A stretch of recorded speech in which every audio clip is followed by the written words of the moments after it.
Katie's Journey, Havoc in Wyoming, Part 2 by Millie Copper. Chapter 1, Thursday, Day 1. The punch comes in hard and fast, straight for my nose. I block with my right forearm while raising my foot to catch him below the belt. Bullseye. He folds into my kick. I grab him by the head and raise my knee to his chin. 1, 2, 3, 4 times. While he's bent over, I quickly step around him and grab him by the neck. Wait. Did you feel the tap to your stomach? He just shoved a knife in your gut. I wipe the sweat from my eyebrow. Katie, you okay? Sure, master. Just catching my breath. I didn't feel the tap to my stomach. Thought I had him this time. I gesture toward Leo, my sparring partner and boyfriend. It was definitely close, Leo says with a smile while Master Lewis nods. You're doing really well. It's hard to believe you've only been at this a few months, Master says. Of course, staying after for the private class when you can is a help, plus practicing on your own. I think that's good for tonight. See you guys on Tuesday. We attend Krav Maga class, the fighting system of the Israeli Defense Forces, on Tuesdays and Thursdays, provided I don't have a shift at work. It's both an amazing defense mechanism and a serious workout. I never thought I could push my body so hard. When Leo and I first started talking about preparedness, thanks to my mom and stepdad, self-defense was a topic that came up. I knew I wanted to be able to protect myself if the need arose. Years ago, after my dad died and before my mom married Jake, my mom, 3 sisters, and I took a mom and daughter self-defense course. We went to a place used for Girl Scout and church camps, with the classes starting on Friday evening and ending late Saturday. We even stayed overnight in dorm rooms, sleeping on bunk beds. I was very young then, only 7, and one of the youngest people at the retreat. I still had a great time and learned some good stuff. After that weekend, we'd practice at home. Logically, I should have always practiced with Callie since we were close to the same age, but we'd have different partners and rotate, so sometimes Mom was my partner. We'd pair up with the 5th person acting as commentary to give a different perspective. From something we'd learned in the class, yelling fire became our call to action. The 5th person would yell it out and we'd go at it, trying to be careful not to hurt each other by going at half speed and not really connecting. Of course, once in a while, the connections did happen. Soon, other interests took over and we stopped sparring as a group. But sometimes Mom and I'd still practice together. It was kind of a fun thing we did on our own. Several times over the years, Mom has encouraged me to take another self-defense class. She and Callie took a class together a year or 2 ago, and it refreshed some of the stuff they learned in the past. Last fall, Mom, my stepdad Jake, and my little brother Malcolm started taking a martial arts class. They love it. Mom suggested I look into Krav Maga since it's considered to be a very effective form of self-defense.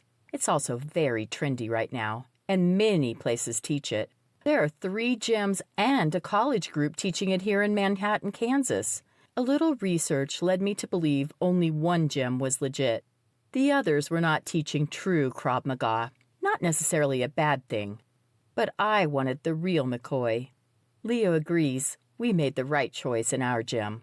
The primary goal in Krav Maga is to neutralize your threat as quickly as possible, doing whatever is needed to preserve your life, but never doing more than is necessary. I had a hard time with the aggressiveness and simultaneous offensive and defensive maneuvers. I was afraid I'd hurt someone. Not in the class. We don't aim to hurt in training drills, but in real life. How funny is that?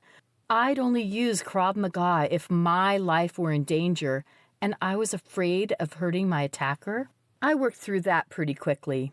Now, if someone comes after me, they'll get exactly what they deserve. I won't go down without a big fight.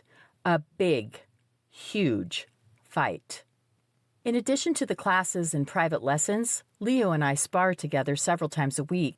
While I'm new to this, Leo is a Marine and learns similar fighting techniques. Even though I'm much smaller than him and he's better trained, the moves I've learned can still hurt.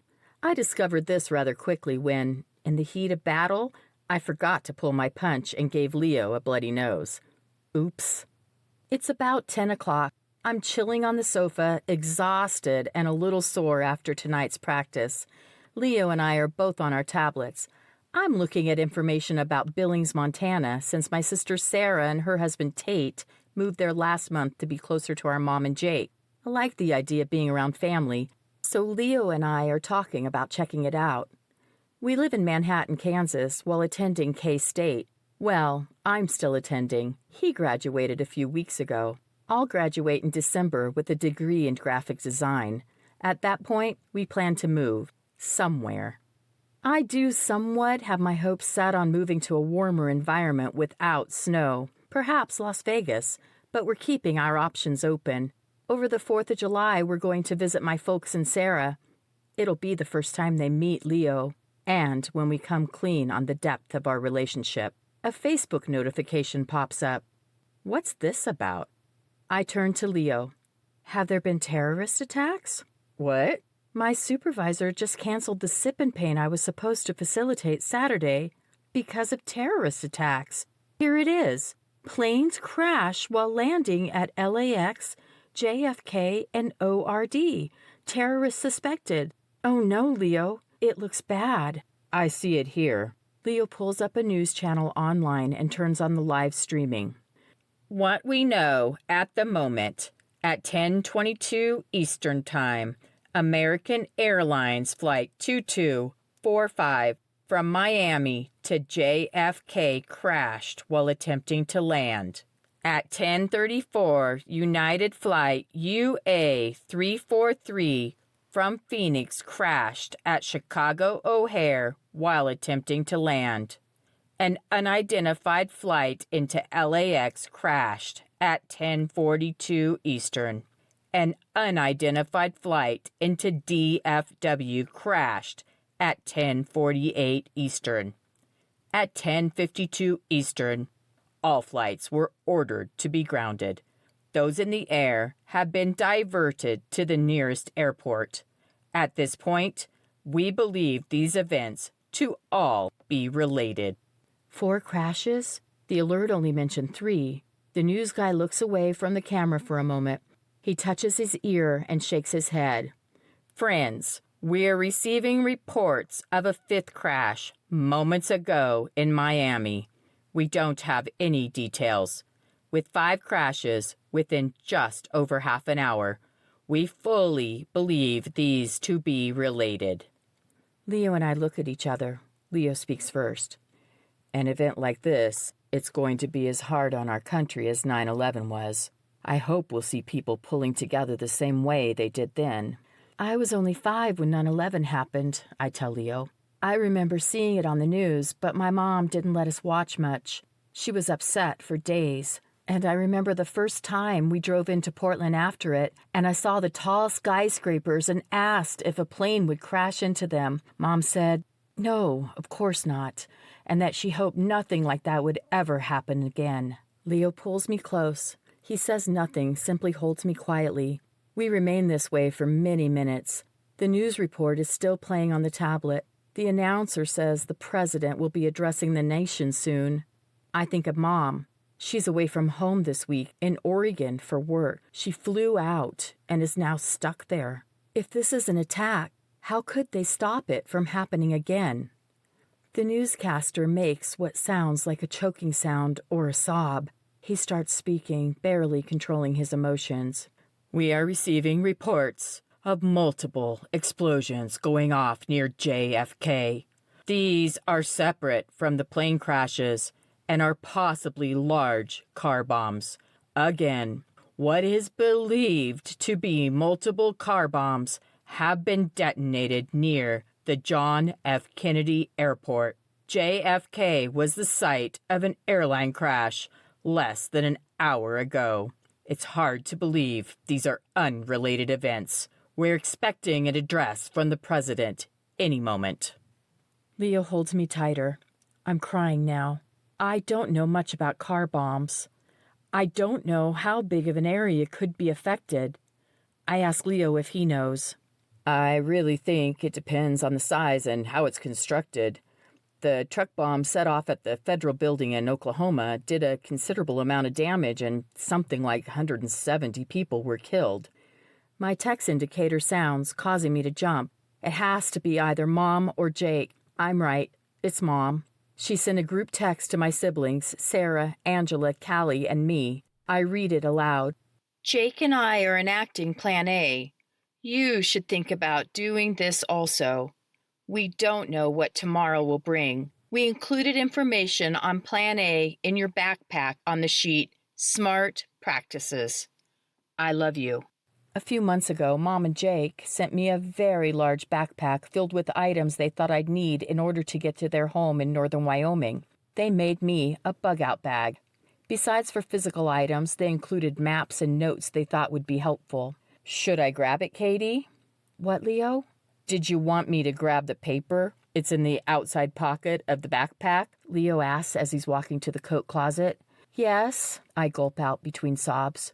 Oh, hey, it looks like the president's coming on. I'll read this after he's done. He repeats some of what we already know about the first two crashes. We hadn't heard the details of the final three. He briefs us on those and the car bomb at JFK, then continues briefly about our great nation and how we will overcome this. His speech lasts only a few minutes total. Leo turns down the sound on the tablet. He leaves the streaming report running and angles it so we can see it as he reads Mom and Jake's Plan A aloud. Sometimes you may need to do a little extra. If you notice a local or national situation that could turn concerning, you should immediately do a few extra things, as long as doing these things will be safe. Jake and I call this Plan A. If we're enacting Plan A for a nationwide event, we'll let you know. You can enact Plan A on your own at any time. You may find yourself in a Plan A situation we don't know about. One example could be a protest in your town. You live in a college town and could have student protests. I'd encourage you not to participate in these, even though they'll likely be nonviolent, and you're within your constitutional rights to civilly protest. These nonviolent protests can turn violent in the blink of an eye. Leo drops the sheet and gives me a nod. I guess I never thought about that. I lift a shoulder in response and motion back to the paper. He gives me another nod before continuing. Plus, it's possible not everyone will have the same agenda. Some people attend protests with the sole desire of violence starting so they can loot. And of course, the Aggieville riots happened right there in Manhattan and could happen again. Here is what our Plan A looks like. We drive into town, taking our gas cans with us. We take out as much money from our bank's ATM as they allow. You know we keep quite a bit of cash at home, but if there's a Plan A event, we want as much cash on hand as possible. There may be a run on banks. Banks may declare a holiday. They may limit transaction amounts, etc. We're at the mercy of the bank, and they have our money. If we're wrong and nothing happens, no biggie. We still have cash to use, or we can put it back in the bank when things have calmed down. Next stop is the grocery store. We keep a list of things we think of and will shop from this list, adding other things that seem appropriate. For you, we'd suggest more food. Easy to cook or no-cook things and shelf-stable with some nutrition. You can always pick up the standard milk, bread, and eggs, too. People tend to buy up these things and the shelves may be bare. Just remember, if the power goes out, eat the fridge items first. It may be smart to turn the eggs into hard-boiled eggs as soon as you return home. What else do you need? Toothpaste, a toothbrush, Advil, a small blanket? Pick them up. You can always use these things, so buying them now causes no financial loss. Do you need a propane canister for your one-burner stove included in your bug-out bag? Most likely you do. Even if you have one on hand, a second is only a couple of bucks. Warm chili tastes better than cold chili. Depending on the time of day, we may decide to stop at a sporting goods store, hardware store, or lumberyard. Think long and hard about additional stops. Get in and get out of these places so you can return to the safety of your home. Finally, fill your gas tank and your gas cans. When Leo finishes reading, he looks at me and asks if I have any questions. I don't, but I think we should do it. We'd best get going. I'm pretty sure Supermart is open all night, but briefly wonder if they might close because of tonight's attacks. Uh-oh, Leo says, gazing at his tablet. He turns it in my direction. Breaking news. Bombs have now been detonated near all airports affected by tonight's crashes. Leo turns up the sound. We now have reports of bombs going off near all of the airports with earlier plane crashes. About 15 minutes ago, we confirmed several bombs detonated in or near JFK. About 7 minutes ago, bombs went off almost simultaneously near LAX, DFW, Chicago O'Hare, and Miami International airports. We're not yet receiving reports of casualties, but expect the numbers to be quite high. The bombs appear to have targeted first responders and the multitudes of people still at the airports after all flights were canceled due to the crashes. I'm crying again, and Leo takes a moment to console me. We gotta go, Katie. Your folks' plan A sounds like it may be necessary instead of just a good idea. We take Leo's truck. The streets are quiet, most likely with everyone glued to their TVs. I have to admit, when my bug-out bag first arrived, I was disappointed. It was February, and I thought maybe it was a belated Valentine's gift. The package was huge, so I had visions of a giant box of chocolates, even though I haven't received any sort of Valentine's gift since I was in elementary school. A girl could hope. Mom started getting interested in what she calls planning for an unknown future while I was still in junior high school. I now know the popular term is prepping, which I suppose makes my mom and stepdad preppers. It started after a storm left us and the rest of our county and surrounding area without power for several days. I was in 6th grade then and thought it was a fine time. The electricity went out on Sunday and didn't come back until Saturday morning. We had the entire week off from school. Mom and Jake made sure we used everything in the fridge and the few things we had in the freezer those first days. Mom had frozen a lot of wild blackberries, and while she did try to get those used up, within a couple of days the bottom of the freezer looked like blackberry soup. Jake said we were very fortunate the water never shut off. It was some kind of gravity-fed system and worked even without power. Another community nearby had a similar system, but they did lose water when a tree fell on something important. That was the first time I heard Jake use what has become one of his favorite phrases, "Water is life." The storm produced hurricane-force winds, and there were fallen trees everywhere. We couldn't even get out of our rural neighborhood the first couple days because of the downed trees. Once the winds stopped, people started clearing the roads. We took a drive into the town of Alto, our nearest metropolis about 15 miles away, and were surprised at how terrible the town looked. Many of the store windows had blown out and were either boarded up or in the process of being boarded up. Pretty much every store in town was closed because of the damage and or lack of electricity. Jake said it was good we had filled up both the cars on Friday before the storm hit, since none of the gas stations were open. One of the best things about the power outage was Mom reading to us each night. As an avid reader, she had a large collection of books. She read some mystery story to us, which I can't even remember now, but it was so wonderful just to sit in the living room and listen to her read. She had a battery-operated lantern by her, giving out just enough light to read, and we had candles around the room so the rest of us could somewhat see. While it was a fun and easy week for me and my sisters, I know Mom and Jake breathed a sigh of relief when the power came back on. The next week, things were mostly back to normal for us, but many people in the area had lots of damage to their houses or businesses, and their normal didn't return for some time.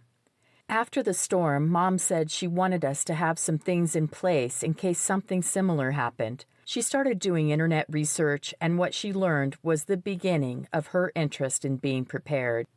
At first, she didn't share much of what she discovered with me and my sisters, but we learned enough to see Mom was really worried about the things that could happen. I don't think she ever really thought anything terribly bad could happen. Even as they became more serious with prepping, she and Jake would still laugh sometimes about how silly they were. A few years ago, they started a 30-acre homestead, setting the entire place up to be a retreat for our family and close friends. After that, Mom and Jake both made several jokes about their tinfoil hats. Now I wonder if they might not have been the smart ones. What did Heller say? Just because you're paranoid, it doesn't mean they're not out to get you. We stop at my bank first. I balanced my account earlier today and know I have $162 in my checking and $578 in savings. I take $300 out of savings and do a transfer of $270 to my checking. I don't think the transfer will reflect until tomorrow, but I think having it in checking will make it easier to get to than in savings, in case I need to use my debit card at a store or gas station. I leave the money in my checking to use at the store. I also have cash on me from my server tips last night. I serve at an upscale restaurant 4 nights a week. While cash tips aren't super common, they still happen on occasion. Tips left on credit cards are added to my paycheck, but I try to stash the cash, calling it my discretionary fund.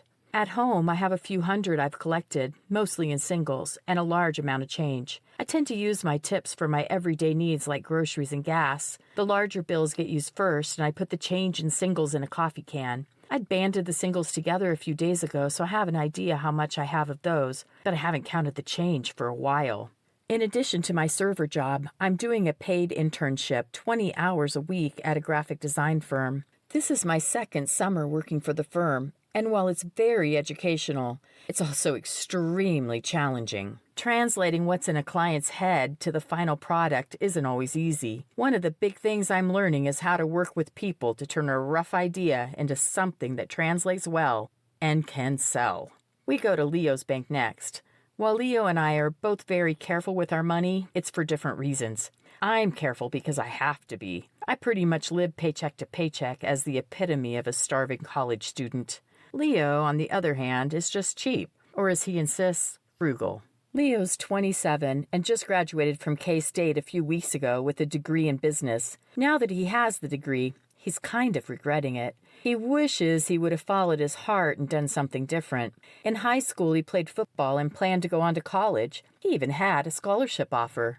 A few weeks after his high school graduation, his parents died in a car accident. He forfeited his scholarship and decided against college. He says he didn't do much of anything for a couple of months, and then one day he walked into the Marine recruiter's office and became a Marine. The first year after he finished active duty, he did construction. Then he started college at K-State. Leo grew up in a small town in southern Kansas near the Oklahoma and Missouri state lines and knew all about K-State from a young age. It was even the school he was accepted at when his parents died. Selling his folks' assets and using the life insurance policies they had, plus the money he'd stashed while in the Marines, left him able to pay his way through college. He isn't rolling in money, but he's comfortable. He still watches his funds very carefully. We moved in together a few months ago. Before, he lived with 3 other guys to save money. Leo is amazingly handsome, with light brown hair cropped short on the sides, but with a little length on top, and the most amazing green eyes. He's a full foot taller than me at 6'4" and muscular. He's very athletic, and in addition to the martial arts classes, he jogs, lifts weights, plays basketball with friends, and enjoys long bike rides, which is something we have in common. Our next stop is Supermart. We brought Mom's list along and used it as a guide to fill 2 carts. We add a few extra things, a tarp, a few emergency blankets, big packages of toilet paper and paper towels, and several cans of fruit. I barely pay attention to what Leo's putting in the cart he's pushing. One of his sporting goods purchases catches my eye. What's that for, Leo? What, the fanny pack? Yeah. After my bug-out bag arrived and we started getting things ready, you bought a decent backpack. Do you really need a fanny pack too? Maybe. I thought it might be handy for carrying ammo, which is where we're heading next. It's not quite what I had in mind, but I don't see what I'm looking for here. In fact, let's grab a fanny pack for you too. I'm not sure why he's buying me a bag for carrying ammo, since I don't even have a gun, but I say nothing. Next, Leo buys several boxes and varieties of ammo. I hate to admit that other than a .22 handgun and .22 rifle, I have no idea what else he may have in the way of guns. While we're there, he buys a large knife and a sheath to go on his belt. I'm pretty sure he already has one of these in his backpack since we somewhat modeled his after the pack Mom and Jake made for me, and I have a giant knife. When we finally get to the checkout, both carts are very full. I'm wondering if my checking account has enough to pay for my cart. I'll use my tip money and the money I pulled out of my savings if needed. As Leo's unloading his cart, he tells me to start adding my stuff. He's going to pay using his credit card. I nod in agreement, but ask if I should buy something to get a little more cash. I'd planned to use my money for these purchases, and more cash might be good. That's a good idea, he says. I'll do the same thing. We finish loading the checkout belt, then put the divider out so he can do his second transaction and I can do mine. The cashier asks if we're stocking up after the terrorist attacks. Leo said it seemed like it might be a good idea to get here tonight since tomorrow people might be on edge. She nods and says she's off in 15 minutes and plans to buy things before she leaves. When it's all said and done, we have 3 carts worth to put in his truck, and we each have another 100 in cash. As we head to the parking lot, I notice there are quite a few more cars than were here before. I'm glad we got here when we did. Next stop, the gas station. Leo fills his tank, which takes very little, then tops off the 60-gallon fuel tank in the bed of the truck. This was another purchase made after Mom and Jake sent my bug-out bag. They suggested I buy a couple gas cans so I'd have an option for more fuel in case I had to drive home in a hurry. While I did buy 2 5-gallon cans, Leo bought a ginormous tank for his truck. He's added stabilizer to this but uses a siphon thing to pull gas out once a week, adds that to his truck, and adds fresh gas to the tank. He told me, since it's diesel, it should stay fresh longer than gas would. He has a 2-gallon fuel can he uses when transferring gas from the 60-gallon tank to the truck. He fills this also. The convenience store is open, so he goes in and buys 2 gas cans, filling them for my SUV. All of a sudden, I wish I would have brought my car too, so I could fill it fully. Leo must be able to read my mind. I'll get you home. We'll get this stuff inside. Then I'll take your car and fill it tonight. Thank you, Leo. I'd like that very much. It's a few minutes before 1 a.m. In some ways, I feel this started days ago instead of just a few hours ago. Leo and I get everything in the apartment, and I start putting things away as best I can while he takes my SUV to the gas station. I'm in a second-floor walk-up, meaning there's no elevator. Normally, this isn't an issue, but with our magnitude of purchases, we made many trips up and down tonight. We tried to be very quiet so as not to wake everyone else. There are still many lights on, and some windows showed the blue of a television screen. I quickly discover, with the food stores we've been working on recently and tonight's stuff, we're out of room. Now I'm kicking myself, wondering why I didn't think of buying totes. Totes would be great to put these things in. I consider calling Leo to see if he can grab some, but decide he's likely almost back. About 20 seconds later, the slight scraping of his key in the lock confirms my thought. He agrees totes would be good and says we can get them in the morning. He also says he'd like to go to the sporting goods store for a few things, and cryptically adds, as long as it seems like a safe thing to do. Chapter 2. Friday, Day 2. I roll over and look at the clock, 9 a.m. I'm still exhausted and wonder why.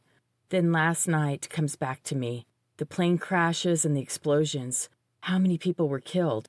We didn't hear any firm numbers last night, but there were estimates of several thousand between the planes and the ground explosions. What's that noise? Leo? He's at work.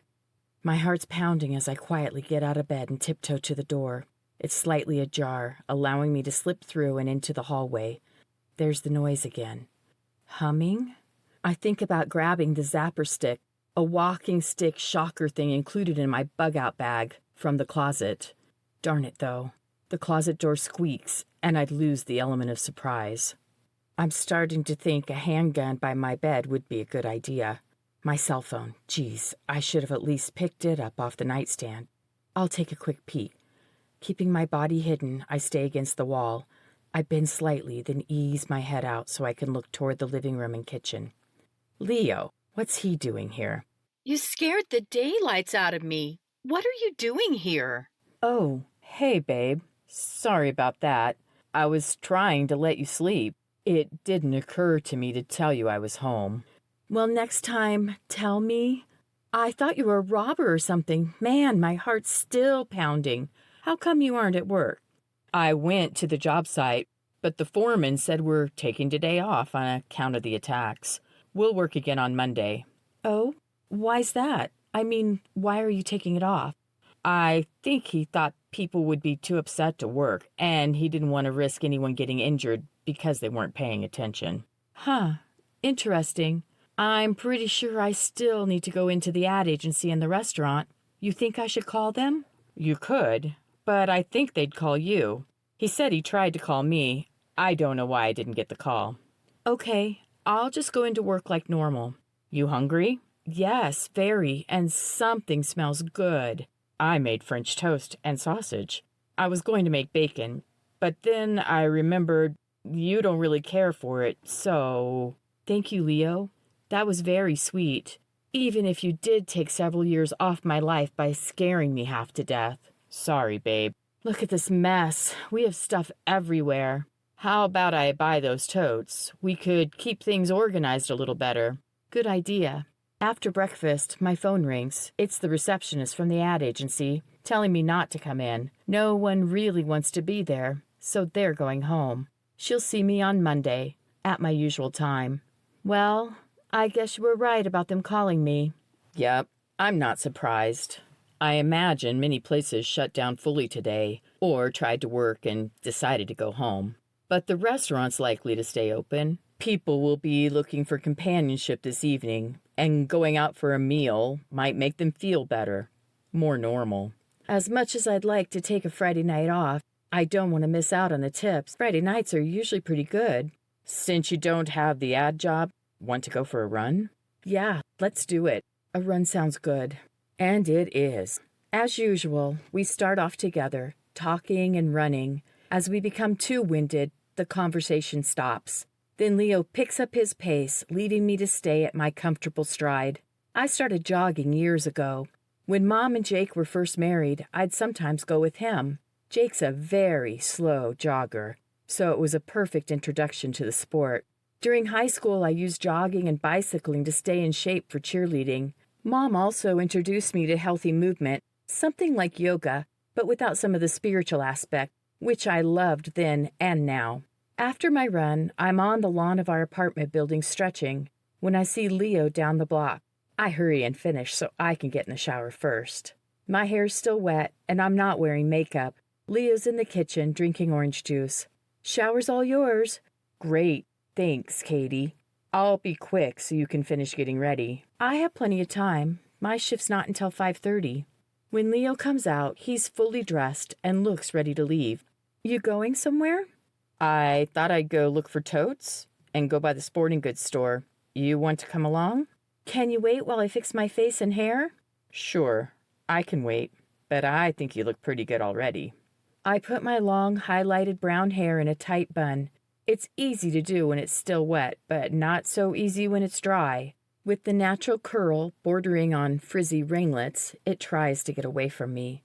Makeup doesn't take too long, and then I put on jeans and a blouse. Leo is on his tablet when I go back to the living room. Any news? Nothing new on last night's attacks. There is new news, though I'm not sure what to make of it. Oh? What's that? The second story today, with the first being last night's attacks, of course, is multiple cases of foodborne illness, both E. coli and typhoid. Typhoid? That doesn't happen here.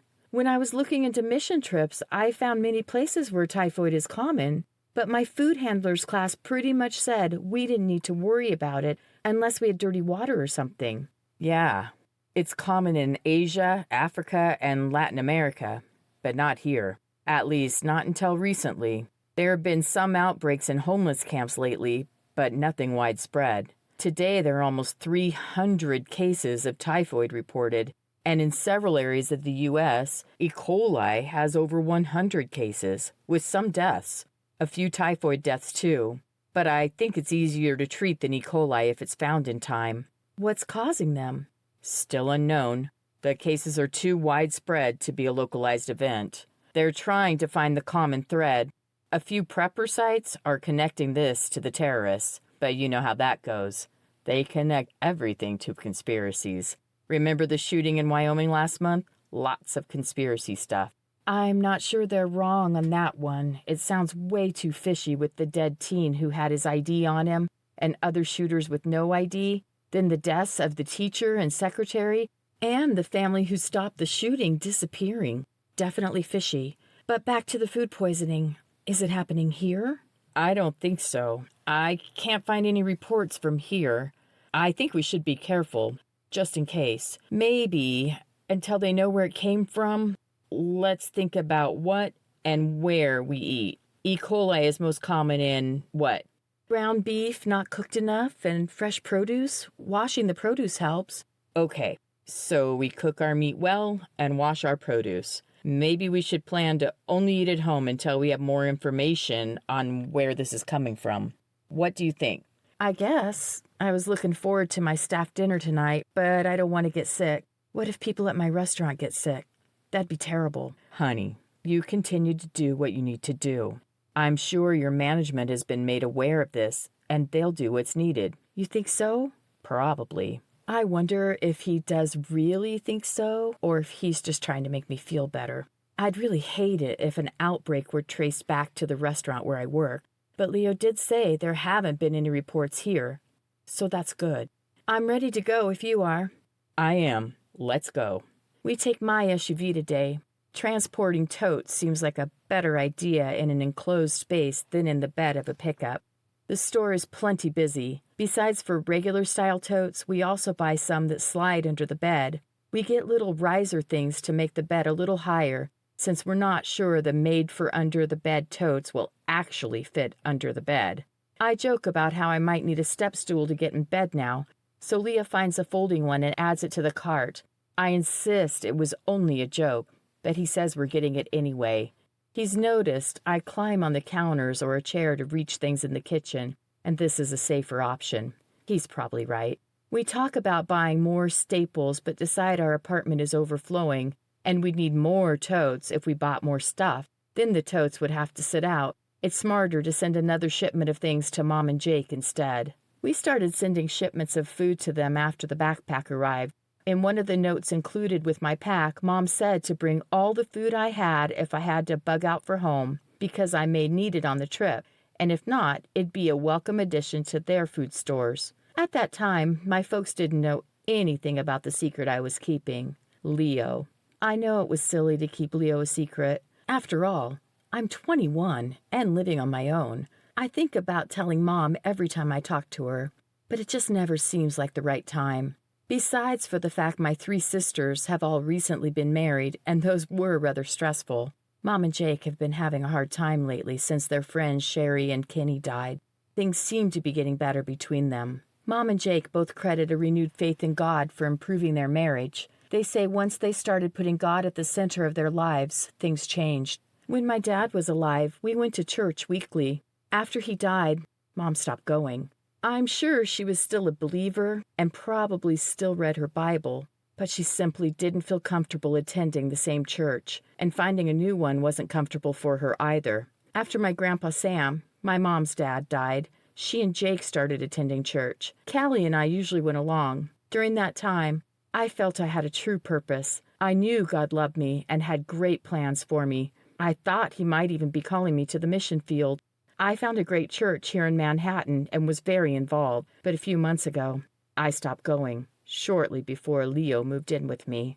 I know the life I'm leading, living with Leo when we aren't married, isn't right. I never intended it to go down the path it did, and I feel terribly guilty we started, relations, and moved in together before we married. I still believe in God and know Jesus died for me, but I guess I'm not following him very well. Leo and I talk about our faith a lot. He grew up in a Christian family. He still attends church most weeks, choosing to go to the first service on Sunday morning while I'm still sleeping. I've considered going with him, but haven't. I'd feel like a phony at his church as much as I started feeling at my own church. While Leo's no longer a complete secret, I still haven't told anyone in my family about us living together. It's not really that I'm ashamed or think they'll be disappointed in me. Mom's told me many times how she wants nothing but happiness for me. I'm just not ready to drop a bomb on them. I want them to have a little more time to heal from their grief and troubles without thinking they need to start planning another wedding. Mom and Jake do know we're dating. They just don't know we're serious. Very serious. I love Leo and I know he loves me. Shortly after my bug-out bag arrived, we built him a similar one, and I told him he could come home with me if it was ever warranted. Leo felt if he'd be joining our family, he wanted to contribute. We decided on storing a 30-day supply of foods we usually eat in our apartment. These would be the normal canned and packaged items we're both comfortable preparing, food we can pack and take back to Wyoming if the need arises. "What do you think about sending food to your folks?" Leo asked a few months ago after we'd finished stocking the apartment. "What do you mean?" "Well, I don't want to be too presumptuous, but I'd like to think if you had to use your fancy backpack and head to their place, you'd want me to go along." "Well, duh." Leo gave me a big smile and a kiss on the nose, then said, "So we should send supplies to them, so I'm not a burden." "Yeah, it's probably smart, though I know they'd never think of you as a burden. They'd realize how much of a help a big, strong guy like you would be. Believe me, you'd work for your keep." I gave him a playful jab in the bicep. I'd work for my keep, but I'm also going to contribute. You've told me they've made a point of not just having a producing farm, but storing food also. What'd you say their goal is? 1 year of food per person? Right. At least I assume so. That was always the goal when we lived in Casper. When they moved to Bakerville, they set up the house to accommodate for storing food and supplies. In passing, Mom mentioned they increase the stock every time there's a wedding. "So if we were married, they'd be planning on me joining you?" A look of horror must have crossed my face because he immediately said, "Calm down, babe. I'm not saying let's rush out and get married so your parents will buy food for me to have in case of the apocalypse." "Oh, yeah, right. I know that's not what you meant. It's just you still haven't told them about me, so they wouldn't even know to store food for me." "I'm sorry, Leo. I'm trying," I said quietly. He didn't say anything for a good minute, then said, "So, since we aren't to the point of announcing our relationship, how about we go ahead and send things to them? We can keep me out of it. You can present it as you wanting to help. You think they'd be good with that?" "Yes, probably so. But they do know my money is pretty tight, so they might wonder." "You okay with them wondering? It might give you a good opportunity to, I don't know, bring up our relationship maybe?" "Yes, I suppose it would." We both sat quietly until I asked, "What'd you have in mind?" "I've looked at several packaged long-term storage collections. They're 2 to 6 serving pouches packed in buckets and allot minimal calories to cover a person for a designated amount of time." "Okay, sounds confusing." "Slightly. And the reviews are mixed. The calories are iffy, the taste is iffy, and the price is high. Another option is buying bulk goods like rice, beans, and grains. That tends to be less expensive, but lacks the convenience of the pouches. Where the pouches are prepared with just hot water, the bulk items have to be cooked." "Yep. My folks mainly do the bulk items. They have dehydrated foods they use for backpacking and to add a little convenience to the food storage, but those are more like extras." "I understand.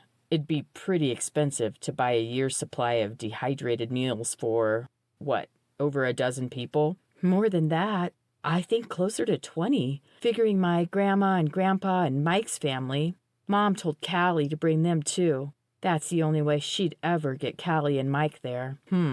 So definitely too expensive. But I think for you and me, it might make sense to add some dehydrated things. Plus, the convenience of those might be a welcome addition to their storage." "Oh, so you aren't just thinking we'd send food to eat?" "What?" "You know, whatever we send is what we'd eat." "No, I can't imagine it'd work that way. I'd suspect, in an emergency situation, everyone would band together.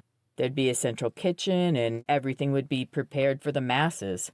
Wouldn't you think it'd be that way? I don't know. I guess. I didn't really think about it. Mom and Jake have guest quarters and each one has a small kitchen, so I guess I figured we'd cook in the separate kitchens.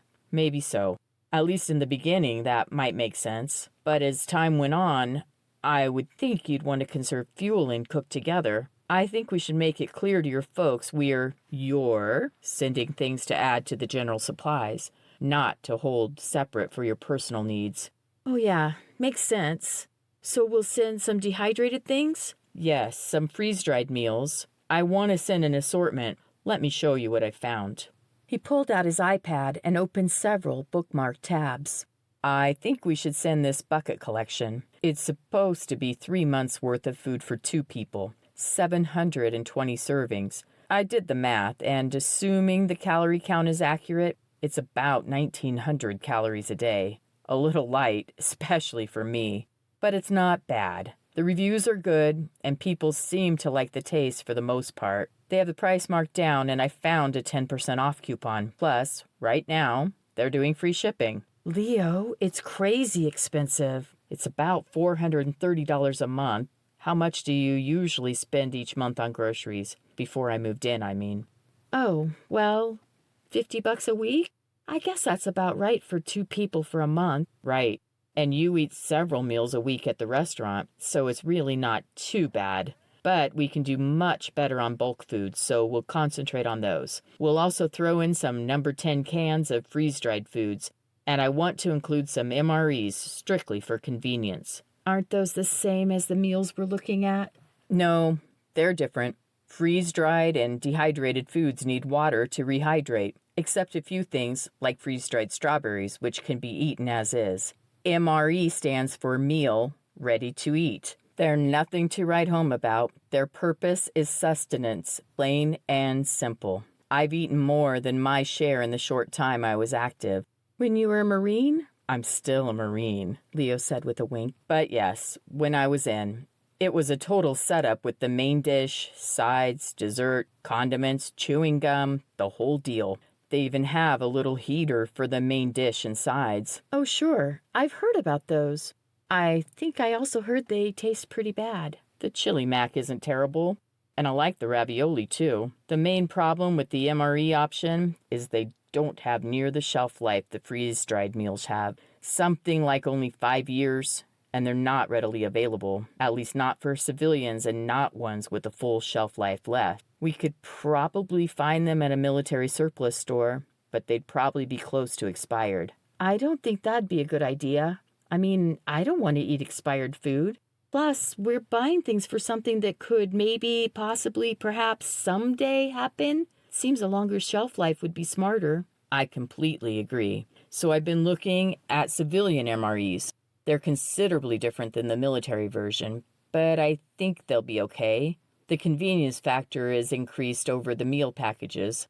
They'd really come in handy if we had any, incidences of needing to be out on patrol. Out on patrol? You think we'd have to do that? Maybe. I've been looking at a lot of information and, well, who knows?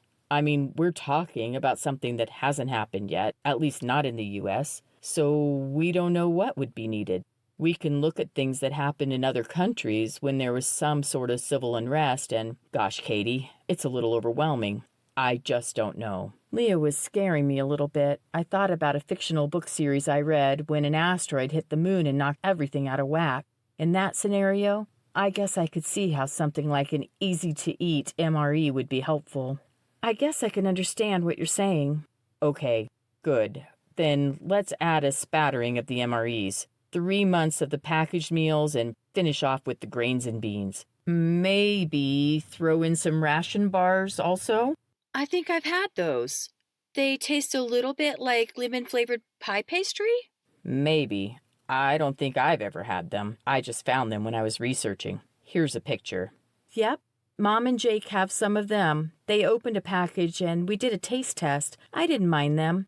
What do you think of adding a few things like cans of tuna and chicken? I could order those online and have them shipped directly to my mom. Sure, good idea. Canned meat isn't very economical, but would be good to have. Canned salmon, too.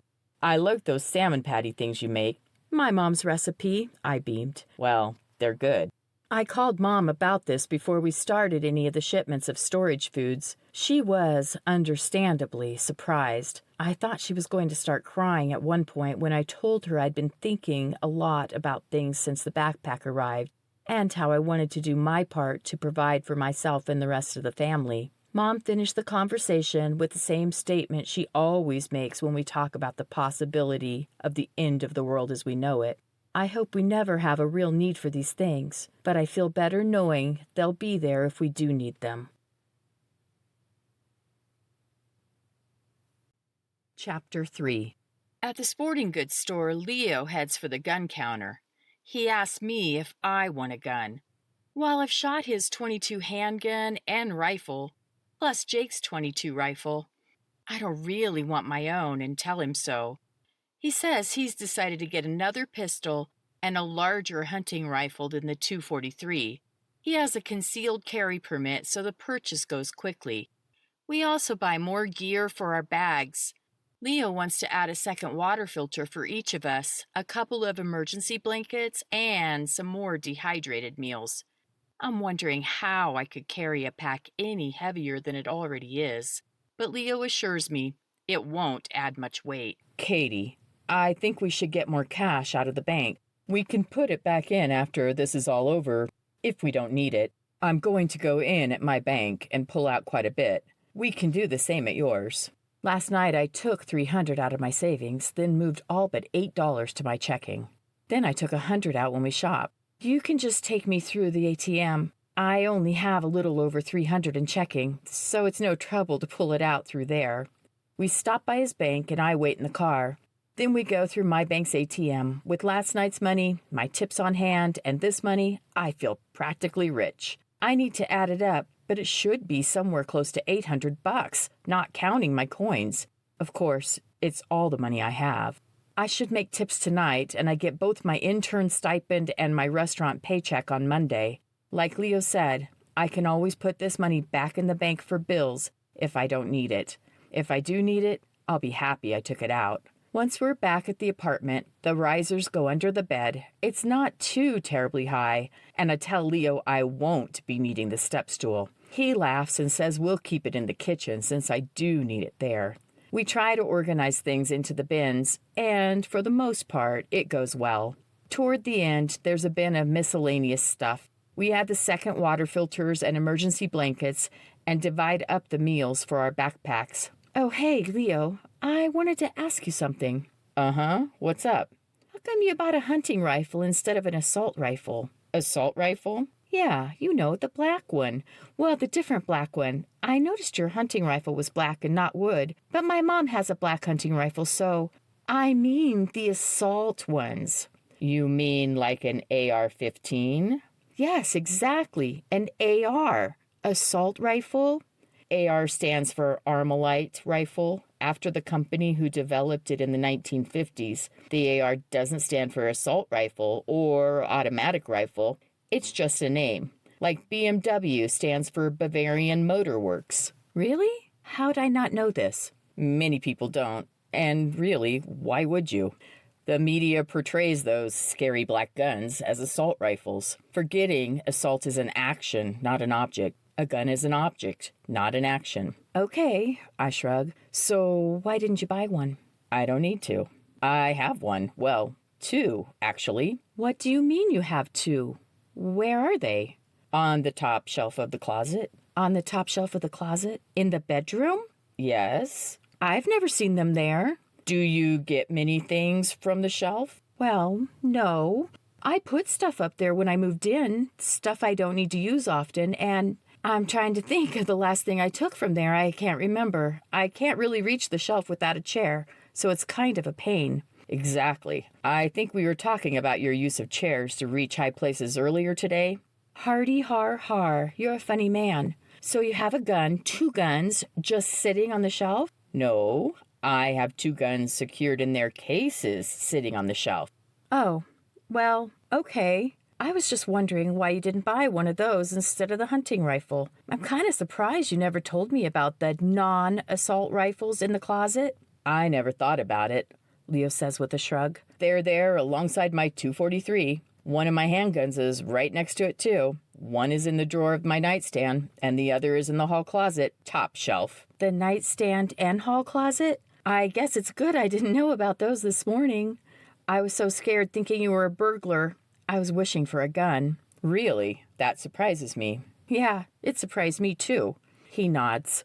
Well, I put the new purchases on the bedroom shelf. So you have how many guns?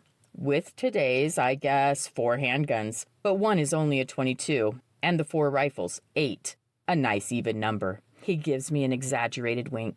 I half reluctantly nod in agreement. Yeah, I guess it's a nice even number.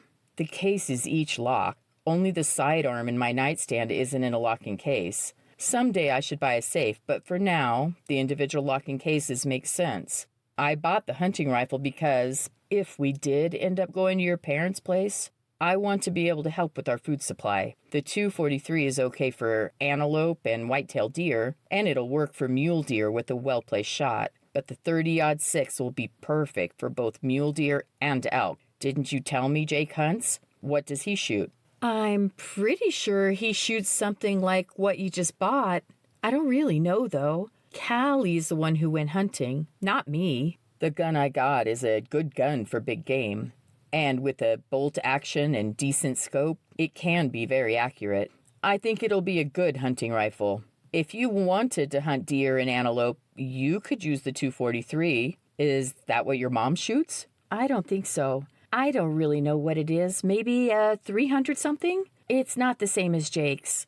I don't know. Maybe a 308? I shrug. I really don't know. She used to have a different one, but got a new one last year.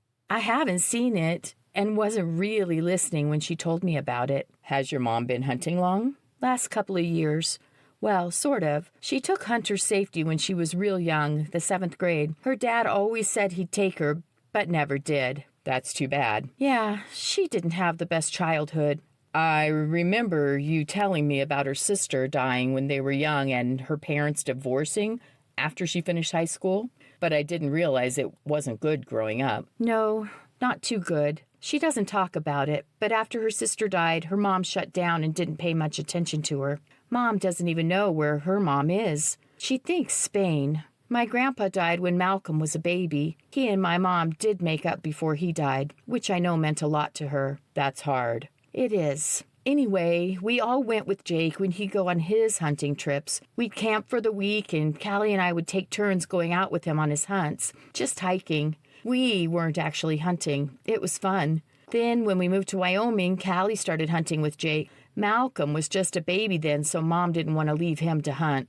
Callie was 19, I think, when she decided she didn't want to hunt anymore. Mom decided Malcolm was old enough, so she started going. I know Mom really likes the hiking part of hunting, and she likes the filling the freezer part. I asked her if she likes the killing part. She told me no, but she decided a long time ago. If she was going to eat meat, she'd know exactly where it came from and would be willing to look it in the eye. That explains a lot with them raising chickens and buying beef from a friend of hers. She'd go to their ranch, see the cows, and pick up the meat. Now, Mom and Jake even raise sheep and pigs for food. She says they could eat the goats also, but I don't think they ever have. I grimace. I guess your mom's right. So many people think if they buy their meat in a grocery store and it comes in a plastic package, an animal didn't give its life to feed them. It's kind of amazing to me people think that. Leo chuckles. Really? People are very strange. What time is it, Leo? My shift starts at 5:30. 8 after 4. You still have some time. He's right. I do. It won't take me long to change into my work uniform. The restaurant's only a few blocks away, so I'll walk. Leo doesn't like me walking home, so he'll pick me up. He says it's way too late for me to be out walking when I have a closing shift. He's probably right, but I never thought anything about it before he made a fuss. I did suggest I could take the fancy zapper stick, but he said he'd rather just come get me. I could drive my SUV, but parking is so terrible there, I'd end up parking almost by my apartment anyway. The restaurant's considered upscale American cuisine. We have wonderful steaks, lamb, duck, and seafood, along with fancy side dishes like roasted garlic chevre, mashed potatoes, and truffle French fries. It's really quite nice. We close the dining room at 10, but it's often between 11 and midnight before I'm done. The cocktail area stays open with a bar menu until midnight, but I rarely work the bar side. I only work the late closing shift on Fridays and the occasional Saturday. If I have a Monday through Thursday shift, I'm off by 8 o'clock. We're closed on Sunday. It's wonderful having Sundays off. Katie, do you mind if I turn on the news? See if there's anything new? Sure, no problem. I'm going to go in the bedroom. I want to do laundry tomorrow, so I'm going to start getting it together. I suspect yours is already in your basket and ready to go? Yeah, but you don't have to do it. I can do it, or I can go with you to the laundromat and help you with it all. We'll see. Before I start on organizing my laundry, I pull out my tablet and check the school message boards. There's lots of talk about the attacks, and several people, especially the professors, are comparing it to 9/11 and encouraging us all to come together. The general consensus is we are a nation divided, and most people expect riots instead of togetherness. Sad, but likely true. I've read enough. I'm sorting the pile of clothes I have in the closet. I'm always amazed Leo's able to keep his stuff so organized. Maybe I need to take tips from him. I jump when he says my name. Geez, Leo, you scared me. Katie, come on out to the living room. There's been more attacks. They've taken out bridges. What? My question comes out more like a screech. The newscaster looks very grim. The Brooklyn Bridge, connecting Manhattan and Brooklyn. The Golden Gate Bridge in San Francisco. Mackinac Bridge, which connects the lower and upper peninsulas of Michigan. Seattle's Lacey V. Murrow Memorial Bridge. And Portland's Markham Bridge. We believe these are just a few of the bridges that have been attacked. Even as I speak, I'm receiving more information, and occasional explosions are being reported throughout the U.S. We expect more information shortly. Again, there appear to be widespread incidents of explosions on or near bridges throughout the United States. At this time, we can confirm explosions on the Brooklyn Bridge, Golden Gate Bridge, Mackinac Bridge, Lacey V. Murrow Memorial Bridge, and Markham Bridge. We're working on getting more information and details on the extent of the damage. We have unconfirmed reports of explosions on other bridges and will provide additional details once these reports have been confirmed. I'm not sure what to think. Last night, airplanes were crashed and airports blown up. Today, bridges are exploding, and one of those bridges is in Portland. There are so many bridges in Portland crossing over the Willamette. I don't know which is which, but I know when we went from the east side to the west side, we had to take at least one bridge and sometimes more. If we wanted to go to Vancouver, Washington, we had to go over a bridge since the Columbia River separates Portland and Vancouver. I'm trying to think which one the Markham is. Whichever, I have no doubt there were plenty of cars on it. There are always plenty of cars on all the Portland bridges. Katie, honey, are you okay? No, I'm pretty sure I'm not. I used to live in Portland. They attacked Portland. What about our bridge? The one not too far from us on Pillsbury. Each word I say comes out more of a shriek than the last. I don't know, babe. I'd like to think our little town isn't large enough to be on those guys' radar. The announcer comes back on and says 45 bridges across the U.S. were attacked by suicide bombers. A list of the bridges scrolls across the screen. 3 of the bridges connect the island of Manhattan to other New York City boroughs. A bridge over the Potomac in D.C. was hit. The 7-mile bridge connecting the Florida Keys. The Lewis and Clark Viaduct connecting Kansas City, Kansas, and Kansas City, Missouri. And the Spear Boulevard Bridge in Denver were all hit, and so many other places. I can't keep them straight. Not just the one bridge in Portland, but 5, including both of the bridges over the Columbia connecting to Vancouver. I can't imagine how anyone will get anywhere in the Portland area. I know if I was there, I'd be wanting to leave, but it might be a challenge. I go to the bathroom to blow my nose and wipe my eyes. When I come out, Leo hands me a glass of water. We settle back on the couch as the president comes on the screen. I barely listen as he goes through what has happened. It all sounds so terribly bad. So bad. One thing that caught my attention during the president's address was that other bridges, not attacked today but deemed likely targets, will be closed. He didn't say how long they'd be closed. Is this going to make things even harder for Mom to get home? Leo and I sat in silence for a few minutes. Then the newscaster comes back on. We have confirmation of the 48 bridges attacked today and the towns affected by this act of terrorism. If you are in these towns, please follow the instructions of your local officials. Staying at your home is safest, but please do heed calls to donate blood and requests for any trained first responders or medical personnel. The announcer goes on to read off each bridge and city. We already heard about most of them, but nonetheless, we listen intently. After he finishes reading, the channel breaks to a commercial, and Leo cuts the sound. Katie, this is a big deal. Yes, I know. You may want to think about going to your parents' house now. We? What? We, Leo. You're going with me, right? Yes, of course, I'm going with you. We may want to think about going. How do we know now is the time? What if this is just another isolated event? Everything's fine tomorrow.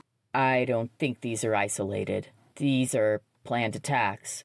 And if the foodborne illnesses are also intentional, then they're attacking us in multiple ways. We can't travel with flights grounded and bridges exploding. We can't eat with food being poisoned. What's next? I sigh. You may be right, but it doesn't seem like this is the type of event Mom and Jake would want to have us there for. Didn't they say to come home if you feel unsafe? Better to be there and not need to be than to not get there. Yeah, but I don't feel unsafe. I feel perfectly fine here. I don't really need to cross any bridges or take any airplanes. I won't eat at the restaurant and will only eat food here. We'll avoid the things likely to be contaminated. How can we not be safe? What if they're contaminating the water? We'll only drink bottled or use our filters. If that's the case, I'd better go buy a whole lot more bottled. We don't have enough to last any length of time. Maybe a week, which may not be enough. Plus, if other people are having the same discussion, we should save our filters in case we need to leave. Do you mind going and buying more water? I'll do it, babe. But we need to really stay on top of what's happening. Are you going to work your restaurant shift? Yes. In fact, I'd better get myself together. I'll drop you off on the way to get water and maybe a few other things. While you're at work, I'm going to get things ready in case we need to leave in a hurry. I was thinking maybe if we do need to leave, we should take both vehicles. How do you feel about that? I don't mind driving, but how can we stay together? What if we get into trouble along the way? We'll be okay. And if things seem really dangerous, we'll dump your SUV and continue in my truck. Dump my SUV? I'd kind of like to have it, at least to sell, not dump it. Katie, if things were so bad we needed to dump it, we'd be to the point where selling it wouldn't be an option. At least, not right away. And we'd do our best to put it somewhere we could go back for it later. Okay? I guess. I shrug, even though I don't like the idea at all. Taking both would make sense so we could haul as much stuff as possible. Everything we have could be helpful. Geez, I can't believe I'm even saying this. I can't believe we're discussing this like it's a real thing. I know. It doesn't seem possible. And there's a good chance nothing will come of it and we're planning for something that doesn't happen. That said, having a plan is a good thing. I'm going to try calling my mom before I get ready. I want to see where she is. I know she isn't anywhere near Portland or Seattle, so that's good. Voicemail again. So annoying. I really wish my mom had a carrier who provided better coverage in Oregon. It works fine in Wyoming, but it totally sucks trying to get a hold of her when she's in Oregon. I've started a text when my phone rings. Jake. Hello? Katie. You have a minute to talk? Jake sounds absolutely exhausted. Of course. Have you talked to Mom? Is she okay? I just hung up with her. She's outside of Redmond, Oregon. She's fine. I guess you've heard about the bridges? I have, Jake. They attacked the bridge connecting Kansas City, Kansas to Kansas City, Missouri. Can you believe that? And a bridge in Denver. Attacking the bridges is going to make transportation difficult. Makes me not even want to drive for fear of having to go over a bridge. I suspect you're not the only one feeling that way. Your mom and I were wondering if you feel like you should stay there or try to make your way here. I don't want to tell him. Leo and I were just discussing this. I cover the mouthpiece and whisper to Leo, Jake wants to know if I'm coming home. Leo whispers back, I'm not opposed to it. Have you changed your mind? I shake my head no. Leo gives me a slight frown. I uncover the mouthpiece and return my attention to Jake. I'm not sure, Jake. While these latest attacks are terrible, it still seems like attacks and not a widespread event. You know what I mean? I do. While these are terrible attacks, they're still not near you. Exactly, Jake. And you're feeling safe in your home, so it's normal to want to stay. The hard thing is knowing when the right time to leave is. I'd prefer you err on the side of caution and leave sooner rather than waiting until the last minute. I know your mom would prefer that too. I know, and if I ever feel unsafe, I'll for sure leave. Does your friend plan on coming with you? Leo, will you bring him if you come home? I let out an involuntary sigh. I know I shouldn't be so secretive about Leo. I decide to come clean. Well, mostly. Yeah, I'd like to bring him. The things we've been sending were so he wouldn't be a burden if it hit the fan and we needed to come home. Your mom thought that might be the case. We appreciate it. What are your plans with Leo? What do you mean? I'd like to bring him home with me if I have to bug out. Jake laughs a little. I mean, in general? Are you two serious? I decide to tell Jake more. I quietly say, I love him. He loves me. We're serious. You were planning on bringing him up here to meet us under normal circumstances? Jake sounds irritated. I didn't want to upset him. I am, Jake. We were waiting for school to get done and Mom to come back from her trip. You know we're planning on coming up over the 4th of July to cheer on you and Mom in your 5K. I know I've been kind of quiet about him.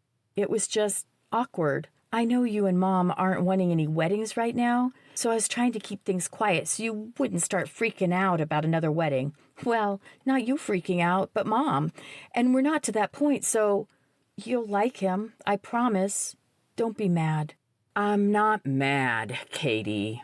I just want what's best for you. And it's pretty hard to imagine any guy being good enough for you. I laugh a little. I'm glad he's not mad. Well, Leo's pretty amazing. I told Mom some about him. Did she tell you? She said he went to school with you and graduated last month. She said he's a few years older than you.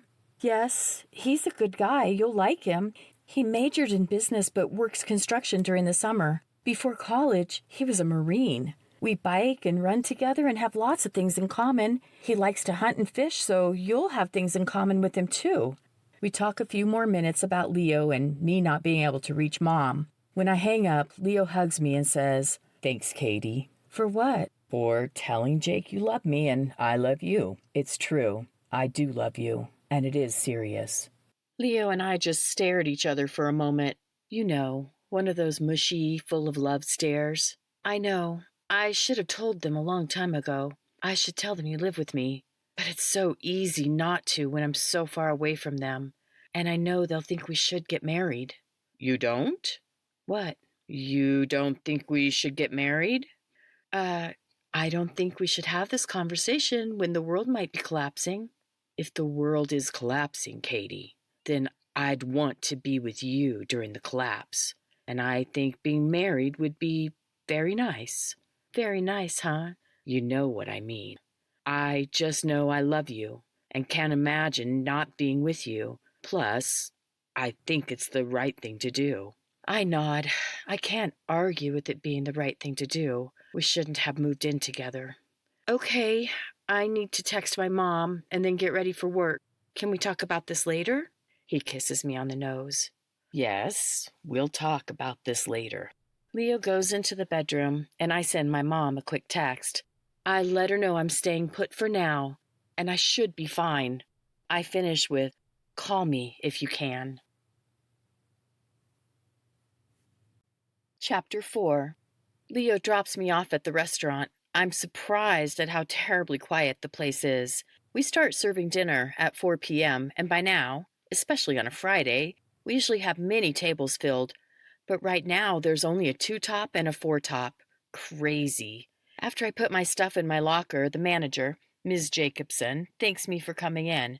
She says we'll have a quick meeting at 6, since everyone should be there by then.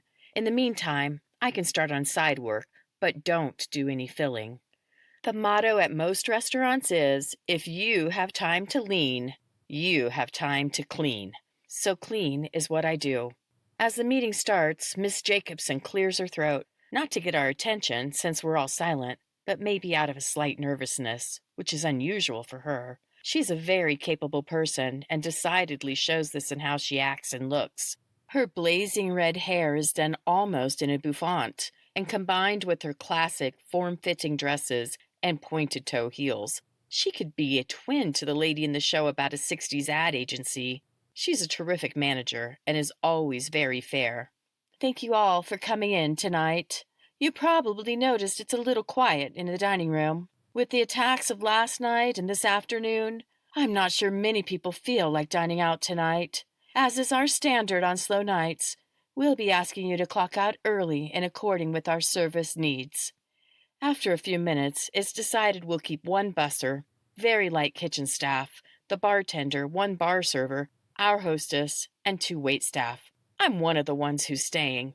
By 8:15, I've had 1 table, and they're cashed out but lingering over coffee, so I get them a warm-up. Clark, the other server tonight, has had 2 tables. He takes a break while I do some cleaning. Our menu is slightly altered, no salads due to the food problems, and no rare steaks. We can still do medium rare and anything cooked further. When he returns, I take my break. I check my phone to see if Mom responded to my text. She did. She tells me she understands me staying where I am. She's on the road again after Jake told her about the traffic. She loves me and hopes to talk to me soon. I wonder what traffic she's talking about. I text back saying I love her and to stay safe. Internet on my phone is iffy from the break room. I can't connect to find out anything about the traffic Mom mentioned. I decide to ask Miss Jacobson if she knows anything about it. I suspect she's been either on her computer or listening to a radio in her office and is keeping up to date on things. Her door is slightly open, so I knock softly. Come in, Katie. Is everything all right? Yes, I'm on a quick break and check my phone to see if my mom called. She's in Oregon on a business trip. Oh my, she's not in Portland. No, she works in a small town on the coast. When the planes crashed last night, she drove down the coast instead of going through Portland or Seattle to get home. She's somewhere in Central Oregon, I think. That's good. But I imagine you're worried. She doesn't live near here, correct? Correct, ma'am. She and the rest of my family live in Wyoming, except my sister Sarah. She's in Billings, Montana, not far from my mom. I was wondering something. My mom mentioned a traffic problem in her text. I am not sure what she's referring to. Do you know? Yes, I believe so. Many roads are at a standstill with people trying to leave the cities with bridges attacked. Some can't really get out, like those on Manhattan Island, New York. The other bridges have been closed, the tunnels are clogged, they're using the ferries to help people leave who want to leave. But FEMA and the governor are encouraging people to stay and shelter in place. Same thing is happening in most places. What road's your mom on? I don't know. I'm not sure exactly where she is. But do you know if the Portland area roads are clogged? How about I see what I can find out for you? I'll come out to the floor and let you know when I have more info. As slow as it is, I should probably send you or Clark home. I hope you don't mind me singling you out tonight to stay. No, not at all. I don't mind staying. It's easier to be here than at home worrying. Thank you, Katie. I'll let you know what I find out. When I return to the floor, Clark goes to the service area to do some side work. While he's off the floor, a new table comes in. This is a 5-person table, a mom, dad, and 3 preteen to teenage children. They all look very sad. I wonder if I look this sad. As I deliver their waters, the hostess is seating another table. Plus, it looks like someone else is waiting to be seated. Maybe Clark and I will both be staying. Clark returns from the service station. I catch his eye and he raises an eyebrow in response. Several more tables have been seated, giving us each 4 tables. 4 to 6 tables at a time is what I like to think of as my sweet spot, as long as none of them are large tables. The 4 I have are 2 to 5 tops, so I'm good. I let the kitchen know to expect to get busy. Clark and I get all our new tables situated with drinks, water from a bottled water service, which Ms. Jacobson says assured her will be fine for serving. We make sure to point this out as we pour. As we do this, we see several more people at the podium. I'm wondering if my sweet spot might be turning sour. I go to my family of 5 table, and they immediately tell me they need a few more minutes. The 2 top is nearly ready. I'm entering their order into the computer when Miss Jacobson walks over. Katie, I checked on the roads out of Portland, and they're a mess. So full of traffic, they're like parking lots. After checking those, it occurred to me to check I-70 from Kansas City. I don't know why I didn't think to do this before. They're also very busy. While not as bad as the Portland road, since it's such a higher population, they're still quite full. We've seriously picked up, and I wonder if we might be seeing people who have fled Kansas City. Let me check in with the kitchen, then I'll be available to help as needed. I'm glad I didn't send anyone else home. I was very close to doing so. Now there are several new tables in my section. Clark has more new ones also. We're hopping, and my adrenaline is pumping. Catching snippets of conversation, it's clear this rush is of people who have escaped Kansas City. The Kansas side, I suspect, since the bridge was taken out, and the Missouri people would likely head east or maybe south. I know there are other bridges they could use. But would they? I sure wouldn't. Which makes me wonder, why are people leaving? Do they think the bridge attack was the first wave like the airplane crashes were last night? I guess it makes sense. I start thinking of my customers as refugees. I guess in a way they are. Of course, they're dining at a pretty fancy restaurant for refugees. I do notice all are ordering the more economical dishes. Not that anything is cheap on the menu, but none are big spenders. The cocktail area is pretty quiet, so Bree, the cocktail waitress who stayed on, is helping us as she can. I suspect Miss Jacobson is in the kitchen. The busser's doing an excellent job, so we're mostly staying afloat. Thankfully, everyone's very understanding. Since so many came in at once, they seem to recognize we've been overwhelmed. The steady stream of customers continues, from no business at all at 8:15 to a full house less than an hour later. The cocktail area has picked up also. As my original family of 5 finishes, the dad says, "It sure is good to finally be off the road. What should have been a 2-hour trip was more than double. As soon as we hit I-70, we knew we weren't the only ones leaving town. You know, our home is so close to the viaduct, we felt the explosion." "Yeah, that was so scary," one of the daughters says. "The windows rattled and stuff fell out of Mom's china cabinet. Even broke her favorite figurine and a few plates." The mom sighs. "It's just stuff, honey. I'm glad we left. Who knows what else these terrorists have planned for our city. At least Manhattan should be nice and quiet. We'll stay here a few days until things calm down." She turns to me. "Works out well since our oldest is interested in going to K-State anyway, so it's nice to see the town." When 10 o'clock is getting near, we have several more tables fill. The new people look like they need a good meal and possibly a stiff drink to ease their nerves. Ms. Jacobson is walking around the tables, making sure everyone's doing fine. She even greets the new people who've just been seated and have nothing more than water. Ms. Jacobson walks over to me. "Katie, we're going to have a quick meeting in the kitchen. Join me?"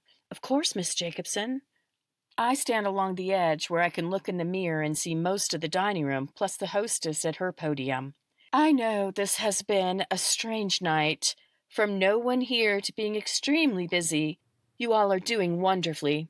The kitchen has done amazing at keeping up. I've just walked around, and those who've been served are very pleased," Miss Jacobson says.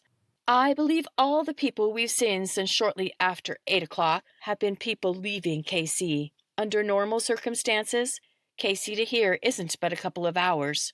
Less even for most people. But tonight is not normal. The interstate is moving very slowly. The people who just came in indicated they've been on the interstate almost 5 hours. As you all know, we usually close the dining room at 10 p.m., and leave the cocktail area open with our bar menu until midnight. I've already spoken with Mr. Lowry about this, but wanted to ask the rest of you if you would mind staying, and we can leave the dining room open a bit longer and offer the bar menu. Mr. Lowry is the owner of the restaurant. He's a good guy, as far as I know. Very pleasant and kind. He and his wife come in sometimes. I've served them, and they even left me a nice tip. Not embarrassingly nice, but definitely respectable. The bar menu is limited to deep-fried foods and foods that are easily prepared, like bread plates and finger foods. Miss Jacobson continues. Mr. and Mrs. Lowry will be here shortly to help. Bree is scheduled until closing and staying. She turns to our chef. Can your staff stay? Yes, we have all spoken about it and will stay. Several more tables have filled in the few minutes we've been having our meeting. I need to get back out there. At least the hostess is taking water around. Miss Jacobson, I'll stay, I say. But I need to take orders, and several more tables have already been seated. I'm staying, and ditto what Katie said, Clark adds. Thank you. Yes, please go. We'll seat people throughout and start handing out the bar menu. Clark and I hustle to get our tables taken care of. It's now a few minutes after 10. Miss Jacobson is working in the bar, and there are a few people waiting for tables. The bartender is also hopping from person to person. Mr. and Mrs. Lowry have arrived and are at the serving station helping Clark. I asked Miss Jacobson if I can take a quick minute to call Leo and let him know I'll be late. Leo says he'll be here shortly before midnight and can wait as needed. The night continues, with more people coming in. Our usual clientele on a normal night is primarily adults enjoying an evening out. But tonight we're seeing many children. I half expect tensions to rise since we're so busy, and while we're doing our best, I'm sure we're not quite as quick as people would like. The bar menu does help. The people seem to be pleased with the lower prices, so it's not bad at all. Right before midnight, Leo slips in. He's sitting at the bar, nursing a Perrier, and I briefly wonder why he isn't having a beer. Neither of us are big drinkers, but he'll have an occasional beer or glass of wine. I don't care for beer, and about half a glass of wine is enough for me. With the Lowrys, Miss Jacobson, and all of us running right up until we lock the door at midnight, we're exhausted. It's a full hour before the restaurant is cleared out, cleaned, and looking like it should. I'm very thankful I'm off tomorrow. Miss Jacobson and the Lowrys thank us all as we escape out the door. You look exhausted, babe, Leo tells me. My feet hurt. I'm okay otherwise. After you called, I wondered how busy our town was. I took a little drive before coming to get you. It looks like all the hotels are filled. Pillsbury Drive, coming off I-70, was still pretty busy. I ran a few errands, then took the truck back home and walked here. I brought your running shoes if you want to change into them. Leo motions to a small backpack hanging off one shoulder. I'm amazed he'd think to bring my running shoes. My heart swells a little. I was kind of wondering if we might have parking troubles. If the hotels are full, people might just park on the street or near any green spaces. I'm okay to walk. Parking's always a challenge by the restaurant anyway. The downtown area is still quite busy, even though it's after 1 a.m. We suspect these are people from the interstate, almost 10 miles south of us, and are looking for a place to spend the night. I think Leo's right. They'll be parking on the curbs soon. Things are still quiet in our little neighborhood. For this, I'm very grateful. We're safely inside our apartment. There are even more totes in the living room than when I left. They're still mostly empty, Leo tells me. I thought the food could go in them, so I bought enough to pack it all. It'll make it much easier to transport. I do have to say I didn't think about the roads jamming up like they are. Things could be difficult if we decide to leave. We'll want to look for alternate routes. I topped off our gas tanks, too. I think gas may become an issue. What do you mean? The news is saying towns are running out of fuel. Towns in the evacuation areas. That's what they're calling them. Some places are just nuts. The roads are at a standstill. The little towns have had all their services exhausted. No motel rooms, no fuel, and restaurants and even grocery stores are short on food. Well, the easy stuff is gone from grocery stores, and shelters are being set up in schools and such. My mom mentioned this in a text, and Miss Jacobson checked, but she didn't tell me it was this bad. We got so busy about then, and we really had no time to chat about it. I think we should go on to bed now. Tomorrow, we should check out routes and put together a plan, or several, in case we decide to leave. Katie, if Manhattan becomes like some of the other towns, we may not have a choice about leaving. Okay, you're probably right. Let's just go to bed and we'll figure it out tomorrow. I'm exhausted and almost skip washing my face and brushing my teeth, but do both grudgingly. Lee is snoring before I finish. It takes me several minutes to find a comfortable position. Then I start worrying about Mom. It's a long time before I finally fall asleep. Chapter 5, Saturday, Day 3. Katie, it's time to get up. Okay, Leo. What time is it? Almost 9 o'clock. I feel like I just fell asleep. Last night was exhausting. I can't believe how busy the restaurant became. All those poor people. Yeah, well, the entire town is now busy. Remember last night we talked about the people who were here? Of course. It looks like there may be about double the amount. They're setting them up at the college, in the empty dorms. I guess it's good school's out, so they can use those. What? How can that be? The hotels are all filled. It happened while you were working. I thought people would just park on the street and sleep in their cars, or maybe those with gear would go to one of the parks and camp, or go on to Tuttle Creek. Those things did happen, but it still wasn't enough. The city park, Northeast, and Seco are all full. Tuttle Creek, while not full, has a considerable number of people there. Frank Annenberg Park isn't quite as bad, probably because of its location and people forget about it. People are camping in our parks? I asked dumbly. Yep. Town council called an emergency meeting this morning at the police chief's urging. He started calling people at 4 a.m. when his people called and woke him. They met at 6 and got the university president involved. I hear he was a little reluctant to include the college in these efforts, but was finally convinced. They've also contacted FEMA. Lots of people weren't prepared for camping. They thought they'd find a motel room. Some went on when they couldn't, but most of those who stayed are either out of gas or had small kids and needed a break after being on the road so long and so late. What's Leo talking about? There are a few dozen hotels. How can they all be full? There must be thousands more people in town than there should be. You said they didn't keep going because they ran out of gas? Are they out of money, too? No, we're out of gas. The town is. At least we are until the trucks bring more, which, the way I hear it, might be a challenge since nothing's moving on I-70. People are coming from KC in the east and Denver in the west. While I don't think we have many Denver people here, the road's a complete parking lot to Goodland. All the little towns on 70 have been hit hard and are in the same shape we're in. It's a mess. I'm glad I'm off work today. I can't imagine how bad the restaurant will be. Yeah, listen, Katie. I think we should leave. Why is that? All of these people will go home as soon as they realize the threat has passed. Many of them can't go home until the fuel arrives. I don't think the fuel will arrive until the road's clear. I suspect part of the reason the roads are so clogged is cars ran out of gas and were abandoned. The cleanup could take a while, and with so many more people here, I worry about our safety. You had nice families in the restaurant last night, but I guarantee not every person who has arrived in the last 15 hours is nice. My mind is screaming, no, I'm not leaving, but my mouth says, what about our jobs? I talked to my foreman this morning. He doubts we'll be working until this evens out. No fuel will be a problem. And I suspect fuel isn't going to be the only issue. Food is also going to be a problem.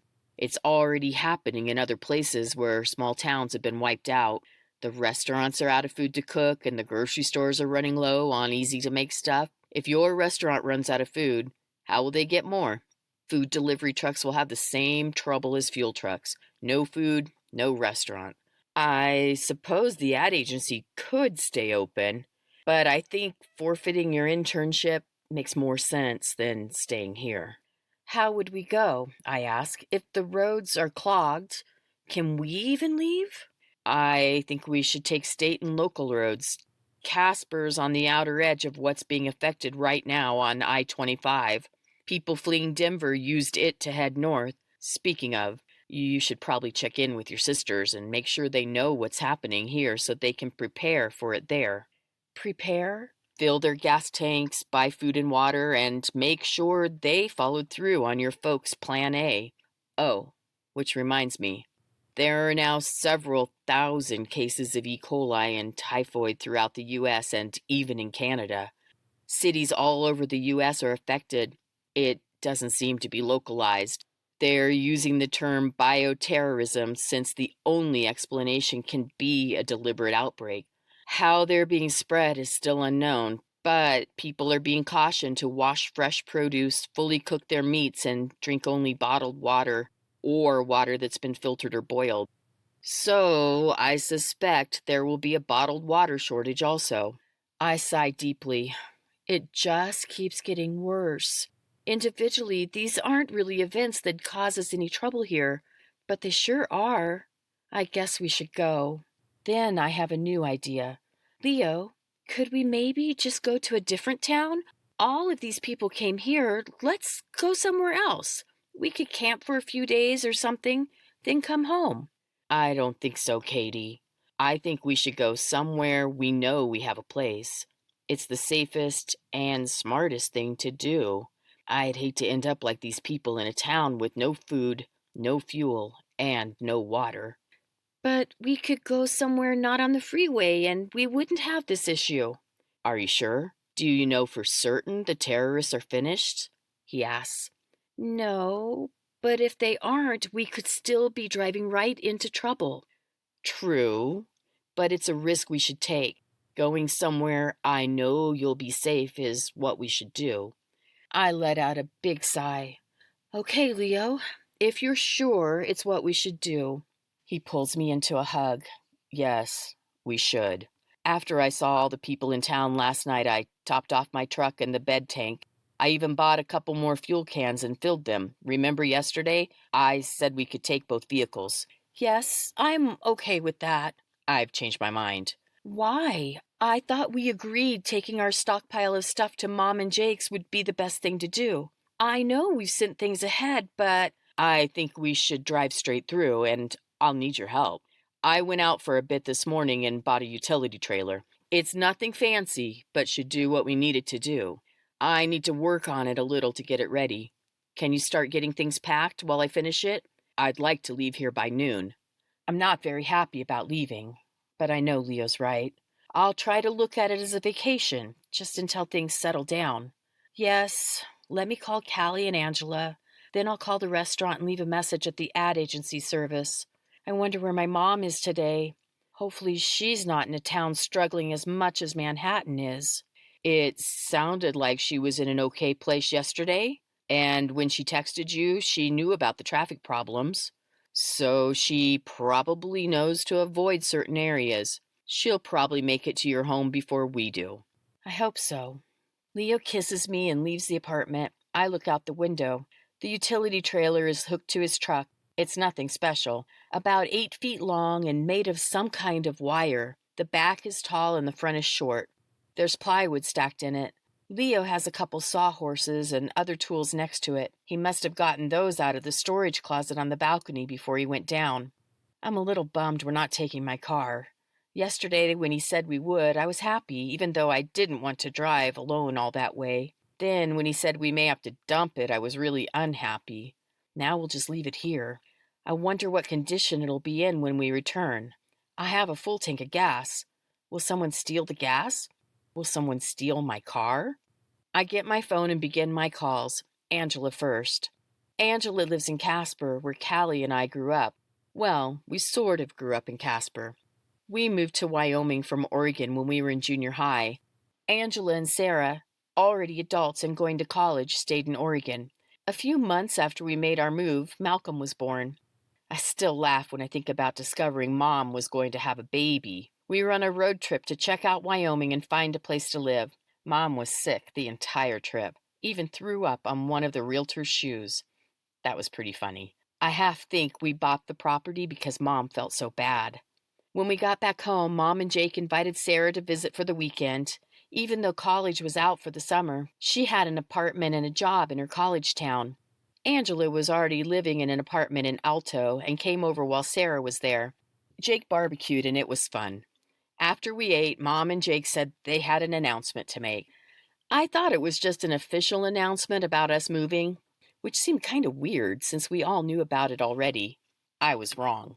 The big announcement? They were having a baby. Malcolm's 10 now, and I miss him like crazy. The best thing about bugging out is I'll get to see him soon. Chapter 6. Hey, Katie. Hey, Angela. So, I guess I'm bugging out. Are you? Did something happen there? Oh, I bet it's the hordes of people with you being on I-70 and so close to KC. Is that right? Yeah, you already know about the people? It's all over the news. They're here too. Not as bad as other places, but lots of Denver people are making their way here. And some are already here. Tim went out for more stuff last night as soon as we heard. He filled our cars and gas cans. We wanted to be sure to have enough to get to Mom and Jake's place, you know, in case we need to bug out too. He bought more dry goods and water also. Good thing he did after the food and water announcement this morning.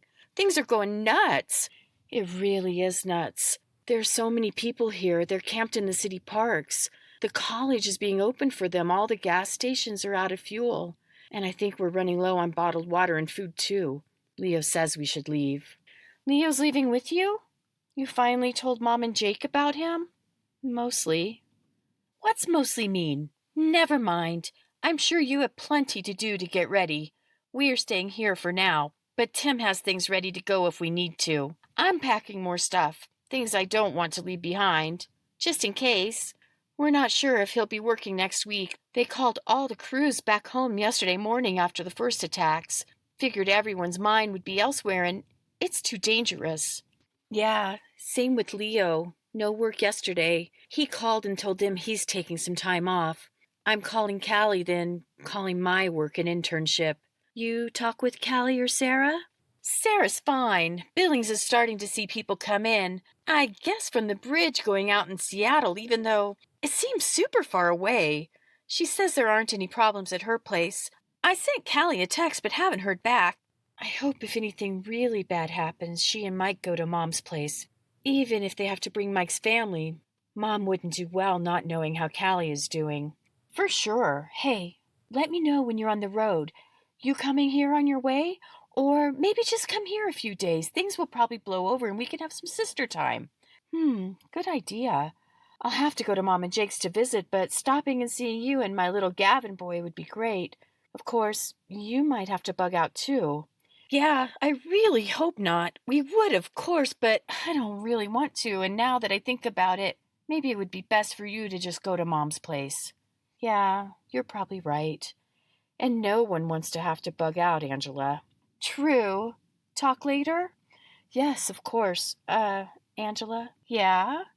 There's something I haven't told you. Okay. About Leo? Yeah, so what is it? We're pretty serious. Duh, Katie. I figured that out on my own. Right. I guess you probably did, but did you figure out he's living with me?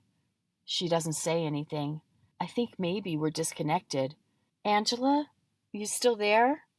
Yep, I'm still here. I'm just surprised, I guess. Remember when I told you Tim and I were moving in together? You were very much against it. You told me it was God's plan for marriage, not, what was the word you used? Cohabitation? Yeah, sounds like what I said. I'm feeling a little ashamed. Oh, I know you were saying it with love, and had my best interest in mind. At the time, I thought you were being a rather prude, but now I totally understand.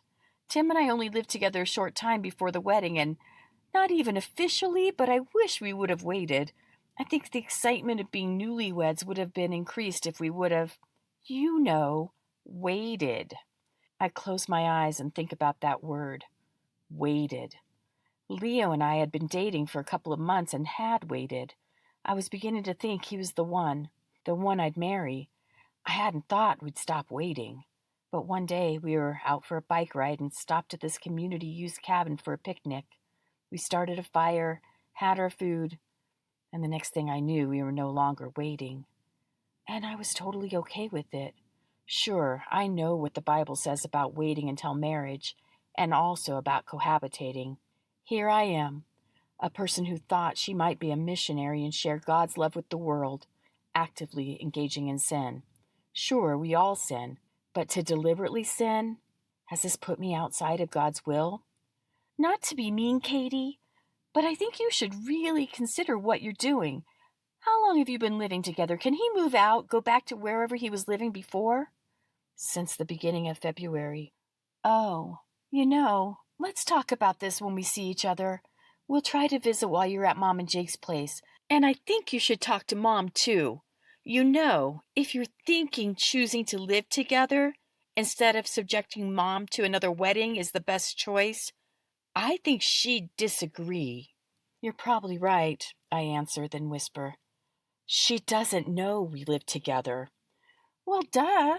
I figured if you hadn't told me, you certainly didn't tell Mom and Jake. She's not going to be mad. She'll be surprised. We all kind of thought you were on fire for God, and now this? Anyway, I'm glad to know you're human. Human? Of course I'm human. Why would you say that? Katie, as much as I love you, sometimes I thought, I kind of felt like you were too good. Like I'd never be as good as you. I so often wanted what you had, but couldn't see how I could get it. Does that make any sense? Oh, Angela, you can get it. You just have to ask and be willing. As I say this, I realize I can have it again too. I can have the feeling of fire in my belly, the incredible desire to serve, to share the love of Jesus. I'm no longer sure I'm called to the mission field in the traditional sense, but I can get right with God and share His love with my family and friends, maybe even strangers. I don't know, Katie. Let's talk about this more too. We will, Angela, and I do know God loves you. He's done great things in your life, and He wants to do more. He wants you to love Him back. I'm going to talk with Leo too. I think maybe things need to, change. Maybe so, Katie. Keep me posted on your trip. We'll talk later. Talk later. Bye. I want to think about what Angela said, but now's not the time to dwell on it. I try Callie next, but she doesn't answer. I leave her a message letting her know things are bad here and I'm taking off for Mom and Jake's place. Please, God, please keep all of us safe. My first prayer in months. It's not much, but it's something. The relationship Callie and I have is interesting. We're so very different from each other. When we were younger, we got along great, playing together and even having our own form of communication to an extent. We looked very much alike, with similar body structures, crazy curly hair, and the same green eyes. She was very small as a child, and people often thought we were twins. As time went on, we started to annoy each other. I guess it's pretty common among sisters, but it wasn't very comfortable.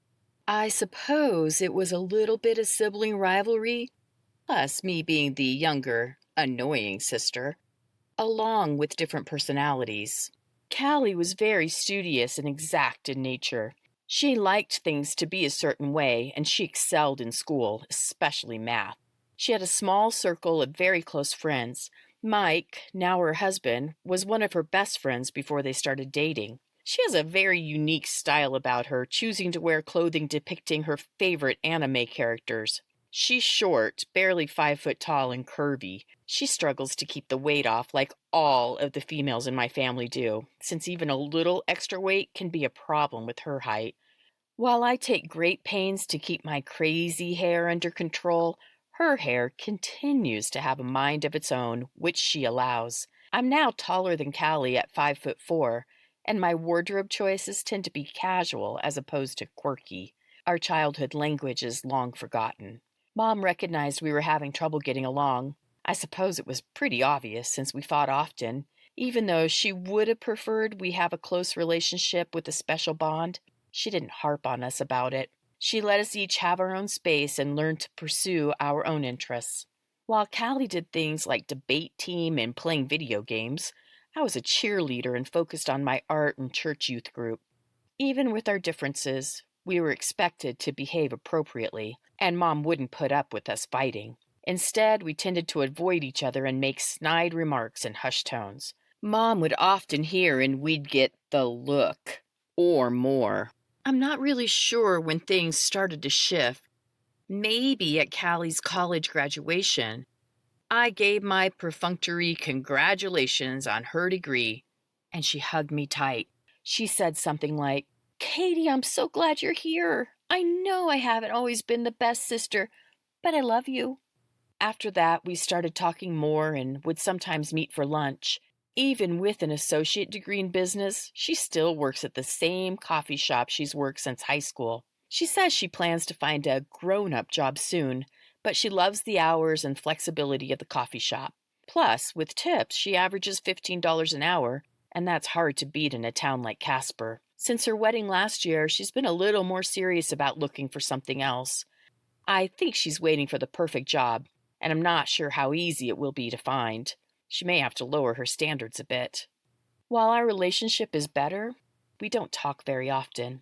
It's not just me she distances herself from. She does the same thing with Sarah and Angela. We try to reach out to her, but are often rebuffed. She does it with Mom too, but Mom calls her on it. Sarah has started pointing it out to her also. Then Callie will pout a bit. The last time we were all together was before her wedding. Even though it was a happy occasion, she was still weird with us. My next call is the restaurant. We're only open for dinner, but Mr. or Mrs. Lowry should be there. Will they terminate me or just let me have some time off? I'm not scheduled for a shift until Wednesday, so they have a few days to find someone to cover me. Mrs. Lowry answers. She says she completely understands and I should go home to my family. The next few days may be challenging for the restaurant if food deliveries don't come in. They're probably fine tonight, but Monday night might be lean. I thank her for being so understanding and tell her I'll let her know when I'm returning. I leave a phone message on the ad agency's machine letting them know I'm leaving town and will call on Monday. I need to shower and dress for the day. I wonder what the appropriate attire is when bugging out. I choose khaki pants, a t-shirt, and a light button-up shirt to go over it. I suspect I'll lose the top shirt as soon as the day heats up. I put sandals on, then rethink and decide on tennis shoes. Leo and I had talked about the possibility of this day when Mom and Jake sent the backpack. I know anything I can't live without should go in the pack. It's pretty well packed already. I get out my suitcases and start putting together the rest of my clothes. I'm thinking about the food we need to take and realize I'm hungry. I wonder if Leo's eaten. Even if he has, he can probably eat again. We have a small cooler for fridge things, but the less the better. Then I think about the freezer and the stuff in there. Should I cook some of those? We have a few pizzas, some frozen burritos, and little bagel pizza things.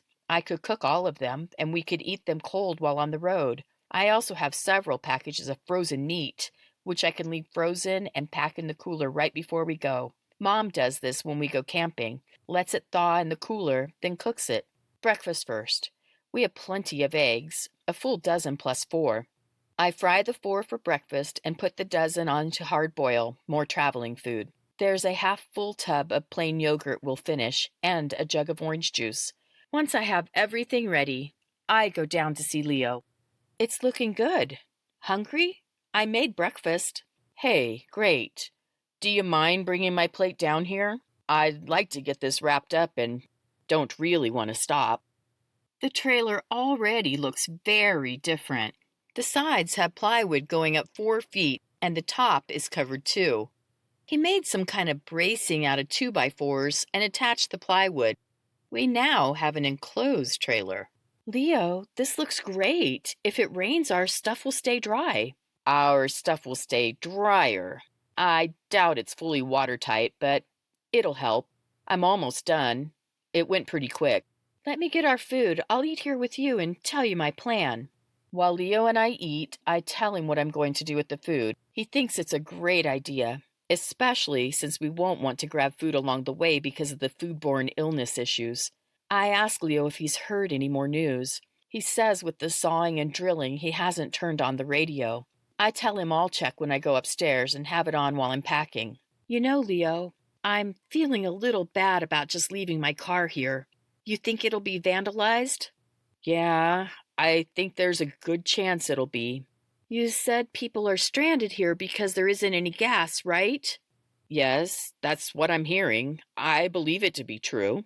Do you think anyone would want to buy my car? It has a full tank and we have the 2 5-gallon cans. Your truck uses diesel, so we can't really use the gas from the SUV or the cans.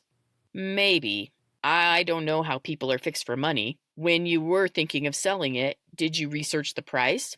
A little. It's a 4-wheel drive, so that increased the value a bit. I think the blue book was $2,600. I was hoping to get $22 for it. And you want to sell it? I'd rather sell it than have it destroyed and get nothing. You know, I only have liability. It's not worth having full coverage on something so old with such a low value. I don't know how we could sell it this quick, and you wouldn't be able to transfer the title over. It's a good idea, but I just don't see it as a real possibility. What we could do, maybe, is rent a storage unit and lock it in there. Might be a better choice than leaving it on the street. You think so? Could we do that? Can you call the one on Eureka and see if they have a unit available? I imagine they do, with school just ending. Lots of seniors are gone now, and some might have used a storage unit while living here. We have to make this quick, Katie. I still want to leave by noon. I'll make the call and get my packing done. Do you still need to pack? Mostly done. I'll only need a few minutes. It'll take some time for us to load up, though. If we can get a storage unit, we can stop there on the way out. The price for a garage unit is amazingly high at $110 per month. I figure 1 month and I'll either be back or never coming back. I make the reservation over the phone and pay with my credit card. They tell me to bring my own lock. I'm pretty sure I have one in my dresser, and it's a combination, so I don't have to look for the key, only remember the code. Not always an easy task. After taking care of the reservation, I turn the oven on to heat so I can make the food. While it's preheating, I pack the stuff in my dresser drawers. I finish as the preheat cycle is done. I'm making a game of this. I put the burritos in and set the timer for 20 minutes. The cook time is 35 to 40, but I want to put the bagel pizzas in during the last 15 or so minutes so they can cook too. I get the bagels ready on the cooking sheet. Now the game begins. I want to have my closet emptied and packed before the bagels need to go in the oven. I'm making good progress until I get to the back of the closet. I don't even know why I have some of these clothes in here. I don't wear them. As the timer goes off, I make a decision. Leave them behind. The bagels are in and I shut the suitcase. I find a reusable grocery bag for my shoes. I tie a second pair of athletic shoes, my favorite running ones, onto the backpack. Like the clothes, a few shoes are still in the closet. Next, makeup and toiletries. These are pretty easy since I use one of the toiletry organizing roll things. The clear plastic bags Velcro to a large piece of material, then it all rolls together and Velcro shut. I do have to pack my hair products separate and put those in a carry-on bag, along with some other miscellaneous stuff. I'm not finished, but the timer's beeping at me. The bagel things look done. The burritos bursting open are also done. The 2 cheap pizzas go in next, directly on the rack to give them a nice crisp crust. 12 minutes. That's how long I have to finish my packing and bring everything to the living room. I finish emptying the bathroom. I have the nightstand by my bed left. I keep my jewelry and some keepsake items here. The jewelry, most of it costume, is stored in individual boxes or bags. I put all these in a gallon-sized Ziploc and tuck it in the carry-on bag. I find a reusable grocery bag for the keepsakes. Take a look around my apartment. I'm an artist and I have my art on the walls. I have a few pieces lined up on the floor. I'm hopeful there will be room to bring it all. Maybe with the trailer. The timer goes off. I'm happy with my progress. I take the pizzas out. The counters are full of pizza, bagels, and burritos. Once they cool, I'll package them for travel. I peek out the window to see how Leo's doing on the trailer. While the trailer looks great, there also seems to be trouble. Chapter 7. Leo's talking to a couple of guys, just normal, average-looking guys, but something's seriously off. One guy, almost as big as Leo, is widely gesticulating. The other guy, smaller but rougher looking, is standing stock still with his arms crossed. Leo's standing tall and strong with his arms by his sides. He shakes his head several times and gestures down the street. After a few minutes, the guys stalk off. My phone rings. It's Leo. Who were those guys? Guys who thought we have stuff they should have. What? What do you mean? They saw me finishing the trailer and suggested we may have fuel to get out of here. I convinced them this was just a project I've been working on. At least I think I convinced them. I'm glad the gas tank we got for the bed of the truck looks like a toolbox. How close to ready are you? I have all my stuff packed. The food is cooling and needs to be packaged. Then we need to load. Oh, and I got a storage unit. Good. That's great. Listen, Katie, I don't think we should leave the truck alone. I think we need to keep an eye on it, so one of us should be here while the other one loads. Can you start bringing stuff down? Only light stuff. Then we'll switch off. Yeah, sure. I think Leo's being a little intense about this. Surely people wouldn't try to steal our truck in broad daylight. And seriously, we've been out of gas less than 12 hours. Could people really be that desperate already? I take my first load of stuff. As I'm descending the stairs, I remember I didn't check the balcony storage unit. Our bikes are in there. The tools Leo's using are kept in there, plus some of his other things are there too. About my paintings, I've decided I'm taking all of them. Here's the first load, Leo. Super, Katie. Oh, hey, what are you doing with the bike rack? Trying to figure out how to mount it on the trailer so we can get our bikes loaded without taking up trailer or truck bed space. Good idea. I figured we'd just put them in the bed of your truck like we usually do. Yeah, I should have planned this a little better. I could have bought a few more things this morning. I think I have something I can use in the storage unit. Can you stay here while I look? Of course. Katie, don't act friendly. We don't need people stopping to chat. Yes, boss. Leo's back in a few minutes carrying 2 totes. Find what you need? Yes, I can make it work. I want to go ahead and load the trailer first. Everything we can get in there, we should. I brought these totes, but I'm thinking the totes would make a nice load in the truck. Then we can tarp it all. We can put things we need in the bed, too. In the back seat of the truck, our backpacks and any gear we need on the road will be there for easy access. Let's load it last. All right. What do you want me to bring down? How about you stay here? I'll make some very fast trips, and when I need a break, you go. Bring anything. Leo, I want to bring my paintings. They should go in the trailer. Can you bring them first? Which painting? All of them. All of them? Katie, no. Yes, Leo. I'm okay with leaving my furniture and anything we don't need, except my paintings. I want to bring them. Leo lets out a big sigh. Okay, I'll bring them first. They'll need to be in the trailer. Thank you, Leo. Leo, also, I don't know what all is in the storage area. I meant to look, but forgot. I know our bikes are there. Do we have anything else? Not really. Just some tools I'll bring with us. Be right back. He gives me a quick kiss. True to his word, he's back in a flash. He has an armload of paintings. Looks like most of the ones I had stacked by the wall in the bedroom. He puts them in the trailer. Next trip, he's back with more paintings, the rest from the floor and a couple off the wall, plus a tarp. I help him put the tarp in the trailer at the front. Then we put the paintings on the tarp. He goes for the rest. Once they're all in, we wrap the tarp around like a burrito.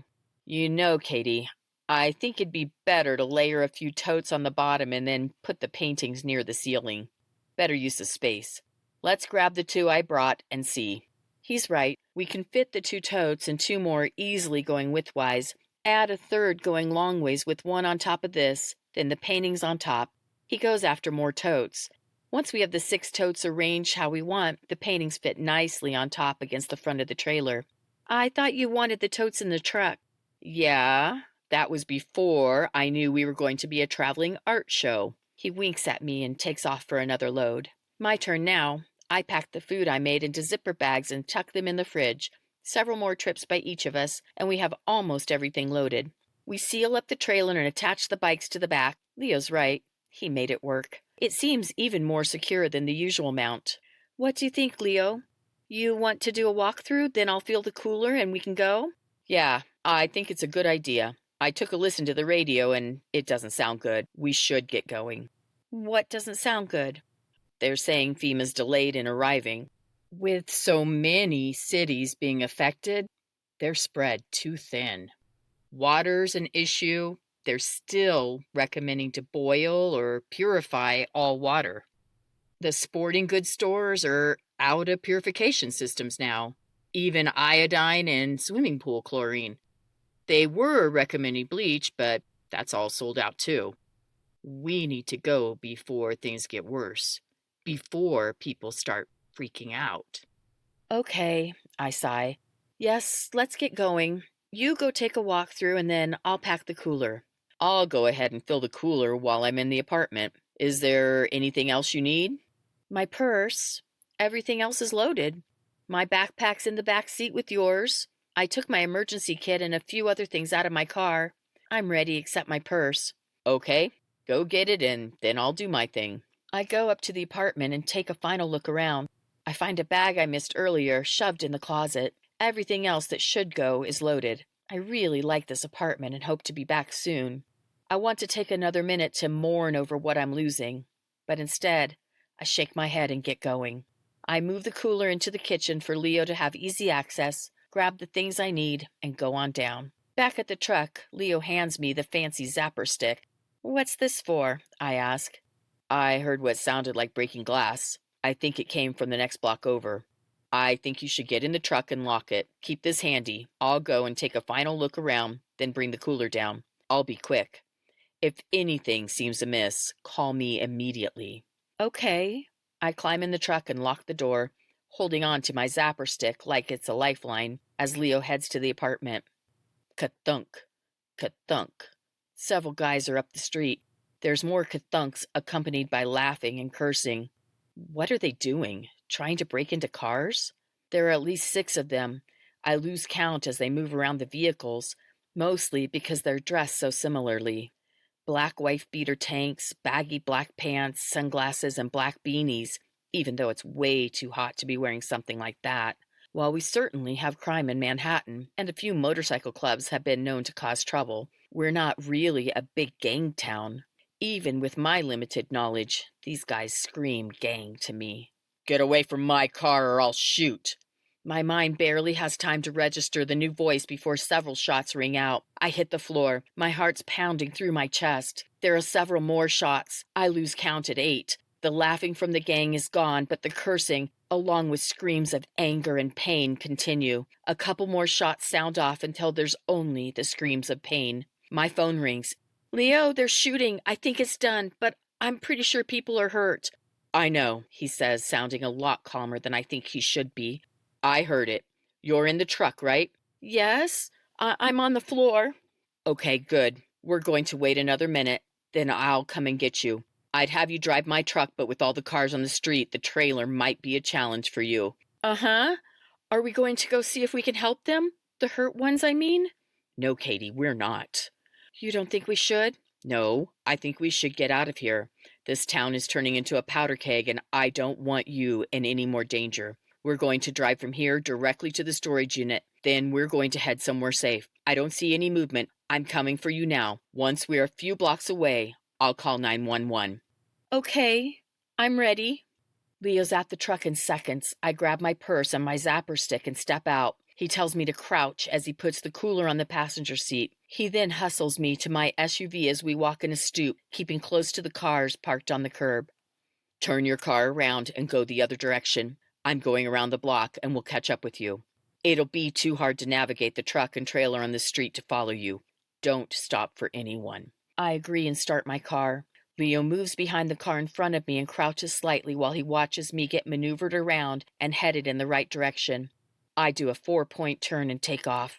On the drive to the storage unit, I'm amazed at the number of people on the streets. Not many cars, but many people walking and some on bikes. Passing by one of the local parks, it resembles a tent city. I begin to breathe easier when I notice Leo behind me within a couple of blocks. The SUV fits nicely into the rental unit. I lock it, write down the combination on 2 pieces of paper, give one to Leo and put the other in my wallet. I climb in with Leo and we head out in a hurry, as much of a hurry as we can with the busyness of Manhattan. I'm still shaking from the adrenaline pumping through my body. I shudder involuntarily. You did well, Katie. Getting on the floor was smart. I nod, but say nothing for a couple of minutes. Then I start crying. I'm pretty sure Leo can't understand me through my tears as I tell him. It was so strange. They were checking the cars and trying to open doors. They kept kicking the cars and hitting them with things. Then I heard a guy tell them to leave his car alone, and one of the gang guys just started shooting. I couldn't see what happened next since I was on the floor. Leo pats my leg. I heard the banging and hustled to get the cooler down the stairs. I just opened the door when I heard the guy shout and the shooting start. I think there are at least 4 different weapons involved, but they all sounded like handguns. As I'm pulling myself together, I look at the clock on the dashboard, 12:22. We're only a little later than Leo's target time of noon. Getting out of town is slow going. With the traffic and the way I'm blubbering after the shooting, I'm very glad Leo's driving. How's the trailer pulling? I ask a little while later after my tears have stopped. It's fine. It's not very big, and even with the plywood I added and being full, the weight's still good. I can probably drive when we get someplace less congested, if you want. Yeah, once we're in a better place, I'll let you take the wheel for a while. US 81 should be a good place for you to drive. Not curvy at all, and, of course, flat as a pancake. You get a hold of your family earlier? I talked to Angela. I left a message for Callie. I never even thought of calling Jake to let him know we're on the way. I should, and I should see if I can reach my mom and find out where she is. Did you make the 911 call after the shooting? I did. They already knew about it. Said several people had called. I nod. A shooting in broad daylight, I'd expect the emergency calls to be made. I decide to start my calls with Jake first. Hey, Katie. Hey, Jake. We're coming to your house. Manhattan got overrun with people leaving KC last night. I decide not to tell him about the shooting incident so close to my apartment. Oh, Katie. I'm sorry about this. I do think it's a good idea for you to leave, though. Drive straight through if you can. You heard about the water and food poisoning? You have enough stuff so you don't need to stop for food? Yeah, I think we'll be fine. We talk for a few more minutes about Jake worrying over my trip, then about a wedding he's going to this afternoon, and then about the latest updates on the attacks. They don't think it was caused by suicide bombers. The bombs were remote detonated.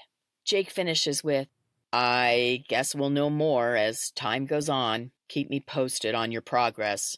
I look forward to meeting Leo, even though I wish it were a real vacation and visit you were on. Okay, Jake. I'll talk to you later. It takes us almost 2 hours to get far enough away from Manhattan to be able to travel at something resembling a normal speed. Listening to the radio and checking my Google Maps app, we decide to stick with the side roads as much as possible. We already knew we didn't want to go on I-80 near Cheyenne, but had thought the interstate would be okay near where we were. Only we're now hearing reports of Lincoln, Nebraska seeing refugees. That's east of where we plan to get on I-80, but not worth the risk. Instead, we'll catch Highway 36 west, then head north, crossing over I-80. We turn off the radio and plug in my iPod for music. Everything's going well when we reach a little town in Nebraska about 25 miles south of the interstate. Things are still quiet here. I think we should fill up, Katie. We're about half a tank. The stop and go coming out of Manhattan didn't do our fuel mileage any favors. Sounds good. I need to use the restroom anyway. Leo pulls to the pump while I head inside. When I come out of the bathroom, Leo's at the counter. Hey, babe, you ready to go? You want any snacks? Maybe a soda. We have the stuff I packed from home. I think I'll grab one also. At the refrigerator case, Leo grabs not 1, but 3 sodas. I arch an eyebrow at him. You may want to get more than 1, too. My card didn't work for gas. The guy here says the system's down. There's some sort of cyber attack. Guess we should have checked in on the news once in a while. A cyber attack? You mean someone's taking out the internet? Pretty much. It's probably nothing. We'll listen to the radio when we get in the truck. The radio catches us up on exactly what's happening. We're receiving reports of dozens of financial institutions offline by what is believed to be the result of a malware cyber attack. The affected banks are unable to offer any online services, which has shut down credit and debit cards, online banking, and ATM machines. While it is a Saturday and most bank branches are closed, people are prevented from withdrawing money directly from branches since the computers cannot be accessed for these records. We are assured these attacks are being addressed and services should soon return to normal. In addition to financial institutions going down, social media giants Facebook and Twitter, along with YouTube, Google, and Yahoo, are unavailable due to what is believed to be a distributed denial of service taking these out. With so many people turning to social media and online searches to stay up to date on the latest news, this is causing extra panic. The affected sites hope to resolve these outages as soon as possible. 911 operators are being inundated with calls reporting down status of websites. Please do not call 911 to report any websites being down. Please reserve 911 for true emergencies only. We'll have more on this developing story as information becomes available. Yikes, Leo. This doesn't sound good. I don't care about Facebook being down, but is the money we have in our bank safe? How much money you have in the bank, Katie? $100? No, around 30. Less than usual, but I rarely have much in there. I don't think you should worry about your money. We were smart to pull out more cash yesterday. I got most of mine. The bank didn't like me taking it out and tried to talk me out of it. If I haven't told you, I'm sure glad your folks sent the bug-out bag to you. We'd be in a world of hurt right now if they hadn't. It got us started and helped us make some wise decisions along the way. Having cash on hand is one of those. The general population's likely freaking out right now. We're both quiet as we continue listening to the news updates. There really isn't any new information about the attacks or the food poisonings, only a staggering announcement of the mass amount of life lost from the combined events. We cross over I-80 without incident and are soon in the small town of Ansley, where we plan to head west. We listen to the radio off and on and discover the cyber attacks continue to evolve and increase. There are now many blackouts across the U.S. due to the power stations being hit. The government has taken the internet completely offline, and even traffic lights have stopped working. It's a mess. No, it's worse than that. With everything else already going on, it's a mess on top of a mess. We start looking for a gas station on 83, but don't find anything until we reach Valentine. The gas station, like the rest of the town, is dark. Looks closed, Leo. Yeah, I think the power's out here. We okay on gas? We're okay. I'll put some in from the cans I bought last night. We'll use the big tank if we need to farther down the road. You think you could drive for a while? I'd love to shut my eyes. He pours the fuel in the truck while I move around to the driver's side. I adjust the mirrors as needed. I'm a little nervous about driving with the trailer attached. I've driven Leo's truck before and it handles fine. Jake has a very similar truck, just older, so I'm not new to driving pickup trucks. From Valentine, we're heading west on US 20. We discussed taking 20 into Wyoming, which would put us in Lusk, but decided this was too close to Cheyenne, which is too close to Denver. We'll head north into South Dakota and go into Wyoming on US 18, then head to Newcastle. Leo makes sure I know which road to head north on before he dozes off. Everything is going fine until shortly after midnight when a deer darts out in front of me. I briefly consider swerving but realize with the trailer attached, I'm likely to wreck. I whack it hard, then skid to a stop. What's happening? I hit a deer. She came out of nowhere. Do you think she's okay? I'm shaking so hard I can barely get the words out. Turn off the truck, then scoot over here. I'll get out and see. Leo walks to the front of the truck, then over to the side of the road. He walks around the truck a bit, then climbs back in. He starts the truck and carefully pulls forward. I feel a bump. What's going on, Leo? Did I break something? The deer was stuck underneath. You rolled her full length, and she was caught under the trailer. I'm going to pull forward a bit and check for damage. One of the turn signal lenses is shattered, but I didn't see anything else. So she's not okay? He reaches for my hand. Sorry, Katie. Feeling terrible, I simply nod. Leo pulls forward to a wide spot and takes a flashlight with him when he gets out. I start to open my door. Can you wait here, Katie? The deer's a mess and I need to move it off the road. You don't need to help. I can help. I know. He shuts the door. I watch in the side mirrors as he walks back to the deer and moves her off the road. It takes 3 trips to fully clear the road. I'm a little sick thinking of the damage I'd done to her. I'm fine with hunting, even though I don't do it myself. I totally understand it. But this, I don't like. It's not the same at all. After moving the deer, Leo walks very slowly around the trailer and truck, stopping often and looking underneath. He then pops the hood. After about 10 minutes, he gets back in. We may have some good fortune with the way you hit her. We only lost the lens cover and the lower radiator hose came loose. I was able to tighten the hose. I have some tape to cover the lens with. I didn't find anything else, but we'll take it slow when we start out to make sure nothing's going on. I think the brush guard and the winch helped keep her out of the grill. You mind holding the flashlight for me while I tape the lens? He locates the tape in a small tool case he has under the back seat. It takes only a few minutes to get the tape on the lens. Leo takes over driving.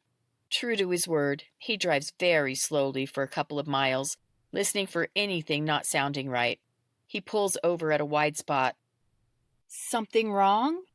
Don't think so. I'm going to do another walk around and check under the hood to make sure. A few minutes later, he's back in the truck. I'll take her up to speed and then check again. After a few miles at highway speed, he pulls over and repeats his walk around. Getting back in the truck, he says, Looks like we dodged a bullet, Katie. I'm going to drive from now until daylight, then do another walk around when we have full light. Hopefully all is well. Why don't you get some sleep? Yeah, I think sleep is a good idea. I feel terrible about hitting the deer. I know you do, honey. It's one of those things. You did really well not crashing after you hit her. Pulling the trailer, it could have been easy for you to lose control. Chapter 8, Sunday, Day 4. It's still dark when I wake, feeling the vehicle slow. I have drool stuck to the side of my cheek. Ick. Wiping my face with the back of my arm, I sit up. While it's mostly still dark, there's a hint of light in the east. Where are we? Just past Newcastle. We're in Wyoming? That's great. What time is it? Not yet 5. It'll be full light soon. I still want to check the truck in the daylight, but we need some fuel. Nothing was open in Newcastle. All the pumps had out-of-order signs on them. What road are we on? Wyoming 450, heading east toward a town called Wright. I'm not sure which way to go from there to get to your folks' place and avoid traffic. Now that you're awake, I think I'll turn the radio on when we get going. I've been in this area before. Wright isn't too far from here. They might have an open gas station.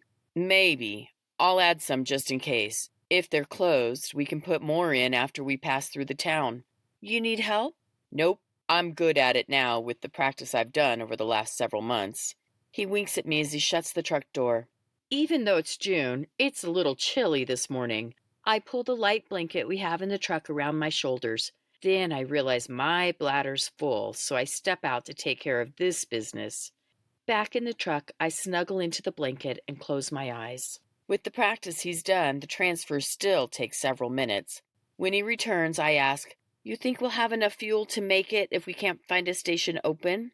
I think so. The auxiliary tank is 60 gallons.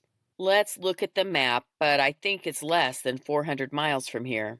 That should use less than half the tank. There's a Wyoming map in my map collection, provided by Mom and Jake as part of the bug-out bag, and we stretch it out between us. Here we are. Leo points to a spot. Yep, one of my mom's friends lives around here. We visited a couple of times. Not that I could ever find her house, I shrug. We're in the grasslands. Let me think. It has a special name. I'm surprised it isn't on this map. I'll think of it. Once the sun comes up, it'll be beautiful. It's pretty flat looking with rolling hills, but it's kind of deceiving. Off the road, like where Mom's friend lives, there's gulches and rock formations. It's pretty amazing, almost like a hidden land. Sounds like we'll be in for some scenery after daylight. Yeah, but watch out for the antelope. They like to dart out in front of you. Oh, I guess I should say pronghorn. One of my professors really gave me a talking to over calling them antelope. Don't you know the difference, young lady? Contrary to the song you may know, the antelope do not play in North America. Pronghorn. We have pronghorn. You want antelope? Go to Africa. Man, he really let me have it. To be honest, I don't know anyone living in Wyoming that calls them pronghorn. Even the hunting licenses say antelope. Some people are just sticklers, I guess, Leo says with a small laugh. I'm looking forward to seeing the antelope. Yeah, well, don't hit one. We don't need a repeat of my performance last night. I'll be careful. So we'll stay on this road into Wright. Then we could go north to I-90. I can't imagine we'd have any troubles on 90 there. It should be far enough away from any of the towns with the bridge attacks. We can take 90 into Billings and then drop down. This route might give us the best chance for finding fuel, too. Even though I'm sure we'll be fine, it'd be best to get a fill. You think going through Billings is a good idea? There's lots of people there, and if there isn't any power, how can we get fuel? Last news we heard indicated scattered blackouts. Maybe Billings isn't affected? What are our other options? Leo asks. I point to the map. We could take this road across here from Wright. It's a little state highway and would drop us onto I-25 north of Casper. But Angela said Casper had people from Denver, so that might not be smart. If Casper has people from Denver and they're already north on 25, they may have made it to I-90 too. Maybe. Or maybe people stopped in Casper. It's hard to know, I say with a shrug. This road that drops on 25 is quite a ways north of Casper. I think it's a better risk than I-90. And then at Buffalo or just past Sheridan, we can go over the Bighorns to their place. Looks good. Let me see if I can figure out the mileage. He spends a few minutes using the key to try to estimate it. I think it's a little over 400. With regular driving, we'll be fine. It's the stop and go that's hard on this truck's fuel consumption. Pulling the trailer isn't helping either. But we should make it. Of course, going over the Bighorns will also use fuel. Maybe when we get to Buffalo, we can find out more about Billings. It may be worth going that way, if it sounds okay. Sounds like a plan. You hungry? Starved. I get out and stretch. I'm still cold, so grab a sweatshirt from the back seat. You want a burrito? Might as well. It's better warm, but I can choke it down. Not me. I thought it was pretty terrible. There's 3 left. You can have them all. I'll take the bagel bites. Everything else in the cooler is uncooked. At least we have jerky and tuna packets. Tuna for breakfast. Yum. Oh, Thunder Basin National Grassland. What? That's what this is called. I remembered. Closer to Wright, there's even a mine called Thunder Basin. That's how I remembered the name. I was thinking about the huge trucks there. Malcolm was totally mesmerized by those trucks when we drove by them. Wait until you see. It's full-on daylight now, so Leo walks around the truck looking for any issues from me clobbering the deer. He finds nothing new. We listen to the radio and discover the power outages are very widespread, with more places affected than not. Cell service is also spotty, with some carriers completely down. The internet is still out. More people have died from E. coli and typhoid. It's all quite a mess. When we drive past the mine, it's completely quiet. No large dump trucks driving around for me to point out to Leo. I'm not sure why, but this makes me cry. I know it's completely silly, but I can't help it. We're in Wright shortly after 7 a.m. The gas station is open. There's a sign on the diesel pump telling us to go inside for service. Leo moves the truck over to the edge of the lot where we can see the front door. Wait here? I answer with a nod. He steps out of the truck, then reaches under the seat and pulls out 2 soft-sided handgun cases. He unzips one. Katie, this is the semi-auto 22 you shot before. It's loaded and ready to go. Just click it off safe. He motions to the small tab on the side. I'm going to leave it on the seat. You know how to use it if you need to. The gun faces toward the steering column. He gives me a small wave as he walks into the building. A few minutes later, a guy comes out the door with Leo behind him. The guy heads over to the side of the building as Leo walks toward me, giving me a thumbs up. They have a generator. He's going to fire it up. It's $10 a gallon. I bought 10 gallons. I told him I'd need to see if we could come up with any more money. The guy seemed fine, but I didn't want to flash my cash around too much. Besides, I only had 100 on me. Give me a minute. Leo steps out and hollers over to the guy. The wife says to fill it up. Okay by you? Okay by me, if you got the cash. Need to see it before we go over the amount you already paid. You understand, he yells back. I get into my purse and decide the guy is getting all ones. I produce a combination of 10s, 5s, and 1s plus a single 20 to total an extra $150. Tell the guy the wife doesn't have any large bills. Leo laughs. Keep an eye out, Katie. Should be fine, but let's stay alert. It is fine. It takes almost the full $250 to fill the truck and bed tank. The little left Leo puts in one of the gas cans. Leo shakes hands with the gas guy and we head out. There's a small rest area in right we make use of. I take in my toiletry bag and a change of clothes. Leo does the same. As we're getting out of the truck, Leo says, Katie, take the zapper stick from your backpack. What? I think we need to be cautious. This looks like a quiet place, but you never know. I'd feel better if you took the stick with you for your safety. I'm doing the same thing myself. He lifts the edge of his shirt so I can see his holstered pistol. I had no idea you were carrying it. When did you put that on? When we left home yesterday. Why didn't you tell me? And how'd I not see it? Didn't think about it. Maybe since it's on the left side? I had it on last night while you were driving and I was in the passenger seat. I guess. Is this a problem, Katie? No, not a problem. I know lots of people who carry all the time, or did when I lived in Wyoming. It's just not something I'm used to from you, and it makes me wonder how things change so quickly. They did change quickly, and I think they're going to continue to change. We need to be ready. Will you take the zapper stick? I agree and take it with me into the bathroom, which I have all to myself. I'm happy I packed a washcloth in my bag and can take something resembling a sponge bath. We both seem to be in good spirits when we get back in the truck. We decide we need another snack break, and I'll try to reach my family. I try to call Angela, but get a no service message. Same thing when I try each other family member. Next, I text Angela, and it seems to go through. I let her know we're in Wright, heading toward Midwest. Tim, Angela's husband, is from Midwest, and his dad still lives there. A few minutes later, Angela texts back. I let out a gasp. Oh no. Chapter 9. Leo, Angela says there was a fire in Manhattan. A bad one. Listen, I'm so glad you left Manhattan. There was a report on the news about it. A large fire broke out. They were getting it out when the power went out. It sounds bad. Did you hear? Oh no, Leo says. I'm going to see if I can reach Bob and see what he knows. Okay, let me text Angela. After the fire part, she says, we're picking up Tim's dad and then going to Mom and Jake's. Let's meet in Midwest. You remember where he lives? Something must have happened since they're going to Mom's place too. You mind if we take a break here so we can meet them? Not at all. I think it's a good idea. Might be smart to be together. I send my text. Sounds good, Angela. We'll see you soon. Leo tries to call Bob and is surprised when the phone connects and starts to ring.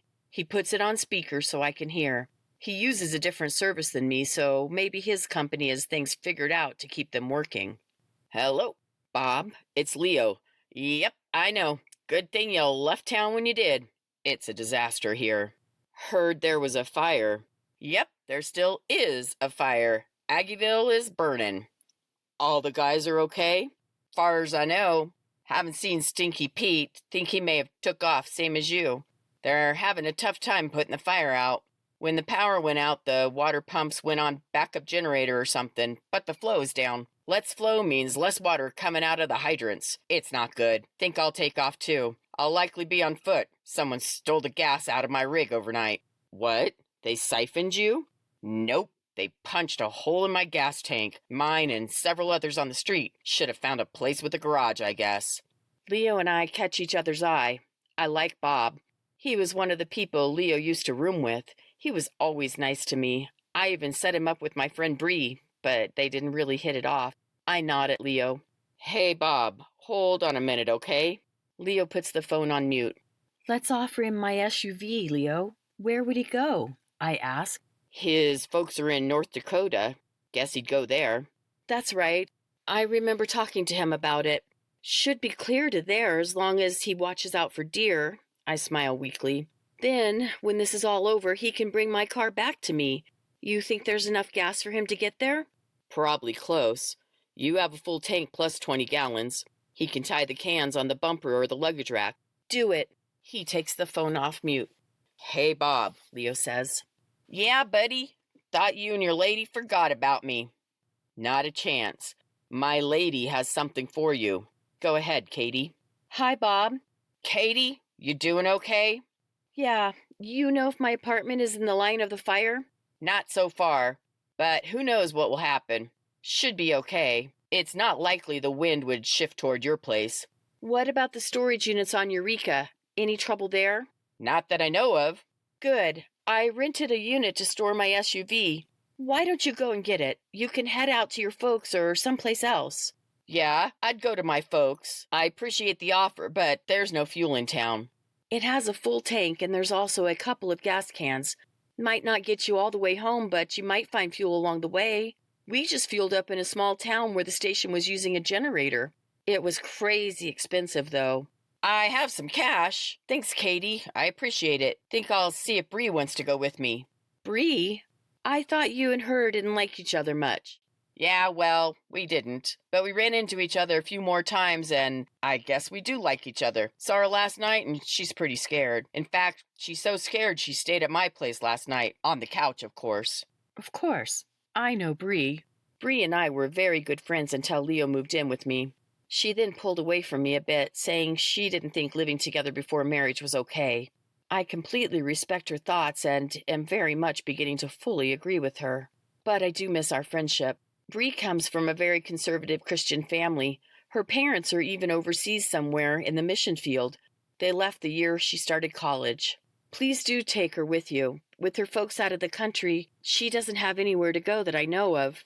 I give Bob the unit number and the combination, then ask him to give my best to Bree and to call if he can when they get to his parents' place. Soon we arrive in Midwest. It's not a very big town. Really nothing more than a wide spot in the road. But still, I managed to get us turned around trying to find Tim's dad's place. We finally find it when we see Angela and Tim's truck with a long, well-loaded flatbed trailer and Angela's Jeep both parked against the curb. We circle around the cul-de-sac and park across the street. Katie, I don't want to leave the truck.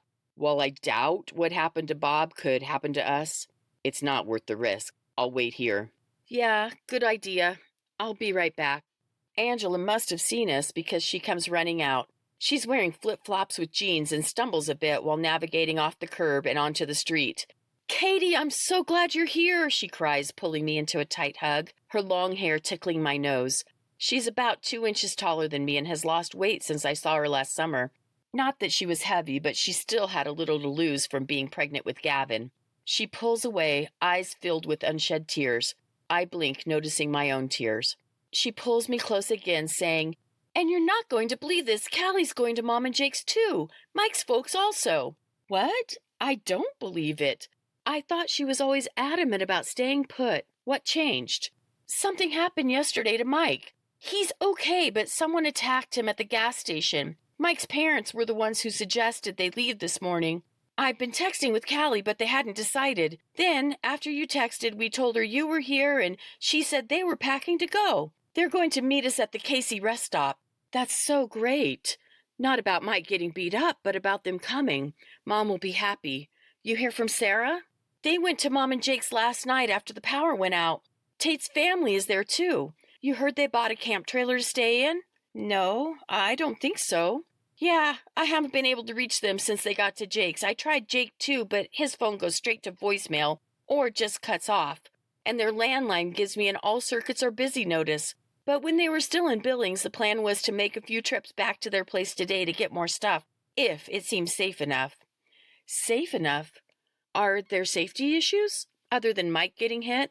Things are happening everywhere. Shootings, stabbings, all kinds of stuff. Haven't you been listening to the news? Not much. Guess we should a little more. Are you almost ready? Tim had to convince Art we need to leave. He was supposed to be ready when we got here. I've been packing things up. Not much really worth taking other than the memorabilia stuff.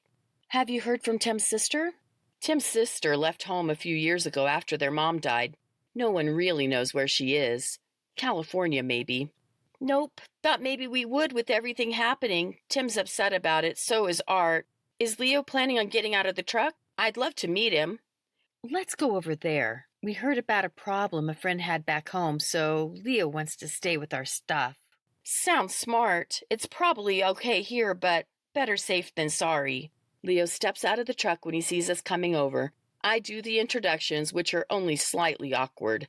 Then I tell Angela I should help her so we can get going. How are you all set for fuel? Leo asks. I think we're good. Tim filled up as soon as we heard about people fleeing Denver. He filled our gas cans and bought a few more, too. They're all in the back of his pickup. We're leaving Art's car here. It's a piece of junk, and he won't have any gas in it anyway. He can ride with Tim. I'll have Gavin with me. We're meeting Callie and Mike up the road. Leo looks at me. I nod and give a big smile. That's great, he says. I bet you're both very relieved. We answer yes at the same time. I kiss Leo and tell him we'll try to hurry. Inside, I give Gavin plenty of hugs and kisses. While I often talk to him on FaceTime, I haven't seen him in person since last summer. He's so big. During the 30 minutes we spend getting everything together that Art tells us he can't live without, I think about Callie and how amazing it is she's going to Bakerville. Out of all of us, she's always been the most vocal about Mom and Jake being crazy preppers, to the point of being mean about it. First, she didn't think anything could possibly happen.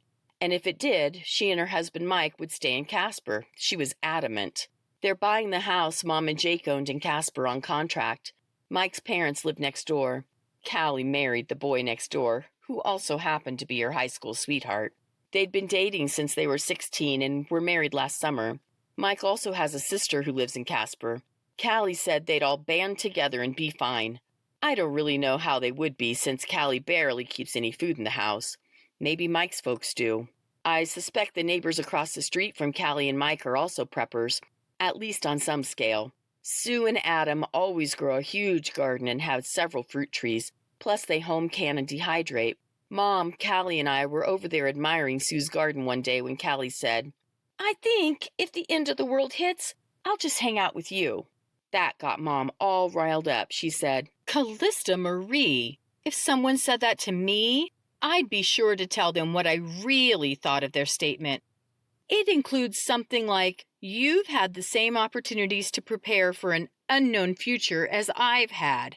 The fruit trees and tomato plants are available for you to purchase, just like they are for me to purchase. The store is full of food you can buy and store.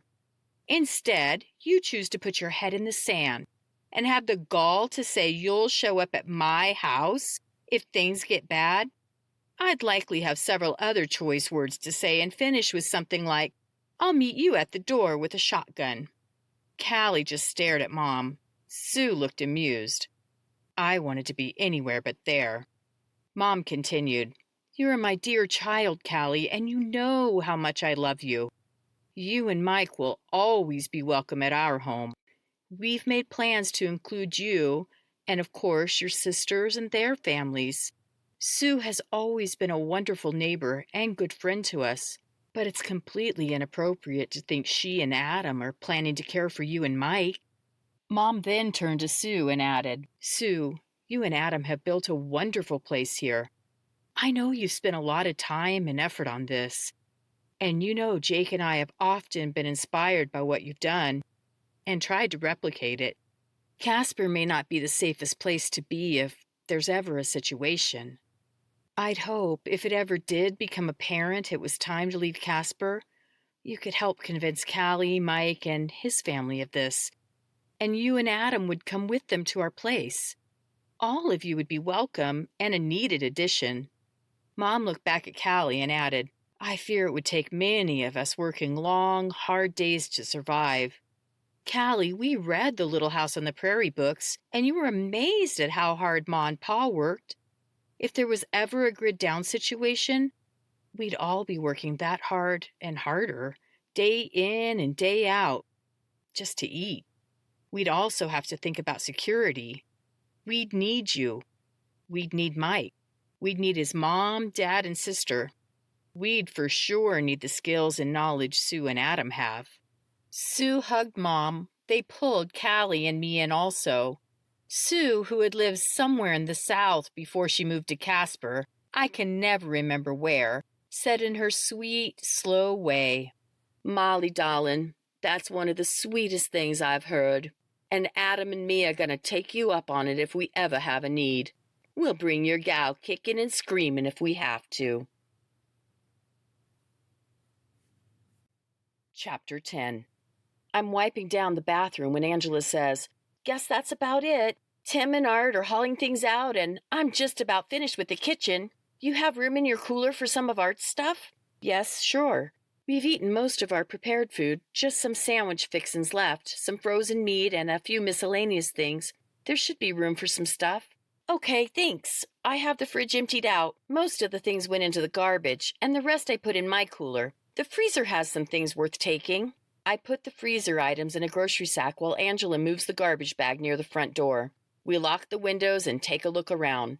No telling when Art will be able to come back. Angela grabs a cat carrier, with the cat already inside, making plenty of noise, expressing his unhappiness at being locked up.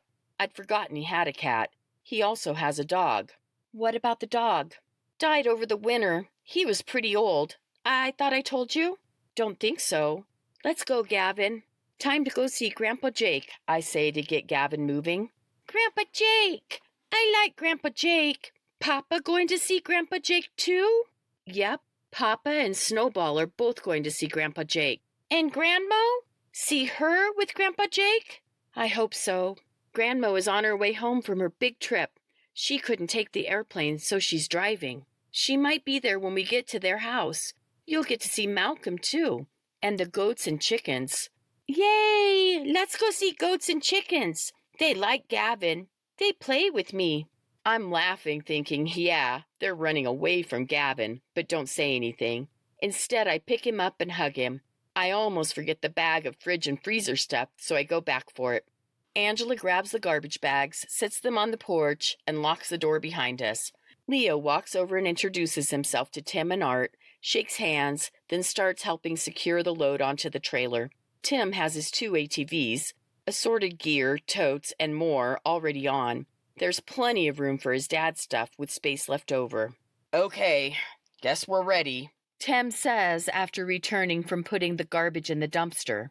"Dad's not too happy, but he'll get over it. You hear anything from Callie?" Angela checks her phone. "Nothing new, but you know reception is terrible here, even when the phones are working the way they're supposed to." "Yeah, that's true. We'll stop before we get on I-25 so you can check for messages." "What's in the bag, Katie?" "Some stuff from your dad's freezer. I'll put it in my cooler. I have some of the frozen meat I put in there when we left yesterday. It was still mostly frozen this morning. These frozen things should help it all last longer." "You guys hungry?" Angela asks. "You need to eat?" "We still have a few things in the truck. We're fine. You?" "We ate before we left. I have snacks for Gavin. We'll be there in about 5 hours? Maybe we can stop at one of the picnic areas in the Bighorns. You think, Tim?" "Yeah, let's make a plan when we find Callie and Mike. Stay close, Angela. Katie, you too." Our little caravan is soon on its way. KC is usually less than 45 minutes, but with the increase in traffic once we hit I-25, we don't know how long it'll take today. I'm excited and surprised Callie's going to be there. I truly never thought she'd leave her house. The attack on Mike must have really shook her up. Poor Mike. In an hour and a half, we're at the rest stop. There's a gas station at the rest stop turnoff with a big no gas sign out front, which answers my question of whether we might be able to add to our fuel in Casey. I've been to this town many times when driving through and knew the station was here. I had hoped they'd have something figured out like the station in Wright. The rest stop is full of people. Callie and Mike are already waiting for us. Callie sees me walking over and runs toward me. She grabs me in a huge hug, which completely surprises me. She's usually not one to show much affection. Katie, I'm so glad you left Manhattan. I saw in the news, Aggieville's burning. Well, lots of places are burning, but Aggieville is one of them. Did you hear what happened to Mike? Someone tried to beat him up. Angela told me, but I don't know the details. He's okay? Yeah, but he looks like crap. She gestures to him, and I have to agree. He has a black eye, cuts above his eyebrow, and on his swollen nose. Geez, why? I ask. Don't know. He was on his bike and pulled in for gas. He thinks the guy might have thought it was his turn instead of Mike's. Mike ran his card. This was around noon before the hackers ruined the banks. And the next thing he knew, he was on the ground. Mike didn't even get much of a return on the guy. Kicked back a few times, but nothing else. Several people pulled the guy off. He ran off before the cops got there. Mike wouldn't go to the hospital, but I had to go get him. He was seeing double and couldn't drive. Can't even drive now. I'm driving our Tahoe and his dad's driving Mike's truck. She gestures toward Mike's Chevy pickup parked along the edge of the rest stop, hauling a tarped utility trailer with wooden sides. From the shape of the tarp, I suspect the item in the center is the Harley Sportster he bought last fall. Mike's dad and mom are standing near the truck. They see me and give a wave, which I return. That's crazy. How'd you get his bike home?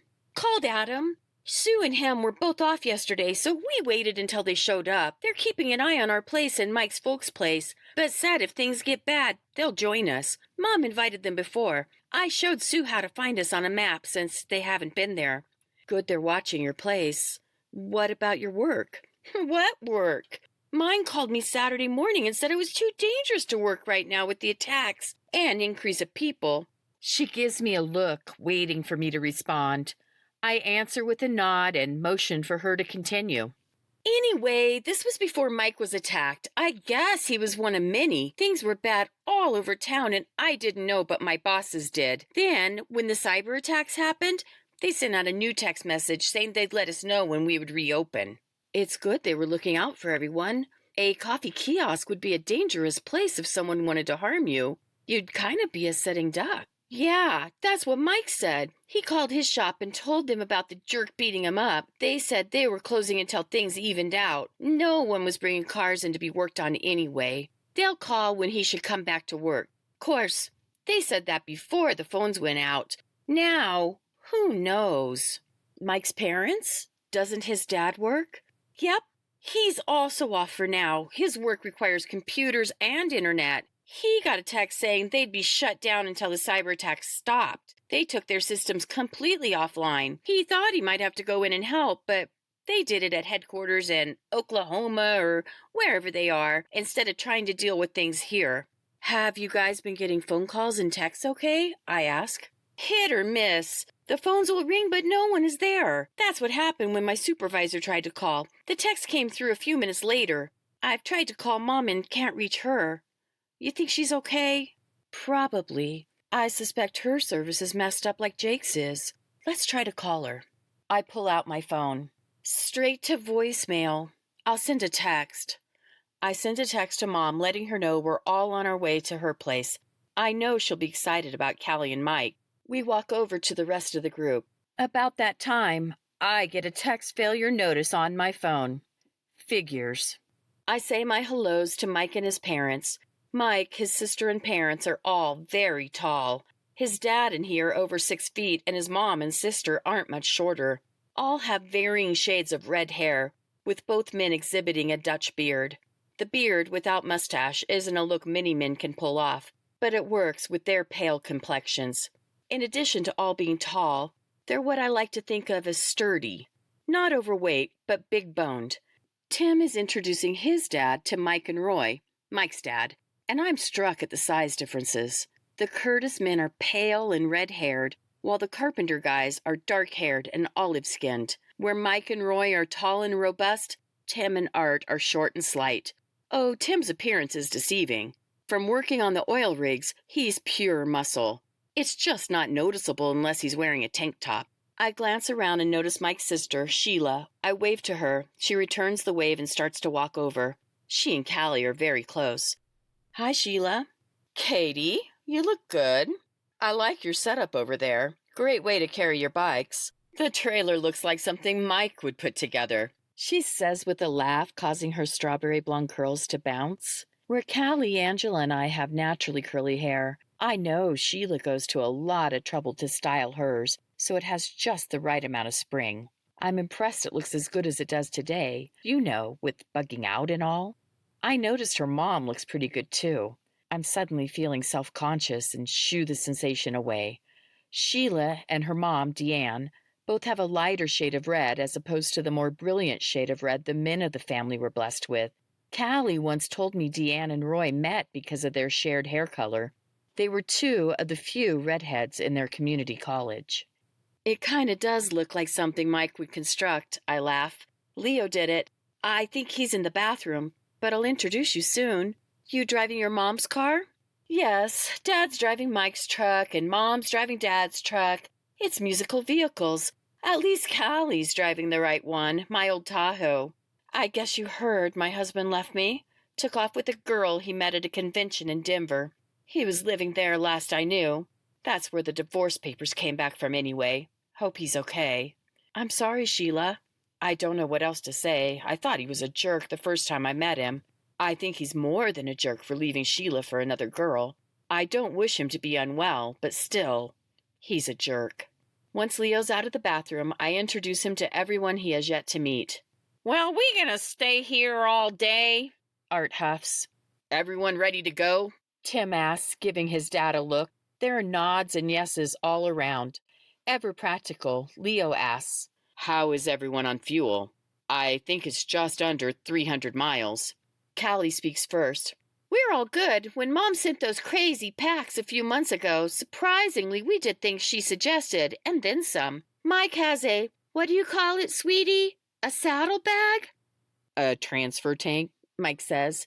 36 gallons, plus a couple of filled jerry cans. My dad has a few 5-gallon cans, too. Our 4 vehicles all run on gas so we can share. When Molly and Jake sent out the Plan A text, I told my parents, and though they thought we were all nuts, they filled up too. Mike's dad mutters about how it did seem ridiculous, but now they're glad they did it. Mike gives a quick bob of his head. We did wait until morning, though, since it was so late and we were in bed. Worked out okay since the mass amount of people didn't get to us until Friday night. Wish I would have thought to fill my bike on Friday. Then maybe I wouldn't look so pretty now. We all offer courtesy laughs, and Deanne gives him a hug. All right, so this is everyone? Leo asks, looking around. I do a quick mental count. 11 of us going to Mom and Jake's. They said they were planning for us, and I know it's true with the lodging they'd put in and increasing their food and supply stores, plus several features they added while building their place. I have to admit, I'm not even sure Callie knows about all the aspects of the homestead. We've never spoken of it, so if she does, she's great at keeping the secret. Angela, Tim, and I had what Mom and Jake call the grand tour. I think Sarah knows from something Angela said before. I haven't told Leo about it. That'll be up to Jake and Mom to do. I hope they don't decide to give him the grand tour. In my mind, this means they'll think the worst is yet to come. Could these terrorists do something worse than they've already done? Katie, you okay? Leo asks, and I notice everyone staring at me. Oh, yes? Tired, thinking of what a crazy few days it's been. And I just remembered I hit a deer last night. I know it seems silly considering everything else that's happening, but you poor dear, Deanne says, wrapping me in a hug. Hitting a deer is never good. At least you're okay and didn't wreck. Let's get you home. Have you heard from your mom? I hope she'll be there when we get there. I haven't heard from her since yesterday. I let her know we were leaving, and she texted back she was happy about it. I sent her a text a few minutes ago to let her know where we are. Tried to call too, but just got her voicemail. Let's get there and see, Tim says. I'll take the point, if no one minds. Leo, you want to pull up the rear? Sure, sounds good. You know a place to stop and eat? Everyone brought food for lunch? Leo asks. Yeah, we'll stop on the way over the Bighorns. Oh, and You agree we should go past Sheridan and cut over instead of Buffalo? Is it shorter? Roy, do you know? Roy says he doesn't know and hasn't been that way. We decide to take the Sheridan route.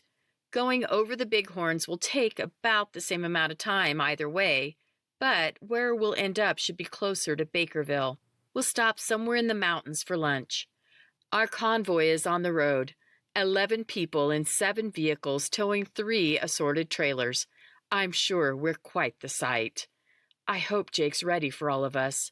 I know he and Mom have always said they would be, but Mom isn't there. Please, Lord, let my mom get home soon. Chapter 11. I-25 continues to move along, although there's considerably more traffic than any other time I've traveled this route. When we merge with I-90 and continue to Sheridan, traffic increases. A few miles before we reach Sheridan, it's backed up and is slow going. This is very un-Wyoming. A Wyoming traffic jam tends to be more of the deer crossing the highway and we have to stop for them brand, as opposed to traffic congestion. What do you think the problem is? I asked Leo. Looks like they're stopping people when they're exiting the interstate, which is blocking the right lane. And the left lane is all gawking to see what's happening. Then a line of people getting back on the interstate is causing further slowing. Why would they be stopping people? Maybe they're trying to prevent what happened in Manhattan from happening here. Maybe they're out of gas and lodging, so they're keeping people moving along.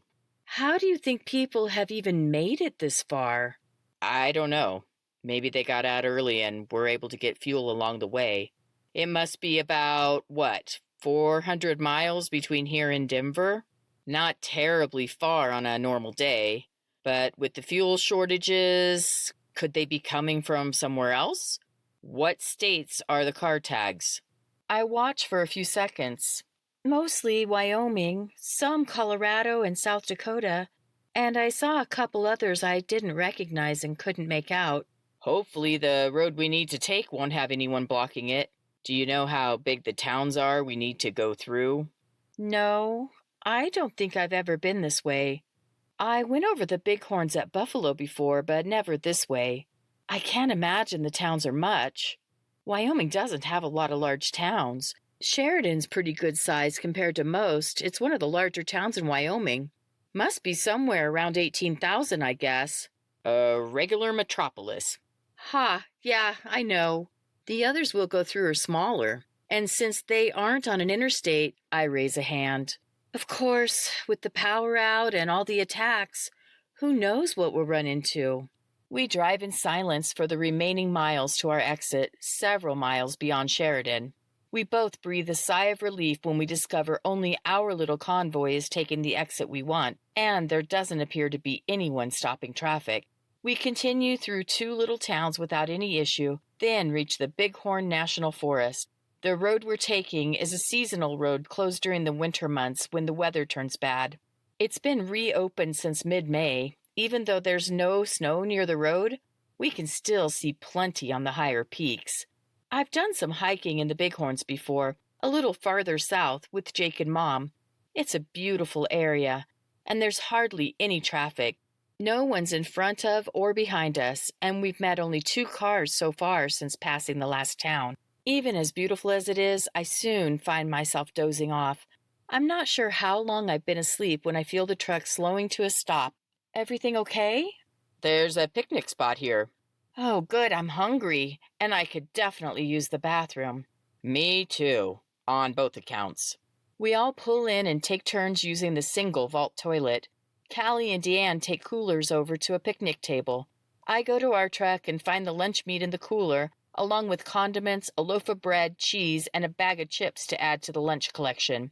With everyone contributing, it turns out to be quite an array of choices. The conversation is, of course, centered on the terrorist attacks. Angela says she heard on the radio that the illnesses had been tracked to restaurant buffets and salad bars. Someone had been purposely poisoning them. The cyber attacks are worse, and the stock market and all banks will be closed for the week because of the damage done by malware inserted during the cyber attacks. The internet's completely out with no idea when it'll be working again. The only bright spot is there hasn't been a new attack of any sort today. Hopefully it stays this way. It's very quiet here. We're still seeing very little traffic. In the time we've been here, we've only had one car go by in each direction. After we eat, we decide to rest for a bit. Blankets and pillows are put out in a small grassy area, and others sit in their cars with their seats back. The relative quiet of the forest is interrupted by the sound of a motor. I look up to see a van traveling on the road in the direction we're headed. Less than a minute later, a loud screech and the squeal of tires fills the air, followed by the sound of metal slamming into metal and glass breaking. "Angela, can I take your Jeep and see if anyone's hurt?" Leo yells while running to his truck. "Yes, of course," Angela responds while Tim and Mike both say they'll help. Leo grabs a large first aid kit from his truck and the three are quickly in the Jeep. Tim takes Gavin's car seat out of the back and Leo hops in. While he pulls out, Leo yells to us, "Stay alert, everyone." All of us are standing together, not really sure what to do. Many expressions of, "I hope everyone's okay," are uttered. Roy and Art are sitting at the picnic table nearby. Angela's holding Gavin, and he's kicked up the bottom edge of her shirt. "Angela, are you carrying a gun?" I say with more dismay in my voice than I intended. Callie, Sheila, and Deanne all look at us. Yes?" Angela answers hesitantly. "When did you start carrying a gun?" Callie asks. "Friday morning. Well, I bought it Friday morning after Mom and Jake sent out their Plan A and we did those things. We started talking about it." Angela meets my eyes, then continues in a rush. "I've shot Tim's pistol several times and both of Mom's pistols. Plus, remember the mini class we took with Mom last year? I've been thinking about it since then. I've tried several rental guns at the gun range when we've gone shooting. I just couldn't decide what I wanted. I finally made my decision and bought it." "And you feel okay carrying it around?" Sheila asks. "Mostly," Angela answers with a slight shrug. "It's a little strange, though. We went to the range after I bought it, and I practiced drawing and shooting. I need to work with it more for sure. I plan to spend some time on it once we get to Mom and Jake's place. Maybe I can take another class from the neighbor now that I have my own gun. I want to get my concealed carry permit." "What kind is it?" I ask, not that I know one gun from another, but it seems like the right question. "It's a Sig Sauer 9mm P320 compact." "Wow, sounds fancy." "It's very nice and it's convertible. I can change it from a compact to a subcompact or even to a full size. I don't know if I'll use that option, but it's nice to have options." "I don't really know what you just said," Sheila says. "Your gun can get bigger or smaller?" "Yeah, pretty much. This," she motions to the holster, "is the medium-sized version. The smaller compact version is for putting in a small purse or maybe on a thigh holster. You can wear it on your hip too, of course, but it conceals real nicely. This one does too, but the subcompact is smaller. The full size is bigger, but my gun can't get bigger or smaller unless I order the things needed to convert it. I'm not sure I'll do that since this is the size I want." "Oh, okay," Sheila says, sounding and looking completely uninterested. Living in Wyoming, we're all pretty used to guns. Mike and Tim are both carrying today, Leo too. It's kind of a surprise Angela has a gun, but not overly so. I wonder if Callie does. I'll ask her later. We stand around trying to make small talk, but are really wondering if everything's okay. A few minutes later, Angela's Jeep pulls into the picnic area. Tim, alone, steps out. "It's, not good," he says. Angela goes over to him. He wraps her in a hug. Once they release, he looks at the rest of us. "2 cars, pretty much head on. One car had a driver only. She was gone when we got there." I gasp and shake my head. Others make similar noises and gestures. Tim gives a somber nod. "The minivan was carrying what seems to be a family. Dad's gone and Mom isn't looking too good. 2 young teens in the back. They're alive, but in bad shape. We can't get our phones to work to call for help. Do any of you have service?" We all check. Angela and Sheila show bars but can't dial out. Head shake all around. Okay, we talked about how to transport the kids. Deanne and Roy, Mike said he thought using the back of your Yukon might be good. We can load your things in other vehicles. Yes, of course, Deanne says while she and Roy go to their SUV. I go to Leah's truck to rearrange the back seat so some of their things can fit in. In just a short time, we have the back seat and cargo area completely empty with everything lying around. We'll work on putting it in other vehicles while they get the kids situated for transporting. I bring over a tarp and several blankets to lay down in the back of the SUV. When I step away, Tim says, Leo asked if you could come back. He said you two took some first aid classes and he could use your help, if you're up to it. Yes, we did. I bite my lip. I can help. Good. We'll need Leo's truck to move the wreckage out of the road. You want to drive it or the Yukon? Yukon. I don't know about driving the truck on the hill with the trailer. I can do it on flat ground without curves, but this, I don't know. I'll drive. You follow me. Tim turns to everyone else. Can you all be ready in a few minutes? Get all the things stowed away. I'll honk 3 times when we're ready to go. Deanne, Katie needs to help. She'll drive the Yukon for now, okay? The accident is less than a mile down the road, around a curve. With the positions of the cars, I think the uphill car was on the wrong side of the road. I stop about 100 yards back near where the road flares have been set up. Tim stops near the minivan. Leo waves me forward. Where should I go? I ask out the window. Let's get the children loaded. Then we'll move the cars out of the way. I'd like you to sit with one while we load the other. I put the Yukon in park and turn it off, then walk over to Leo and the children. Both are covered with space blankets and look to be unconscious. Each is wearing a cervical collar from Leo's kit. I take a look around and ask, "Where's Mike?" Over there.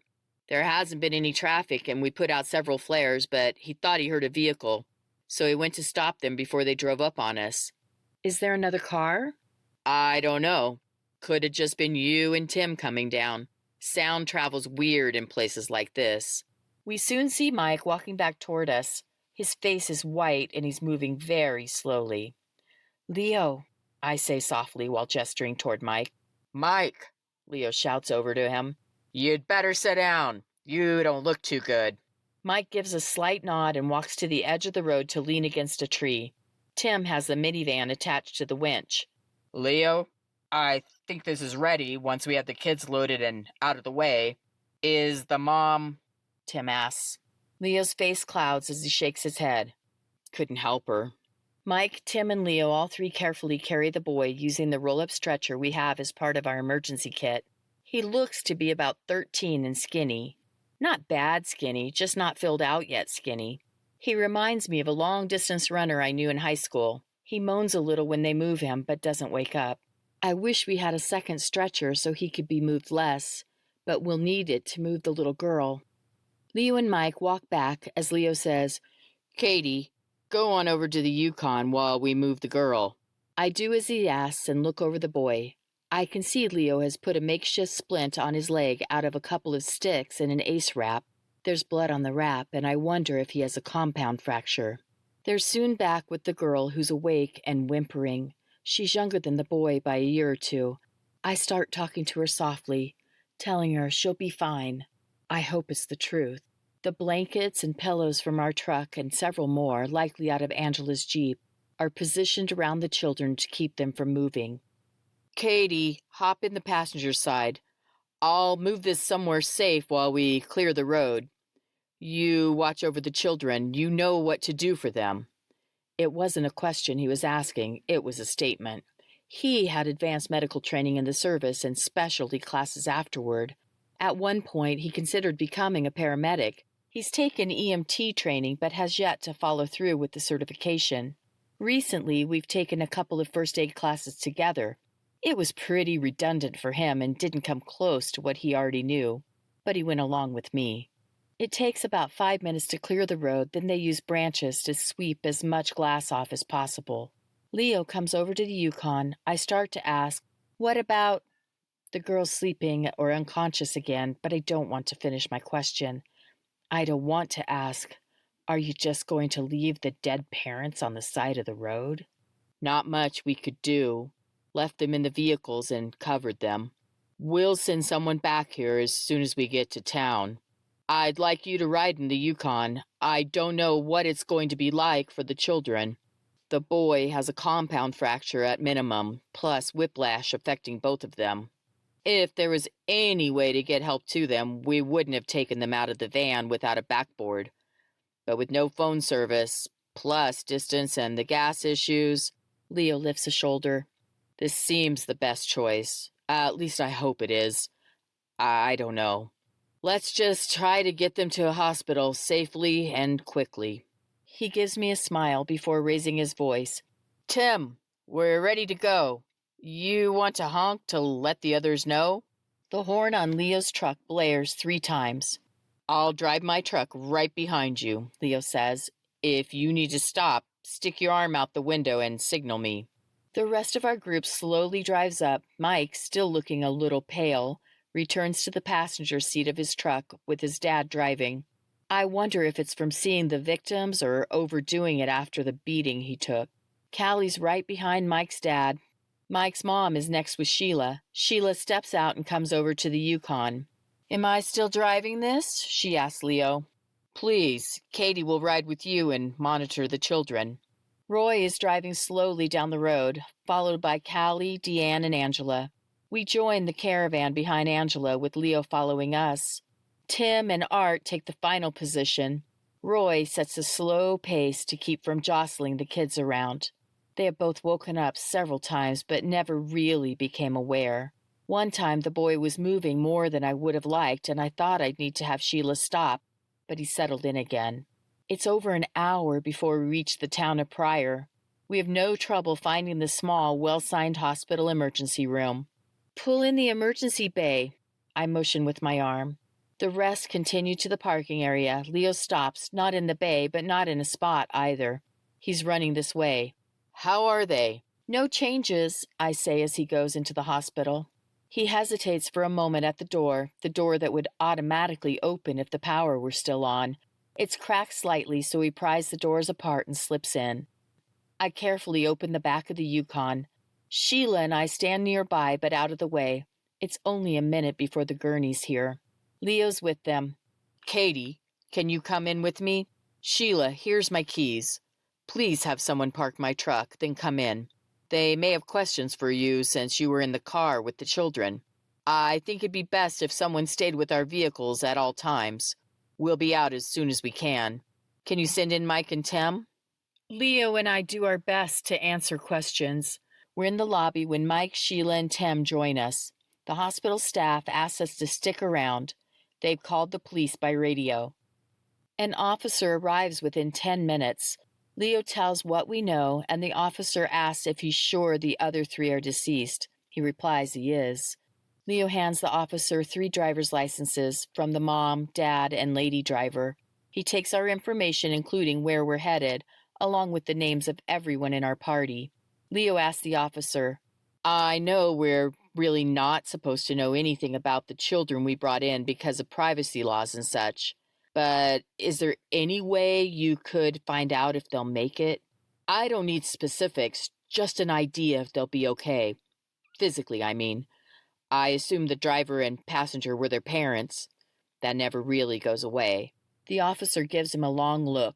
Give me a few minutes. I'll see what I can do. He returns in about 5 minutes.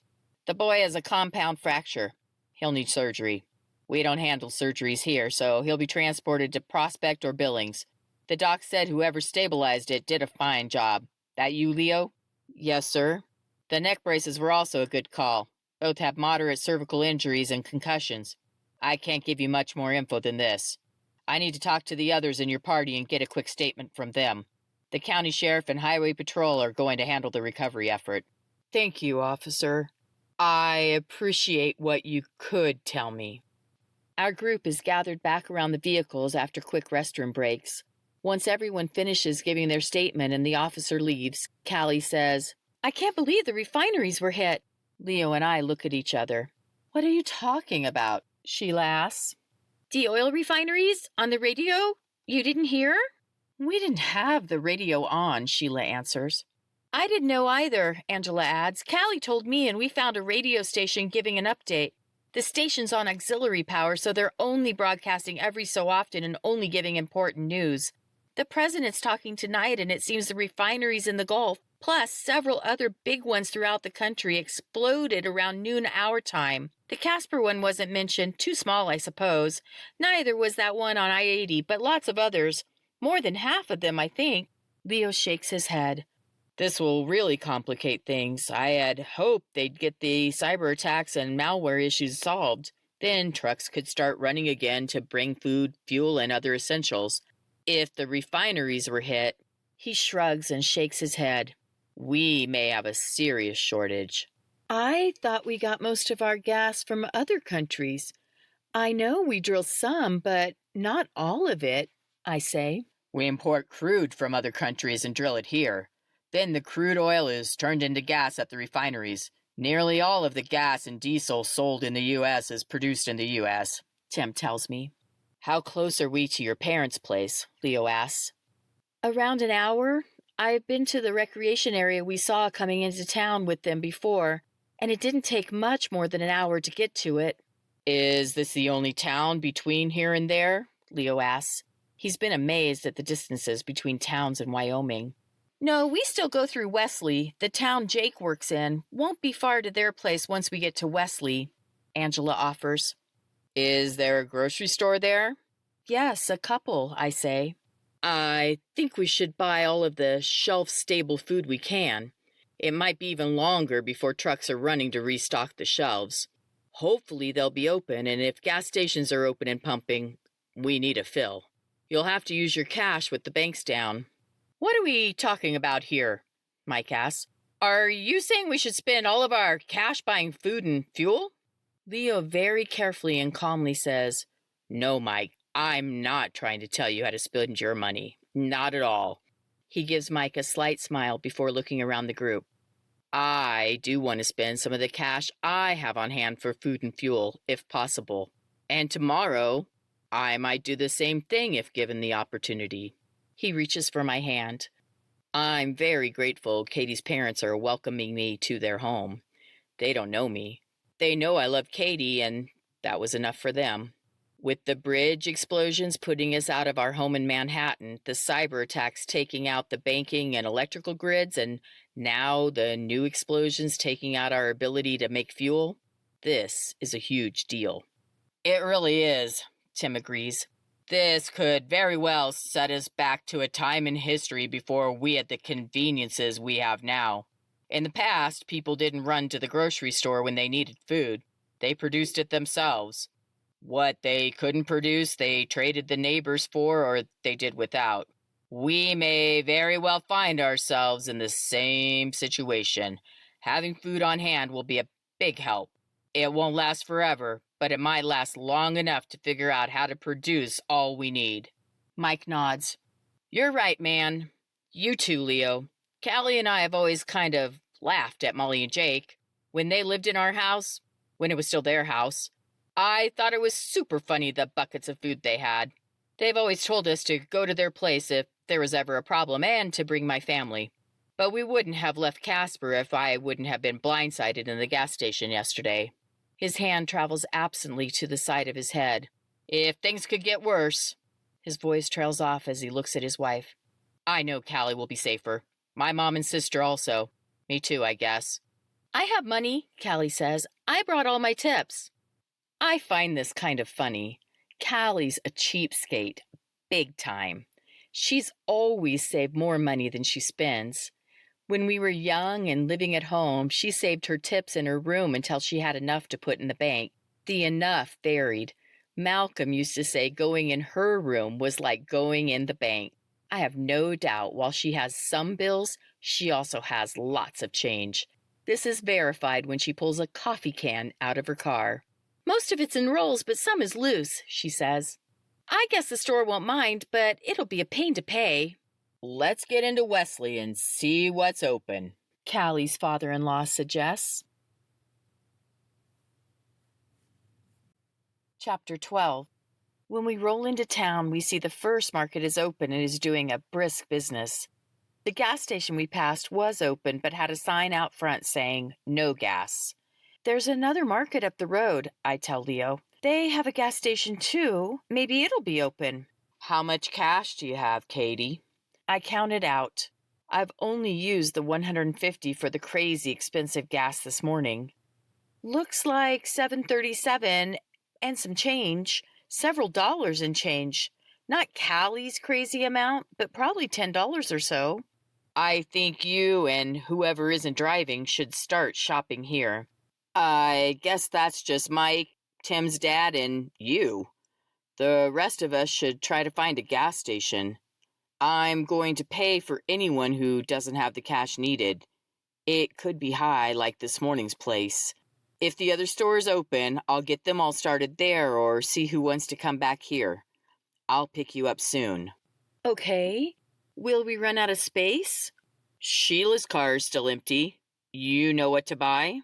"Same stuff we've been buying. Rice, beans, cans of things." "Instruct Mike if he seems he needs it." "Mike's kind of a picky eater. There are only certain things he likes. Might not be easy." "Do your best." Leo tells everyone what he's thinking. Tim's dad, Art, offers to drive Angela's Jeep to the gas station so she can shop. He says Gavin, asleep in the back seat, can stay with him. Apologizing for not having more, he gives Angela all of his cash, $38. Mike says he thinks he can drive if Callie wants to shop. It's only a short distance, and shopping might be more of a challenge for him. His head is pounding. Callie fishes in her purse and pulls out a small bottle of ibuprofen. She gives him 2 and a bottle of water. She kisses him and asks, "You have enough money for gas? Both my car and your truck? Katie said they paid $10 a gallon this morning." "Yeah, I have enough, but whatever's left won't be much. You kept the money you took out of our account, right?" "I have it." "I'll try to make a run through the grocery store with everyone else. You think I should spend all I have?" Callie thinks for a moment before answering. "After gas, you probably won't have much." She reaches into her purse and hands him several bills. "Use this. I'm going to keep back some money. I want to give Mom and Jake some when we get there." I can see Leo wants to say something but doesn't. Instead, he says, "I'll walk the women to the door. Make sure all seems well. You each have a flashlight? It's probably dark inside." I take mine out of my purse, Angela turns on the flashlight app on her phone, and Callie gets a small flashlight out of her car. Though the store is busy, everything seems fine. "If I'm not here when you all finish, wait outside, close to the store. Angela, you look like you can handle things if they turn sour." He motions to her waist. "Yes." Angela doesn't look as sure as she sounds. Inside, it's surprisingly quiet and calm, considering how busy it is. An employee greets us at the door. "Glad you brought your flashlights. We'll have lanterns around, but it's still dark. Use this black Sharpie to mark the price on the packages. If you find something without a price on the shelf, holler for one of us. We're around helping. Cash or local checks only at checkout. Same goes for the liquor store inside. If there are things you want from there, you may want to pop over there first. It's clearing out fast." "Well, the entire store is clearing out fast. So," she shrugs. We thank her and start in. "I think one of us should go to the liquor store. Bottles of booze might be good to have." "Angela, this isn't a time for drinking." While none of us are big drinkers, Callie has never been a fan. "Not that, Callie. It's good for cleaning wounds and also for trade. I've read about it. I'll go in there. I think I know what to get. Can you guys grab things for me if it's something you think I'll want and it's running low? I'll be back shortly." She takes her cart and heads for the liquor store. Callie shakes her head. "Where should we start?" I scan the aisle markers. "Let's go over there." I head toward what I think is where the dry beans and rice should be located. "What does Mike like?" I ask. "Pasta, hamburgers, stuff like that." "Not going to be able to get hamburgers." "I know. It'll be fine." Mom has so much food, it seems kind of crazy to buy more. And she'll have hamburger. Of course, it's probably deer or antelope. He won't like that much. Elk isn't bad if they have that. The shelves have been hit hard. We move through, grabbing what we can. I need another cart, Callie says. I'll go get us each a second cart. Angela comes out of the liquor store. She has 3 paper grocery bags in her cart.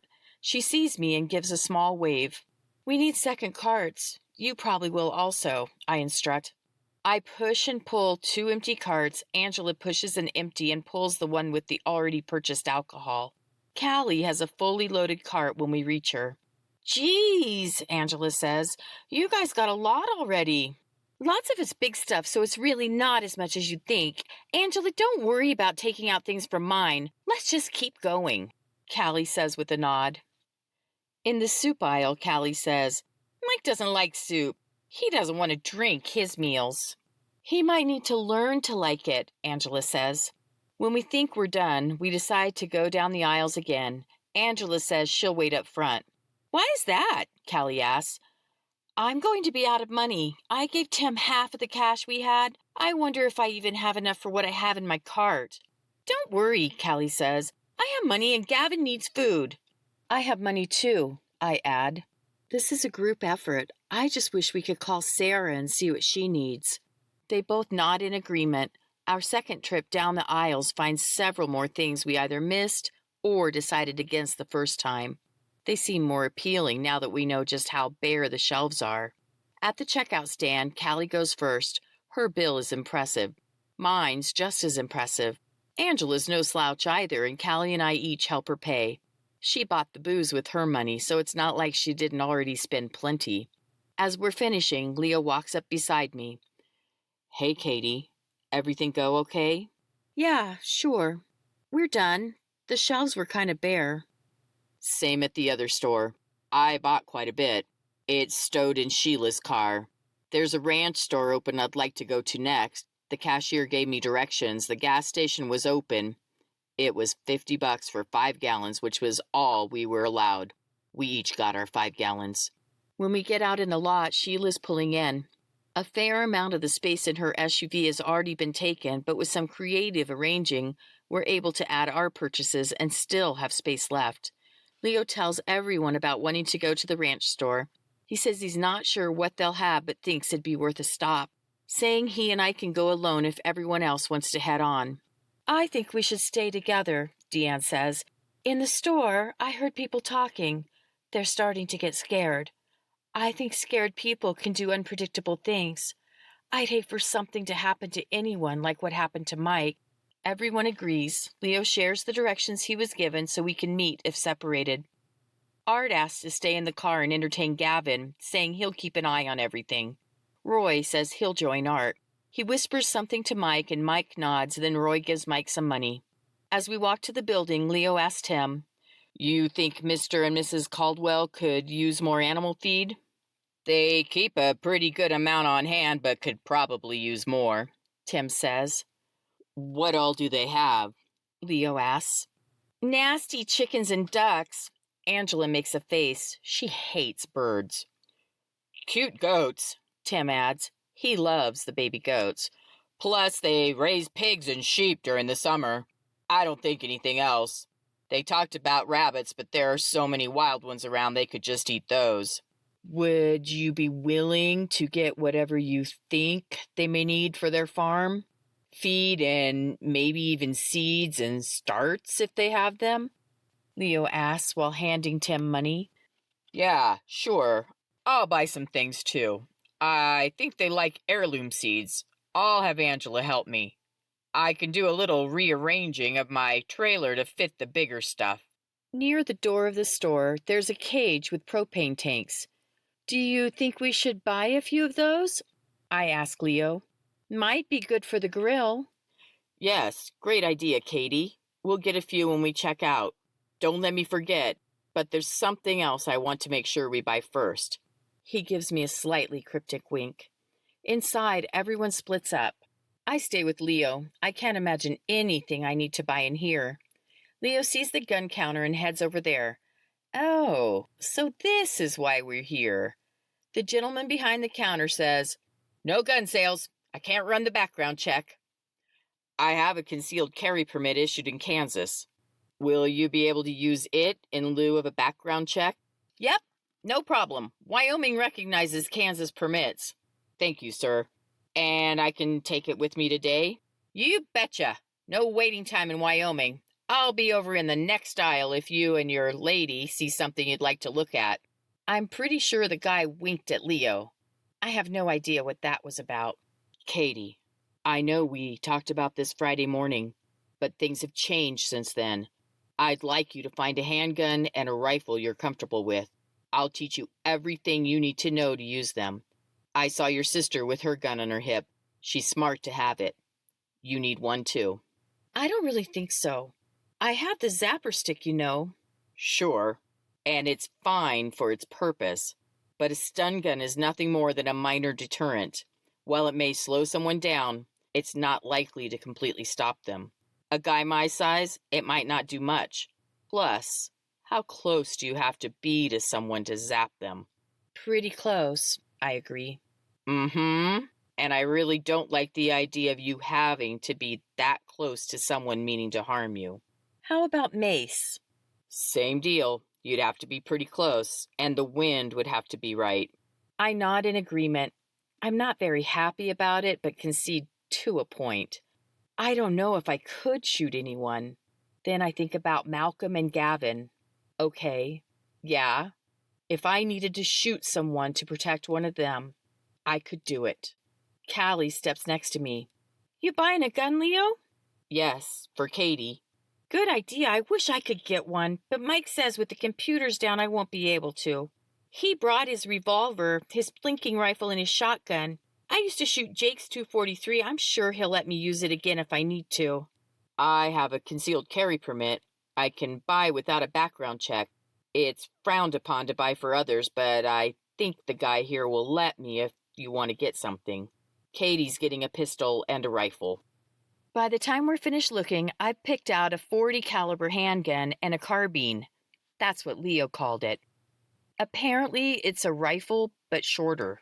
Callie has the identical pistol and a new rifle, which she says is really for Mike. She'd prefer his .223, since she's already comfortable with it. Callie chooses a new .223, and I have a .22. Leo would have liked to see us both get .223s, but there's only the one. He says a .22 rifle has a decent amount of stopping power with a well-placed shot, and it'd be good for coyotes and things. He also says, quietly, the rifle choices aren't very good, but these are better than nothing. We get extra magazines for each, holsters for the handguns, scopes for the rifles, and lots of ammo plus a few other things. When we're done, we find Angela and Tim back at the stovepipe pieces. Man, this store has a little bit of everything. Hey, Angela, what are you guys doing? I ask.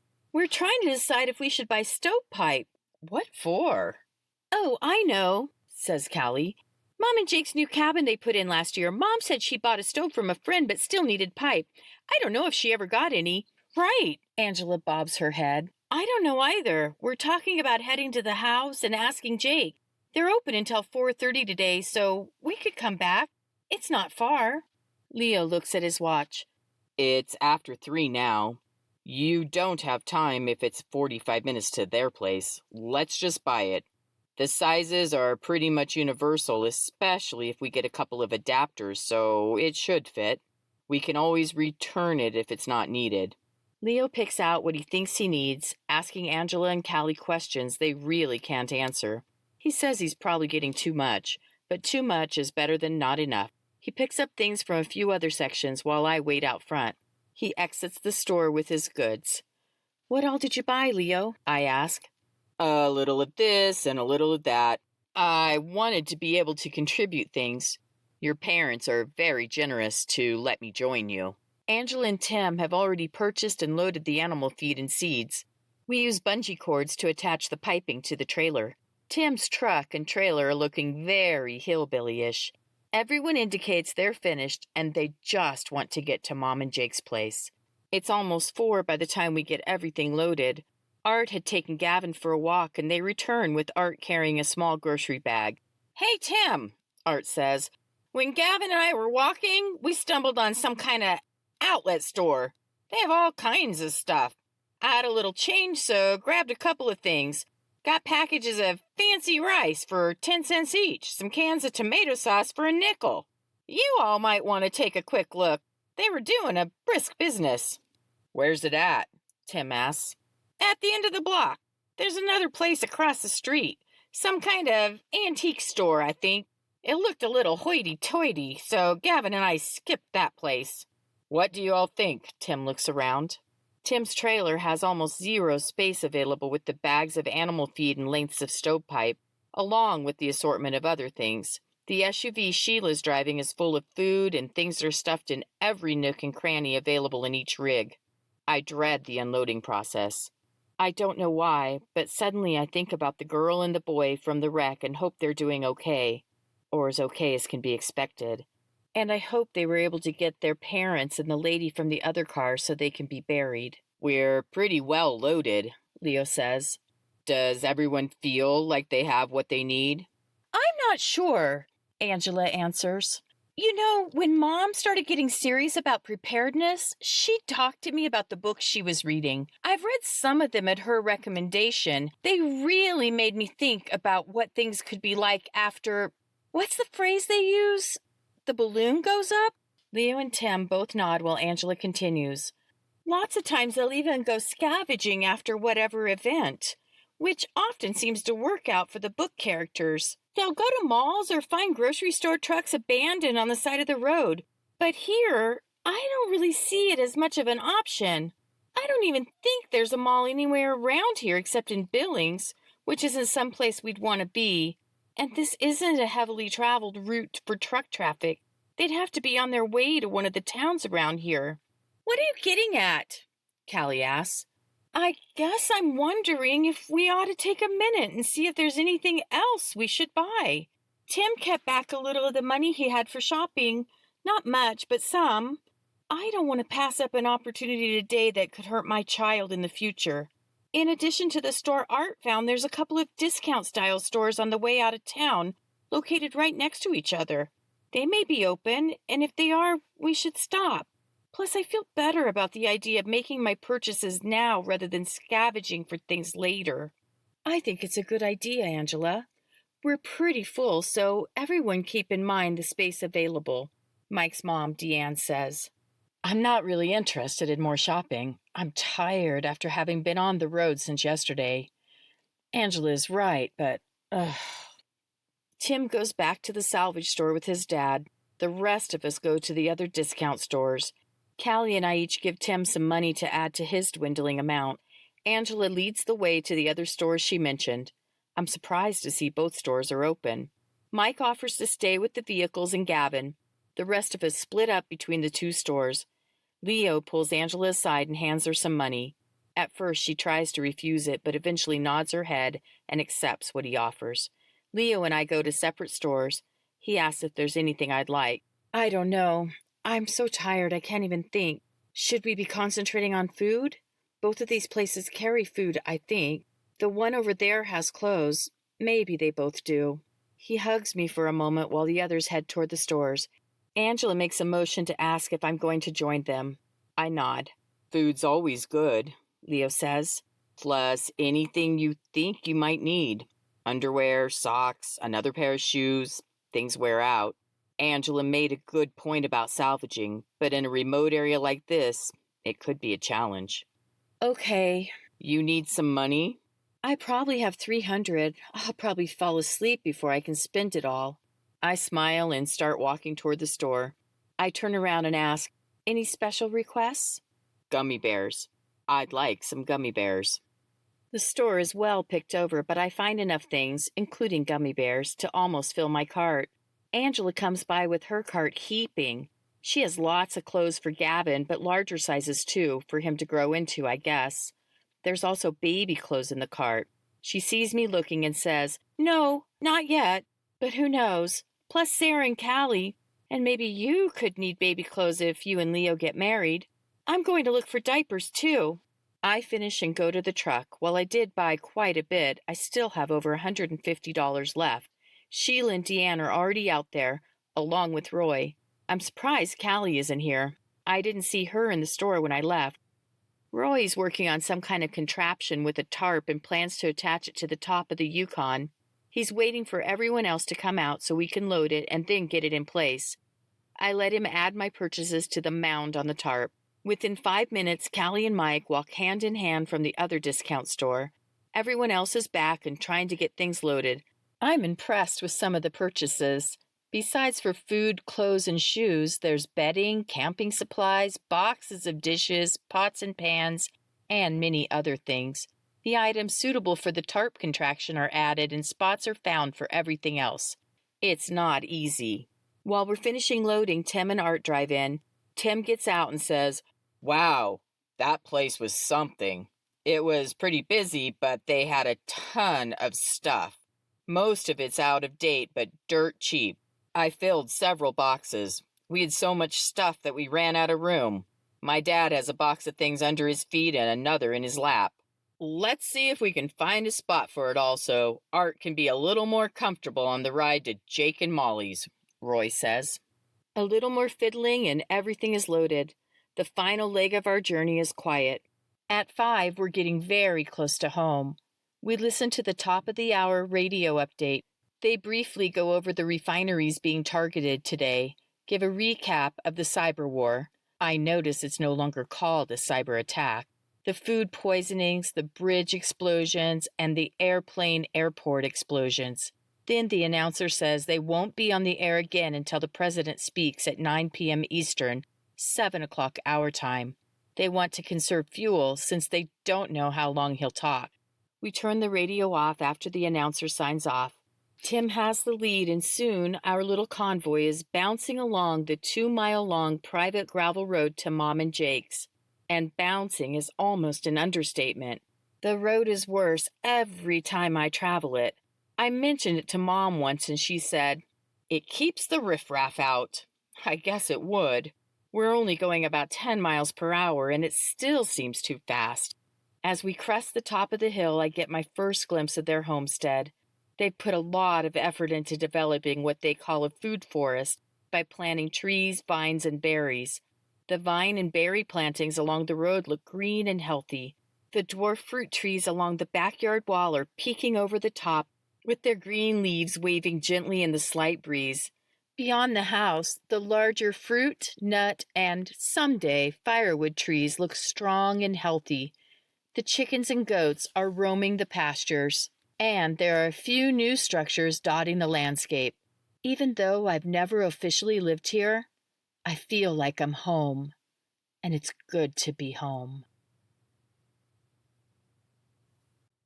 Chapter 13. Malcolm is by the garage, jumping up and down. I'm very surprised when Jake's parents come out of the garage apartment. I wasn't expecting to see them. I hope nothing happened in Prospect like what happened with Mike. Sarah, Tate, and his parents are joining the group. There's quite a collection of people here. But not my mom. I don't see her anywhere. Jake's hugging Callie and visiting with Mike. Then Angela's hugging Jake. I catch his eye and he motions to me. I hurry over for my hug. Angela pulls me into the group crush. "Jake, I thought we'd never get here," I tell the man who's been a father to me for more than half my life. Jake gives me a big smile, showing off the dimple in his left cheek. "You made it. You're here." Jake drops a kiss on my forehead. "It's all good now. Heard about the trouble your town is having. I'm so glad you left before it started." Are those tears in Jake's eyes? I hug him tighter and say, "Yes, Leo was the one who said we should. Come over and meet him." "Not sure I can." Jake gives a small laugh. I signal to Leo as we try to move from the crowd. "Leo, this is Jake." Leo offers his hand. "Leo Burnett, sir. I'm pleased to meet you." Jake dips his head. "Jake Caldwell. Thanks for helping Katie get home." "Yes, sir. Thank you for allowing me to join Katie and all of you here. I appreciate it." "You're welcome," is Jake's slightly awkward response. "Mom's not here yet." "Not yet. Hopefully soon," Jake replies in a voice which barely hides his distress. I don't know what to say, so I simply nod. I can't believe how bad this is. I know. The refinery attacks will really be a challenge to overcome. It sounds like they hit all of the big ones.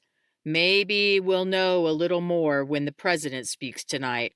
Oh, by the way, we're having a community meeting tonight. We set it up last night for the same time the president's now scheduled to speak. We'll put it on the radio there. Not sure what the turnout'll be, but you can join us. Okay. We should probably try to unload some things tonight. Maybe we should start before we go. You think, Leo? Actually, Jake says, why don't we hold off? The Snyders are going to be down here in a few minutes. I invited them for the grand tour. The full grand tour? I'm surprised by this and don't even try to hide it. Yes, thought it might be a good idea.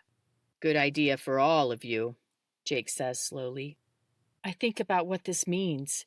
Jake and Mom have spent a lot of time and an insane amount of money. At times, they questioned what they were doing since it was, in some ways, a struggle. When other people bought new cars, they stuck with their paid-for vehicles and put the money toward preparations instead. The features they added when building this place seemed a little, well, nuts at times. And if Jake wants to show everything off, then he must really be concerned. You think so? I ask. I don't know. Maybe. With everything that has happened, I'm not sure what to think. And Mom's not here. What are we going to do? We need to get her home. I'm barely able to keep my voice from cracking. I'm not sure how we could, Katie. I don't know where she is. I haven't heard from her since yesterday, and there's too many routes she could have taken. We just have to wait. I can't keep it together any longer, and I start to cry. Jake pulls me into a hug. Things seem grim right now, but I know your mom. As much as we want her here, she wants to be here and is doing everything she can to get home. She'll make it home. I know she will. I'm upset about this too, honey. I wish she'd drive in now, or I knew where to even start looking for her. There are so many routes she could take to get home. Sarah asks Leo what's wrong. He whispers a response, and the next thing I know, she's hugging Jake and me too. Soon Callie's there also. Then Malcolm. Once again, we're in a crush of bodies. Loud enough for everyone to hear, Jake says, "We all wish Molly was home. It's hard not knowing where she is. With where she was last time I heard from her yesterday, I would have expected her home by now. I'm not going to tell you I'm not worried. I am. I'll also tell you Molly was being smart about this trip back. Did you all know she had a get-home bag stored at her boss's house? She took it as a checked bag when she went last winter. What we packed for her was the prototype for the bags we did for all of you.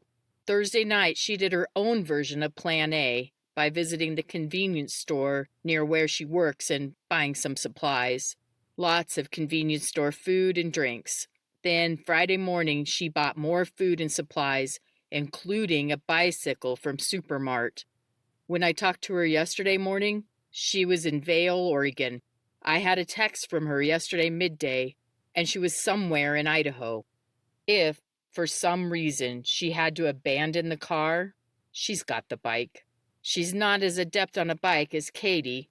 Jake gives me a slight smile when he says this, but she'll do fine. And if she has to abandon the bike, she'll walk. You all know we've been doing quite a bit of hiking and backpacking over the past few years. She knows what to do. I look around as Jake finishes. I'm not the only one crying. Until we know something more, all we can do is wait. Molly and I have an agreement not to go looking for the other one unless we know where to look. It'd be a fool's errand. Waiting is all we can do. The sigh that escapes Jake tells me it's not what he wants to do. We'll have the community meeting at 7, when the president's scheduled to speak. Before we leave, I'd like to go over a few things with everyone. I invited Evan and Doris also, so we'll wait until they arrive. Shouldn't be, but... Jake pulls a strapless watch out of his pocket and checks the time. 20 minutes or so? In the meantime, Let's discuss sleeping arrangements. Everyone's suddenly talking at once. Some are discussing the president's upcoming address. Some talk about Jake's announcement of going over a few things. Some ask questions about where my mom might be, and others discuss where they might be sleeping. Wait, Jake moves his hand. Maybe, first, we should do introductions. I just realized with the extended families here, not everyone knows everyone else. And there's so many of us, it could get a bit confusing. I'll start. These are my parents, Alvin and Dodie Caldwell. Jake gestures toward my adopted grandparents. Grandpa Alvin lifts a hand while Grandma Dodie dips her head. Tate, can you introduce your family? Yes, of course. I'm Tate, married to Molly's daughter Sarah. This is my dad Keith, my mom Lois, and my older sister Karen. The older statement earned him a pop on the arm from Karen. Hey! Tate rubs his arm. They were visiting Sarah and me from Tulsa when everything started. Jake prompts Tim to go next. I'm Tim. This is my wife Angela and our son Gavin. My dad, Art Carpenter, is over there. He gestures with his left arm and Art gives a little wave. Mike quickly says, I'm Mike, and this is Callie. He puts his arm around Callie, then points to his parents. These are my parents, Roy and Deanne Curtis, and my sister, Sheila Stapleton. Tate adds, Garrett. Our last name is Garrett. I think I've met everyone here at least once, I say. But just in case, I'm Katie. This is Leo. I nod to him. Leo Burnett, he announces. I think all of you know Malcolm, Jake asks as Malcolm gives everyone a shy wave. And you all know me, or else you wouldn't be here. That was a little weird, Jake, Angela says, and we all, including Jake, laugh. It was a good icebreaker. Okay, so let's get lodging figured out. My parents are in the apartment off the garage. Tate and Sarah brought a camp trailer they'll be staying in. Tate's parents are in the bunkhouse. He gestures toward the bunkhouse, which we can't see since it's on the other side of the garage and back another 100 yards at least. Angela, I stumbled into this little cabin yesterday. It's a little rustic, but nice. I thought it'd be good for your family. Art too, at least for tonight, if you don't mind. We all look at where he's pointing. It's small, but adorable, and I kind of wish it was for me. It's fine, Tim says. We don't mind my dad staying with us. Jake dips his chin. Well, I think it may be a little cozy for more than a day or two. But we'll sort it out, Jake says. It's a tiny house, Angela says. It looks cute. Isn't it cute, Gavin? Gavin has no idea what his mom is talking about, but agrees. Cute, like Gavin. This draws plenty of laughter. You sure are cute, Gavin, Jake says. Roy, Mike, the cabin should be good for your family. You should all fit fine. I haven't aired it out yet. Malcolm, can you get the key to the cabin and open all the doors and windows? Sure, Dad. I'd better hurry. The Snyders are pulling out of their driveway. Malcolm gestures to the top of the hill. Oh, and Dad, don't forget, you have pizza in the oven. Malcolm is off at full speed. Oops, I did forget about the pizza. I'll take care of it, Jake. Thanks, Sarah. There are 4 more ready to go in the oven after you pull those out. We'll have to scrounge up something else to feed everyone tonight. Katie and Leo, you two will be in the house. Leo, I have the guest room ready for you. Katie, you'll have the basement room. We'll get everything situated soon. Let's wait for Doris and Evan to come down and then we'll finish. Sure, Jake, I say. I know you said we should wait to unload, but I brought a cooler of frozen things. You think I can put those in the freezer? Angela, Callie, and Deanne all say, me too. We have room in our freezer. It's in the garage, Grandma Dodie says. I'll get it, Katie, Leo says as he, Tim, Art, Mike, and Roy all make their way to the vehicles. I take a good look around. Sure wish Mom was here. Chapter 14. Mom and Jake bought this place as bare land. At one time, it was part of a cattle ranch. The acreage was sold to a real estate investor and divided into 14 residential parcels. The investor had bought when the market was terrible, and it took him a long time to sell the parcels. When Mom and Jake found this place, only one parcel had sold, so they had their choice. Now, everything is sold. I'd really hoped they'd buy one of the lots on the creek. While they did like those lots, they felt this parcel suited them better, especially since the creek lots were 3 times as much, didn't have water rights, and weren't on high ground. Jake likes the high ground. I do have to say, the views from their place are incredible. While this is high ground, it wasn't the highest spot available. Mom and Jake's friends, the Snyders, live farther up the road, and the old original ranch is another half-mile beyond their place. The ranch is unoccupied but still used for farming. Jutting off from the ranch is a 2-track heading up into the wilderness.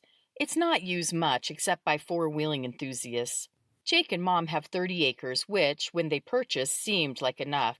They both wished they would have bought 2 lots and tried to buy the one adjoining theirs, but it sold before they could figure out how to make it work. Mom says the people who bought the lot are very nice, so she's okay with it. The neighbors don't live here yet, but they've built a shop, house a 5th wheel in it, and visit as often as they can. Mom says they're supposed to start construction on their house this fall. Now, who knows? Mom and Jake's house is a series of connected rectangles. They designed it using very basic design principles to keep the cost down. Their gravel driveway is on a private gravel road. When pulling in, the oversized detached garage and shop combination is slightly to the right of the driveway. It's the first rectangle, with the long sides going east-west. It's taller than a regular garage, with a lofted area for storage. Mom says the garage is way too big, dwarfs the house, and is an eyesore. But Jake says it looks and works just fine. I know he'd like to have a second shop about the same size so he can buy a boat and camp trailer. Mom and Jake both say, maybe someday. But now, I wonder if someday will ever arrive. Our world has changed so much. My daydreaming is interrupted by the arrival of Doris and Evan. Doris gives Angela, Callie, and me hugs, then oohs and ahs over Gavin. I introduce her and Evan to Leo, and they're then introduced to any of the others they don't yet know. Jake and Grandpa Alvin return from the barnyard area, having quickly done the chores. I saw everyone come in, Doris tells Jake, and it looks like you've got some goods to unload. I thought y'all may be a little crunched for time, so we brought some snacks down. It's an assortment of things. As she's talking, she's opening the tailgate on the truck and emptying a cooler. Evan sets out paper plates and napkins and opens 2 bags of potato chips and a cooler full of drinks. Thanks so much, Doris. You didn't need to bring food, but I'm glad you did. I put a few pizzas in the oven, but it won't be enough for all of us, Jake says. I started putting things together after you and Sarah were helping us unload earlier. I needed to empty the freezers out. I would have made more pizzas and chickens, but didn't realize everyone else would be here. When I looked out the window and saw the vehicles all pulling in, I added the sandwiches, meats, cheese, and other things, she says with a shrug. Lois and Karen help Sarah bring out Jake's finished pizzas. Once everything is spread out, it takes only a few minutes for our large group to fill our plates and start eating. While there is enough food, I can see there won't be much left over after this crew finishes. Good thing Jake had Sarah put in more pizzas. Jake takes a few minutes to eat a slice of pizza and a hard-boiled egg. He washes it down with a big drink of water, then clears his throat. Before we go to the community center, I want to take a few minutes to show everyone around here. This will be a quick tour since we're on a time limit. We can spend more time on it later, if needed. When Molly and I first started looking for new property, we knew we wanted someplace private and out of the way. We also knew we wanted to have certain things set up so if there ever was a reason you all, our friends and family, could use our place as a retreat, or as some people may call it, a bug-out location. We built the house to have a dedicated guest room and the loft for overflow guests, plus a bedroom in the basement. We added the studio apartment off the shop. Then we added the bunkhouse, which has bed space for at least 8, 12 if we add in the futons. Last year, we bought the cabin over there, which, though slightly smaller than the bunkhouse, also sleeps 8. 10 with the love seat, sleeper, sofa things. Doris, you know about those since you helped Molly make the slipcovers for them. Sure, I've even been in the cabin, the bunkhouse, and the studio. Cute places. Yeah, thanks. Jake gives a distracted nod. Yesterday I was offered, as Angela named it, the tiny house. Sarah and Tate bought their camper down, plus I have a few other ideas if needed. So we're in okay shape for lodging. There are murmurs of thanks all around. We also wanted to have a small farm so we could provide as much for ourselves and any people joining us as possible. Over the years, we've built up a decent amount of food in storage. Our goal, which started shortly after Malcolm was born, was to have a year's supply of food for each of us. At the time, we had a family of 7. Then, when we moved here, we included my parents in those numbers. As the girls have married, we've added on to our supplies to accommodate for spouses. We've also added for family members we thought might be joining us. Right now, I can't say for sure we have a year for each of us, but we have a decent amount. More murmurs and some disbelief on many faces. Doris mouths to Evan what looks like, a year for each of them? One thing I really want to stress is things don't look very good right now. Things didn't look good last night when the lights went off. Lights going off for a short time wouldn't be too big of a deal. But from what I heard about the way the cyber attacks were done, major systems were broken and need to be repaired before power can be restored. Pretty much everyone agrees this is what they understand also. Jake continues, now today, with the refineries being targeted, it could be quite a while before things return to normal. The people who are stranded in other towns will be stuck there until fuel can be brought in. I suspect we'll get fuel from other countries, but it could take some time. So you all could be here a while. Jake, I'm sure there's lots to be done here, so be sure to tell us how we can help. I know with Mom gone, it's probably not easy. Thanks, Sarah. And it's true. There's lots to be done, and many plans we may need to make. We'll all need to work together, especially if this does become a long-term thing.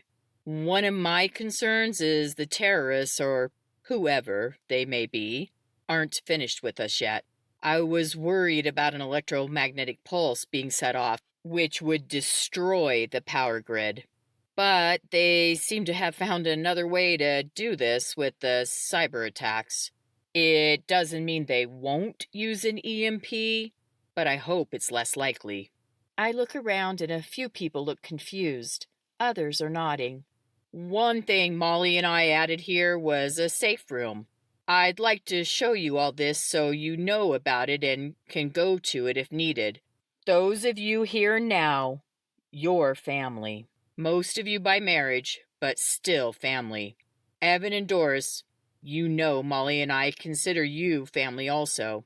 I'd still like to ask all of you to keep this confidential. Can everyone do that? Safe room. That's what he's calling it. Interesting. I suspect it's because it sounds better than nuclear fallout shelter. Jake makes sure he's seen a nod or heard a yes from everyone. So let's go around the house. Sarah, do you think the rest of the pizzas are done? Can you go ahead and pull them out of the oven? We'll just leave them out for people to grab a slice. Then please join us, Jake says while walking toward the house. Malcolm is practically skipping next to him. Sarah heads into the house via the front door. The rest of us follow Jake like little ducklings. Jake opens the small mudroom at the back of the house. This is the direct entrance into his and Mom's room and the basement. Malcolm, will you hold the door for everyone to get in? Sure, Dad. With Malcolm as the doorman, Jake leads us down the stairs. The staircase ends directly in the large rec room housed under Mom and Jake's bedroom and Mom's office. The rec room features a foosball table, a large table for games or cards, a small chess table, plus a small corner bar. For seating, there are chairs around the tables, a rocket heater bench, 2 comfy chairs, and 2 futons. The floor is painted concrete in a medium gray with a high gloss top coat, and several area rugs. The walls are white and covered in artwork done by all of us kids, with most being my work, but several from Malcolm, who also loves to draw and paint. The 10-foot ceilings in the basement add to the spaciousness. There's a decent-sized window, big enough to crawl through in case the house was on fire or something.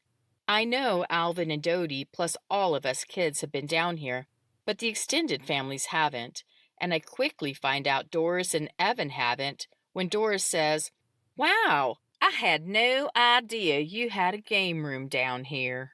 "Yeah," Jake says, "we don't use it much, mainly when the older kids are here and we want to spread out a bit." "It's very nice," Doris adds while everyone else says something similar. "Thanks." Jake motions to the door on the left wall. "This door here is to a guest room. Katie will be using this room." Then he points to a door straight ahead at the bottom of the stairs. "This goes to the bathroom." He opens the door but doesn't go in. "It's sort of like a Jack and Jill bath, so this part has a half bath. Open the door there and you'll go into the room with a tub and shower combo.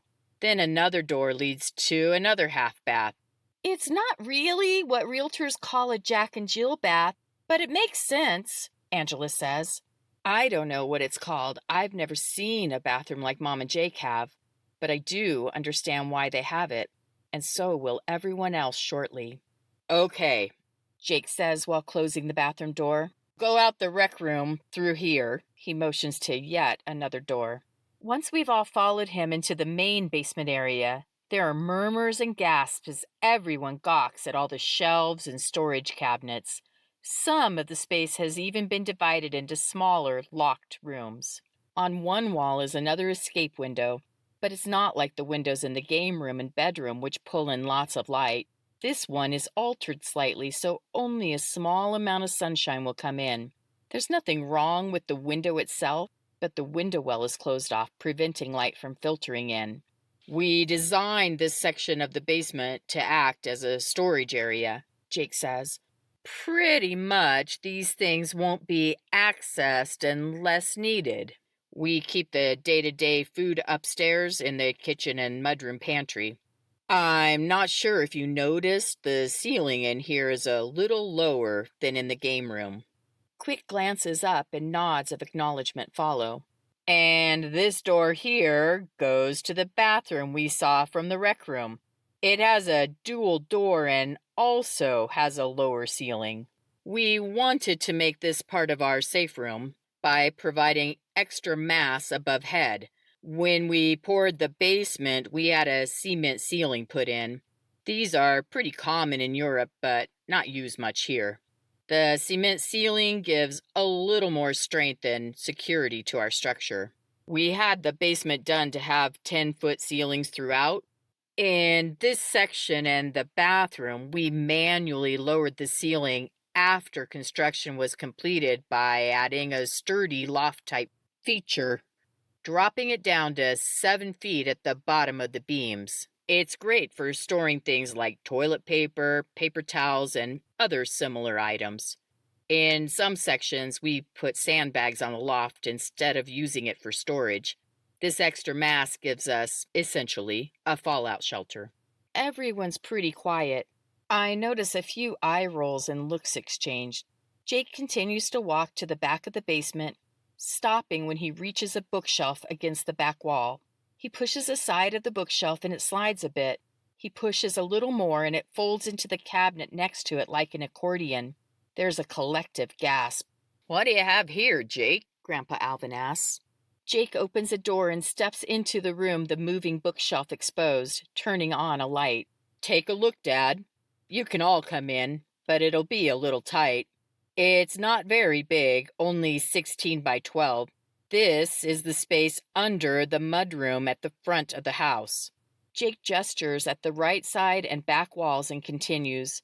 These are bunk beds folded into the wall, pretty much Murphy beds.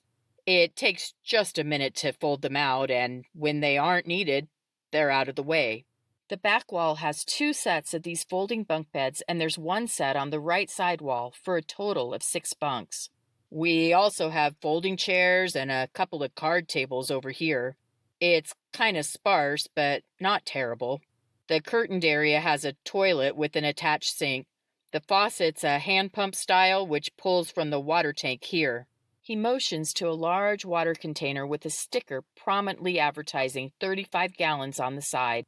With the drop ceiling and sandbags combined with the cement ceiling and a plan to add additional sandbags in the room above, this room provides a little extra security in case of heavy fallout. It could also double as a safe room if we needed a place to hide out. Pretty nice, Jake. Might be a little cozy for all of us, but good thinking, Grandpa Alvin says and starts to walk away. Hold on, Dad. There's more. Chapter 15. This really would be too cozy for everyone, but 6 people can easily sleep in here. Jake makes a sweeping motion encompassing the safe room. Plus, 4 more cots could be put out, making tight sleeping quarters for 10, more if needed. It'd be fine for a few days, and see the door between the bunks on the back wall? It opens to a tunnel which connects to the garage. The plan would be to move the livestock to the garage, and I can care for them in there without having to go outside. Since there's several more than 10 of us, let me show you an extra option. Jake leads us out of the safe room and over near the storage area egress. He opens the window and says, "This egress does double duty. The wooden grate above can easily be lifted, and the ladder on the side takes you out of the basement in case of a fire or other emergency. But there's also a special feature." Jake reaches the back wall of it and pops something off, swinging a section of the planks open. I catch Leo's eye and he nods. I can tell he's enjoying this and can't wait to see what's next. This opening in the window well goes into a tunnel, which connects to the root cellar. Jake pops on a light and the tunnel is suddenly illuminated. Again, gasp and ahs from the group. The entrance is short, only about 4 feet high, so you'll need to watch your head. Then it'll open to 6 feet. Leo, Dad, Mike, you'll have to stoop a bit. Roy, you too, I think. He gives Roy a nod. Everyone, watch your step. There's another door in about 10 feet. We'll let Malcolm lead and he can open the second door. Yay, Dad, I can do it. This garners several small chuckles over Malcolm's enthusiasm. Jake and Mom told me before this is a marine door with a fairly tight fit. I'm somewhat reminded of a submarine tour we took years ago when living in Oregon. After going through the marine door, we continue on another 20 feet where Malcolm opens up another door, then takes a minute to slide a shelf out of the way. We all file into the root cellar. Those tall guys among us are visibly happy to, once again, be able to stand upright. There are lots of wide eyes, but very little conversation other than a few murmurs of surprise. So, here we are. Jake looks to the gathered group. Leo has a big smile. Many others look confused. It's not much to look at, nothing more than a basic, slightly rustic root cellar. Well-stocked shelves sport a fine layer of dust, and dirt floors give an earthy aroma. I'll admit, I wouldn't want to have to be locked up in here for any length of time. But given a choice between this bleak and musty room or radiation poisoning, yeah, it's a pretty easy decision. Roy's the first to ask what many are likely thinking. So it's a root cellar? Or another safe room? Or is it a bomb shelter? Well, its first function is root cellar. Then it's a fallout shelter or a safe room. While a direct explosion here would be unlikely, I don't know how well this would hold up. We built it to have a safe place to go and to provide protection from fallout from a nuclear weapon. Now there are more than murmurs with people all talking at once. Wait, wait, Jake says. I want to answer, but don't even know where to start. I did hear one of you say you didn't know we were survivalists. We're not, at least not in the way the media portrays. We do have a lifestyle of preparedness. When we were still topside, I shared how we've been working to have food on hand for all of those we care about. This is no different. We want to provide for you by offering a safe shelter. It's likely we'll never need to use this place, and Molly and I threw some money away. That's just fine. We needed a root cellar anyway, and adding the tunnel to connect made sense to us. It's here if we need it. Same with the food storage, though we do eat much of the food we store. I'd like to show you the rest if you want to see, but we're on a time schedule. We can look now and answer questions later, or I can answer questions now. What do you want to do? I think everyone agreed to complete the tour. Angela, Tim, and I had this tour together before. I was a little weirded out by the fact they built a fallout shelter, so I completely understand the others' reaction. I look at Sarah and Tate and think they've had the tour also. I can't see Callie and Mike, and I don't know if they've seen this.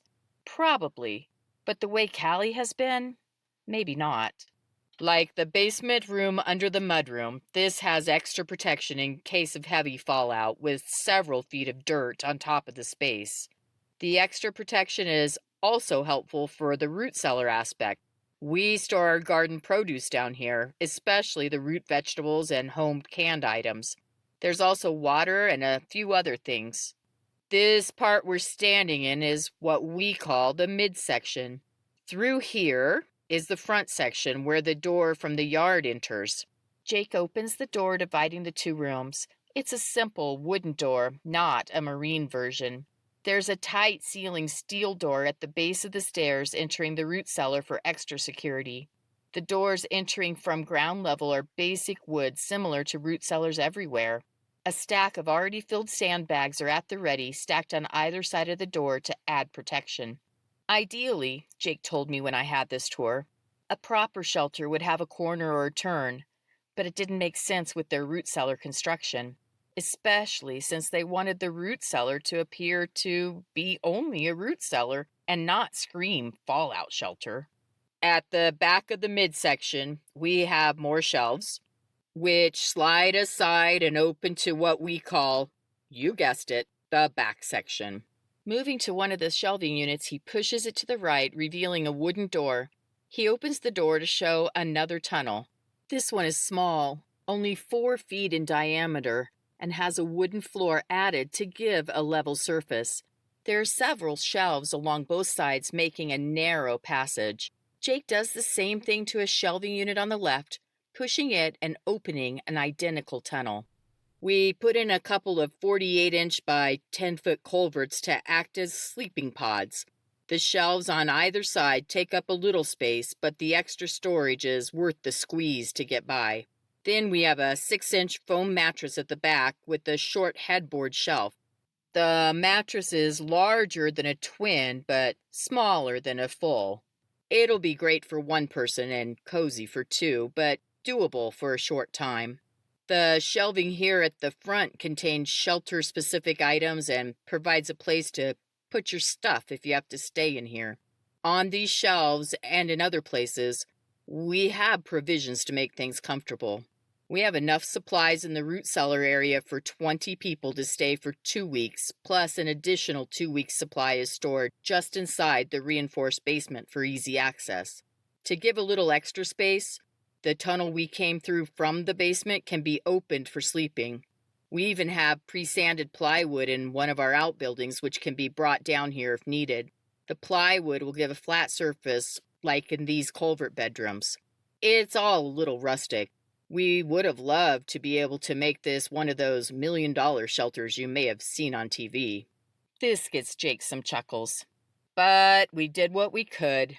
I mentioned the lowered ceiling in the basement. The bathroom, like the basement safe room, has a layer of sandbags above the ceiling. This gives a little extra mass in a room which might be, visited fairly often.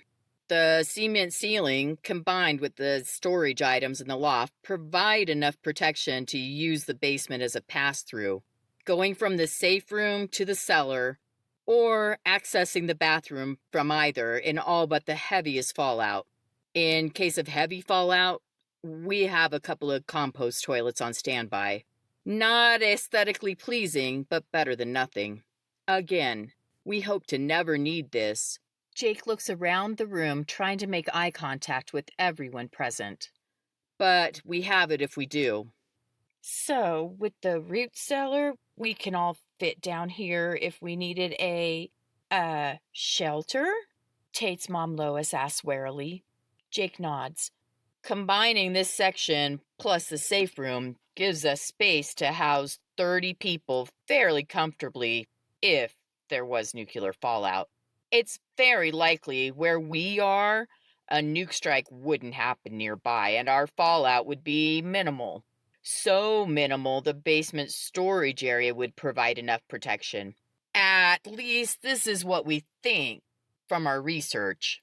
That said, there's always the chance of a wild strike, and we could get more fallout than what we expect, which is the reason for the extra protection of the safe room and root cellar. So, I know this isn't the cheeriest thought, and we have no reason to think there will be a nuclear attack, but I wanted to make sure all of you know what we have just in case.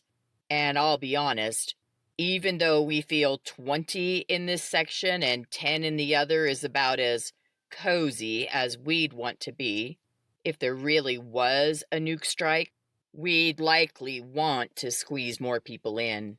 It definitely wouldn't be fun, but saving as many lives as possible would be worth a little inconvenience. At his last statement, Jake looks around and sees people nodding. I'm pretty impressed, Jake, Roy says. Even if it isn't a $1 million shelter, it seems like it'd do the job. How'd you determine 20 people would fit in here and 10 in the other space? Good question. We found some info on fallout shelters recommending a minimum of 10 square feet per person or to temporarily crowd in at 5 square feet per person. The 2 root cellar rooms are about 250 square feet, not including the culvert bedrooms. This gives over 25 square feet per person based on the 20 people count. The safe room space is 192 square feet, giving just under 20 square feet per person. The beds provided are for 20 and 10, but we could increase these numbers substantially if we hot-racked it. Hot-racked? What's that? Tate's sister Karen asks. Bed sharing or sleeping in shifts. It's common on some Navy ships, especially among the enlisted. It's called hot racking because the bed might still be warm from the last person sleeping in it, Roy offers. Right, Jake says. It doesn't sound overly pleasant, but it is for sure an option. In the Navy, usually people are on different shifts, so it's not a big deal. In a small space, it'd be harder since there isn't really any place to go. Those not sleeping could be playing cards at the table or reading, but it would be awkward. With the front and middle rooms of the root cellar plus the sleeping tubes, we have about 330 square feet. Plus, we could really stretch the numbers by including the access tube to the marine door, which would be another 80 square feet.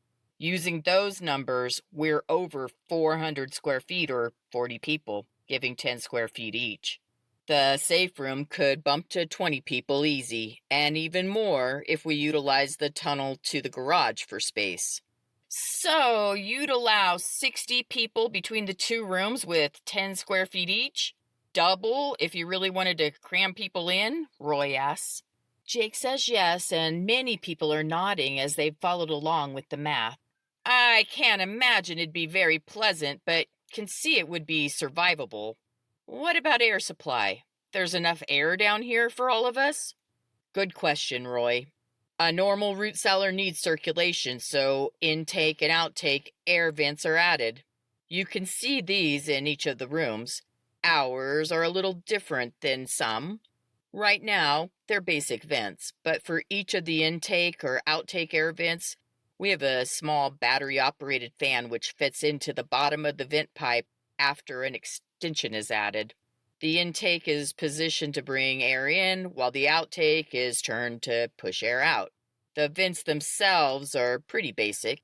PVC pipe going straight out, thin, curving so it's down-facing, preventing particles from falling directly into the pipe. Also helpful to keep our free-ranging chickens from leaving anything down the vent we don't want. This garners a few laughs. We've also added a few filters as extra precaution. The filter at the 90-degree curve is made out of felted wool, and a foot from the opening into the room is a filter made from cut-to-fit carbon pads. The little fans help move the air around, but to be sure to keep the air fresh, we have a few homemade Kearney air pumps. These are manual pumps which remove stale air and usher in fresh air. Molly found an article online for ventilation and cooling of shelters, which introduced us to the simple yet effective Kearney air pump, and it also had many suggestions on manually ventilating a shelter using large homemade fans and bed sheets. We have the supplies for these stored in case we need them. Ventilation is definitely important, and the fans will also help cool the air since it can get hot with just the heat from so many bodies. The safe room has a similar ventilation setup. That's good, Jake. Sounds like you guys did a lot of research. I know I speak for Deanne and Sheila when I tell you how grateful we are you invited us. And as nice as this is, I hope we never have to stay in here. Roy gives a big, corny-looking smile. I completely agree. And we'd probably better get going. Jake ushers everyone out through the front section of the root cellar instead of the tunnel back to the basement. For those who wish to go to the community center, we should probably get a move on it, Jake says. Evan and Doris have been mostly silent during this grand tour. Evan now says, Jake, thank you for showing us your safe room. I'm amused he called it a safe room. It's pretty great, and thank you for offering it to us in case we do need it. I'm sure I speak for everyone here. Your secret is safe with me. Everyone nods and agrees. There are many more thanks like the one Evan gave. I hope you'll all come to the community center, Evan says. We had a meeting there last night, and I think it's important for the entire community, which now includes all of you, to find out what may come next for us, depending on what the president says and how the community may handle this. We make our way up the root cellar stairs. Once we're outside, I ask Leo, You want to go? I think I should, and I hope you think you should, but it's up to you. Yeah, I think I do. Sounds like it could be important. I'm very tired, but agree it's important. I know as soon as we get back, I'm not going to want to do anything but go to bed. As we make our way to our vehicles, Malcolm and Gavin go into the apartment with Grandma and Grandpa. It looks like most everyone else is loading up for the meeting. Jake has a 5-gallon water container in each hand, as does Evan. They look deep in conversation and not very happy. Callie touches me on the arm. Katie, did you know about the shelter space? I can't tell if she's asking because she didn't know and is feeling left out, or if she thinks I feel left out. I decide to proceed with caution. Callie has a way of easily getting her feelings hurt and then pouting. I knew. Good. I was afraid you may not have seen it yet, and I didn't want you to be too surprised. Mom and Jake swore Mike and me to secrecy when we visited after announcing our engagement. I have to admit, I was a little surprised they hadn't showed me before then. I think back. Angela, Tim, and I had our tour after Callie's engagement was announced, so we saw it around the same time. Oh, we knew about the basement, the rec room, guest room, funky bathroom, and the storage sections. And we knew about the root cellar. They just hadn't opened it all up before. I saw it after you, I tell her. Remember, though, they always said we should come here because they had many plans put in place. I think they probably hinted about the shelter. I never put it together, though. I agree. Thinking back, they definitely hinted.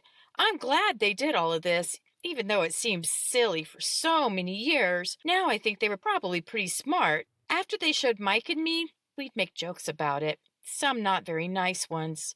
Then we were joking about it one day, and it didn't seem as funny, especially when we started paying attention to the things going on in the world.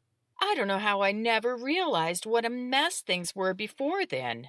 I nod and mumble my agreement as she says, Mike thought we should start buying a few extra essentials.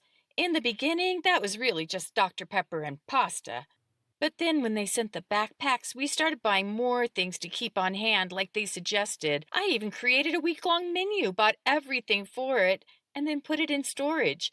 I did this 4 times. Now we'll eat from this food and replace it. Well, mostly. Sometimes I still struggle with making it to the grocery store. We added a few other things too, mostly just bags of beans and rice. It was kind of hard finding things that sounded good. You know, Mike likes what he likes and not much else. I do hope we never have to spend much time in the shelter. Not my idea of fun. Well, we'd better go. It looks like everyone's getting ready to pull out. Jake, Evan, and Doris had been talking near the truck. The 3 of them still look very unhappy. I wonder what that's all about. Chapter 16. Your folks have created quite the place, Leo declares as we pull out of the driveway. Yes, they've really spent a lot of time and money on it. There have been so many times I thought they were a little crazy for putting so much effort into it. I even thought we were missing out on things over the years because they focused their money on preparedness. What'd you miss out on? I pause while I think of how to answer. What did I miss out on? Oh, nothing much, really. The house we had in Casper was a used double-wide. We could have afforded a new, nicer place, but they chose to buy one for cash. Mom said not having a house payment gave them a lot of freedom. I guess it did, since the money they saved was used to put in the fallout shelter. Still, growing up, I would have liked a nicer house. Something like the one we had when we lived in Portland. And new cars. They've had the same cars since they were first married. Leo doesn't say anything, and I wonder if he thinks I'm being childish. Now it seems the choices made by my parents over the years were genius. I have a place to live, out of harm's way of the people escaping the cities. Plus, we have food and comfortable beds. If things get worse, we even have Jake's safe room ready for us. When we arrive at the community center, it's still several minutes until the president is supposed to speak. A few dozen people are already milling around as more arrive. Doris sets up a radio and speakers, then finds a station she thinks is broadcasting. A few minutes later, an announcer declares the speech will begin shortly. The gathered crowd, now numbering well over 100, begins to move in closer to the picnic table holding the radio and speakers. As people check their watches and cell phones for the time, there's an increase in tension. The announcer makes a quick statement, saying they expect the president to come on at any moment. Within seconds, without any music or fanfare, the president begins his address. Good evening. I'm speaking to you tonight to give you a report on the situation our country is facing. The loss of life over the past several days has been staggering. My prayers and condolences go out to all who have lost loved ones. I regret to say the assaults upon our nation continue, with the latest attacks of our oil refineries today at 10:22 a.m. Eastern Time. Today's incidents further complicate our already vulnerable position. Friday's attacks on our city's bridges caused a mass exodus from the affected cities as our citizens tried to find a place they could feel safe. The small towns and communities of which our people fled to have had a very difficult time accommodating the abundance of new inhabitants. Resources were rapidly depleted. We enacted a program to send aid to the areas in most dire need. The cyber war, which began yesterday, complicated this aid when the bulk of our nation's power grids were taken offline. One of our main goals was supplying fuel to these areas so people could return to their homes. The lack of electricity impeded this process. The destruction of more than half of our U.S. refineries and several refineries in other countries means we now face a certain worldwide shortage of fuel. There are many gasps and cries in the crowd. I hadn't heard about other countries' refineries being attacked and had simply assumed the world would come to our aid. We will bring our unaffected refineries to their full capabilities, and we will rebuild our destroyed refineries. Our financial institutions have been impaired by the cyber war. Because of continued attacks on our systems, we were left no choice but to take the internet offline. This prevents the use of credit cards through the online network. ATMs are also unavailable. As a result of all financial records relying on internet access, I've declared a banking holiday beginning tomorrow and continuing through this week. The American Stock Exchange, the NASDAQ stock market, and the New York Stock Exchange, after consultation with the U.S. Securities and Exchange Commission, and in light of the outrageous attacks on America and continued cyber attacks, will also be closed for the week. Our hope is we can stop the cyber war and remedy any damage caused within this time. The cyber war has taken almost every power station offline, either fully or partially. For most people, this power outage is simply an inconvenience, not a tragedy. We are providing as much help as we can to healthcare facilities that require power to operate. Backup systems are in place and believed to be functioning. Do remember that, with summer temperatures and the lack of air conditioning, you want to do what you can to keep yourself cool. My experts tell me a wet t-shirt can help lower your core temperature. You can also use small, manual, handheld fans to provide additional relief.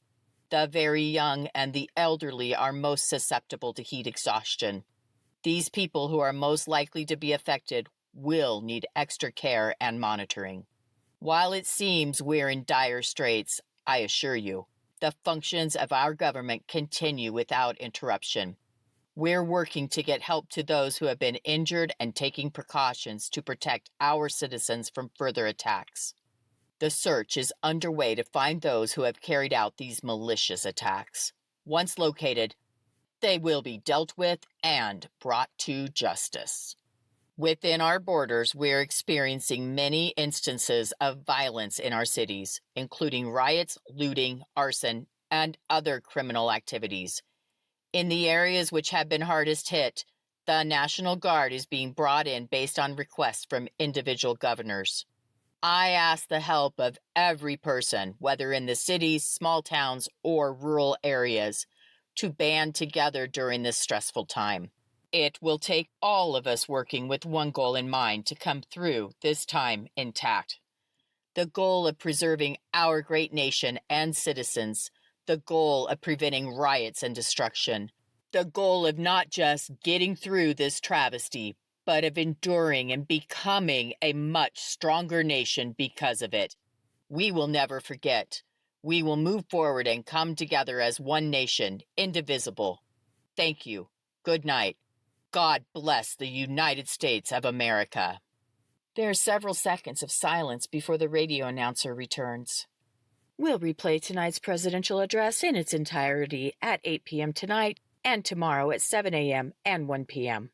Now, for local news, we have reports of scattered burglaries and looting in various businesses throughout our county and surrounding area. We have been asked to pass on the request from local police to remain at your homes from dusk to dawn. While a curfew is not officially being established, anyone on the streets during non-daylight hours will be deemed to have nefarious intentions and will be stopped with arrest likely. This request remains in effect for the duration of this crisis. Please remember to continue to boil or otherwise purify all water from public sources or use only bottled water. We don't believe the water supply in our area was affected by the terrorists, but know this could change. If you are unable to purify water at home due to the power outage, you can obtain purified water at City Park in Wesley and Pryor, Prospect Chamber of Commerce, and the Rendezvous Museum parking lot in Rendezvous. We're still operating on backup power. To conserve this power, we will drop our broadcast to 7 a.m., 1 p.m., and 7 p.m. beginning tomorrow. We'll also broadcast anytime there's an urgent alert via the emergency alert system. Our sister station, KWDI at 870 a.m., will broadcast at 5 a.m. and 5 p.m. in addition to any EAS broadcasts. We welcome donations of diesel fuel to use in our generators at either of our station locations. Thank you, and good night. No one says anything for about 5 seconds, then everyone begins speaking at once. It's near pandemonium. Doris starts disconnecting the radio and speakers when a man with a very scraggly beard, cropped hair, and many tattoos, who's carrying not only a sidearm but a rifle strapped across his back, steps onto the bench attached to the picnic table holding the radio. It shifts and would have tipped over had Evan and Doris not quickly applied pressure on the opposite side. Evan continues to hold the table while Doris tries to quickly remove her equipment from harm's way. The guy standing on the bench simply scowls at them, then practically screeches, "People! People! We've all heard the president. It doesn't sound like the power's coming back anytime soon. And with these latest attacks, we're going to have a gas shortage. And you heard him say exactly what I said last night.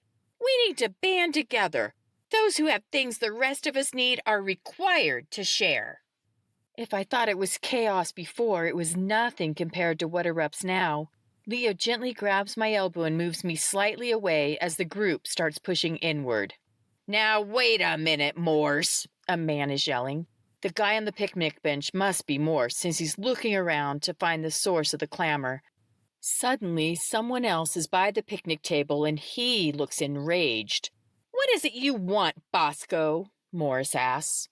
His right hand goes to the butt of his gun. He briefly massages the handle before removing his hand so he can point at Bosco.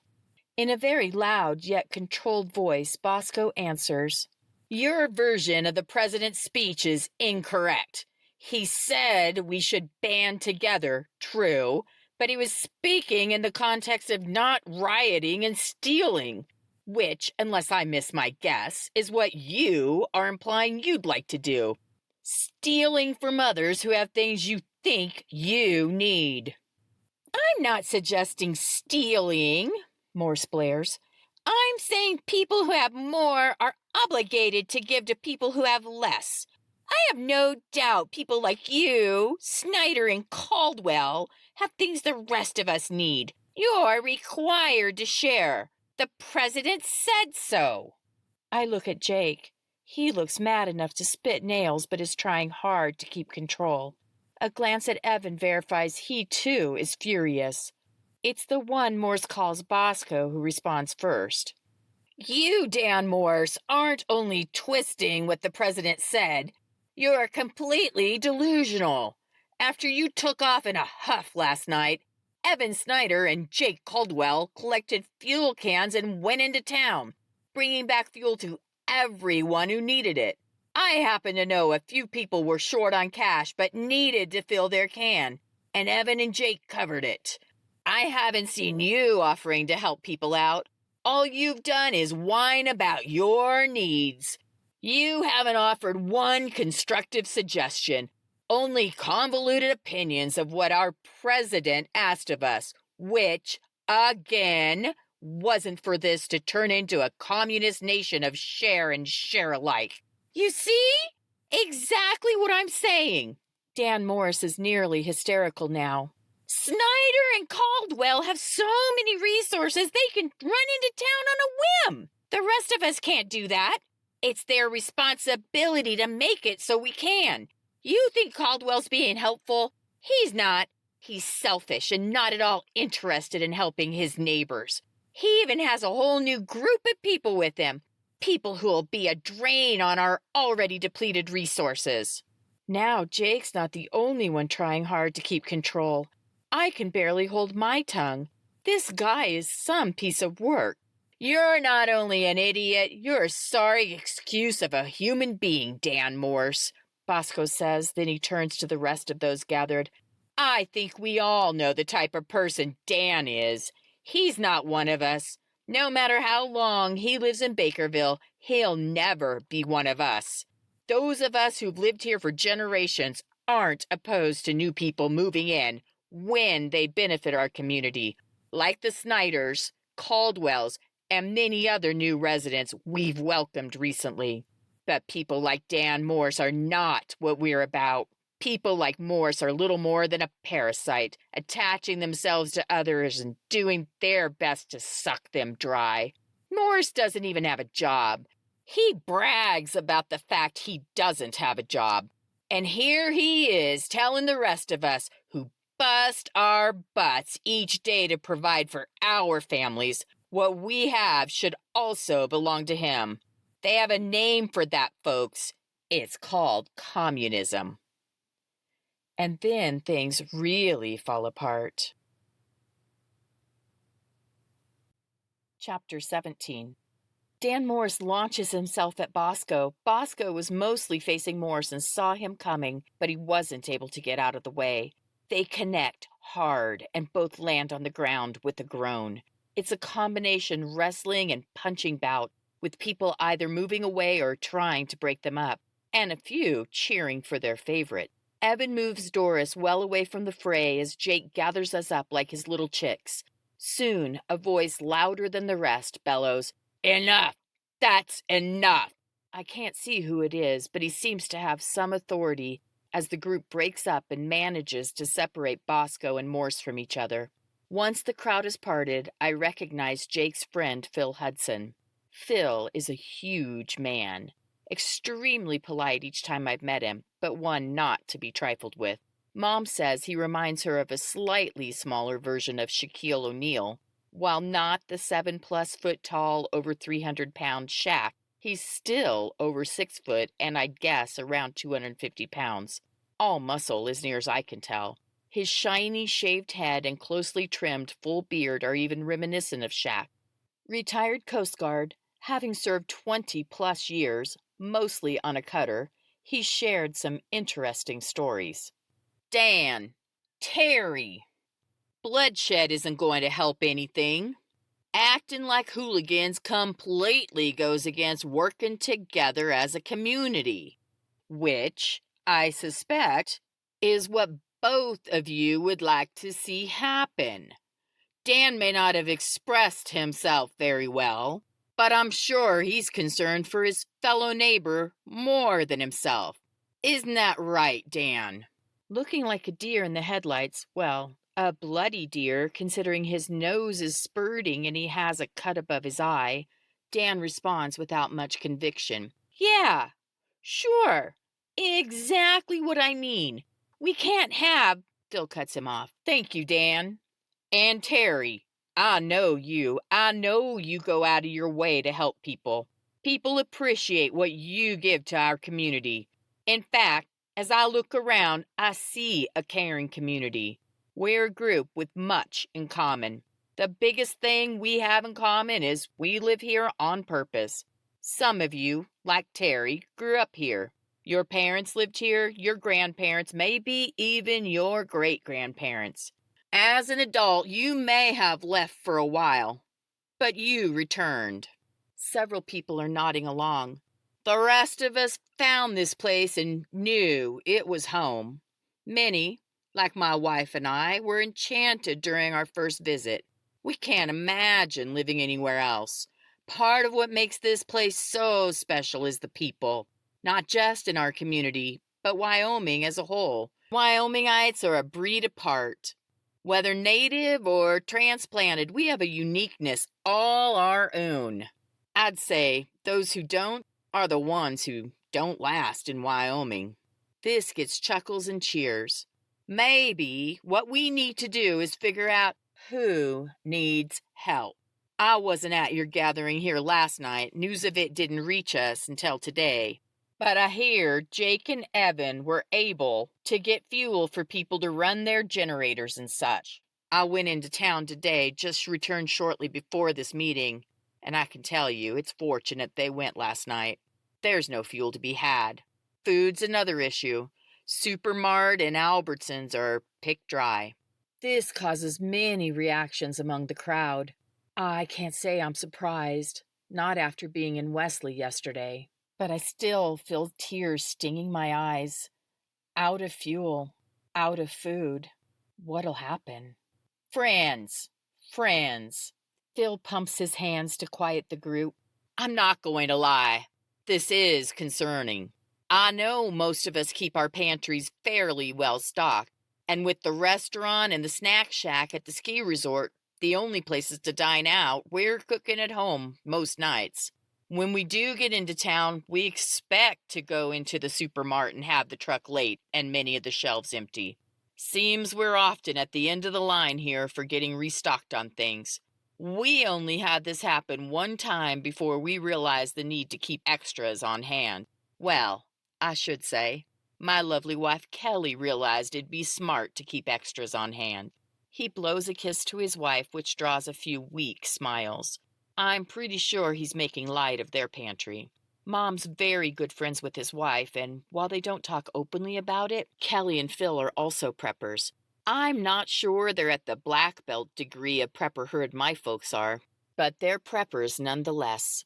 I will say right here, right now, Phil continues, while I know there are people in this community who'll go out of their way to help their neighbor, there will be no discussion or suggestion of taking things away from any person.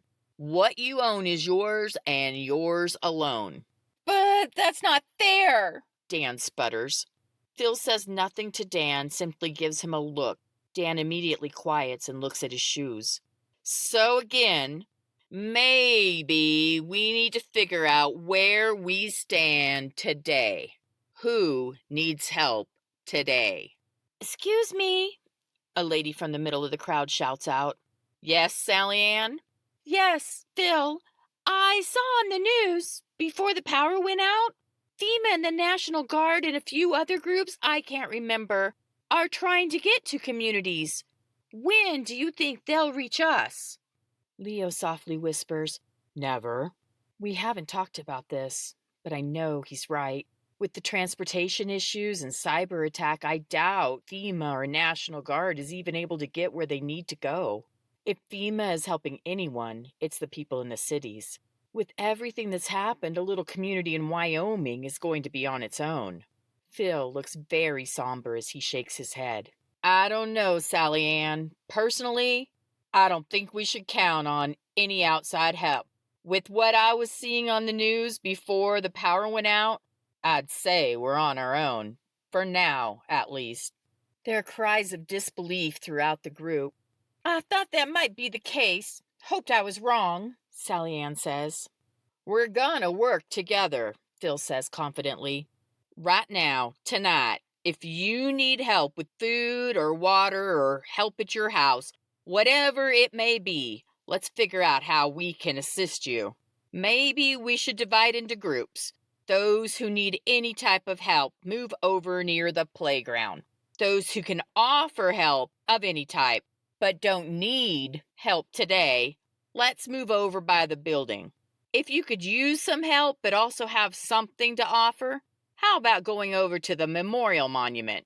The rest of you, I suppose, can go on home or mingle around. But before we break up, Phil is raising his voice to be heard as people start to separate into groups. Before we break up, let's decide if we should meet again tomorrow night. I fear driving here will start being a problem with our limited fuel. Should we meet tomorrow night and then decide if we should continue? Evan, what do you think? Yeah. Evan was obviously caught off guard by this question. I think that sounds like a good plan. We can carpool. And for those with bicycles or ATVs, riding those might be a good idea. Or horses, someone yells out. Yes, or horses. Good idea.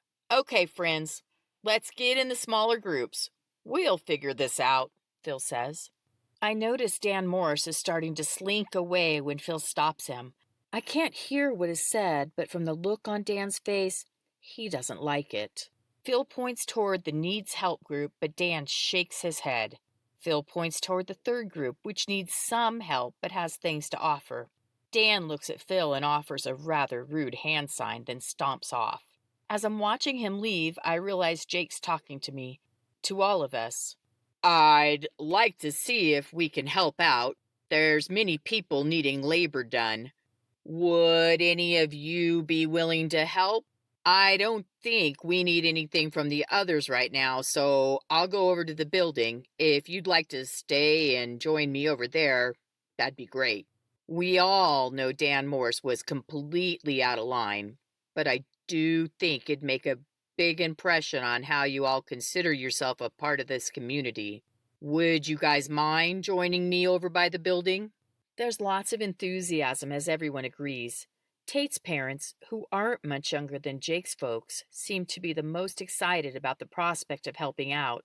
From the first time she met them, Mom said they're salt of the earth, and judging by their willingness at the moment, I'd say she's completely correct. When we get to the building, Phil and his wife Kelly are talking to Doris and Evan. Doris has a notebook and pen. When Phil sees Jake, he waves him over.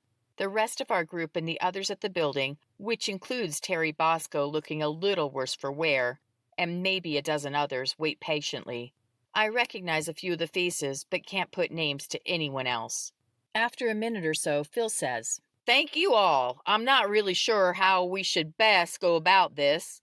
I've asked Doris and Kelly to be kind of the secretaries of this endeavor. Kelly and I are going over to the people needing the most help. Evan and Doris will take the other group. I wanted to ask Jake and his wife Molly to find out from each of you what you can offer to others. However, I just found out Molly isn't home. She was away on a business trip and has yet to return. Jake assures me he's still more than willing to help as needed, along with his family who have arrived from affected cities. Now, I've seen Jake's writing before, so hopefully one of his lovely daughters will assist him in taking notes on how each of you can help our community." This gathers a few courtesy laughs. Sarah moves over by Jake to help him. Kelly offers her a small notebook and pen. Then Phil, Kelly, Evan, and Doris walk off to their assignments. "Well," Jake says, "I'm not too good at this stuff. Phil said we should get a rough idea of how you'd like to help out. Sarah will write it down. We'll need to discuss how to go about things. Without communication and possibly limited transportation, we're going to be challenged to fill people's needs. I'll start. As Phil said, my family's here. Sarah and her husband Tate came down from Billings where things are getting dicey. Apparently no one, including me, knew of trouble in Billings. Tate's parents were on vacation visiting when all this started. Now people are saying how terrible it is to be caught away from home during a time like this. My daughter Angela, her husband Tim, and their little boy, plus my daughter Callie, her husband Mike, and his parents and sister are from Casper. Things are turning dangerous there. Mike had a run-in yesterday at the gas station." This is a friendly group, and now they're commenting on Mike's bruises.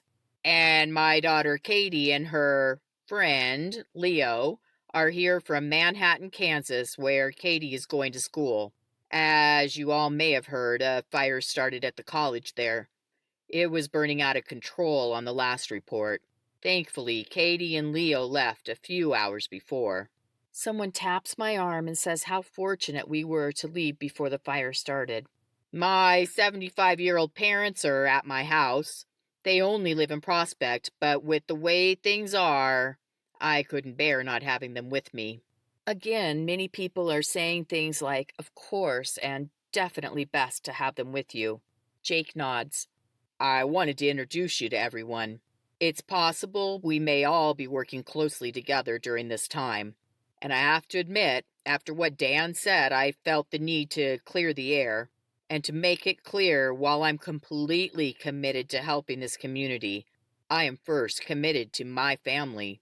And I can guarantee we will not be a drain on this community." "None of us believe that dirtbag Morse, Jake. He makes things up as he goes," Terry Bosco says. His voice has a decidedly nasal quality which wasn't present before he was punched in the nose. "Okay, thanks, Terry. So let's get started. I can help with water. We have a working pump, and I have some food items I could donate to a community coffer. I also have quite a group here who can help with labor. I can help with water and adding some food also, Terry says. I might need a few days to recover before I do much physical labor. My wife, she didn't come to this soiree tonight, but she's a surgical nurse practitioner with a practice in Prospect. She'll help any way she can. Terry Bosco? Bosco? And your wife's name? Sarah asks. Yep, correct. Her name is Belinda. Sarah smiles and thanks. Alex and Natalie McIntyre. He spells it out for Sarah. We know things. This gets a laugh from the group, and now I realize who these familiar faces are. Jake and Malcolm attended their daughter's wedding yesterday. I met them all last year when I visited. Alex releases an embarrassed laugh before going into detail about the things they know. The McIntyres teach immersion classes on homesteading and living without power. They know about growing crops, livestock, preserving food, even building sheds and cabins with primitive tools. As he's wrapping up his spiel, he turns to Jake. You know a lot of these things too. You should add them to your list. You're right, Alex. But some of the stuff is more Molly's specialty, and until she gets home, I'd prefer to focus on this stuff I'm comfortable with. Oh, sure, of course. Makes sense. I can tell Alex feels bad about mentioning something that'd bring up my mom. Well, we're happy to help people learn what they need to know, Alex says. And like Jake, I have a whole bunch of people at my place. We had guests in for our daughter's wedding on Saturday, plus people here for classes last week, and a family came in for this week's classes. Boy, the stories they have about their journey here. He shakes his head. After they shared their experiences, everyone figured they'd just hunker down for the duration. Only Natalie and I are here tonight just to get a feel for things, I guess. We'll bring the adults along tomorrow night. How many of us are there, Natalie? 59 total, with 14 under the age of 16. 5 of those are our children. 2 from the family who had trouble on the road. The others are our nieces and nephews here for the wedding. Alex nods and says, We have varying degrees of skill levels, but we'll be able to help with labor and offer assistance where we can. We won't be a drain on the community's resources either. And to copy Jake, we're committed to helping our community, and we're committed to our family and those at our place. The remaining people gathered offer similar items. When there's only one family left, Jake turns to them and says, I'm sorry, we haven't met. Jake Coldwell. Yes, hello, Sam Michelini. And this is my wife, June, and our children. We're, new to the community. Welcome. Terry Bosco shakes Sam's hand. Glad you're here. Don't know where you're from, but I suspect being here during a time like this is better than most anywhere else. Where's your house? We don't have a house yet. We're living in a camp trailer. The land we're on connects with Phil Hudson's place. Oh, I know where you are, Natalie McIntyre says. I wondered whose trailer was there. I thought that land was owned by some guy down in Alabama or somewhere. It is, June says. He's letting us buy it on contract from him. We're so fortunate to have found it. It was a friend of a friend situation. Good to meet you all, Sam, June, and children. Jake shakes hands with the adults. You're all set up well enough to be offering help to others? There's nothing you need? I have to admit, Sam says, we wondered about going with the group that can help, but also needs things. But right now, we're in good shape. Things could change, of course, but we'd like to help where we can, while we can.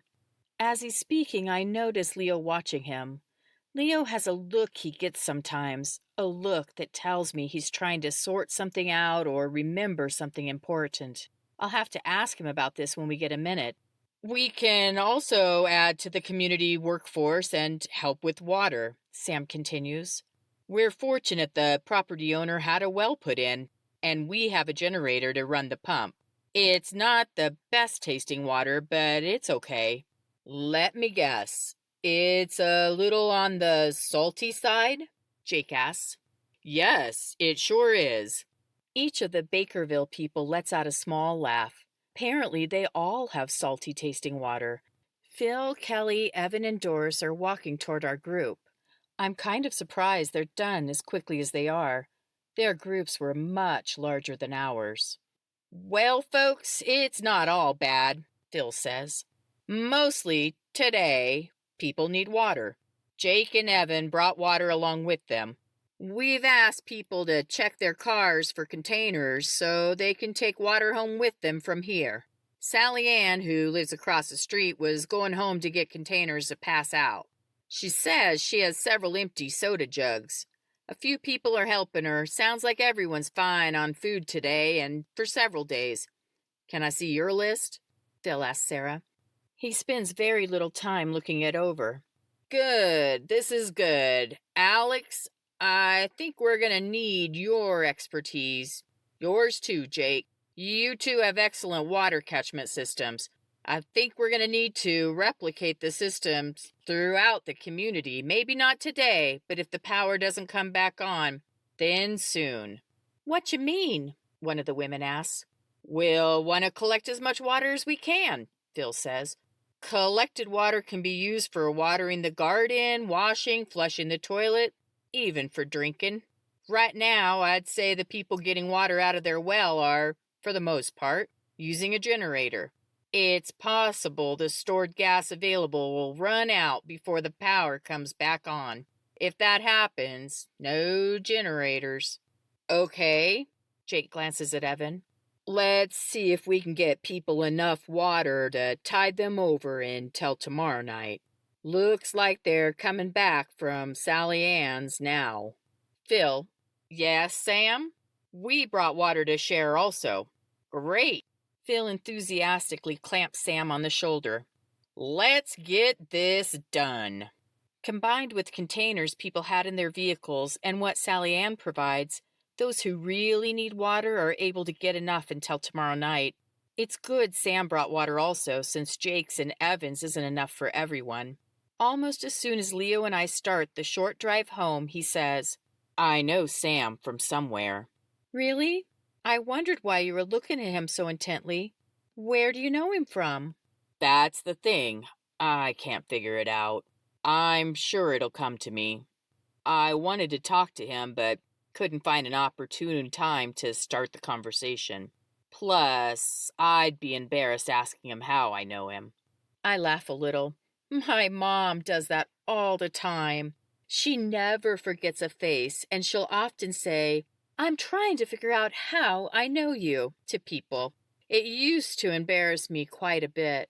Then, one day I found myself doing the same thing to a lady behind me in line at the grocery checkout.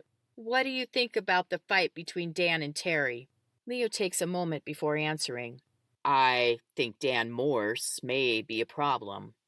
He seems a little shady. It sounds like something happened last night. I heard another snippet of a conversation. Seems Dan was the one who called last night's meeting. At the meeting, he called Jake out for having solar power. Terry Bosco put an end to it last night also. Then Mr. and Mrs. Snyder told everyone it was necessary to work together. Really work together, not the way Dan Morse was suggesting, which, the way I heard it, was taking from people. Pretty much what he was saying tonight before the fight broke out? Yep, Dan's definitely one to watch out for. I noticed he left instead of sticking around to get or offer help. I don't really want to think about a neighbor being a problem and decide to change the subject. What'd you think about the talk from the president? It was fine. Hard to hear what we'd already suspected. There will be a fuel shortage. I did hope he'd know more about when he thought the cyber attacks could be stopped and the power brought back on. Not that I really expected this info. I nod but say nothing as we pull into the driveway of our current home. At the house, there's a brief discussion on playing a card game we love, affectionately known as Whoopee. But it's decided an early bedtime's in order. I'm beat, so I'm completely behind this decision. Chapter 18, Monday, Day 5. I'm slow to arouse from my heavy slumber. I'm pretty sure a noise awoke me, but I hear nothing now. I give a small stretch and roll over to sleep a little longer. Then I hear the noise again. A knock on my door. Now I'm fully awake and remember I'm at Mom and Jake's house, sleeping in their basement bedroom. A small voice accompanies the knock. Katie? Katie? Are you awake? Malcolm. Yeah, I am now. I try to keep the grumpy out of my voice. Can I come in? Sure, come in. Malcolm opens the door and pokes his head in. Geez, Katie, I thought you were going to sleep all day. I could. I'm still pretty tired. What time is it? Almost 9. You should get up. Sarah made breakfast. She saved you some, but it's probably pretty cold by now. Leo got your truck and trailer unloaded. Wow, you brought a lot of paintings. They're really good. Thanks, little buddy. I don't think Leo is too happy with me for packing them. But with the fires back home, I'm glad I did. I'd hate to lose them. The things I left behind, I am okay with losing. But those paintings, they're special to me. Yeah, well, I like them. They're in the living room. Dad said you might want to hang a few up and bring the rest down here. You guys really brought a lot of stuff. Most of it's in the garage. They're working on Tim and Angela's stuff now. Mike's got most of their stuff done. I think Dad's going to go out for supplies again today after everything's unloaded. Supplies? Like groceries? Maybe. I think he's looking for other things too. Mr. Evan and Dad have been getting things the last few days. Not just for us, but to help the whole neighborhood. All of Bakerville, really. Okay, let me get dressed. I'll be up in a few minutes. Sure, Katie. Oh, and do you mind not calling me little buddy anymore? I'm pretty old now and not so little. I'm going to be as tall as Callie soon, and then I'll probably be as tall as you. And pretty soon, I could be as tall as Dad, maybe even taller than Dad, maybe as tall as Mr. Hudson. I can't help but laugh at this. Yeah, sure. Sorry. I'll try to remember, but if I forget, you can remind me. My full bladder encourages me to head to the bathroom before dressing. I briefly consider showering. I give myself a sniff. Yep, I stink. Makes sense. I haven't had a shower since Saturday morning. With Mom and Jake's off-grid system, I can happily enjoy a hot shower. But first, breakfast. I find the still slightly warm plate Sarah left for me in the kitchen. It's something resembling a breakfast burrito. She put the tortilla on the plate with scrambled eggs, sautéed peppers, black beans, and sausage. I add sour cream and salsa. There's a lot of activity outside, so I quickly put the breakfast items away and rinse my plate. I'll save it to wash the next time dishes are done. Mom and Jake have a portable dishwasher kept in the utility room, or at least they did last time I visited. Mom rarely uses it. She'll pull it out when we're all visiting, but for day-to-day dishes, they're washed by hand. Outside, Leo and Jake are over by the tiny house. Leo gives me a wave when he sees me. Jake turns, smiles, and hollers, Hey, Katie. Good to see you. Figured you were pretty tired after your trip. You get some breakfast? I did, Jake. I holler back while making my way toward them. Malcolm woke me, said he thought you might be going to town. Once I'm close enough for normal conversation, Jake says, Yeah, I think I will. I was thinking last night about going to Pryor to get some more sheep. I forgot you had those weird sheep. I thought they were more goats. They only look like goats. They're American black-belly sheep, a hair sheep, no wool. Seems weird not to have wool. They're pretty cute. It does, but they're so much easier to care for. We're raising them to eat. Ooh, Jake, you didn't have to tell me that after I just told you how cute they are. Jake gives me a smile. I know this is the way things are when someone has a producing farm. And I suspect when the chops are on my plate, I'll fully enjoy them. I bought these feeder sheep from a guy outside of Pryor. The meat is exceptional, very mild compared to a lot of lamb. Our plan was to give these a go for a couple of years, and if it all worked out, we'd start a small flock. I think it might be smart to go ahead with our flock now. I'm going to head to his place and see if he'll sell me a few starters. I say nothing for a minute, remembering Mom had said they were trying to keep their farm chores under control while they decided if they even wanted to continue with the farm. Jake, I thought you guys were thinking of phasing out of farming? True, we were feeling pretty burned out, especially me. We decided not to take on anything new this year and try to get caught up on some of the maintenance around here. I made a good dent in it earlier this week, and if it weren't for everything going on, we definitely wouldn't be adding things to the place. But food may be scarce for a while until trucks are running again. Makes sense to raise our own if we can. Leo nods and I say, I understand. I'll need to go by the feed store and possibly the hardware store to get some fencing. You guys picked up some great stuff yesterday. We got a lot of things for sure. I think Leo bought a roll of fencing and some posts.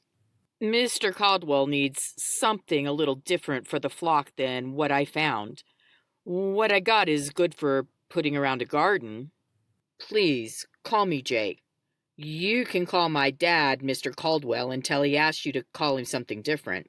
The fencing you brought'll be perfect for extending the runways I've made near their main pen. The breed has a reputation for being a little skittish.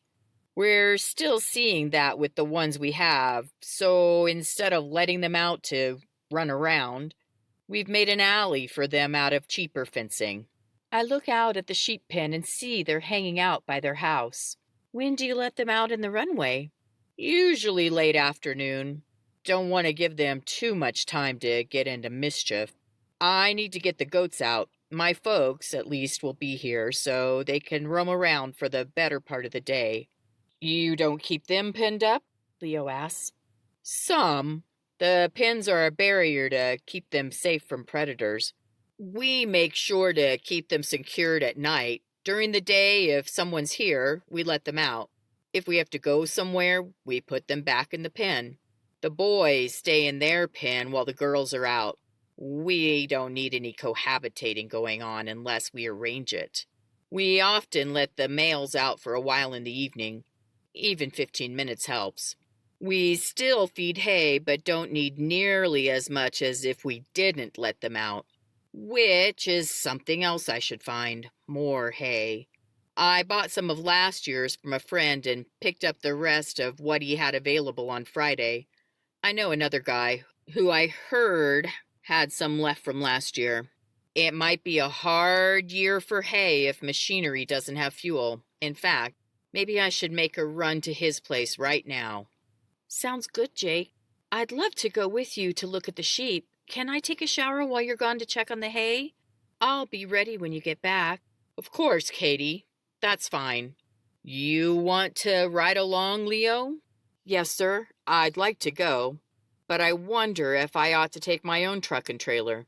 That way we have space in case something else comes up we should buy. Good idea. Let's do it.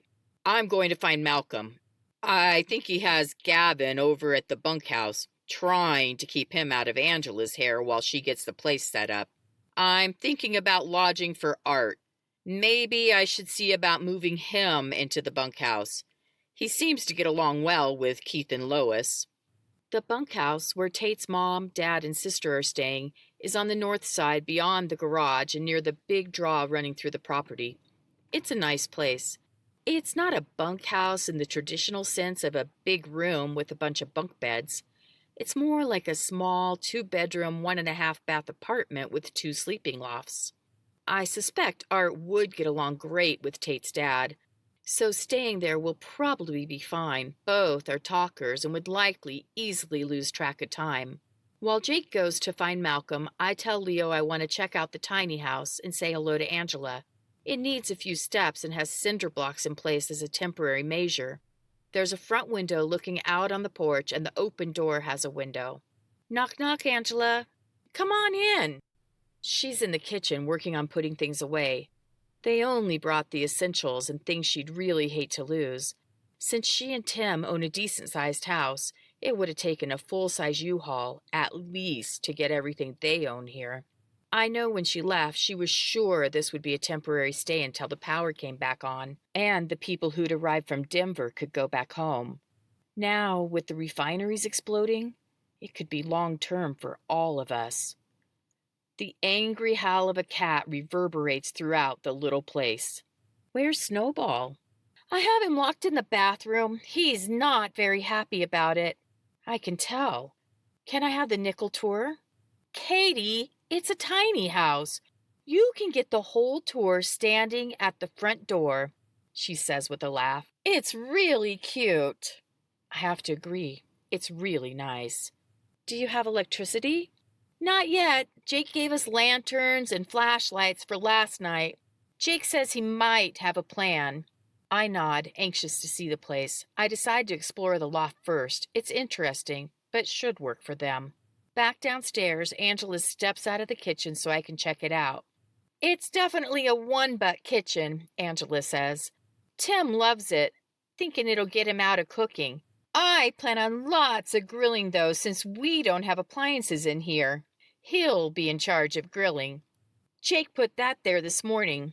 Angela motions to a wooden section in the otherwise granite countertop. I guess the previous owners took the stovetop out, but Jake gave us a little stove to cook on. It's an alcohol stove, like the kind used on boats. Huh. Why do you have a stove for a boat?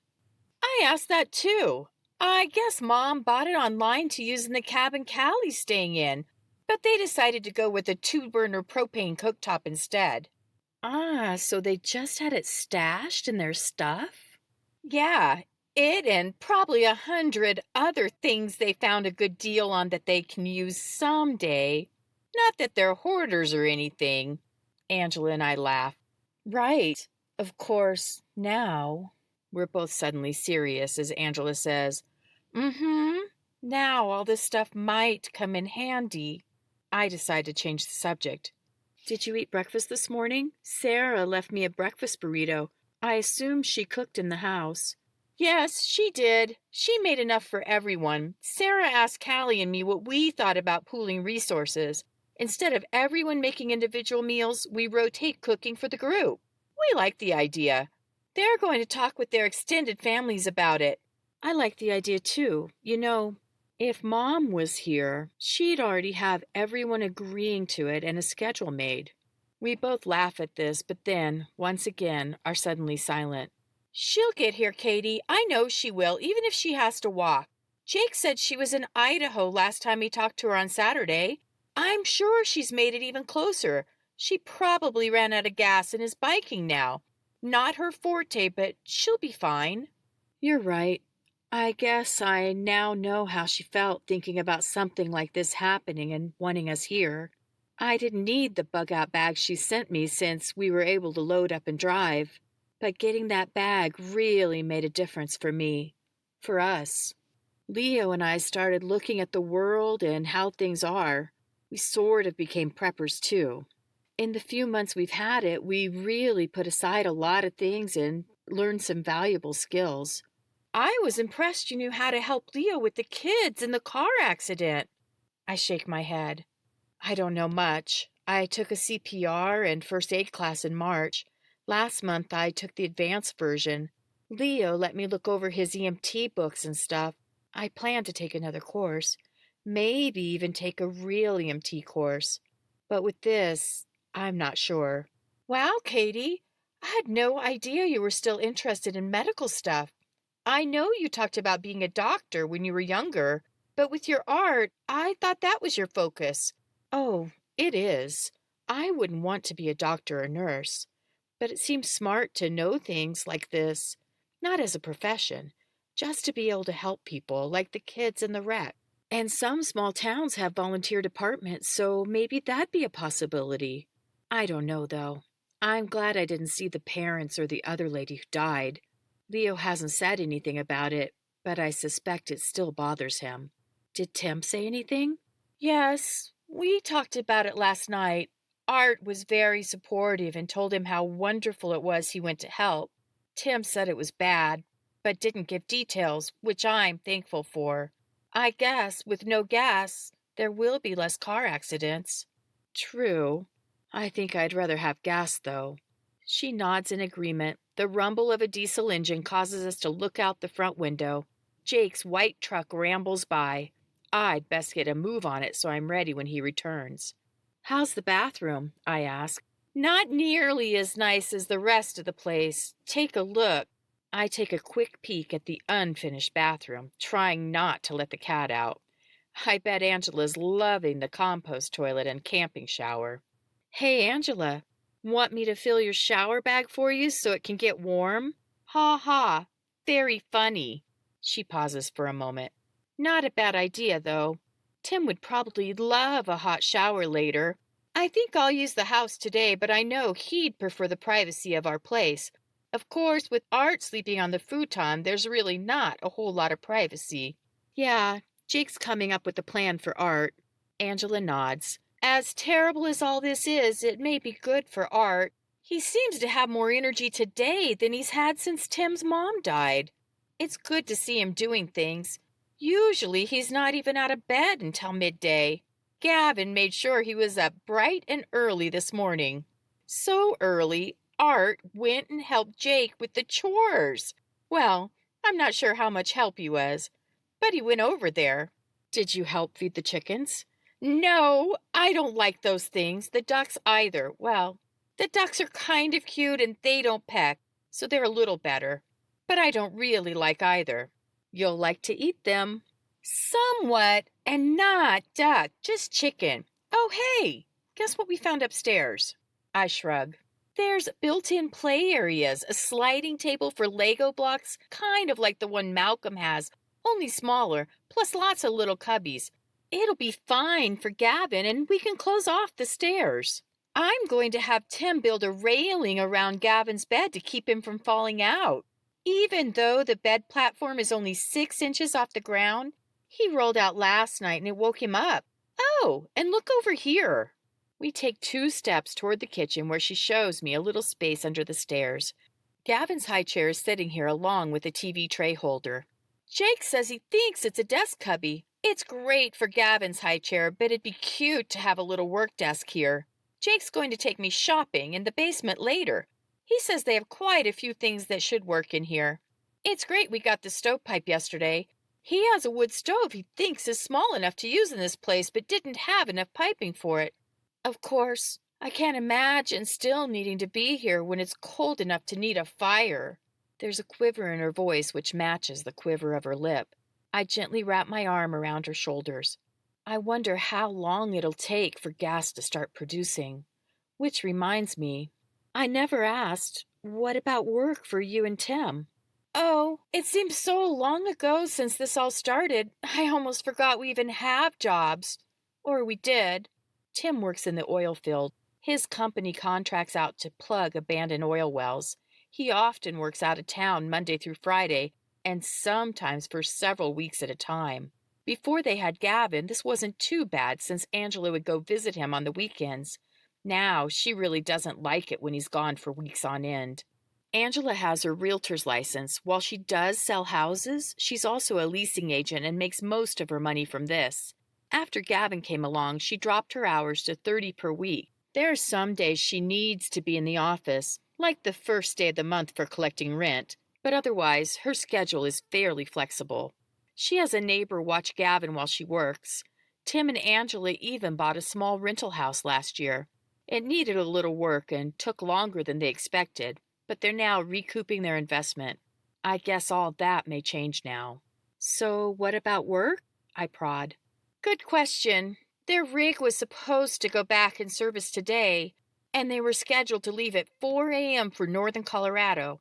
We already had a lot of refugees, or whatever they're called, by Saturday morning. And with the reports of the highways, they pulled the plug on working the rig until things calmed down. The guys already out on rigs were called home. Then, when the cyber attacks happened Saturday, Tim reached out to one of the other guys on the FRS, and the guy said they were shut down until the power comes back on, to lay low and be safe. What's an FRS? I ask. A walkie-talkie thing. They use them when communicating at work. He tried calling and texting first, but nothing was working. He turned the radio on and tried a guy who lives pretty close to us. The foreman had sent out a group text telling everyone about the shutdown and asking everyone to turn their radios on and try to reach crew living near them, so it worked out well. He tried to raise Tim on the FRS about 15 minutes before, so had his on to try again. Funny thing was, the text came through a little bit later. After Tim found out he was done with work for now, we decided to check in with my boss by driving over to his house. He said the same thing. No power means no phones, which means no business. He'd also heard about some of the violence already happening with the extra people in town and told us we should either hole up at home or get out of town. We stopped and checked on our renters. They were doing okay. The whole phone thing was so weird. I guess it's done now, though. I haven't been able to send texts since we were at the rest stop in Casey. Haven't received any either. We were mostly able to stay in contact with Callie. She had called Saturday and told us about Mike being attacked. We let her know we were packing to leave. She didn't decide until Sunday morning. We contacted you, made arrangements with Callie to meet, and you know the rest. Speaking of Callie, I think I'm going to go and check in with her. Then I need to get ready. I'm going with Jake and Leo to look for more supplies. I heard they wanted to make a trip. Not sure there will be many groceries. You know how bare it was yesterday. And after the president's speech, I'd say everyone likely went looking for all they could. He's looking for some specific things. Hey, did you know that back pen with the goats in it is actually sheep? Oh, yeah. I forgot they had some of those hair sheep things. We both look out the living room window where we can see the goats, the real goats. The hair sheep aren't visible from here. Jake wants to get enough to start a herd so there's plenty for eating. Ew, no, I'm not eating them. I laugh when the response I expect is delivered. Angela isn't much of a meat fan. She'll eat chicken and a little hamburger, and she loves bacon and pepperoni. But that's about it. She prefers vegetables, beans, and pasta. And I think sheep are a flock, not a herd, she tells me smugly. I ignore her and ask, you want to go see Callie, or are you staying here? Staying. I still have those few boxes to empty and a whole lot more stuff in the garage. Not sure what to do with it all. If you see my husband, can you send him over? Chapter 19. It's not far to Callie's cabin. The tiny house is set perpendicular to it and only about 20 feet from the front door. I wonder why Jake put them so close to each other. The cabin was added last year. It's a prefab building, somewhat like the tiny house, but larger. The front door is open, but the screen's shut. Angela doesn't have a screen door. That might be something good to try and find for her today. I knock softly and wait. I can hear talking, but don't see anyone in my line of sight. I knock again, a little louder. I think someone's at the door, Sheila says. Her face appears moments later. Hey, Sheila. Oh, hey, Katie. How are you? You get enough rest? Yeah, I'm good. Been up a bit. I was visiting with Angela and getting the tour. Cute place. It is. So is this one. You want to come inside? We're just organizing things. Inside, Callie's stepping out of the front bedroom and Sheila excuses herself to go to the back. Hi, Katie. Feeling better? Much, thanks. How are you? How's Mike today? Mike's doing okay. His head's still hurting quite a bit. I think he should have gone to the doctor, but you know how he is. I nod. I do know how he is, but he's not my husband to make comments about, so nodding seems like the safest response. I glance around. Sheila's right. This place is cute. Last time I was in here, it was still unfinished. You been in here before? Callie asks. Not after it was finished. Turned out nice. It really did. I like how it has a cottagey feel compared to the bunkhouse. Mom told me she tried to make it shabby chic. We're in the main room, an open space with a seating area, small dining room, and a kitchenette along one wall. Mom loves those, Callie says, gesturing to two pale green slip-covered love seats. She found them each on sale, and Doris helped her make covers for them so they match. They're pull-outs. Doris said something about those last night. What do you mean pullouts? Oh, beds, she says while making a motion showing how they flip out. Oh, yeah, sleeper sofas. Or sleeper love seats, I guess. Exactly, twin-sized. Mom pulled them out once and made me try them. And how were they? Pretty much like every sleeper sofa. Maybe a little better. They both kind of fold out onto the floor, more like a camping mattress. There's no bar underneath, at least. The one without arms is kind of strange for sitting in. Not bad, but weird not having an armrest. This place is really cute. What's Mike think of it? He's okay with it. Wishes we had the bunkhouse instead, since it's more of a Western theme. He likes the ruggedness of it. I continue looking around the cabin, checking out part of the loft and the rest of the main floor. When we get to the bathroom, Callie notices me looking at the water pitcher sitting next to the sink. We don't have running water here. It's too far from the house to connect and too rocky to dig an underground cistern like the bunkhouse has. There's water on the front porch in the barrel. There are 2 buckets in the shower with water to flush the toilet. We have a solar shower heating up outside. Did you see the Berkey system on the counter in the kitchen? I nod as she continues. We'll fill it up for drinking water. The pain is going to be keeping the barrel full. And if we have to be here in the winter, I don't know. I guess we'll bring the barrel in the house. It'd freeze outside. Once Callie finishes giving me the tour, I ask, where's Mike and Roy? Not sure. Maybe over at the garage still unloading? He's supposed to bring things here he thinks we need. Thanks for the tour of your cabin. Seems like it shouldn't be too bad, other than the water situation. Even that shouldn't be terrible. You could always shower in the main house. Yeah, true. Oh, did you hear we're talking about rotating cooking and stuff? And I know Jake could use some help with everything he has going on. It's a lot for one person. Jake said we should all take today and get settled. He said maybe we could all talk after the community meeting tonight.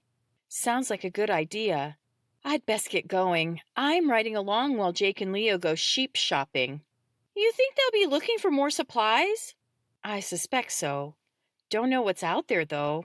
Hold on just a minute, Callie says. She's back shortly, handing me what looks like a small makeup bag.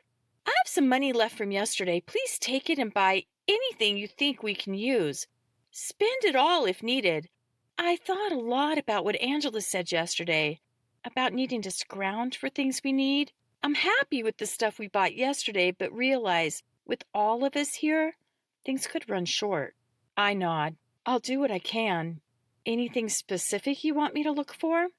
She leans in close. Condoms and baby things. Okay. Those are complete opposites. Yeah. We haven't really been trying, but haven't been using protection, so I could be pregnant now. In which case, I need baby things. If I'm not pregnant, I don't want to be right now, so I need condoms, she explains in a quiet voice. Makes sense. I give her a hug and start to leave. Sheila and Deanne come out of the back room. It's obvious both have been crying. Katie, can we give you money too? Please, buy anything we can use, Deanne says, handing me a wad of bills. Sure, yes. Any requests? I ask, silently pleading she doesn't order condoms. No, whatever Jake thinks is needed. We're so grateful to be able to join everyone here. Jake and Molly have made so many preparations. We want to be able to contribute something more than the few things we purchased yesterday. In fact, Sheila, why don't you go see if your dad has any cash on him? If he does, have him give it to Katie. Callie, you think Mike has money? He doesn't. We combined what we had left last night. Sheila and I step out the door together while I throw a see you later over my shoulder to Callie. A few steps away from the cabin, Sheila shoves several bills toward me and whispers, Can you pick me up some cigarettes? This should be enough for a couple of cartons. Marlboro Reds would be great, but whatever will be fine. Right. Sure. I guess I can do that. Is it a secret or something? She doesn't say anything for a couple of beats. Yeah, I guess it is. I told my parents I quit, so if you could keep it quiet, I'd appreciate it. Oh, great. I hate having to keep secrets like this. I won't say anything, but I can't imagine you'll be able to keep it quiet for very long. Living in the same place, they'll smell it on you. And, well, I guess you know you shouldn't smoke in the cabin. Of course I know that. Look, if you don't want to get them for me, then don't. Your judgment I can do without. Sheila, I'm not judging you. I have no opinion at all on whether you smoke or not. Lots of people smoke. Not a big deal. What I would have a problem with would be if you expected me to lie for you. I won't announce the cigarettes, but... Oh, I know all about you, Katie. Believe me, I'd never think someone like you would ever tell a lie. I feel my eyes stinging with tears. The scorn and mocking. Where's this coming from? I look down and quietly say, I'll do what I can. Chapter 20. Sheila and I finish our short walk in silence. We find all the guys at the garage except Jake, who's not yet back from gathering hay. With all the stuff we brought, the garage resembles a warehouse instead of a place to park cars. Leo sees me and strolls over. He gives me a questioning look, but I shake my head and attempt a small smile. He moves in to kiss me on the cheek. Sheila goes to her dad and pulls him aside. She purposely avoids looking in my direction. I hate conflict. At the same time, I'm glad I somewhat stood up to her and let her know I won't lie for her. We didn't get to talk much before. You feeling good? Well rested? Leo asks. Yeah, mostly. I'm not really tired, but feel like I could sleep, you know? Yep, I suspect some of it's the stress of the situation. It's easy to want to shut down. I don't think you're the only one experiencing it. I nod. I'm going to take a shower.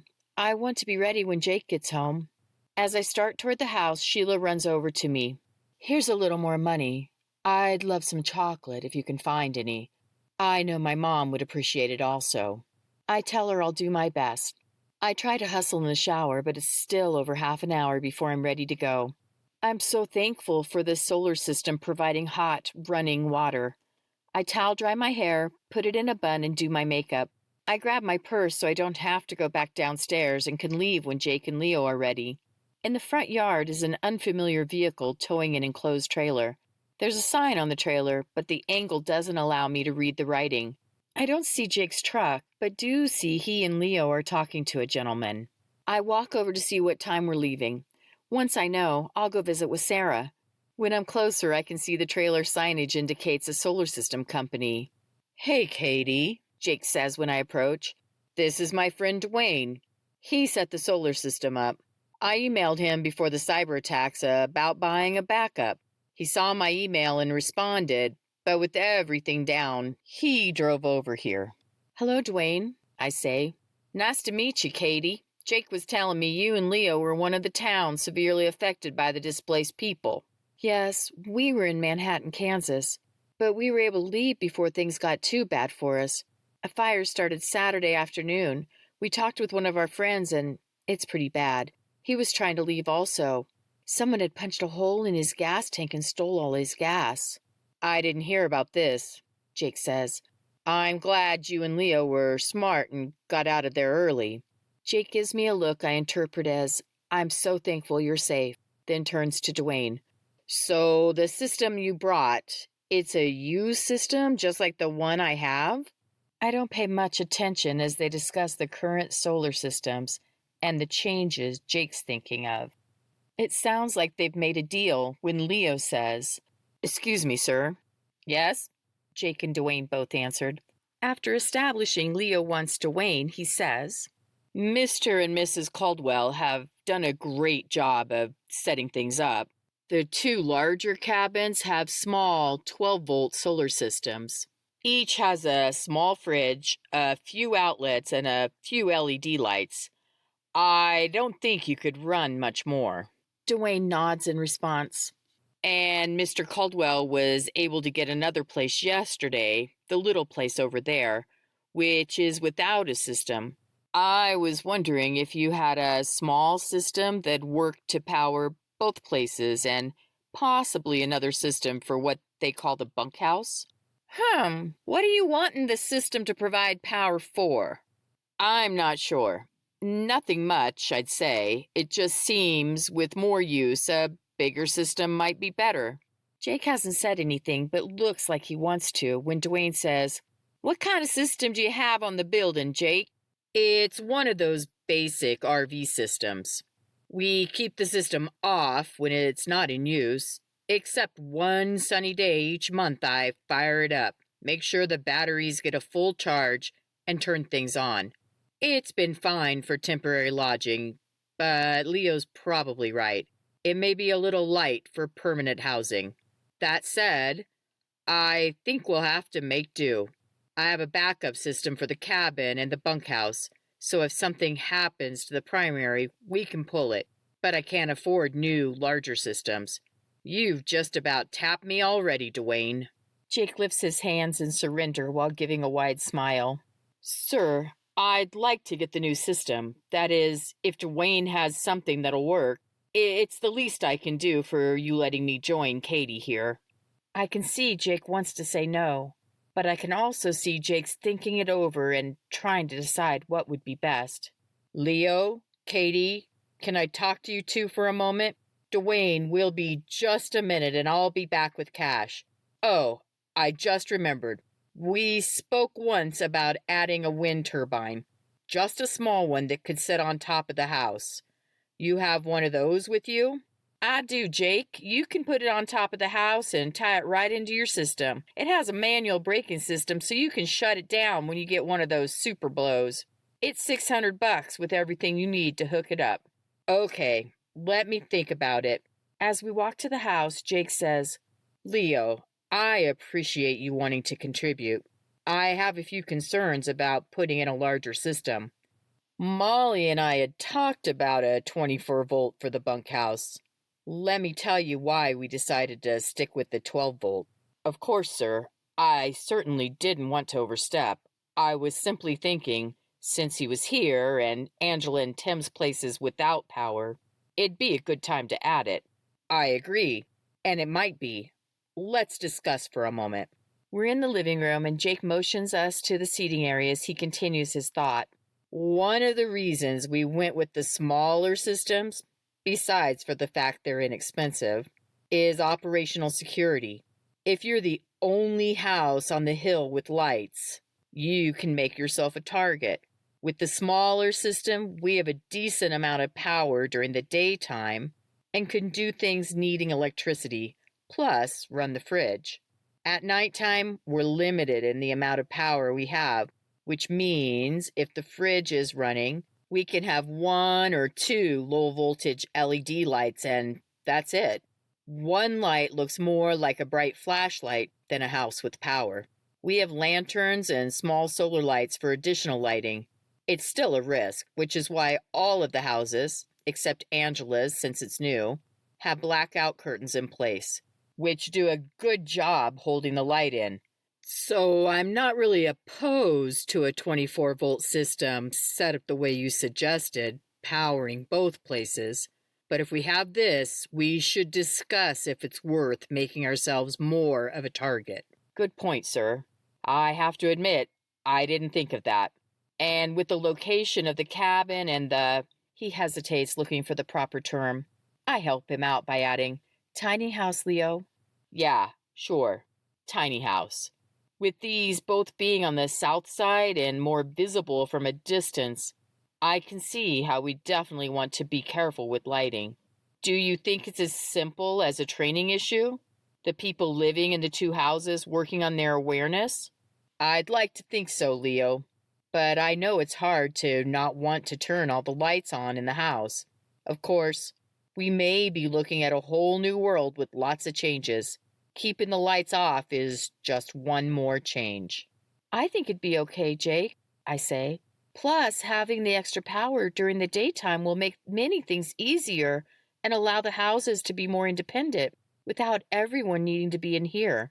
That's true, Katie. And now, since we're discussing it, I wonder if it wouldn't be a good idea to put the system I'm buying on one of the houses instead of keeping it in storage. I wanted a second system because I was concerned the attacks might escalate to an EMP. It still might, of course, but with the cyber attacks, it seems they found a great way to cripple our power system. An EMP doesn't seem as likely to me now. Leo, if you're sure about contributing toward a system, I'm okay with it. I feel a little bad about you spending your money, but it may not be worth much for long anyway.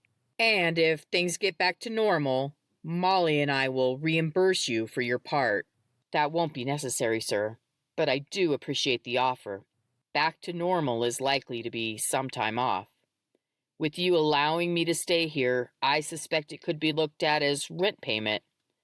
Like you say, money may not be worth much. I emptied out everything I could to use as we need. I'd like to use it while we can. Well, we'll discuss this when things return to normal. What do you think about putting the used system on the cabin and connecting both the cabin and the tiny house to it?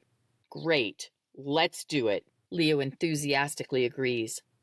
I decide I don't really need to be involved any further in this discussion, so excuse myself after asking if they're still planning to go look at the sheep. Yes, for sure, Jake answers. We'll wrap up with Dwayne and head out. What are you planning to do? I thought I'd go see Sarah. I haven't spent much time with her yet. She's out in the main garden working on the weeds. I've spent less time on the garden lately than I should have. She has Lois and Karen helping. She said they'll do the kitchen garden next and see what they can harvest for tonight's dinner. Should be quite a bit of greens and things ready. Okay, thanks, Jake.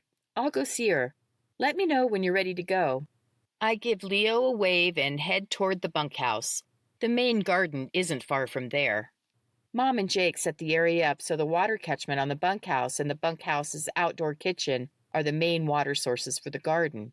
They do have to use the water well sometimes if there's a long time between rainfalls and the rain barrels empty out, but for the most part, the catchment works well.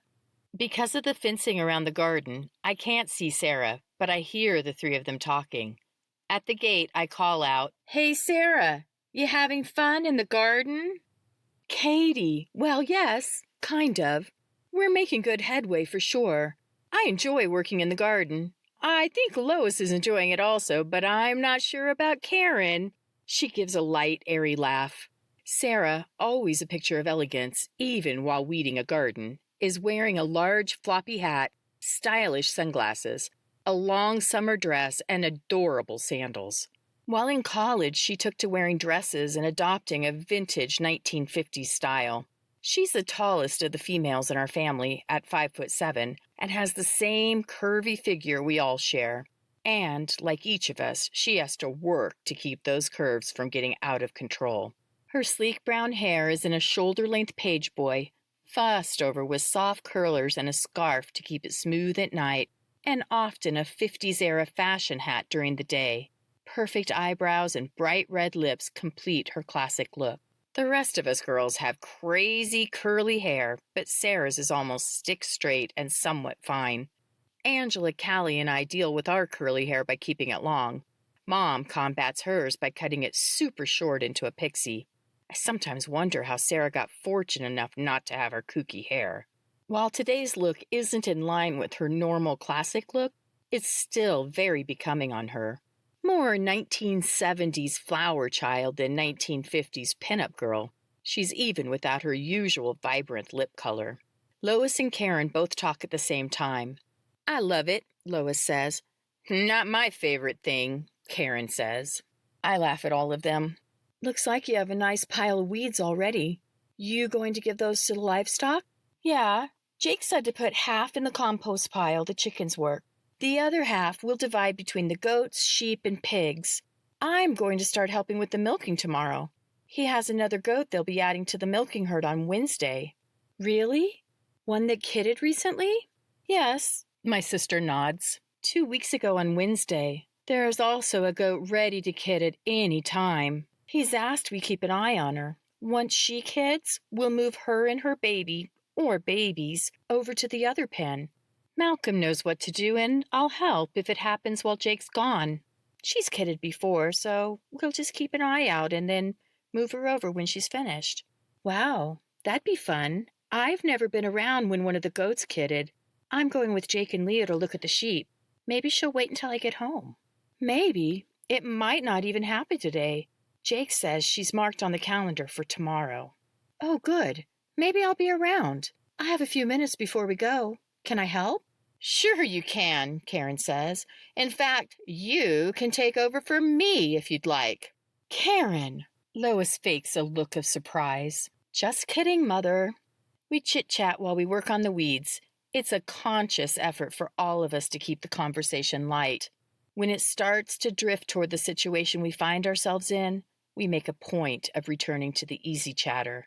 I wonder if it might not be better just to let out our true feelings. But since I'm leaving shortly, I don't want to get into anything too deep. There will be plenty of time for that later. After about 30 minutes, there's the beep of a horn.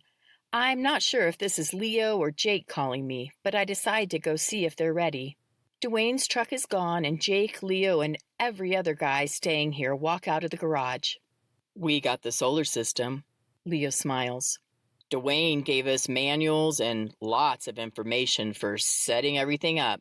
I think it'll be fairly straightforward. Did you buy 2? 3, plus batteries for storage. They'll last forever as long as they remain dry. Worked out a good deal. Would have bought more, but he had other stops. That's great, Leo.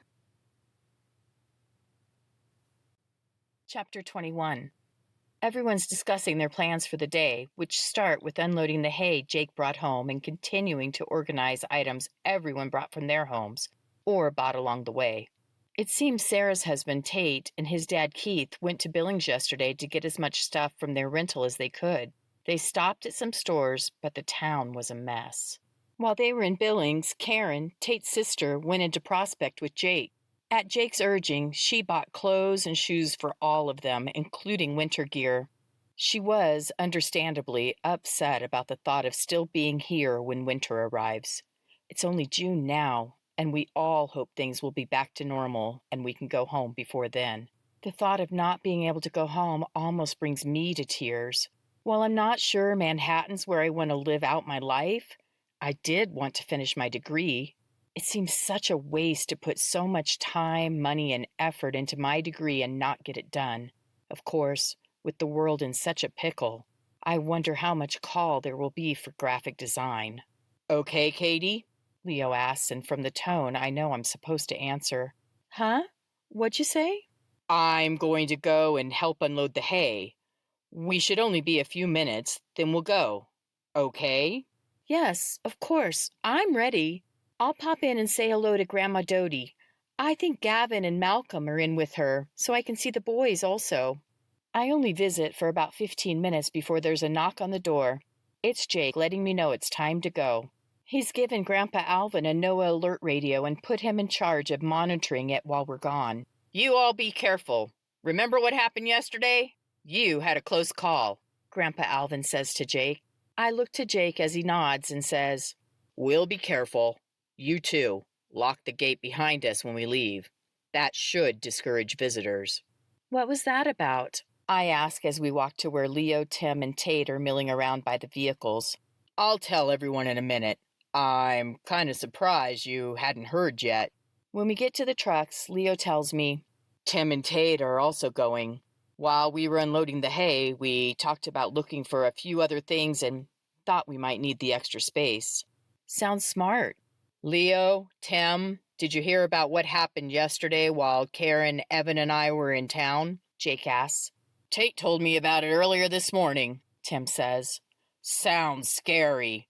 Glad all that was hurt was your car. I look over to Jake and Mom's car and notice a groove across the hood showing silver instead of its metallic teal color. What happened? I ask. Some guy taking pot shots. He scraped the hood, Jake says nonchalantly. Jake, that sounds so scary. It was, Katie, but we weren't hurt.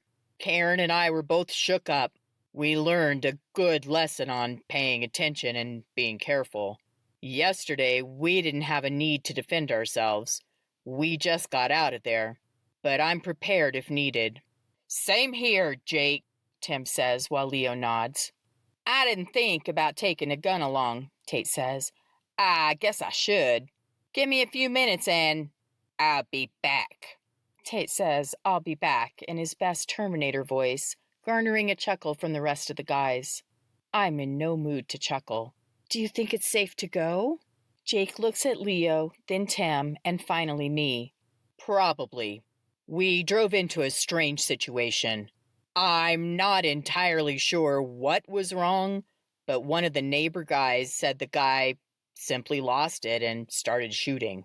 And you don't think other people might lose it? Katie, Leo says softly, sure, it could happen, but it's more likely to happen as time goes on. Now is the time we should be going out and gathering things we need. You could stay here. I take a deep breath and focus on what Leo said. Even when the world isn't falling apart, bad things happen. And Leo is probably right. Now is the time to go. The longer the lights are out, the more unstable things will become. I give a slow nod. You're probably right.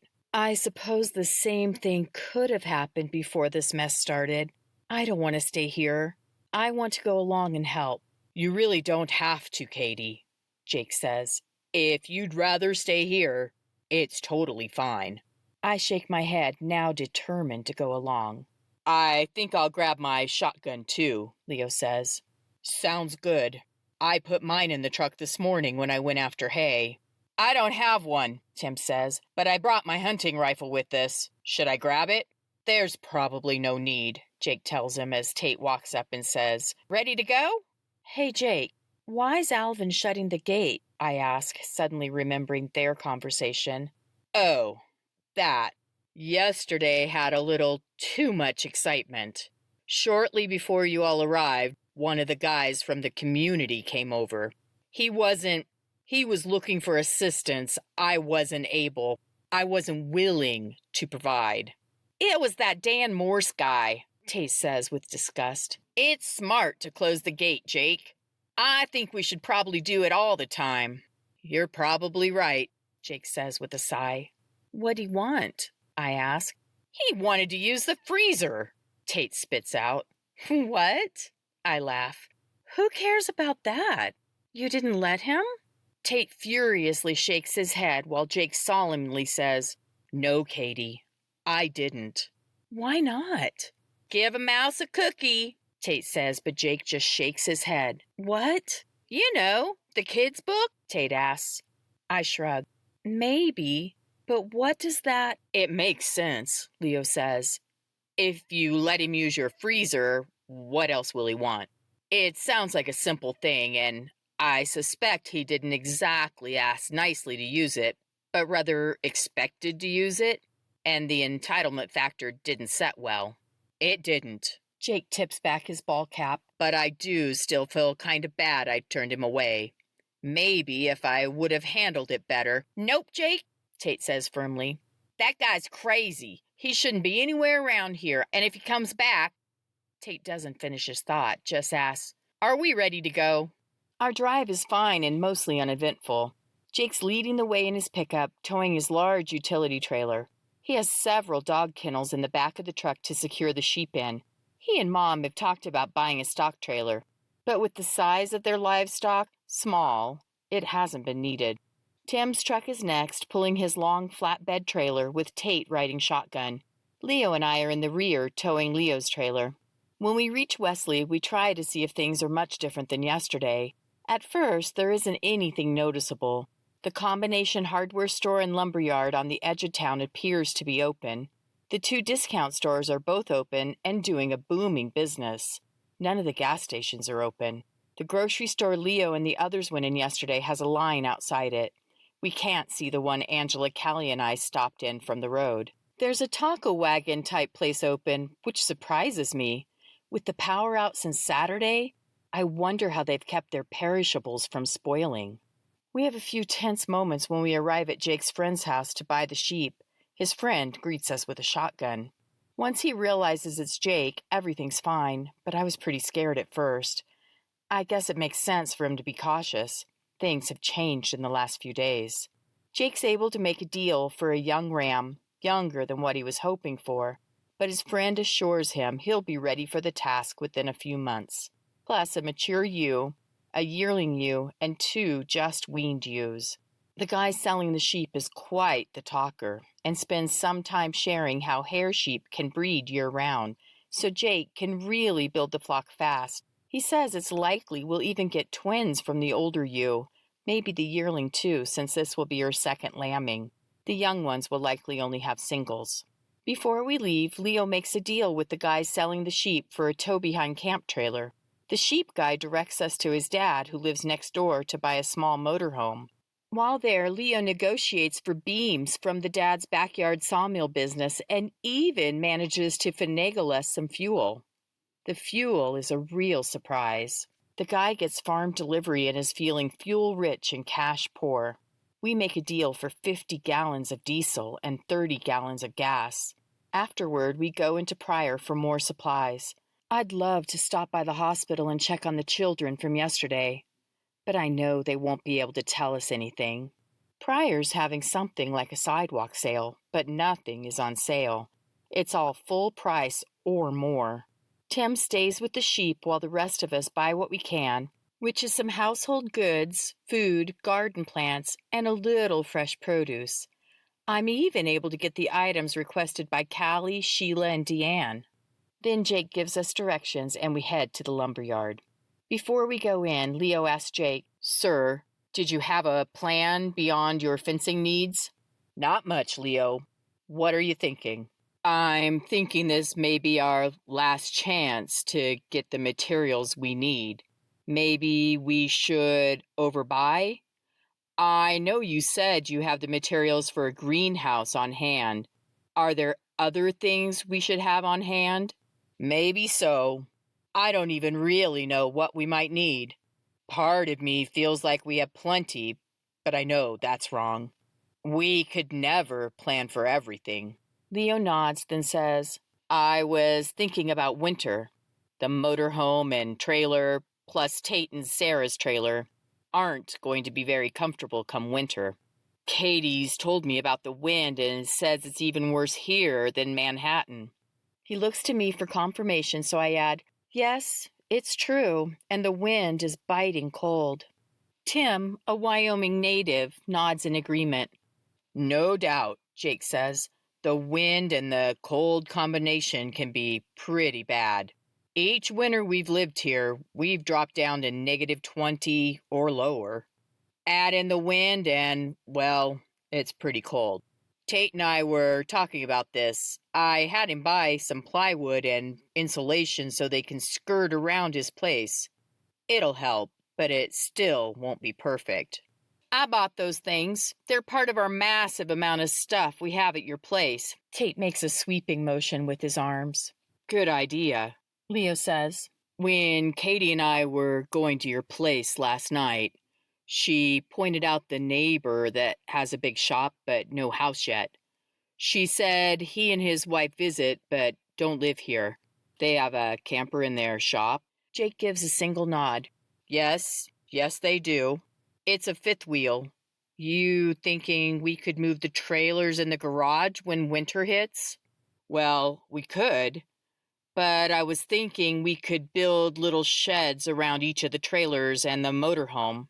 Then the garage would still be available. I think we might need it for other things." Jake nods several times. "Excellent idea. We could leave Tate and Sarah's trailer on the side of the garage and build a lean-to off it. We'd already have the one wall done. That what you picked the beams up for?" Leo nods while Tate raves, "Sounds good. I suspect Sarah would be much warmer in something like that. You know how hard it is to keep her warm." "Yes, and we could make it a little larger, not a whole lot, so there could be space to put a wood stove, provided we can find one," Leo suggests. Jake leans against the pickup. "We could do rocket mass heaters." Leo looks a little puzzled, so I say, "Did you see the wood stove in the bunkhouse or in the basement room?" "Yes. Oh, So I guess I didn't really put together how it works. The heat from the stove warms the rock, and the rock slowly lets off the heat?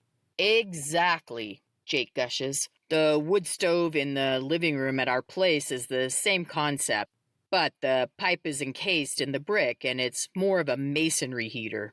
We have a rocket heater in our room, too. I wasn't so sure when Molly first told me about them, but they work amazingly. The best part is, they're easy to build. We'd need stovepipe and bricks or heavy-duty cinder blocks. I have one metal barrel, but we'd need a few more. For Tim and Angela's place, I have a small wood stove. We could do brick around it like we did inside the house, just make it a smaller version. In fact, maybe we should rework the cabin Callie's family is staying in to do the same thing. The more heat we can trap, the less wood we'll need. And wood may become something scarce with everyone using it this winter. Jake pulls a small notebook and pen from his pocket. Leo, what will we need for building the sheds? Leo thinks a minute. Tate, you like the idea of staying where you are and having the lean-to? I do. I think it'd be a good solution. Leo nods and spends a few minutes writing in the notepad. The rest of us say nothing. Tim and I make faces at each other the way siblings do. Then Tate gets in on the act, causing me to giggle. Leo looks up from his paper and asks Jake, where do you think the motorhome and trailer we got today should go? You bought one for you and one for Art? Maybe.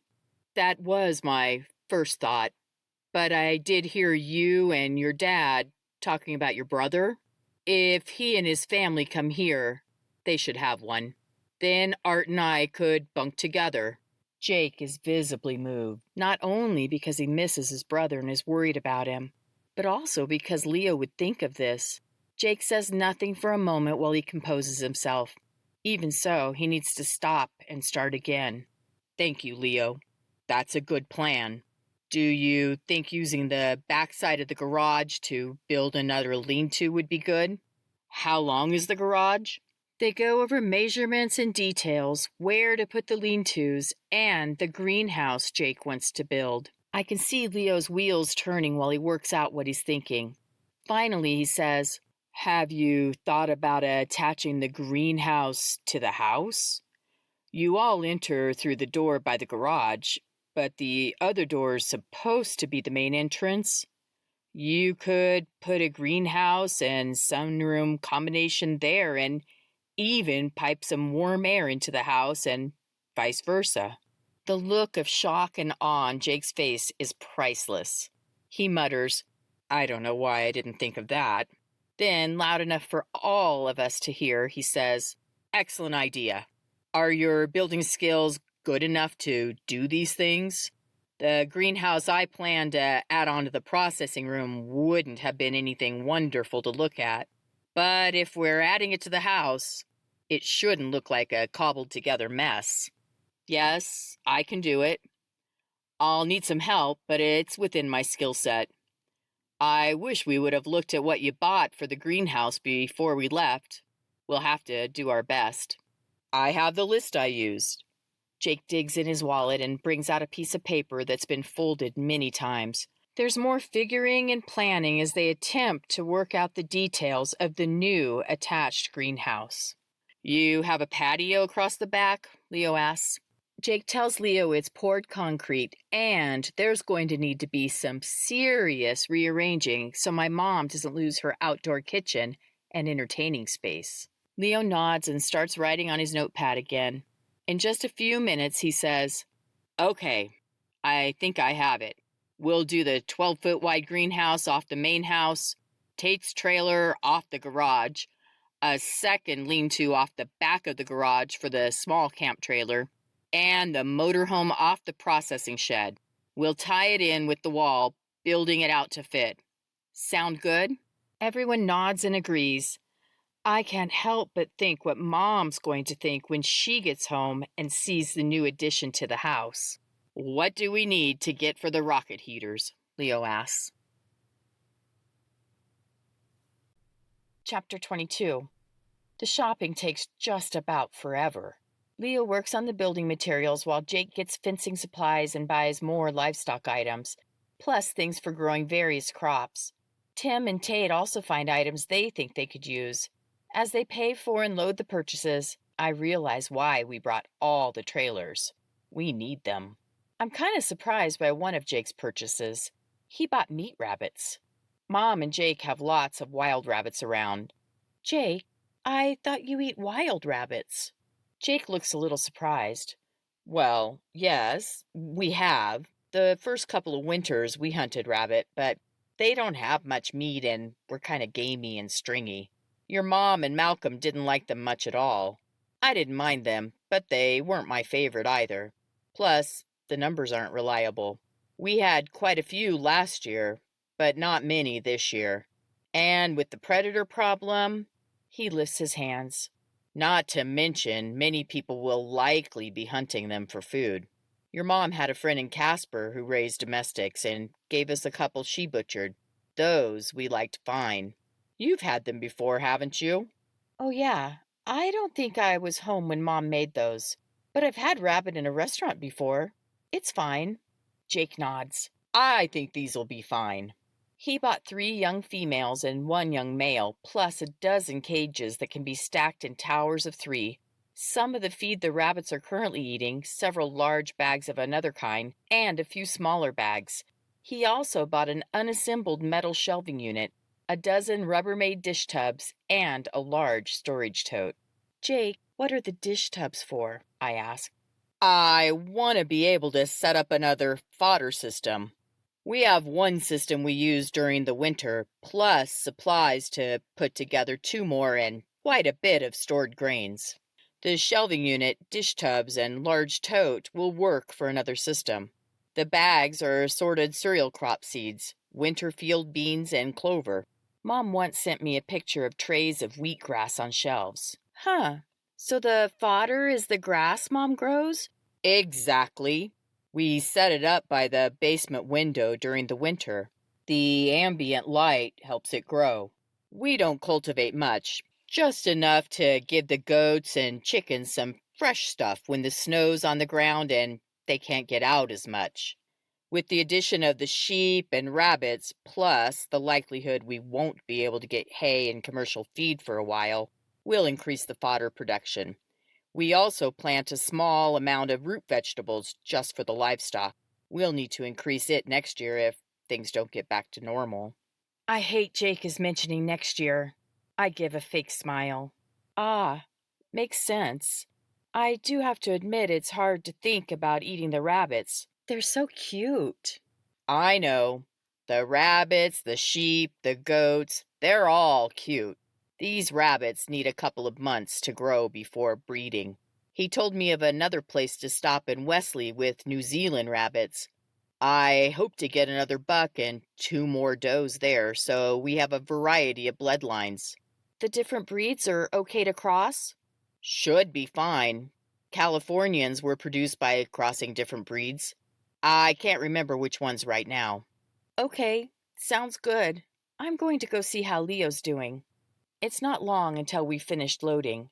Woo, what a shopping excursion. I have about $5 left from the cash Sarah and I had, combined with the cash my parents gave us, and I'm pretty sure they gave me all they had, Tate says.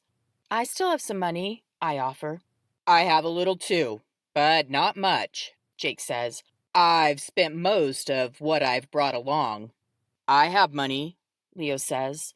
Is there someplace else we should go? I want to see about a few more rabbits in Wesley. Plus, we might see someplace else we want to stop, Jake says. The grocery stores didn't look too good driving through, at least the ones on the road. There are a few resale shops that might be worth looking at. One for clothes, one for housewares, and one full of all kinds of junk. We end up finding clothes, assorted footwear, bedding, and belts. Leo suggests the belts when talking about how I plan to carry my new pistol. He reminds me I only own a couple of fashion belts.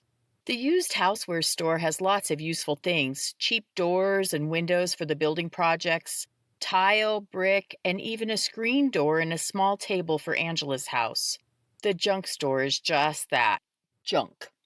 But they have a huge selection of heavy-duty work clothes, which we buy in assorted sizes. While we find almost everything on our list, there are some building supplies Leo wanted but couldn't get. Plus, they didn't have everything needed to make 3 rocket stoves.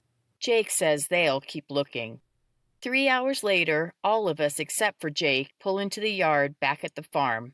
Jake wanted to make a quick stop along the way to check in with his martial arts instructor. We offered to stay with him, but he waved us on, telling us he'd be along shortly.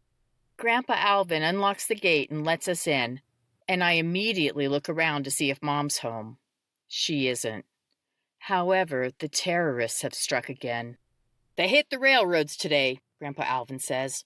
Took out the tracks in many places, collapsed tunnels, and blew up bridges and rail yards. There was even an explosion in Montana east of Billings at a place called Jones Junction that resulted in a chemical spill from one of the tanker cars. I didn't even know trains were still running, I say. I figured they would have stopped when the power went out. Not sure if they were running. I think they just blew them up where they sat. It sure seems they, whoever they may be, are determined to stop supplies and people from getting from place to place, Grandpa Alvin says. We have dinner just about ready, Sarah says. You all want to get the sheep and rabbits settled while we finish? We'll eat over at the picnic area by the swimming pond.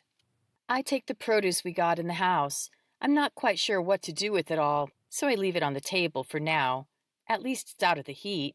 Leo and I start setting up the rabbit cages while everyone else, except Sarah and Lois, who are working on dinner, get the sheep housed. I suddenly realize I've been thrust into the life of farmer and homesteader. While we have it better than most, the entire nation is essentially back to living like Laura Ingalls. Without any warning at all, my face is wet with tears. I bend my head and let them flow. Once the tears start, I know there's nothing I can do to stop them. The sadness, the fear, and the reality of living in a new world are sliding out of my eyes. Leo's arms are immediately around me. He doesn't even ask why I'm crying or what's wrong.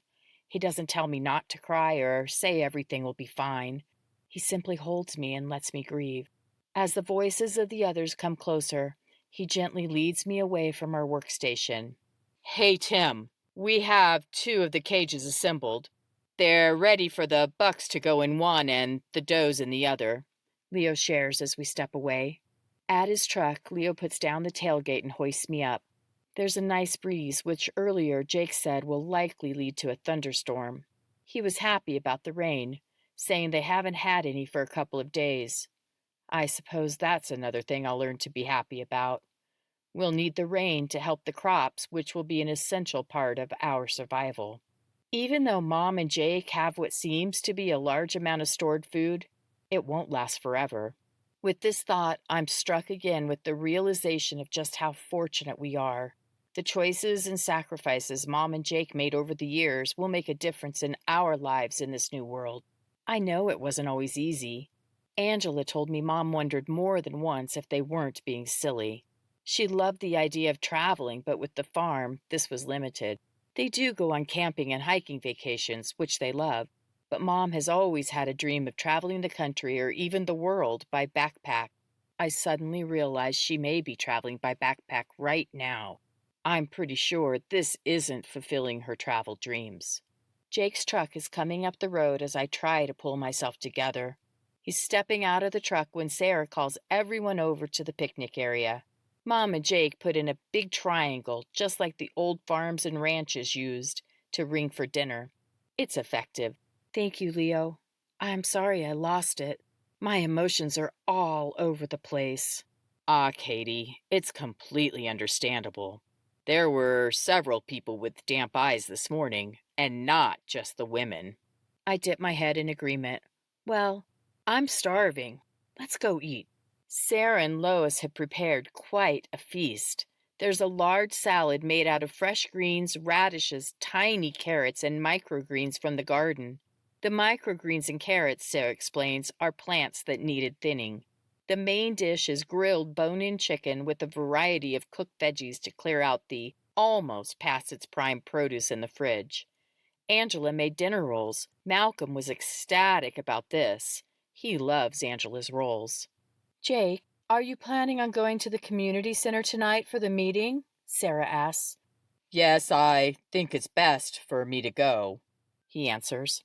"Lois and I'd like to join you," Keith quickly adds. "We met some real nice folks last night and would love to participate in your community as much as we can. Of course, I'll be watching for flying fists and ducking as needed." This garners a few chuckles and a sour look from his daughter Karen. "I'd like to go along also, Jake," Grandpa Alvin says.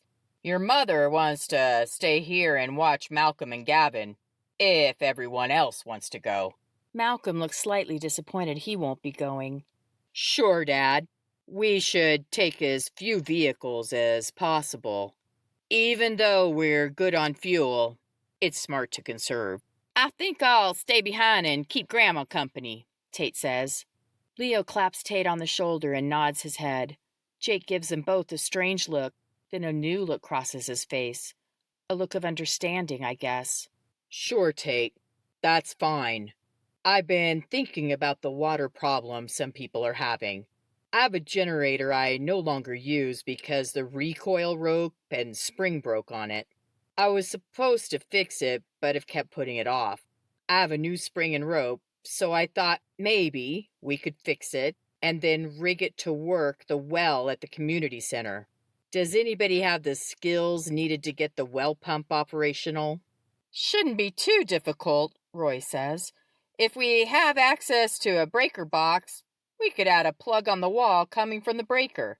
Then you can plug the pump into the building's power or plug it into the generator. Of course, that's provided you have the wires and everything needed." "I might. We have wiring stuff left over from various projects. Let's see if we can find what we need and get the generator working to take with us," Jake says. "You think we can have our own meeting when we get back? There are several items we should discuss and plans we should put in place. We'll have cookies to encourage everyone to join us." Sarah looks around the group with a smile. "Sure, Sarah. Good idea. I'd like to go over some emergency preparedness things also. It'd be good for everyone to know what to do in case something big happens here." Tim and Tate go with Jake and Grandpa Alvin to grab the generator. Jake asks Mike to take his dad into the tool shed to look for the parts he needs. The rest of us, even Gavin, start clearing the food and dishes. The picnic area near the swimming pond, one of the developed picnic spots scattered around the property, is lovely. There are trees and blackberries planted around the pond and several tables and benches. A propane grill and makeshift countertop provide a usable space. But I really have to wonder why we're so far from the kitchen as we clear and haul things inside. At least Sarah moved the dishwasher into the kitchen. None of us want to hand wash if we don't have to. "What's the building over there?" Leo asks, pointing to a small rock structure near the swimming pond. "The sauna." "Really? Nice. Is it made out of rocks?" "Sure is. They have a ton of rock here, so as they cleared the area, they used what they could. See the small mound over there at the top of the small draw?" Yeah, I guess so." "It's an ice house. It's double-walled, both walls made out of rock with insulation between. And then downhill from the ice house, deeper in the draw, is a cold house. At least that's what Mom calls it." "A cold house." "Yeah, it's kind of strange. The ice house, you know, where they store ice so they can have it year-round, has a drainage pipe so when the ice melts, it can exit the building. The drainage pipe runs down the hill into the cold house. It then drains into a trough. Stuff you want to keep cold is placed in the trough. The water keeps it chilled, kind of like a fridge, but not really." "Huh. Interesting concept. Does it work?" "I guess. They made ice and put some in the ice house the first winter to test the setup. Mom said it worked, but is very labor-intensive, so they never tested it again. I suspect we'll be using it this winter, unless the power comes back on before then." "Your folks could be pretty popular next summer if they have a shed full of ice." I have to laugh a little at this. Who would have thought ice could promote popularity? Chapter 23. Roy thinks he has everything needed to set the water system up. Leo and Art filled 4 5-gallon jugs with water to take to the community center in case they can't get the well going. Angela and Karen raided Mom and Jake's stash of recycled gallon and liter containers to tape for people who don't bring something to carry water. They decide to preemptively fill them here. We're all sitting over on the covered porch visiting when a portable radio comes on with a loud squawk. Ladies and gentlemen, your attention please. We've just received word the president will give an emergency address at 9:30 p.m. Eastern Daylight Time. Again, the president will give an emergency address in approximately 1 hour. We will broadcast the address in its entirety. This message will repeat every 10 minutes until the address. Thank you. Well, that's interesting, Grandpa Alvin says. Must be about the railroad attacks today, don't you think? Maybe so, Dad, Jake says. I'm kind of surprised he's talking a half an hour later than the previous addresses. Seems he'd stick with the same time, figuring people might be expecting it. You think Doris and Evan heard about it, Dad? Malcolm asks. Will they bring their radio and speakers again so everyone can listen? Not sure. Maybe we ought to see. We need to be taking off in a few minutes to get to the community center anyway. I'll swing up there, then stop and pick up everyone riding with me. I can squeeze in 5. Dad, you with me? Yep, still going and plan to ride with you. I'll grab 4 others and meet you out at the road so you don't have to pull in. I don't think you need to go to the Snyder's house, Angela says. Looks like they're starting down the hill now. Might want to stop them, just in case. I volunteer to go to the road while everyone else scrambles to get ready. Doris and Evan slow when they see me waving at them. Hey, what are you doing? Doris asks. Oh, you know, just flagging you down. We wanted to make sure you heard about the president speaking tonight at 7:30. Sure did. We are going to stop in and tell y'all. Are you going to the community showdown? Meeting? I laugh. Yeah, I hope it's a little less exciting tonight. You and me both, Evan chimes in. I'm too old to be breaking up fights. Jake and Leo's trucks start. Those diesels are not quiet. Someone's much quieter gas truck also starts. Here comes your family, Doris says. You riding with one of them or you want to ride with us? I think they saved me a seat. We're trying to take as few vehicles as possible to save on fuel. If we have a meeting tomorrow night, 3 of you can get in with us. But we can figure out rides better tomorrow.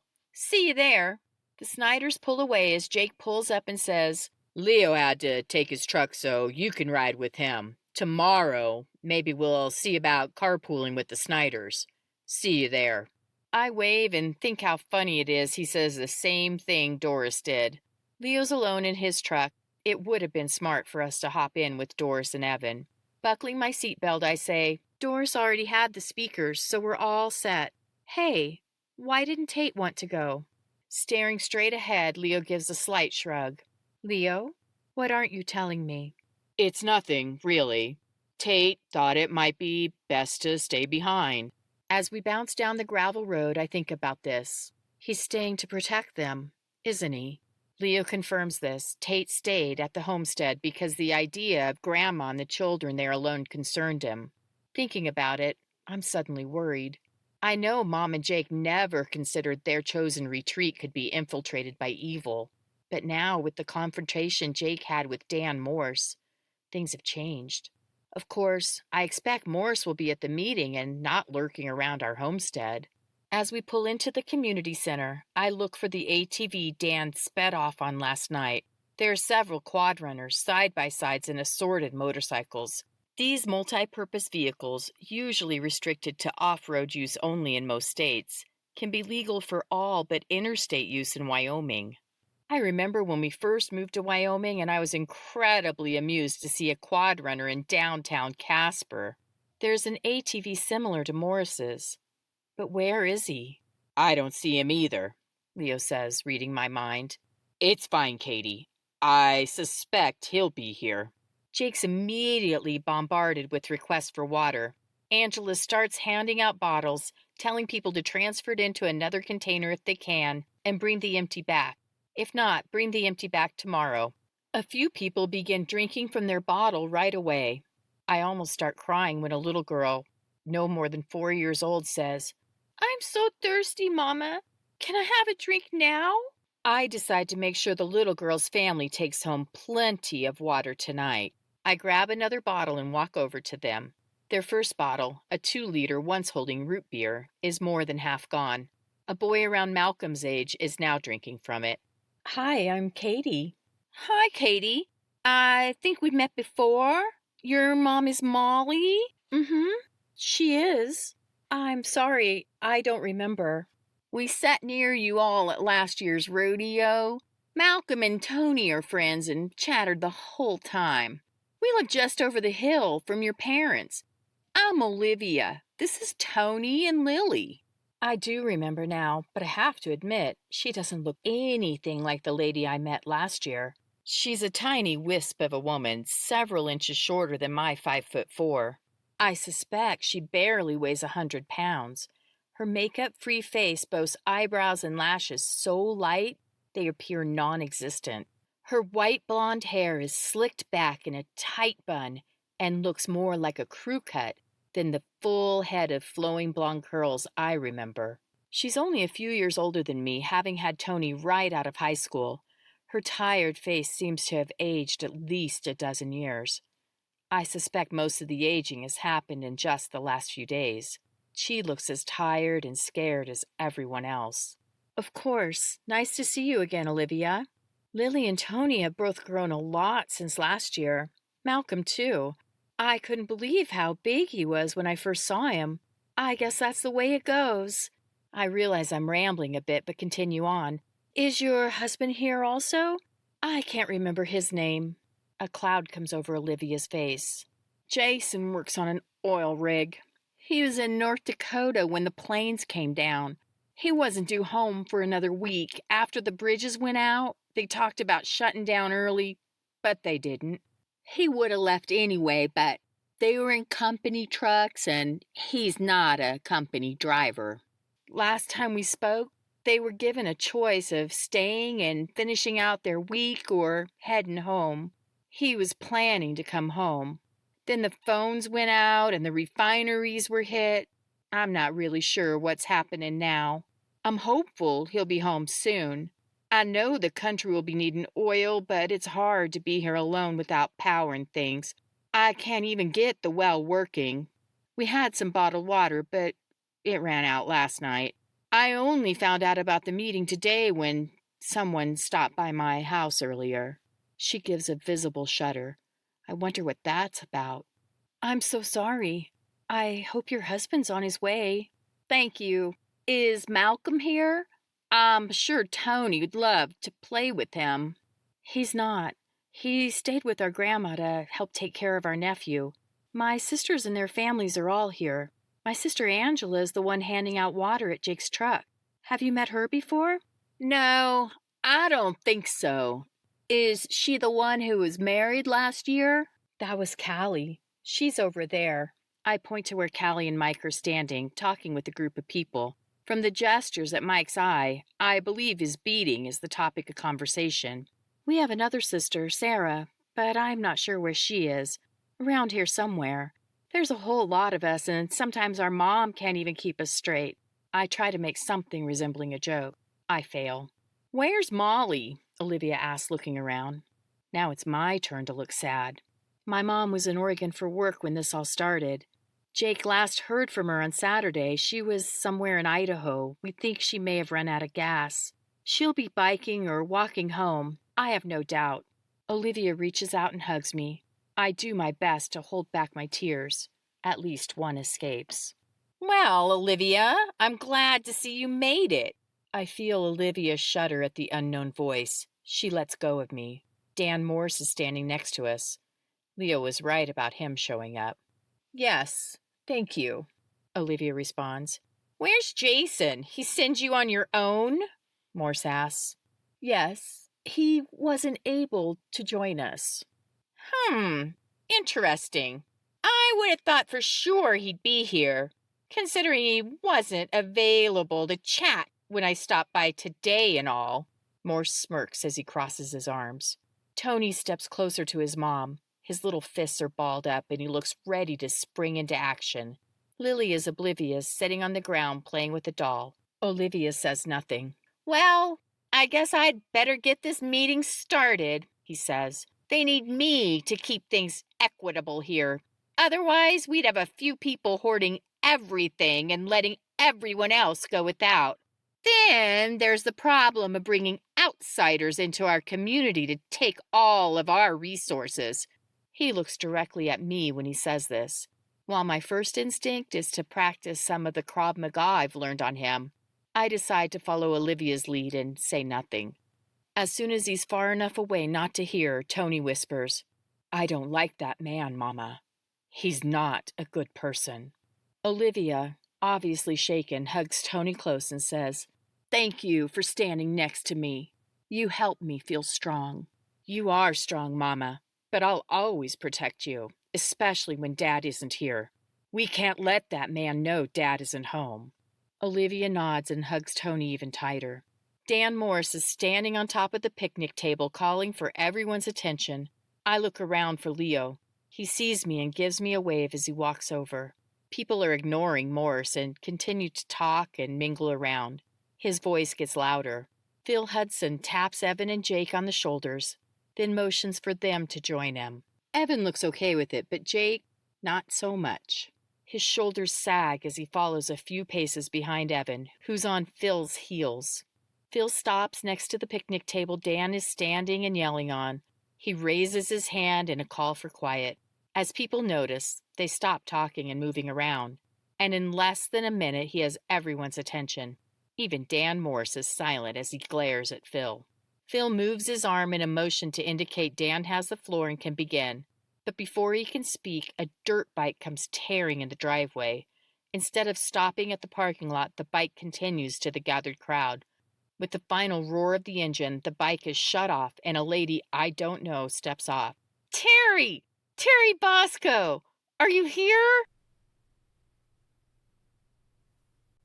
Chapter 24. Many people murmur and one person yells out, "What's going on, Belinda? Has anyone seen Terry?" There are many no and not today responses. "Terry's gone! I can't find him anywhere. I thought he'd show up here." Belinda's close to hysterics. A woman nearby goes to her, wrapping her in a hug. "The coward probably took off on you, Belinda," Dan yells. "You know he's all talk, and when things get tough, he can't handle it." "You shut your mouth, you, Belinda sputters. "You don't know anything. You don't like Terry because he called you out for being a Bolshevik and a vagrant." Dan says nothing but has an increasingly smug look about him. "More trouble, and somehow, I suspect Dan Morse is part of it," Leo whispers. "Belinda, when did you last see Terry?" Phil asks. "After lunch. He was going fishing, then to my parents' place. He never made it to their house. My dad's out looking for him. My mom's at my place with TJ." "Okay," Phil says. "We need to put together a search party. There are a few things that need to happen here also. Jake Caldwell brought a generator, and one of his family thinks they may be able to hook it up to the well. Can someone with a key help Jake get the access he needs?" "You bet! I'll help Jake," someone yells out. "Thanks. There's been some water handed out tonight. If they can get this going, there can be more. Get what you need for drinking, cleaning, and flushing. We're all fortunate to live out here on the edge of nowhere with our septic systems. I suppose you all know, just add water to the tank and flush. Gravity should still do its job and you won't have any problems. I've advised Jake to take the generator home with them. We'll plan on continuing to meet at 7 each evening to catch up on events and get people water." "Well, isn't that just great?" Dan says. "There isn't any reason Caldwell can't leave the generator here and we can get water at our convenience." "Actually, Dan, there's several reasons. Phil speaks slowly to him like he's explaining something to a child. The first reason is it's Jake's generator, and he's offering us the use of it. There's a very good chance, if it were left here, it'd magically grow legs and walk off. I'm not going to take the time to explain the additional reasons to you. If you need water, see Jake. For those of you who weren't here last night, if you have a need other than water, see my lovely wife, Kelly. If you were here last night and something new has come up, Kelly's your girl. I can't promise she can solve your needs tonight, but she'll do her best to help. Those who can search for Terry, head over to my truck. We'll likely be searching on foot, so we should pile as many people in as few vehicles as possible to conserve fuel. Belinda, you okay to drive your bike? Of course. I drove it here, didn't I? She shakes her head. I'm sorry, Phil. I know you were asking about my mental health right now. It's not great, but I can keep it together. With that, Belinda starts her bike and takes off. Leo gives me a kiss and tells me he's going to help with the search. Tim, Mike, and Art join him. Sarah, Karen, and Lois are hovering near Kelly. Callie and Angela signal to me they're going with the search party. I shake my head. I need to stay here, to stay near Olivia. Doris has the speakers set up and announces to everyone still gathered around that she'll stay until after the president finishes speaking for anyone who wishes to listen. Dan Morse takes this as his cue to slip away. I watch as he heads for his ATV. I wonder if he's going to get a water jug or just leave. I have my answer shortly as he turns his ATV on and hightails it out of the parking lot. I swear I can feel Olivia relax next to me. I check my phone. It's 7:25, almost time for the president. I turn to Olivia. Did you bring containers to put water in? I did. When Morse stopped by today, he mentioned he'd made arrangements for people to be supplied water. I raise my eyebrows. I'm now well aware he didn't arrange for anything. I suspected he was full of hot air. Now I have confirmation. I nod. Let's get your containers as soon as the president's finished. Hopefully they'll be able to get the well working, but if not, we'll send you home with enough to last until tomorrow evening. The radio lets out a squawk, which now accompanies it coming back on the air. I wonder if it's intentional by the station. I think a bell or even a horn would be much better. There's no announcement from the radio station. Instead, the president immediately begins his address. Ladies and gentlemen, I come to you tonight to share additional heartbreak. The attacks on our country continue. At approximately 6:30 p.m. Eastern, a series of explosions affected our nation's railway system. Railroad bridges were destroyed, tracks were mangled, and tunnels were collapsed. There were many derailments. Commuter, passenger, and freight lines were all afflicted.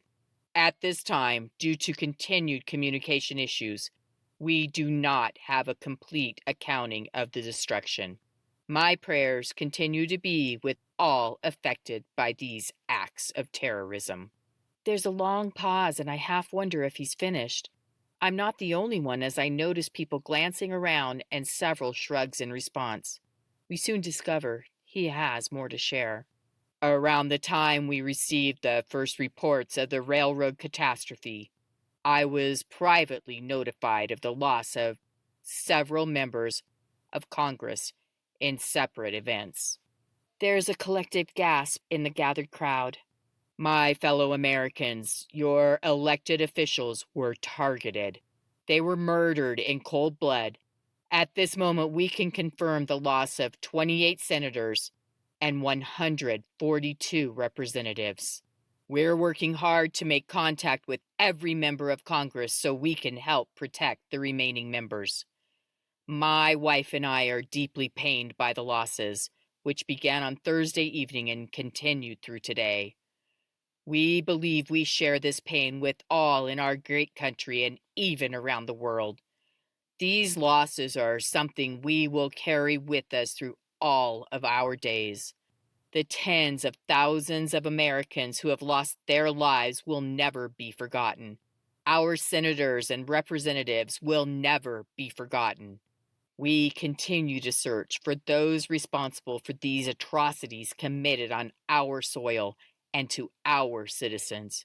We will leave no stone unturned in our search for justice. And as you hear my words today, you can be assured we will find justice. During this difficult time, we must remember to be united as Americans. We shouldn't be fighting and trying to destroy each other. Save your anger for the enemy, not your neighbor, not your fellow American. The looting and vandalism must come to an end. We are working tirelessly to provide needed assistance to the areas hardest hit by the travesties of the last several days. None of us will forget these trying times. We will go forward into a new world, a world where we can once again live in security and freedom. Thank you. Good night, and God bless America. There's nothing additional. No one comes on to tell us which members of Congress were killed. The local announcer doesn't add anything. There's only silence. The gathered crowd is also mainly silent. We're a small group with so many having joined the search for Terry, and many are hugging each other. As I look around, most are quietly crying. I realize my own eyes and cheeks are wet. I don't even know when my tears started. After a bit, I touch Olivia on the arm. Whenever you're ready to grab your jugs, I'll be over by Jake's truck. I motion to his truck in case she doesn't know which one is his. She nods, her lip quivering as she fights to hold back tears. As I'm walking over to the truck, Doris stops me and wraps me in a big hug. Killing our senators and representatives makes it feel very personal. It also makes me wonder who they'll target next. My eyes go wide. Oh, not us, but I worry for my daughter. They could decide to target law enforcement. She was still working her job in San Jose when the phones went out. I forgot Doris has a daughter who's a police officer. I'm sorry, Doris. You must be so scared. Yes, not knowing is the hardest part. I know she'll stay on the job as long as she feels she can make a difference. After that, she'll head here. Like you and your family, we've discussed the possibility of things falling apart. I do have to admit, I thought it'd be a quick attack, not these little attacks, which seem to really be tearing us apart and inciting extra fear. It's good you had a plan. Maybe she's already on her way. Doris smiles weakly and nods. Maybe. I give her another hug, then continue to the truck. I look around for Jake, but don't see him. He's probably trying to get the well pump working. Olivia and her children walk over. Here you go, Katie. She hands me the empty water jugs we passed out full earlier. I emptied them into containers I brought along. You know anything about the well working yet? Not yet. Jake was still out here until after the speech, so they haven't been working on it long. Roy thought it'd be fairly simple. I can give you more water from the jugs here if you need to leave. We can wait a bit and see if the pump starts working. I don't want to take too much, just in case it doesn't. Olivia and I mill around, sticking together, but moving from person to person and chatting. We're all in various stages of upset and are a very somber group. While Olivia and I are visiting, I find out she lives just over the ridge behind Mom and Jake's house. As the crow flies, it's less than half a mile. After about half an hour, Jake announces the water is working. There's a rush of people gathering their containers and heading toward Jake. We can use the kitchen and the outside faucet, Jake says. Those of you with really large containers, go to the outside faucet. Smaller containers, come with me to the kitchen. It's coming on twilight by the time the last person's container is filled. Olivia's near the end, and I help her carry the jugs to her car. As we reach her little red economy car, several vehicles pull into the driveway. The search crew is back. We stay where we are while they park. Leah walks over and wraps me in a big hug. We found him. It seems he fell in a gully and hit his head on a rock. Or maybe multiple rocks. Happened several hours ago. He probably died pretty quickly. I gasp, and Olivia utters, Oh no, poor Belinda. Does she know? Yes, her dad told her. She got there right when we were leaving. Did you find him? I asked. Phil found him. I was nearby when Phil hollered out asking for help. It was not good. I kind of wish Belinda's dad could have kept her away. I heard she's a nurse, but still, it's her husband. Angela and Callie walk over, both holding their husbands' hands. None of them look too good. I'm glad I wasn't close enough to see anything, Angela says. Leo and Tim say it was bad, and we heard about what the president said about all the congressmen being murdered. Sounds like they're not only trying to destroy the country, but also make it difficult to rebuild. Jake walks over, shaking his head. I heard about Terry. I'm sure Belinda appreciates you all helping in the search. Definitely not the outcome I would have expected, but good Belinda knows. Not knowing would be very hard. Tears immediately come to my eyes, since I'm sure he means we don't know about Mom. I look at Angela and Callie and see the same tearful looks. You guys ready to head on home? Jake asks. I know it's late, but I'd like to have a family meeting before we shut down for the night. I look toward the community center and see the rest of our family walking our way. Keith and Roy are carrying the heavy generator between them. Tim and Leo run to help. Olivia, you think you'll be good on water until tomorrow night? I ask. Oh, yes, Katie. We'll be fine. Thanks so much for your help. I catch Jake's eye. He gives a slight nod. I move closer to Olivia. Come over tomorrow. Jake and Mom have a shower you can use. She smiles and nods. What time? I look to Jake, who says, I think we're going to go on another supply run tomorrow. You want to go along, Katie? Or stick at home? Though I'd like to go, I know I'd better stay home and help out. I'll stay home. I turn to Olivia. Stop by late morning?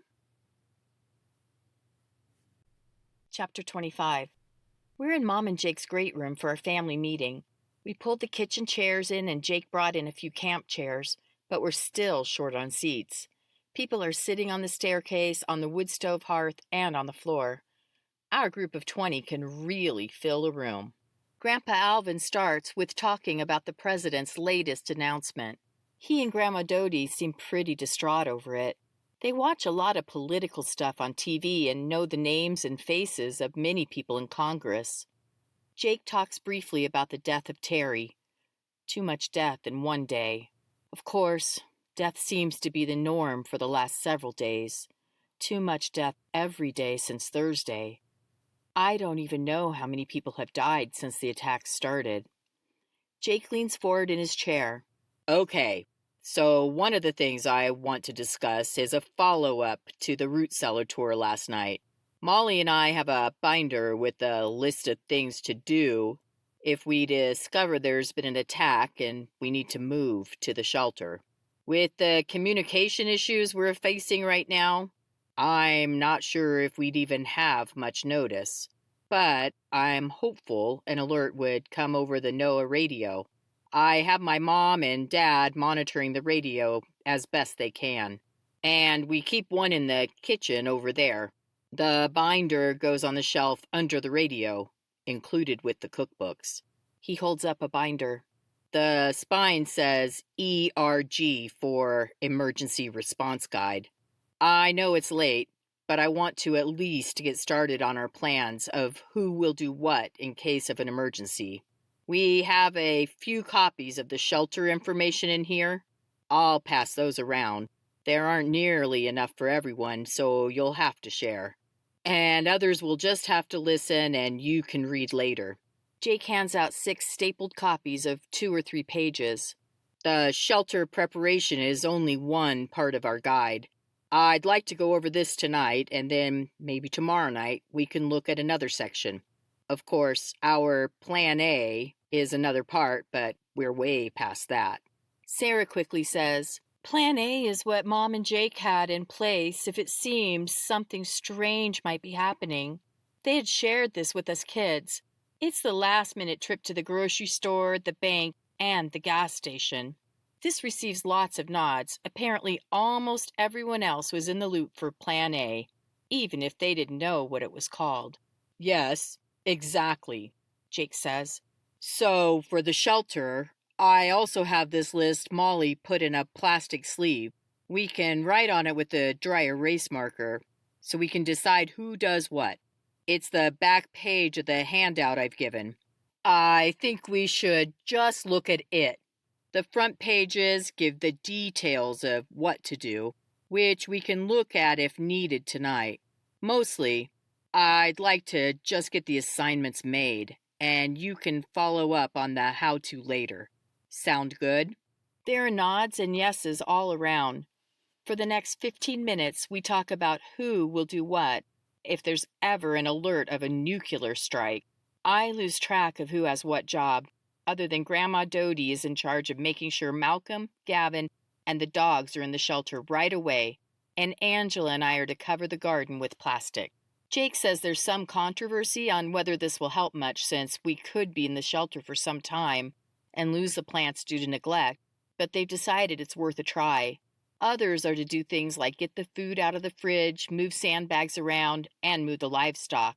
I'm glad there's a guide to follow, and Jake made a list of who does what. Jake says he suspects the Snyders will be down to help, and he's going to talk to a few other neighbors tomorrow, offering them shelter in case of an extreme emergency. He says he's not going to give the full tour, but will tell them about the basement and to head here if there's an attack. Sir, Katie and Callie both purchased handguns yesterday, and I think they should start carrying them, Leo says. I believe Angela also purchased hers recently. Can we use your range? You definitely can, Jake says. While we were out and about today, I was thinking it might be smart for everyone to carry. Did you know the Snyders are firearms instructors? I think we can ask if they'd give everyone a proper class or two. Then we can use our range for practice. Molly and I target practice quite a bit, but I'd like even more instruction from Evan. And till the last few days, I've only carried while hunting or hiking, and I'm not super comfortable with drawing. It's too late tonight, but I'll talk to him in the morning and see if I can set up a group training for anyone interested. I do want to make another trip tomorrow to see if we can find additional things, both for here and for the community in general. We'll sort out how to get everything done. Sounds good, sir, Leo says. There's a definite urgency to continue to gather things. Many items are already scarce. Are there specific things you're looking for, other than the building supplies we still have on our list? Jake leans back in his chair, lacing his fingers behind his head. He gives 2 slow nods. Those things plus more food is always a good thing, both for humans and animals. And some of the livestock feed, like corn, can be used for both. Additional building supplies to have on hand, clothing, everything we think we might need. I'm getting to the end of my cash, but like we've discussed, I think it'd be best to have goods instead of money. There's a couple of little towns north of us that might be worth going to. A few feed stores, lumber yards, and small mom-and-pop grocery stores. Not sure what we'll find, but it's worth a look. Think you could go early and we could have the afternoon for shooting? Angela asks. Yeah, let's try it. If you don't want to go but think of things you'd like to have, make a list.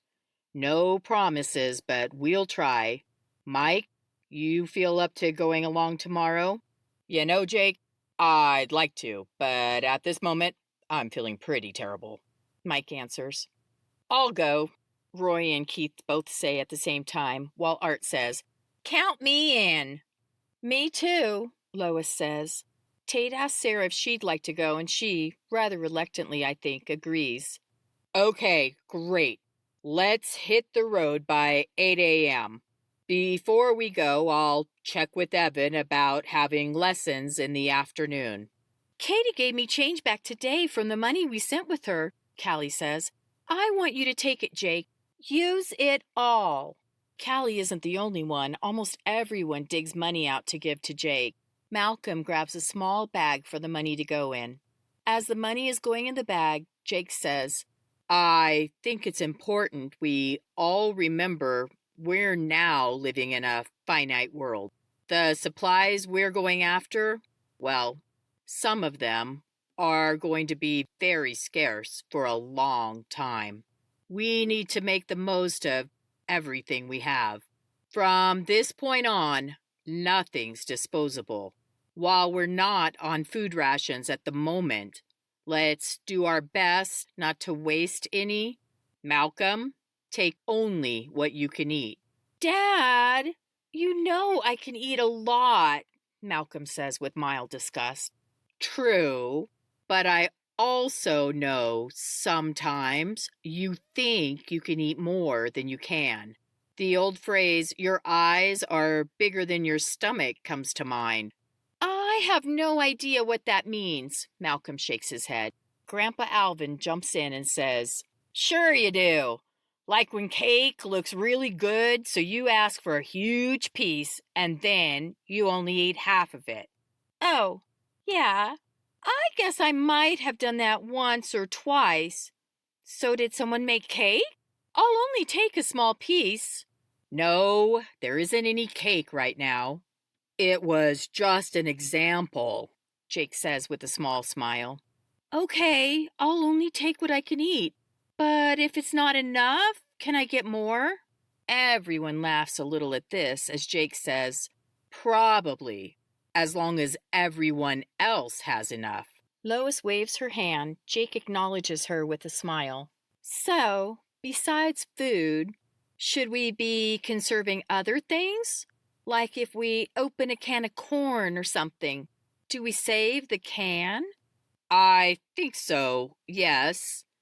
Sarah, you've always been good at recycling. Can you organize something so we can keep things we may need? Right now, save everything. Then we can reevaluate as time goes on. This isn't just kitchen-related things. Worn out or outgrown clothing, shoes, tools, anything you use. So if it breaks, tears, whatever, still keep it just in case. We never know what use we may find for things. Sarah speaks up. Jake, before we finish, can we talk about dividing chores and duties? I know we won't be able to 100% figure things out right away, but starting a plan would help. I think figuring a way to share the chores would be good, Art says. Some of you probably know I have a pretty bad back. I catch Angela's eye and she gives me a slight shrug. Not to sound terribly mean, but Angela and Tim think Art's bad back and numerous other issues are based in hypochondria or boredom, or a combination of the two. The doctors haven't found anything really wrong with him that getting a little fresh air and doing some stretches wouldn't help. I tune back into what Art is saying. Even though I'm sometimes feeling poorly, I'd like to help out. Watching you and little Malcolm milk the goats and feed the chickens this morning made me think maybe I can do something like that. I'd like to try at least. You do those things only in the morning or at night also? Tim and Angela both have a look resembling shock. Jake seems a little surprised as he says, That'd be great, Art. Sometimes we have to milk in the evening, but not until the kids are weaned. Right now it's mornings only. They do all still need food and water in the evenings. I took care of that before we went to the meeting. I'll need to go out and lock the chickens up when we're finished, but that's it for tonight. You interested in helping in the morning? You bet. I'll set my alarm. What time? We'll start chores around 5:30. Okay, Angela and Tim, you mind the alarm going off so early? It's just my phone, so it'll play softly. I'm glad the phones are at least still working as clocks and alarms. Jake bobs his head in agreement. I have a few battery-operated travel alarm clocks, and we have several larger wind-up alarms. Might want to hold off on those unless you want to wake the whole house, though. I think the phones will be fine. Then tomorrow, I'll make sure to get the place Leo bought for me cleaned up and move on over so my early morning chores don't bother you, Tim. Okay? Yeah, sure, Dad. Not a problem at all for you to set your alarm clock to help with the chores, Tim says with a bit of a stutter. I appreciate my beautiful wife and my mom making all of the meals today, Tate says. If we're making a kitchen rotation, I'd like to be in on it. Sarah and I usually share the cooking and cleaning at home, and this should continue here. Sarah gives Tate a look I can only describe as adoring. Many others chime in on cooking and cleaning, and it's soon decided these chores, along with caring for the gardens, will be put on a schedule. Deanne is put in charge of the schedule and will try to have it set up tomorrow. It's decided breakfast, for now, will be self-served based on what people brought along. Jake rubs a hand across the back of his neck. Okay, so tomorrow will be a busy day. We'll get the chores done, make a run to town, do some shooting practice, plus get Art and Leo set up in their new places. As the group breaks up, Leo pulls me aside. Katie, I'd like you to come with us tomorrow. Sorry, Leo. I've already decided to stay and help out here. Plus, Olivia's coming over with her children to use the shower. Leo purses his lips. I'll see if Jake can do without me. I'll stick around in case you need me. Why? Terry's death. It wasn't an accident. What do you mean? He didn't just fall and hit his head. His head was bashed in. I think it was meant to look like an accident, but it wasn't. Phil saw it too. He had one of the other neighbors, a retired police detective, take a look. Evan, who's a retired police officer, and the one they called Deputy Fred were there also. Everyone thought the same thing. It was staged. We don't even think he was killed where we found him. The blood wasn't right. I don't know what to say about them suspecting murder. Instead, I say something really dumb. It's good Mom and Jake have lots of retired police officers and military in the neighborhood. Lots of government workers, too. Mom said more than half of the retired people are state, federal, or military retired. Good to have a cop when you need one, even if they're retired. Leo gives me a strange look. Then I start to cry. I have no idea why I'm crying. Again. But I am. Leo holds me tight and says nothing. It only takes me a couple of minutes to get myself together this time. I'm sorry about this, Leo. I don't know why I'm crying. I understand. Things are an absolute mess right now. And having this murder happen so close to here, well, I'm concerned. You think it's Dan Morse? Seems likely with the trouble they had last night at the meeting, and the meeting the night before. If it is, he didn't seem too fond of Jake either, which is worrisome. And he seemed way too fond of the lady you were talking with tonight. He was watching her. But just because it seems likely doesn't mean it was him. Someone could have had a beef with Terry and took advantage of his fight with Morse, choosing to take out Terry and cast suspicion on Morse.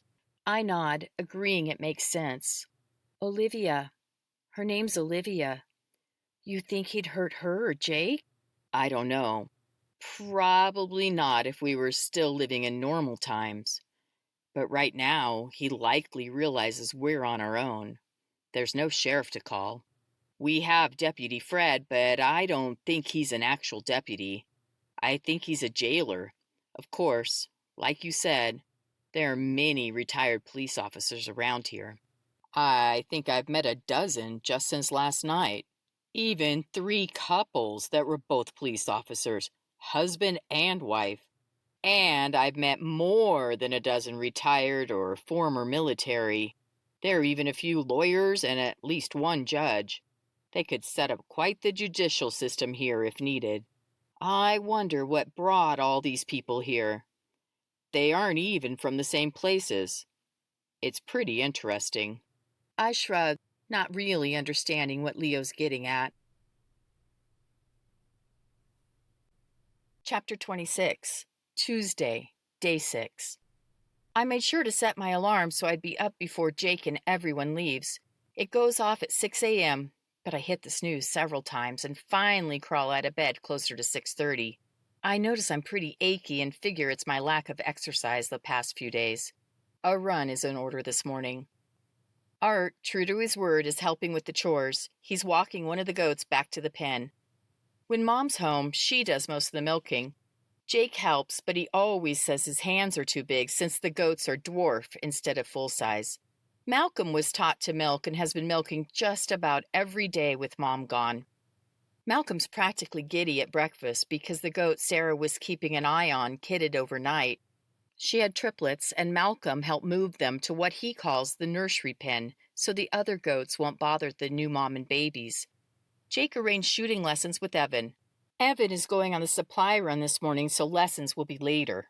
He and Doris are out of cash, but Jake made an arrangement to help him get things he finds and needs in exchange for the lessons. Jake, I'd like you to take the cash I have left. Please spend it on whatever you think we can use. Leo hands Jake a bundle of bills.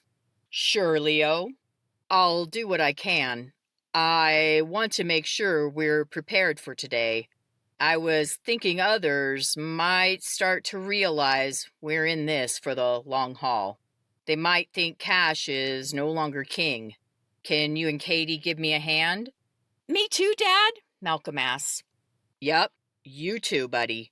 How about you grab some of those plastic grocery bags, maybe a dozen or so, then meet us in the storage section of the basement. Sure, Dad. Be right there. In the basement, Jake opens a closet. It's full of small toiletry items like you'd find in the travel aisle of the grocery store, plus matches, 4 packs of batteries, candles, disposable diapers packaged in plastic zipper bags, small packages of feminine hygiene products, airplane-sized bottles of booze, and a few other things. Wow, Jake, quite the stash. Yeah, we put this stuff together specifically to use for barter. I don't want to take too much of it today, but put 1 or 2 of each item in the bags Malcolm brings down. Don't fill them too full. I don't want it to be evident how much we have of anything. All right, sounds like a good plan. Leo, can you grab one of those boxes over there and put a couple of small propane canisters in it? Throw in some rings and flats from the canning shelves, too. And let's grab a case of quart jars and a case of pints. Open the packaging, but leave them in the box for ease of transport. I'm going to grab a couple cans of diesel and gas also. Sir, Jake, do you think this is a good idea? Leo asks. Jake gives him a questioning look. I mean, do you think it's safe to flash these things around? Oh, well, that's something to think about. I'll definitely be discreet, but I have to admit, I'm glad Evan's coming. He'll be security. I'm glad he is also, sir, Leo says. I think you should be prepared for anything today. Everyone who feels comfortable going armed should. Jake scratches at his arm as he shakes his head.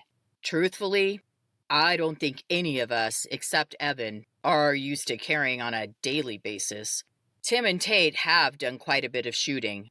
I carry when hunting and hiking because of the bears and mountain lions here. So just the 3 of us and Evan.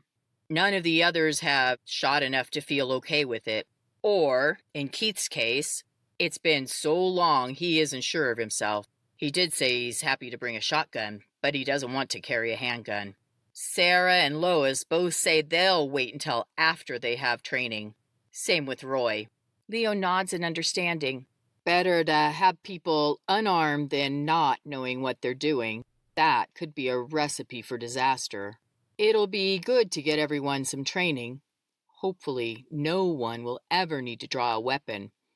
But if they do, it's not long until Evan shows up and everyone loads to go. It's quite the caravan again.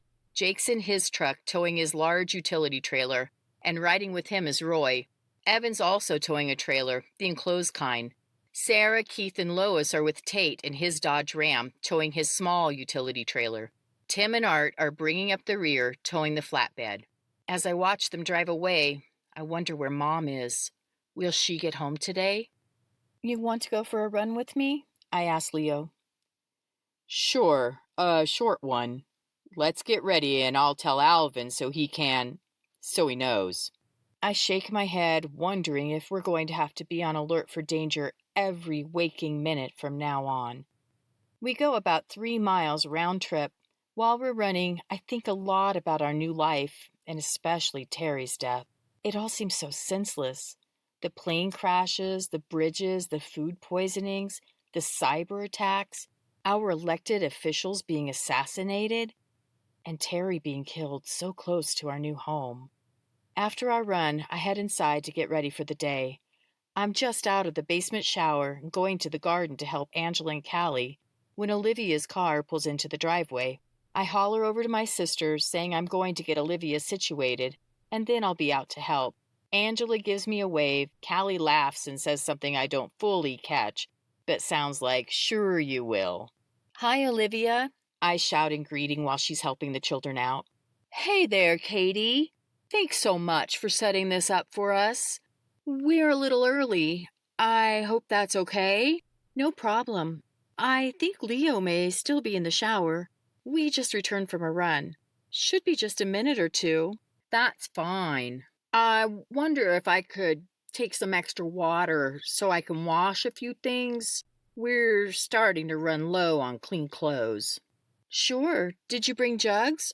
Or, better yet, did you bring your clothes? We can stick them in the wash. Can't dry them, but we can wash them." "Your washer's working?" "Solar panels. As long as the sun's shining, there's enough power for the washing machine. Do you want to run home and bring a load back?" "You think that'd be okay?" "Why not? No one's doing laundry right now, as far as I know. We can put the load in after you all shower." Leo walks out of the house. After greetings and brief small talk, he says, "Shower's free for whoever's next." "You want to run and get laundry?" I ask Olivia. "Tony can start his shower and I'll play with Lily." Olivia agrees. I take Tony and Lily in the house, show Tony the main floor guest bathroom, and sit with Lily in the living room while we read a book. Olivia returns within 20 minutes, knocking at the front door. One look at her face and I can tell something's wrong. Before I get a chance to ask, she says, "Dan Morse was at my place when I got back there. He made it quite clear he knew I'd come over here. He left after a couple of minutes, but I think he may be watching my house. I didn't want him to know we're doing laundry, so I put the clothes in this box." Good thinking. What is up with that crazy guy? I can only assume he has a thing for Olivia. I briefly consider telling Olivia about Leo's concerns, but decide against it. She's freaked out enough. Instead, I say, "There's something strange about that guy." "You're telling me. He seemed very nice at first. A little off, but harmless. Now he seems even more off and not so harmless. I half wonder if he didn't have something to do with Terry dying. Do you know if it was an accident?" I decide to play dumb. "I don't know much. Maybe we'll learn more at tonight's meeting?" When Tony comes out of the bathroom, Olivia and Lily take their turns in the shower. Then we put their laundry in to wash. While it's washing, I check with Angela and Callie in the garden, but see, they're about done. Sarah, Lois, and Karen really did a good job getting the garden under control yesterday. I help Leo clean the motorhome, his new house. Art will take the small trailer. Malcolm shows Tony his newest Lego set while Olivia and Lily wander around visiting the livestock, garden, and who knows what else. When the washing machine completes its cycle, they take the wet laundry home to hang on their line. As Olivia is getting ready to leave, I caution her to be careful and let me know if she needs anything. Leo and I have the motorhome ready for occupancy and have started organizing the building materials. A few minutes before 1 o'clock, a vehicle begins to pull the hill. Ah, these wide open spaces and the way sound travels. Makes it hard for cars to sneak up on us. "Right on time. Sounds like our group may be home," Leo says. I nod in agreement as the hood of Jake's pickup crests the hill. We continue to watch, then both look at each other in amazement when we notice the third vehicle back is a frozen food company home delivery truck with Tate hanging half out the window, waving like a madman. He then gives the horn a little toot. This ought to be good. Chapter 27. Tate barely has the frozen food truck stop before he's bouncing out. The excitement of the group arriving home and Tate's horn honking has everyone gathered around, all talking at once. Those who just returned have huge smiles on their faces, but none as big as Tate's. When Sarah walks up, he wraps her in a hug, lifting her from the ground before twirling her in a circle. She throws her head back and laughs. He sets her to the ground with a kiss. She's full up. Well, mostly. Several questions ring out. Tate raises his hand. Wait. I'll tell everyone about it. Just give me a minute. He lets out a noisy breath and hugs Sarah close. We're in a little town in Montana. Everyone but Sarah and I went into the feed store. Since this was our third or fourth stop, we stayed with the vehicles, just to keep an eye on things. It was only a few minutes later when I saw this home delivery truck pull up. The guy got out and hung a big sign off the truck saying he had items for sale. You all have probably seen the same thing parked alongside the road. We used to see one guy in Oregon at a park all the time. Anyway, I told Sarah I was going to go see what he had. An ice cream sandwich sounded kind of good. He had another guy with him in an older Toyota truck, and both of them were in their delivery man uniforms. They were selling for double regular cost in cash or trading for things. I bought Sarah and I each a sundae cone with plans to buy one for everyone when they came out of the feed store. While Sarah and I ate our cones, we noticed lots of people going over, but not many people buying things. I figured most people were caught without cash, so they couldn't purchase treats. I noticed the guy had a sign out listing things they'd trade for. Few people went away and soon returned with trade items. I started wondering why they came in two different vehicles. Gas is in short supply and was one of the things they wanted to trade. So why two vehicles? When everyone came out of the feed store, I let them know I'd buy them an ice cream, but also mentioned my thinking on why the two vehicles. Evan suggested maybe they planned to sell all they could and then leave the delivery truck. So I wondered if it might be worth trying to make some big purchases. At that point, I wasn't sure what all they had in it since I'd only asked for the cones. Yeah, Evan adds. Once Tate mentioned the extra car, it seemed they might have just brought a few things to get rid of and then planned to ditch it. But it did seem worth finding out more. Tate bobs his head like it's on a string. Exactly. I asked Evan if he wanted to go over with me while I got cones for everyone and see what we could find out. Turns out, one guy is the warehouse manager at the company's DC, the distribution center. The other guy's a route driver and does the route in the town we were in, plus many other little towns. They have everything on generator, keeping the frozen stuff frozen, but are running low on fuel. While they were taking cash for things, they really wanted diesel, gas, and propane. It seems they've kind of taken over the DC. May have even moved their families into the offices. They didn't come right out and say this, but we pieced things together, and that's what we think. Jake and Evan had both brought fuel, and Jake had a 5-pound propane he brought to trade along with several 1-pounds.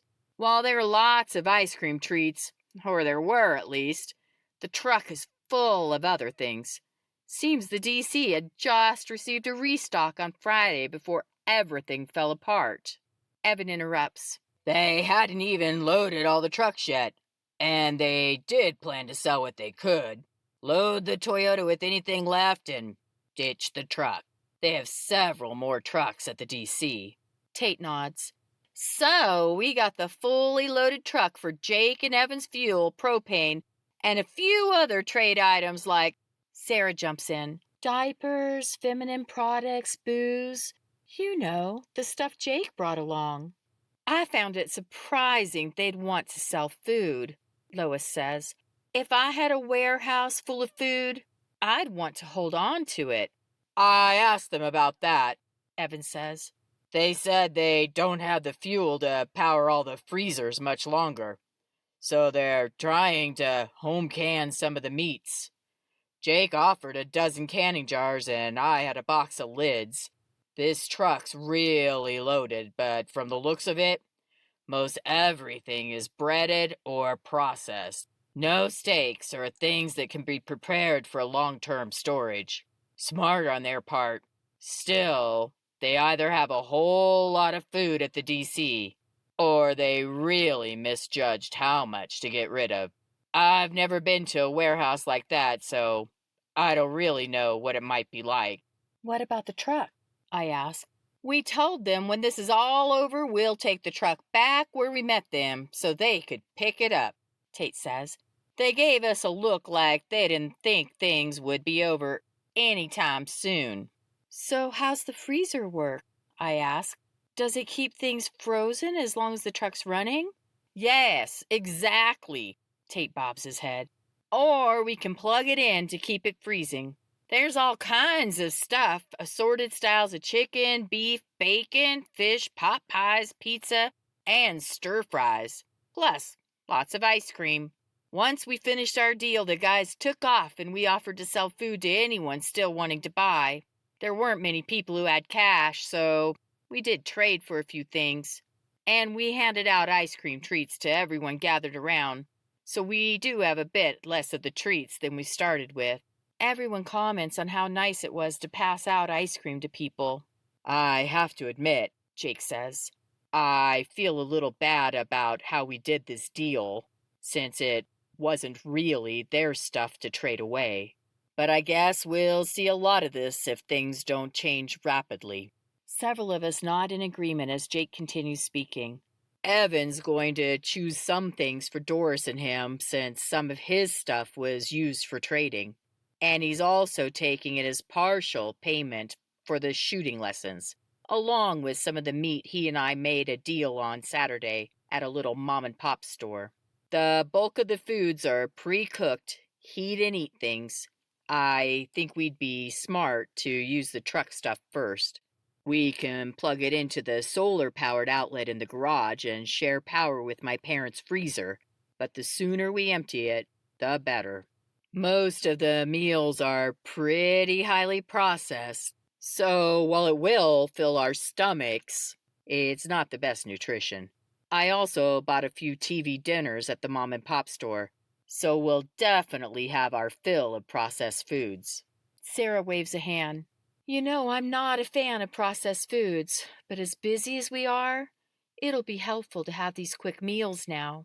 That'll free everyone up to do other things. I think once all of the truck food is gone, we should work on emptying out the freezer in the basement. Agreed, Jake says with a nod. We'll talk more about the plans for that. Looks like Doris is on her way down here. Jake turns to Deanne.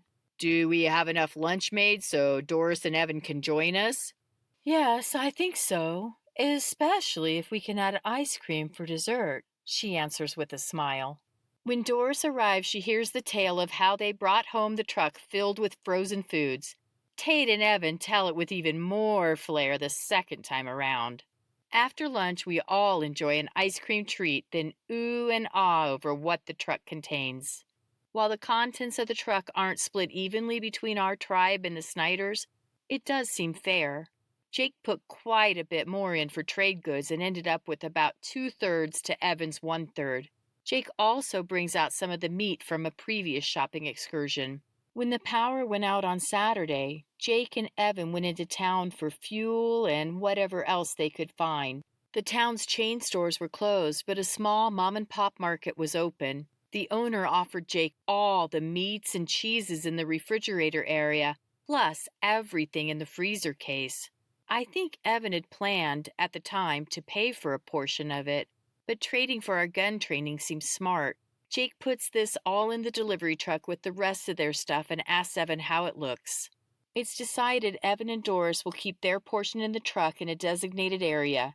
They're using their generator to keep their freezers going right now, while Doris tries to preserve as much meat as possible via canning and jerky. She borrowed one of Mom's pressure canners and had just finished 2 canner loads before coming down. We should probably be doing the same thing. One of my finds in Pryor yesterday was a large amount of spring greens, which need to be dehydrated or something. I'll have to talk with Sarah and Angela to see what they think we should do. Or maybe they should just be the focus of meals for a couple of days. Could we freeze them? Jake and Mom have 2 freezers. One is in their mudroom pantry, always plugged into the solar system. The second, in the basement, is usually on the grid electric, but is currently connected to the solar system. Because the solar system isn't huge, they can't keep both freezers connected at the same time. So Jake's been swapping the power by using some kind of timer device to keep things frozen and using the generator as backup. Grandpa and Grandma's freezer in the garage is on the garage solar system. Even though everything is okay now, it makes sense to have only one freezer connected to the house for simplicity's sake, if nothing else. Plus, I wonder how smart it is to use the generator so much with the fuel issues. No, freezing isn't a good idea. I've never canned. I know the basics from helping Mom years ago. I didn't find it to be an enjoyable job at all. I do remember some things need to be pressure canned and others can be water bath canned. I wonder if Sarah or Angela know. I don't think Callie does. Mom used a book when canning. Maybe, if we can find it, we can do the canning on our own. As I'm thinking of canning, I realize Evan's asking who all is going for weapons training. It seems all of us except Grandma Dodie and baby Gavin want to go. Malcolm's told he can go along too. Jake bought him a new .22 the other day, and it needs to be sighted in. He has a single-shot youth model .22 he's shot a lot. In fact, he's taken one of Evan's lessons before. Nothing in depth, just basic safety and training. Rumor has it, Evan nicknamed him Deadeye after his marksmanship skills. I wonder if I'll get a nickname. I doubt it'd be as cool as Deadeye. Chapter 28. We divide into groups based on experience, so Evan doesn't have all of us at one time. There are more beginners, the class I'm in, than intermediate, so he divides the beginners into 2 groups. He takes my group first. Even though I have my newly purchased handgun, I'm told to leave it at home. Today, I'll use one of the school guns. We spend over an hour in the classroom learning about gun safety before we go out to the range. Most of this I've heard before. All guns are always loaded. Never let the muzzle cover anything you aren't willing to destroy. Keep your finger off the trigger until your sights are on the target. Be sure of your target. But somehow, it seems a lot more serious knowing we'll soon be putting these rules into practice. When we finish in the classroom, Doris gets the second group of beginners to start their classroom training, while my class heads to the shooting range. Jake joins to assist at the range. To say I'm nervous would be an understatement. Sure, I've shot before with Leo and a .22 rifle with Jake, but to think I'll learn to use my personal handgun and become comfortable enough with it to carry on my body is almost overwhelming. The shooting range is outdoors.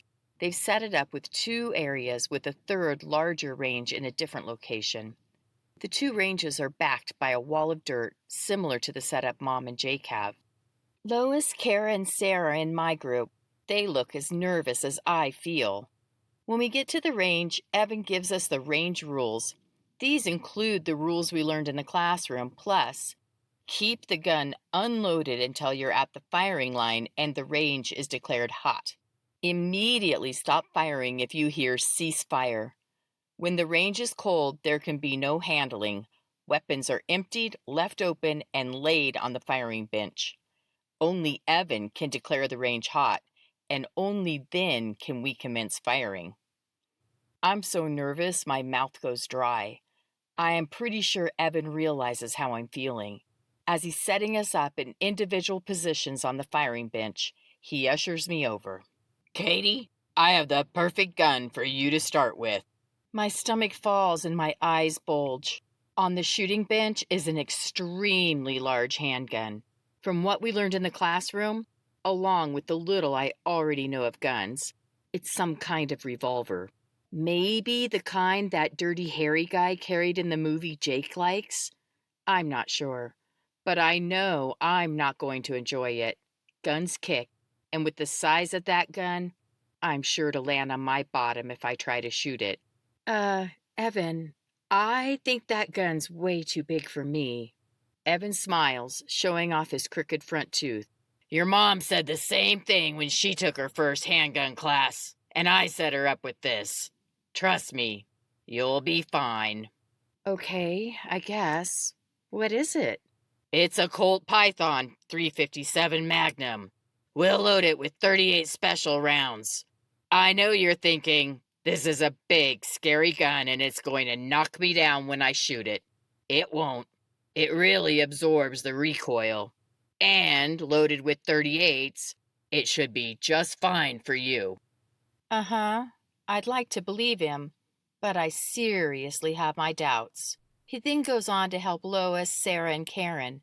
They're also all shooting .357 revolvers, but none look as scary as mine. They're much smaller. The one Sarah's given is my mom's revolver, which Jake loaned Evan for the class.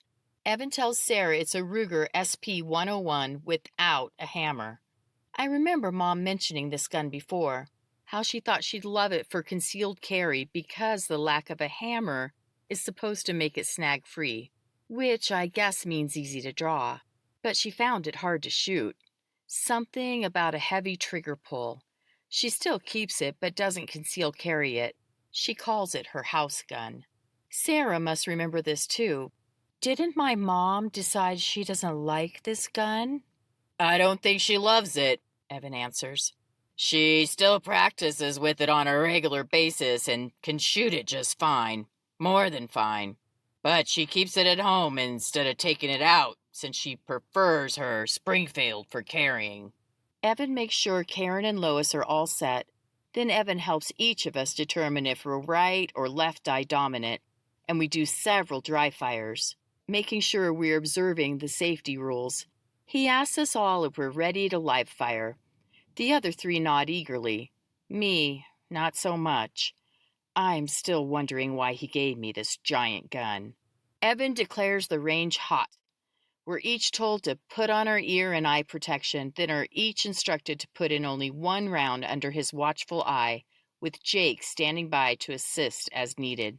Evan's between Sarah and me at the range bench. We're in seated positions, using beanbag-like things to secure our guns. Evan says it'll help us get the feel for it, shooting from this position instead of starting out standing. We'll soon see how much fun this can be. I'm very doubtful, and am really feeling a knot in my stomach. What was I thinking? When I went to the gun range with Leo and shot his little .22, it was fun. Sure, he went over all the safety stuff and made sure I knew the range rules, but I never felt this ache in my stomach. I can't explain why I feel it now. Somehow, I managed to get set up. I'm trying to calm myself with deep breathing. Take a deep breath and let it out. Take another deep breath and let it out. Then pull up the slack in the trigger. On your third breath, take it in and let it out part way. Then gently squeeze the trigger. It takes me 2 cycles of the deep breathing before I feel comfortable enough to squeeze the trigger. I'm shocked when it goes off. It not only scares me a little, but it doesn't have much kick at all. And I even hit the target. Not right on the bullseye, but not too shabby. Most shocking of all is, it wasn't terrible. Not terrible at all. We continue practicing for quite a while. I shoot somewhere around 25 rounds with my comfort level and aim improving each time. We each have an opportunity to try all the guns available. Evan was right. The big scary gun I shot first was the most comfortable to use. I really liked it the best. Toward the end of our shooting, we all switched to standing position. I'm so glad we didn't start with this. I can't believe how tiring it gets. We finish as Doris is bringing down the next group. I notice it's not only the other beginners, but the intermediate people also.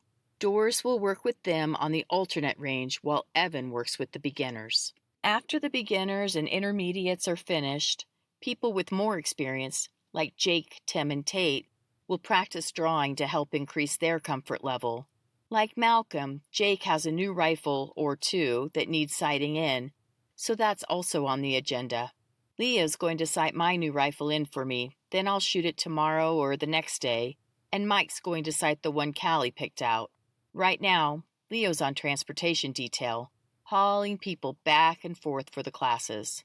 I feel good, even a little proud. My arms and back hurt slightly, but in a way that reminds me I did something I wasn't sure I could do. The four of us beginners chatter to Leo on the way back to the house about how great it was and how we can't wait to do it again. It's good you want to shoot again, Leo says. I think the plan is daily range practice so you can get comfortable. You'll take your own weapons tomorrow for another class with Evan or Doris. Then we'll start using the range your folks have. Karen looks crestfallen. I don't have a gun. Me neither, Lois and Sarah say in unison. I think there's a plan in place for that, Leo answers. Leo drops us off and returns to the shooting range to help as needed. We start talking about dinner. Even though Callie and Deanne are in charge tonight, they're in the current beginners class. We decide we'll handle it and unanimously vote to serve a variety of single-serve main dish meals out of the freezer truck, along with a big salad from the garden. Since we're cooking for such a large group, we'll use the oven in the house and the oven in the bunkhouse. Grandma Dodie joins us in the kitchen with Gavin while Karen and Lois take dinners over to cook in the much smaller bunkhouse oven. We quickly assemble a salad and are soon regretting our decision to use the oven as the house rapidly heats up. We move to the covered back deck on the north side to enjoy the shade and the slight breeze. We can hear the shooters on the range quite well from here. The sky's clouding up. I wonder if it'll rain, Sarah points to the mountains. Grandma Dodie says she thinks it might. The breeze has a crispness to it. Hopefully the shooters will finish before the rain hits. Lois and Grandma Dodie seem to get along very well.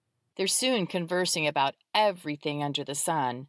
When the conversation turns to the situation we're in, it halts a bit until Grandma Dodie says, "None of us really want to be here. Alvin and I'd much rather be at home. But we're glad Jake came and picked us up. We're stubborn enough we would have stayed there as everything collapsed around us. Even if the town started burning, like Katie's town did, we would have been hard-pressed to leave. We sure hate asking for help. Jake knows this about us and didn't push. Instead, he made it seem like our idea to come here. I'm glad. We were so scared at Sarah and Tate's place in Billings," Lois says. "Things started going bad fast. Even though nothing happened right by their house, we kept hearing sirens and knew there was trouble. After the bridges were hit, more people came into the city. We never did figure out where they were coming from. As far as we know, there weren't any bridges hit close by. Seattle, sure, but that seems too far away for Billings to be affected. I don't know." No one says anything for a bit, then Lois starts again. "When Sarah and Tate suggested coming here, we didn't want to. We'd only met Jake and Molly the one time at Sarah and Tate's wedding. We knew they had a little farm, but had no idea it was like this. We were sure we'd be imposing. And I still think we are, but at the same time, I can see how having a few extra hands to help will be beneficial. And truthfully, I'm very thankful we're not in Tulsa right now. I can only imagine how bad it is there." At this, Karen begins to cry. Sarah pats her arm but says nothing. Lois and Sarah are also misty-eyed. Not Grandma Dodie. She remains steadfast, staring into the distance. I silently step away to check on the food in the oven and allow them a little time. After checking on the oven in the main house and finding a few things ready, I poke my head out and ask if it's all right for me to go check on the bunkhouse food. "Of course," Lois says. but let me go along in case things are ready. I grab 2 large cookie sheets to carry the dinners back. As we walk to the bunkhouse, Lois comments on how the shooting has stopped. We both look toward the Snyder's house and see a truck pulling away from the place, followed by a second. Looks like Jake and Leo, I say. I guess they're on their way back. Good. The food's about ready. The few dishes in the small oven are finished. We add additional meals to the oven, which can cook while our group starts on what's ready. Sarah and Karen have set things out on the back patio. With the dishes from the bunkhouse, we have quite a spread. Along with 2 large bowls of salad, there's an array of frozen convenience meals. Chicken Alfredo, spaghetti, macaroni and cheese, lasagna, sweet and sour chicken with rice, and roasted turkey with vegetables. We put more in the oven in the bunkhouse, Lois says. Perfect, Sarah taps her mother-in-law on the hand. There are still pot pies to come out of the oven. They took the longest to cook. Should be 10 minutes or so, so we can start with this. The truck pulls in the yard and everyone unloads.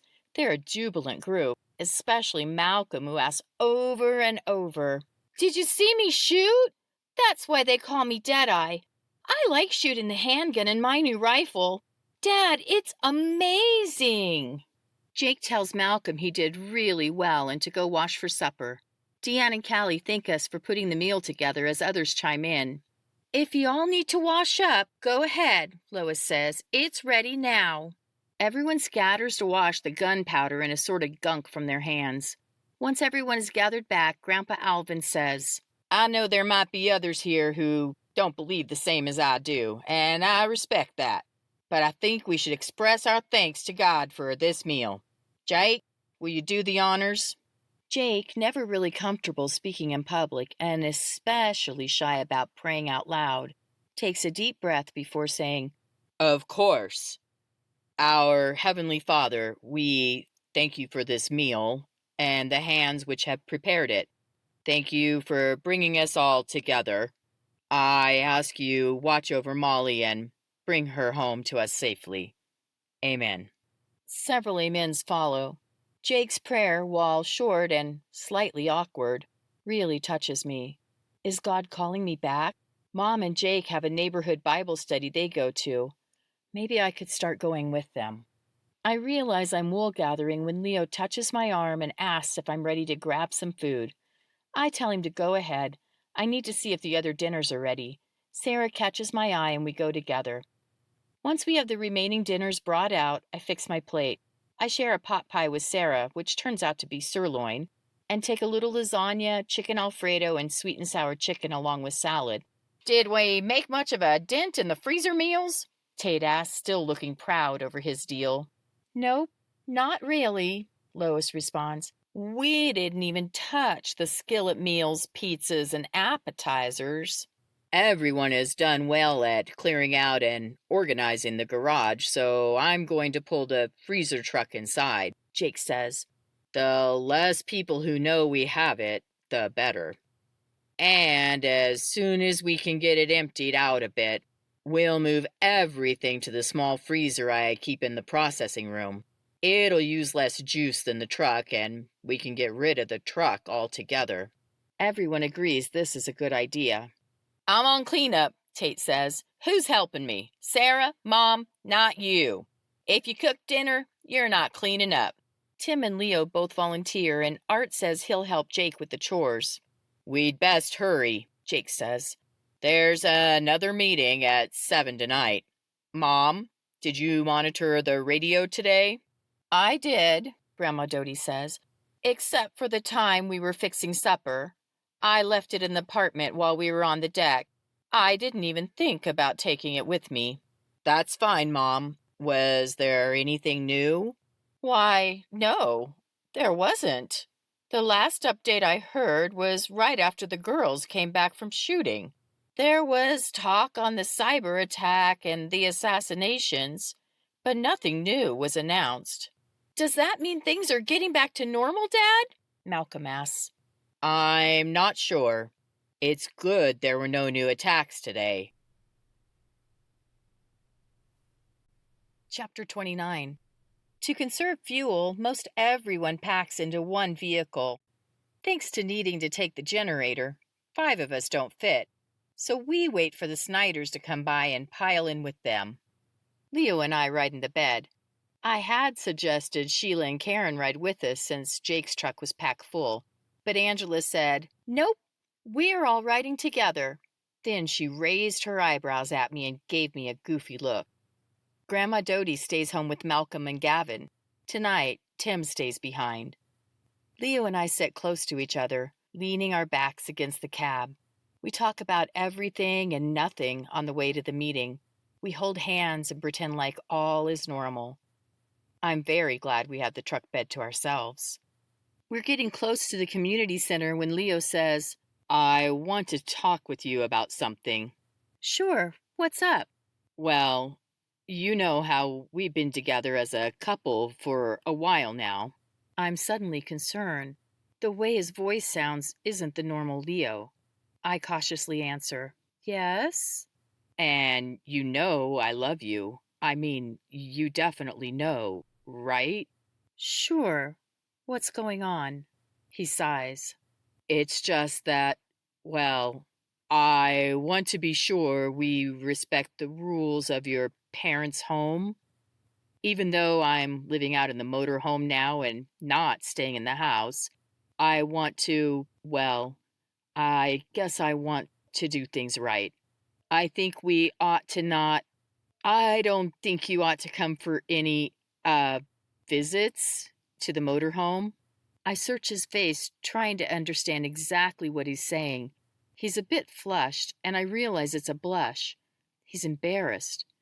"Oh, no visits to the motorhome. I get it. Maybe we're on the same wavelength and are both feeling conviction about not living together until marriage. Even so, I can't resist having a little fun with him. Okay, I understand what you're saying. How long do you want to not have these visits?" Leo gives me a small smile. "I think we should wait until we get married." My heart skips a little beat as he continues. "And believe me, I want to marry you. I'm not asking you right now, in the back of a pickup truck on the way to a meeting that's sure to be interesting, but I will. I promise you, I will." I let out a big sigh. I know you're right. I've been thinking the same thing. If I'm being honest, I've never felt completely right about us living together. You know, as much as I enjoy being with you, that's a big part of why I didn't tell my mom and Jake about us living together. I felt a little guilty. "We'll start fresh, Katie. We'll do this right.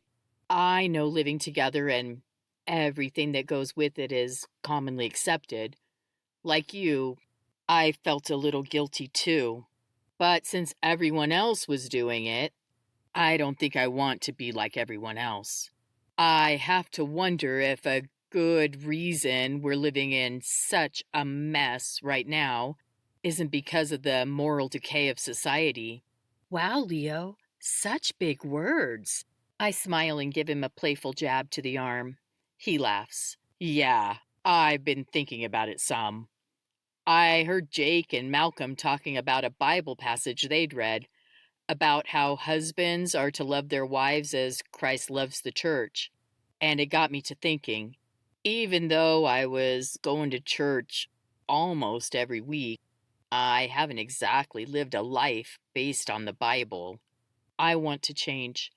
I want to be more, more for you, and I definitely want to be more for the children we'll someday have." I can't help but smile. Thank you, Leo. We pull into the driveway of the community center. There are more people here tonight than last night. Everyone's talking about Terry's death, the assassinations, the power outage, and the lack of news. Many thought it strange nothing new happened today. A few suggest it's part of the plan. The terrorists have done enough damage and can now just sit back and watch Americans fight Americans. After all, look what happened to poor Terry. A terrorist didn't kill him. I saw the word accident referred to in quotations several times when Terry's death was mentioned. Dan Morse is here, but standing back from the group. He appears to be listening but not participating. Many of the people we met last night and the night before are also here. Even though the president isn't supposed to speak, Doris hooks up her speakers and turns the radio on a minute or so before 7, so we can listen in to the evening update. Without preamble, the announcer says, "It is 7 p.m. Mountain Time. Our reserves are running low, so we'll be dropping our broadcast to 1 time per day at 7 p.m. We will also broadcast anytime there's an urgent alert via the emergency alert system. Our sister station, KWDI at 8:70 a.m., will broadcast 1 time per day at 7 a.m., in addition to any EAS broadcasts. Folks, today, I feel like no news is good news, at least on a national level. We haven't heard of any new attacks. Of course, our country is devastated by what has happened over the previous several days, but we're hopeful. Unfortunately, the news near home is not as good. An incident at the Prospect Hospital resulted in many deaths. A gunfight of some sort broke out, followed by a fire, which consumed the building. Among the dead were several doctors, nurses, staff, and patients. We don't really have the exact details on what happened. We just know the end result. With the loss of the hospital and medical personnel, those in need of medical attention should go to the urgent care on First Street. For advanced medical needs, the hospital in Billings is functioning at limited capacity. There is not an ambulance service, so you're encouraged to find your own transportation to Billings if you feel you need to go there. You could also try Cody, but we're unsure of their status. Our attempts to reach out to our contacts in Cody have failed. Because of local incidents such as this, you're asked to stay in your home from sunset to sunrise. Remember who the enemy is. Your neighbor didn't crash airplanes, destroy bridges, or assassinate senators. Remember, you live in Wyoming. We're a different breed than most. We're tough. We have to be. Cowboy up and get through this. Silence. No sign off. Nothing. A lady standing near us says, "Oh no, not the hospital." Several others say, "What will we do?" Or, "I don't have enough fuel to go to Billings or Cody," and similar things. I think about the boy and girl we helped in the car accident. Were they transferred to Prospect? The police officer said the boy would need to either go there or Billings for surgery. I pray it was Billings and he's still safe. Phil Hudson walks over to the picnic table, which has become the speaking area. Good evening, friends. While we ponder this latest tragedy, which is hitting way too close to home, let's talk about today's needs for us, right now. Jake and his crew have the generator running, so you can fill your containers. Kelly, Doris, and Sarah will be around if any of you need to add your name to the available to help or need assistance list. If you need assistance, see either Kelly or Doris. Ladies, wave your hands so people can see where you are. Good. Sarah's the one to see if you can help out others. Sarah, let us see where you are. Okay. Phil pauses for a second, dropping his shoulders and letting out a sigh. Belinda asked me to share with you. There will be a service for Terry tomorrow. They took him into Prospect today, but because of the amount of work the mortuaries have, they've made arrangements to bury him at home. The service will be tomorrow afternoon at 3 o'clock. In the interest of supporting Belinda and conserving fuel, I'd like to suggest we meet tomorrow after the service, instead of waiting until 7. Kelly and I also thought we could have a potluck of sorts when we meet. I think it's a wonderful idea, Doris says loudly. I'll bring pulled elk and a barbecue sauce. I'll bring baked beans, adds another lady. Someone says she has lettuce in her garden and will bring a salad. Tate whispers to Jake, and Jake nods. We'll bring assorted appetizers, Tate announces. Many others add what they'll be bringing. Several people remain quiet. It sounds like we'll have plenty of food, Evan says. Phil, do you think we need to limit people eating the food to only those bringing something? Not at all, Phil answers. I think everyone who attends the funeral to support Belinda and TJ should know they're welcome to the meal following the service. If you don't want to join the service or the meal, come between 5:30 and 6 for water. Does that sound good to everyone? He looks around for agreement. I look at Dan Morse, who's shaking his head and making grandiose gestures. I guess he doesn't like the sounds of it. I also suspect he isn't going to be paying his respects at the funeral tomorrow. I do think he'd like to show up for the meal, though, and the way Phil phrased it, he won't be welcome. I wonder for a minute if he could be hungry. Maybe they're out of food at their house, and this is part of his reasoning for wanting to get things from others. I have no problem with feeding hungry people, but this guy is so strange. Olivia and her children are near the playground. I tell Leo I'm going to go visit. He tells me he's going to see if he can help with the water. Hi, Olivia. How was your day?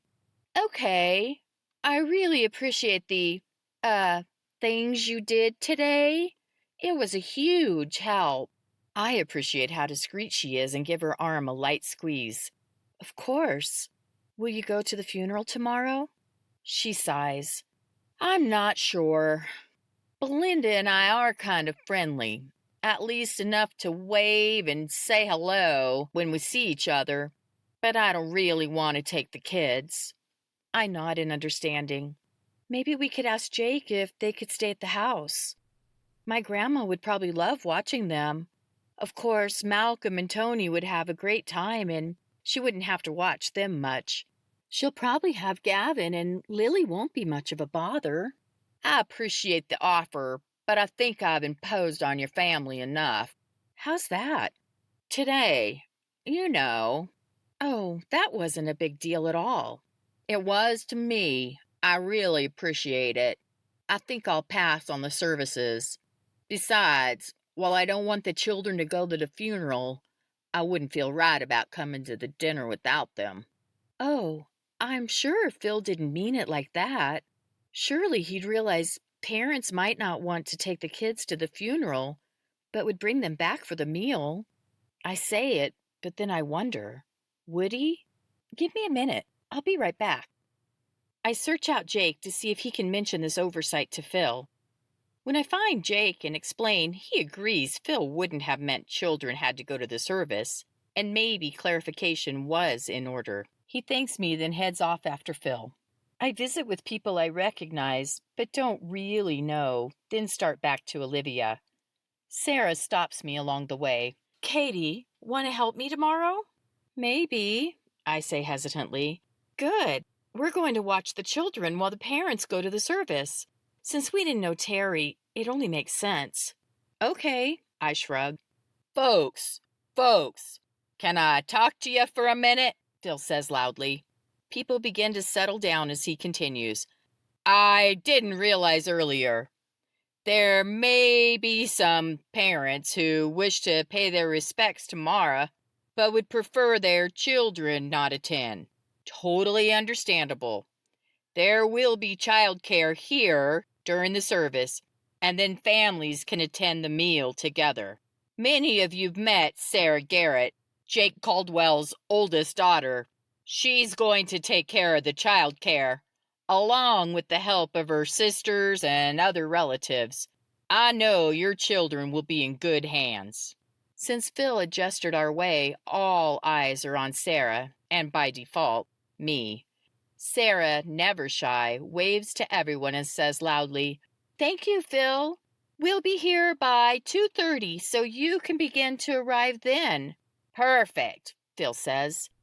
Looks like the water line is diminishing, so if you need water, hustle on over. And remember, Kelly, Doris, and Sarah are around if you need help or can offer help. As Phil walks off, Olivia walks over to me. Thank you for that, Katie. I appreciate it. Well, I didn't really do anything. I just asked Jake about it. Everything took off from there. I'm helping Sarah with the children tomorrow, so I'll get to play with Lily again, I say with a smile. Sounds good. We have our water, so we're going to head on home. I'll see you tomorrow. Back at the house, Sarah's a ball of energy planning for the childcare the next day. She can't wait to have her own children and is disappointed each month when nothing happens. I know she's starting to stress about it. For the childcare gig, she's enlisted help from Angela, Callie, Sheila, and Karen. The 6 of us are in Mom's kitchen discussing Sarah's plans while she jots down notes on an old envelope. Sheila doesn't seem at all excited about it, making several faces and comments about having to babysit. If you don't want to help, it's fine. No big deal at all, Sarah says. No, I'll do it. I wouldn't want anyone to accuse me of not contributing to the greater good or some such thing. Sheila turns on her heel and stomps out the door, making sure the screen slams behind her. The rest of us look at each other with wide eyes. Well, that was interesting, Angela says. Callie immediately jumps to Sheila's defense. She's just upset about things. She wasn't doing too well with her divorce, and now being here and not knowing how her ex is, it's a little much for her. She didn't mean anything by it. I'm sure she didn't, Sarah says kindly. We're all upset and on edge, and we're worried about Mom and how she is. I feel like snapping sometimes too. Yeah, but you don't, Angela argues. You act like an adult instead of a spoiled brat. Sheila, this isn't the first time she's done this. She thinks she's the only one who hates what's happening. Well, she's not. Someone needs to talk to her and tell her to knock it off. I've about had it up to here. Angela motions to her well-shaped eyebrows. With her stomping around and acting like a brat. Seriously, Callie, you should talk to her. Because if I need to be the one to talk to her, it won't be pretty. Fine, Callie snaps. I'll talk to her. It's not like you're perfect either, Angela. I'm not saying I'm perfect. Did you hear me say I hate this too? Angela practically screams. I do. I hate it. I hate that I left my home, my job, my life. This sucks. You think I want to live in a house without running water and have to cover my poop with sawdust? You think any of this is fun for me? What about Katie? She doesn't even know if her apartment's still standing or if any of her friends are dead. Same with Sarah. Have you heard her crying, wondering if the people she went to school with and worked with in Oregon are dead from the bridges collapsing? None of us like it, but we aren't flying off the handle all the time and acting like big babies. Callie, face full of anger and eyes full of tears, starts to say something, then stops. She suddenly drops her head and begins to wail. Sarah, Angela, Karen, and I look at each other. Sarah shrugs her shoulders and reaches out to Callie, who quickly pulls away. Sarah isn't dissuaded and gently gathers her into her arms. It's okay, Callie, she quietly croons. We're all upset. Callie dissolves into Sarah's arms as she continues to sob. I'm sorry, she gulps. After a few minutes, Sarah releases her. Callie wipes her eyes and turns to Angela. You're right. We're all in a bad situation and none of us are happy with it. But Sheila, she's really playing the victim card, acting like it's all about her. I'll talk with her. It sounds like we're going to be here a while. I don't want us all feeling like we have to walk on eggshells around her. Angela gives Callie a weary smile. Okay, that's good. And I'm sorry I yelled at you. Callie nods and asks, Sarah, did you say Grandma's going also? Yes. Grandpa Alvin convinced her it'd be good to help us. I'm surprised she agreed. You know how she doesn't care for crowds. Lois and Deanne are going too. Lois is a recently retired school teacher, so I know she loves children. She's in her mid-60s, about 10 years younger than my grandparents, and around 15 years older than my parents. Mike and Sheila's mom, Deanne, is a year or two younger than my mom. She doesn't work outside the home, but she's an amazing homemaker with a Pinterest-worthy house. Maybe Callie should enlist Deanne's help in talking with Sheila. The mom and daughter duo seem extremely close. I'm going to ask Malcolm to gather some outdoor play equipment, plus a few games, Sarah continues. I know they have a playground, but I think we'll need lots of activities. Sarah, Angela says quietly, you know the service won't last that long, right? Sarah just shrugs and makes herself another note. Sarah's still making and changing plans when people start to wander off to bed. Jake steps into the kitchen and asks how it's going. I can see Jake's getting tired, so I quietly tell Sarah it's time to wrap it up. Art and Leo are both sleeping in their new places tonight. Both are parked in the driveway until the shelters can be built for them. Leo's thinking he'll wait on those as long as possible, with the greenhouse, which he's decided to enlarge slightly, and several other things having priority. It's possible we won't even still be here when winter arrives. No new attacks today. I think this is a step in the right direction. Chapter 30. Wednesday, Day 7. The continual ringing of the doorbell brings me out of a sound sleep. Someone is serious about waking up the entire house. I'm dressed in shorts and a t-shirt. I grab a hoodie and slip into flip-flops, then start up the stairs. On the second step, I stop and consider going back for my handgun. I had the class yesterday and I did well, but I've never shot my handgun, only the ones Evan had for us to use. I decide to leave it. At the top of the stairs, I can now hear a very loud, frantic-sounding voice. Jake's much calmer voice is also present. I can't make out what they're saying, so I walk through Mom and Jake's bedroom, into the office, and peer out from the wood stove surround, making sure to keep behind it. In the living room, Malcolm and Jake are by the open door. Jake's comforting someone, but he's out of my view, blocked by Jake's body. Jake moves slightly, turning in my direction. Tony, Olivia's little boy, is the one at the door. His face is streaked with tears. What happened? I ask. About this time, Leo carefully opens the front door and steps in. He has his sidearm, not pointed but held at his side. I'm not quite sure, Jake says calmly.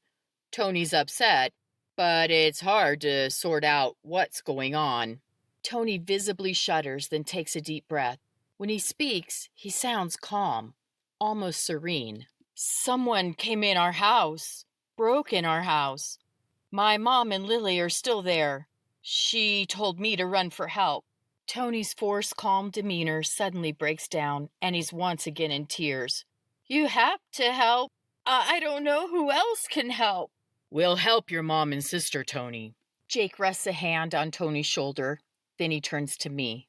Drive to the Snyder's house. Take the car. The keys are hanging in the cabinet in the mudroom.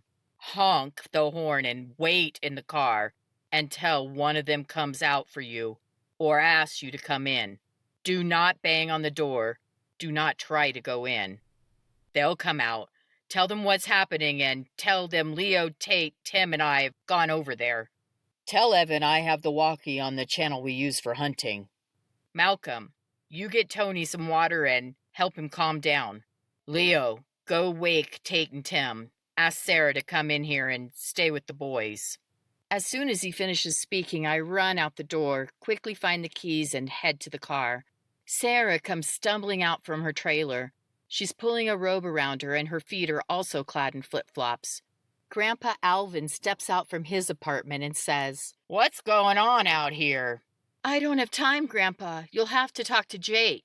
I drive much faster than I should. The car slides on the gravel several times, and driving over the small creek bridge, I may have caught a little air.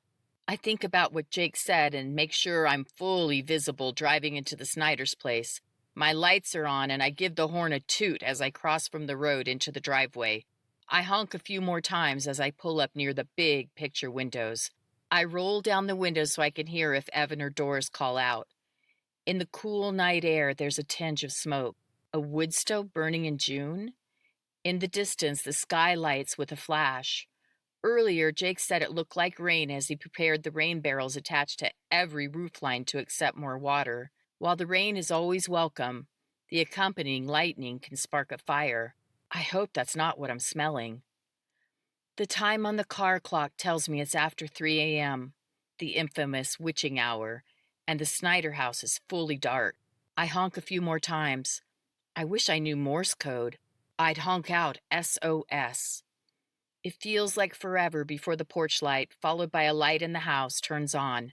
The door opens slightly and Evan yells, Jake, what's wrong? I open my door but stay inside the car while I holler back, It's Katie. Jake sent me. There's a problem with Olivia and her children. Katie, come on in here. I slowly get out of the car. I don't think Evan's going to shoot me, but just to be sure, I walk out like I've seen in the movies with my hands fully visible. Evan then fully opens the door. I don't see a gun in his hand and continue toward the door. He loudly says, Doris, it's Katie from Jake's place. You can come on out. I envision Doris barricaded in the bedroom, using the bed as cover with her weapon at the ready. Evan ushers me inside. While he doesn't have a gun in his hand, one is on the side table near the door. It's unholstered. A second gun is in its holster nearby. It's not at all uncommon to see guns at the Snyder house, but to think one of them may have recently been aimed in my direction is a little unnerving. Doris walks out of the bedroom, fully dressed, and I immediately tell them what I know. Doris goes to get the walkie-talkies while Evan returns to his room to dress. I'm left alone in the living room with their black lab, Danny. Danny was Evan's canine when he was a police officer. When Evan retired, so did Danny. Doris comes back with a hard-sided case. She opens it on the dining room table to reveal 4 walkie-talkies. She turns on each and checks to make sure they're working and on the correct channel. Evan arrives from the room shortly after. Okay, Katie, did Jake say where they'd be? I'm not exactly sure where Olivia lives. Do you know? Not really. She told me it's over the hill behind their house, maybe half a mile as the crow flies, but farther by road. I'm guessing it's the road going off to the right when we drive in before the pond, but I don't really know. I'm sorry. Wait, Doris says. You mean Jason's wife? The tiny little blonde? They have a boy about Malcolm's age and a young girl? Yes, exactly, I answer with a vigorous nod. They rent from the Styles. You met Jason. He's an oil well worker, Doris tells Evan, then turns to me and asks, Is he home? No, I say, shaking my head. And the Styles are gone too, Doris says. There isn't anyone else nearby. I don't think the walkies would reach that far if Jake's already left. Well, I'll try him when I get close, Evan answers. I'm going with you, Doris says, sliding her holster into her waistband. Evan looks like he wants to argue, but simply nods. Might be a good idea. I'm stopping in my room, then we'll go. Katie, it looks like the porch light's on down at your place. Must be on the solar system. You head on down the hill. If Jake's still there, tell him to wait for me. If he's not there, turn out the porch light. I agree and start to walk out, then stop and ask, What's in your room? My gun safe. Back at Mom and Jake's house, I quickly park. As I run inside, I notice the smoke smell is stronger. Where's Jake? I ask breathlessly to the room full of people. Gone already, along with Tim, Tate, Leo, and Grandpa Alvin, Angela says, looking nervous. I quickly go back and turn off the porch light. Why'd you do that? Sarah asks. Evan said to turn it off if Jake was already gone, so he'd know not to stop here. Makes sense, Sarah says. I think I'll go out and see if I can get a ride with Evan, Mike says. You can't, Mike, Callie says quickly. You still get dizzy. I can help. You know I can. Mike's dad shakes his head. Normally, yes, you definitely could. But until you're better, it's not a good idea, son, Roy says gently. I hate not being able to help also, but for me, it's a matter of lack of skill. I wouldn't even know what to do. Today's shooting lesson was the first I've handled a gun in years. It's best to know our limitations. I think about this. Grandpa Alvin went along. I'm kind of surprised Jake let him go. Of course, with Grandpa Alvin, he isn't one to dissuade if it's something he believes in. Grandma said it well earlier about them being stubborn. About the time I complete my thought, we see Doris and Evan speed by. Mike leans back in his chair, looking defeated. "How about some coffee?" Sarah asks the group in an effort to change the subject. Sarah puts water on to boil to use in the French press. The solar system isn't powerful enough to use things like coffee pots, hair dryers, and curling irons, but the French press option works just fine for coffee. I do miss being able to fix my hair properly. Ponytails and buns are going to get old quick. Shortly after 4 a.m., I'm very antsy and decide to step outside. "Mind if I join you?" Sheila asks as I grab a flashlight from the kitchen. "Sure, that's fine." Things are still not great with Sheila, so I'm less than excited. "You want to grab another light?" "No, I'll just stick with you," she answers. I nod and we go out the front door. The east-facing door gives us an immediate view of the impending daylight. There's a very light band of color showing across the top of the distant mountains. The illumination is so faint it's barely noticeable. "Ooh, there must be a fire somewhere," she says as we walk out the door and the smell of smoke hits our noses. "Yeah," I say, wondering if the smoke's related to the trouble at Olivia's house. Sheila lights a cigarette as we walk along the sidewalk toward the garage, taking the driveway in the direction of the gravel road. Katie," Sheila whispers. "Yeah? You think everything's okay with your friend?" "I hope so."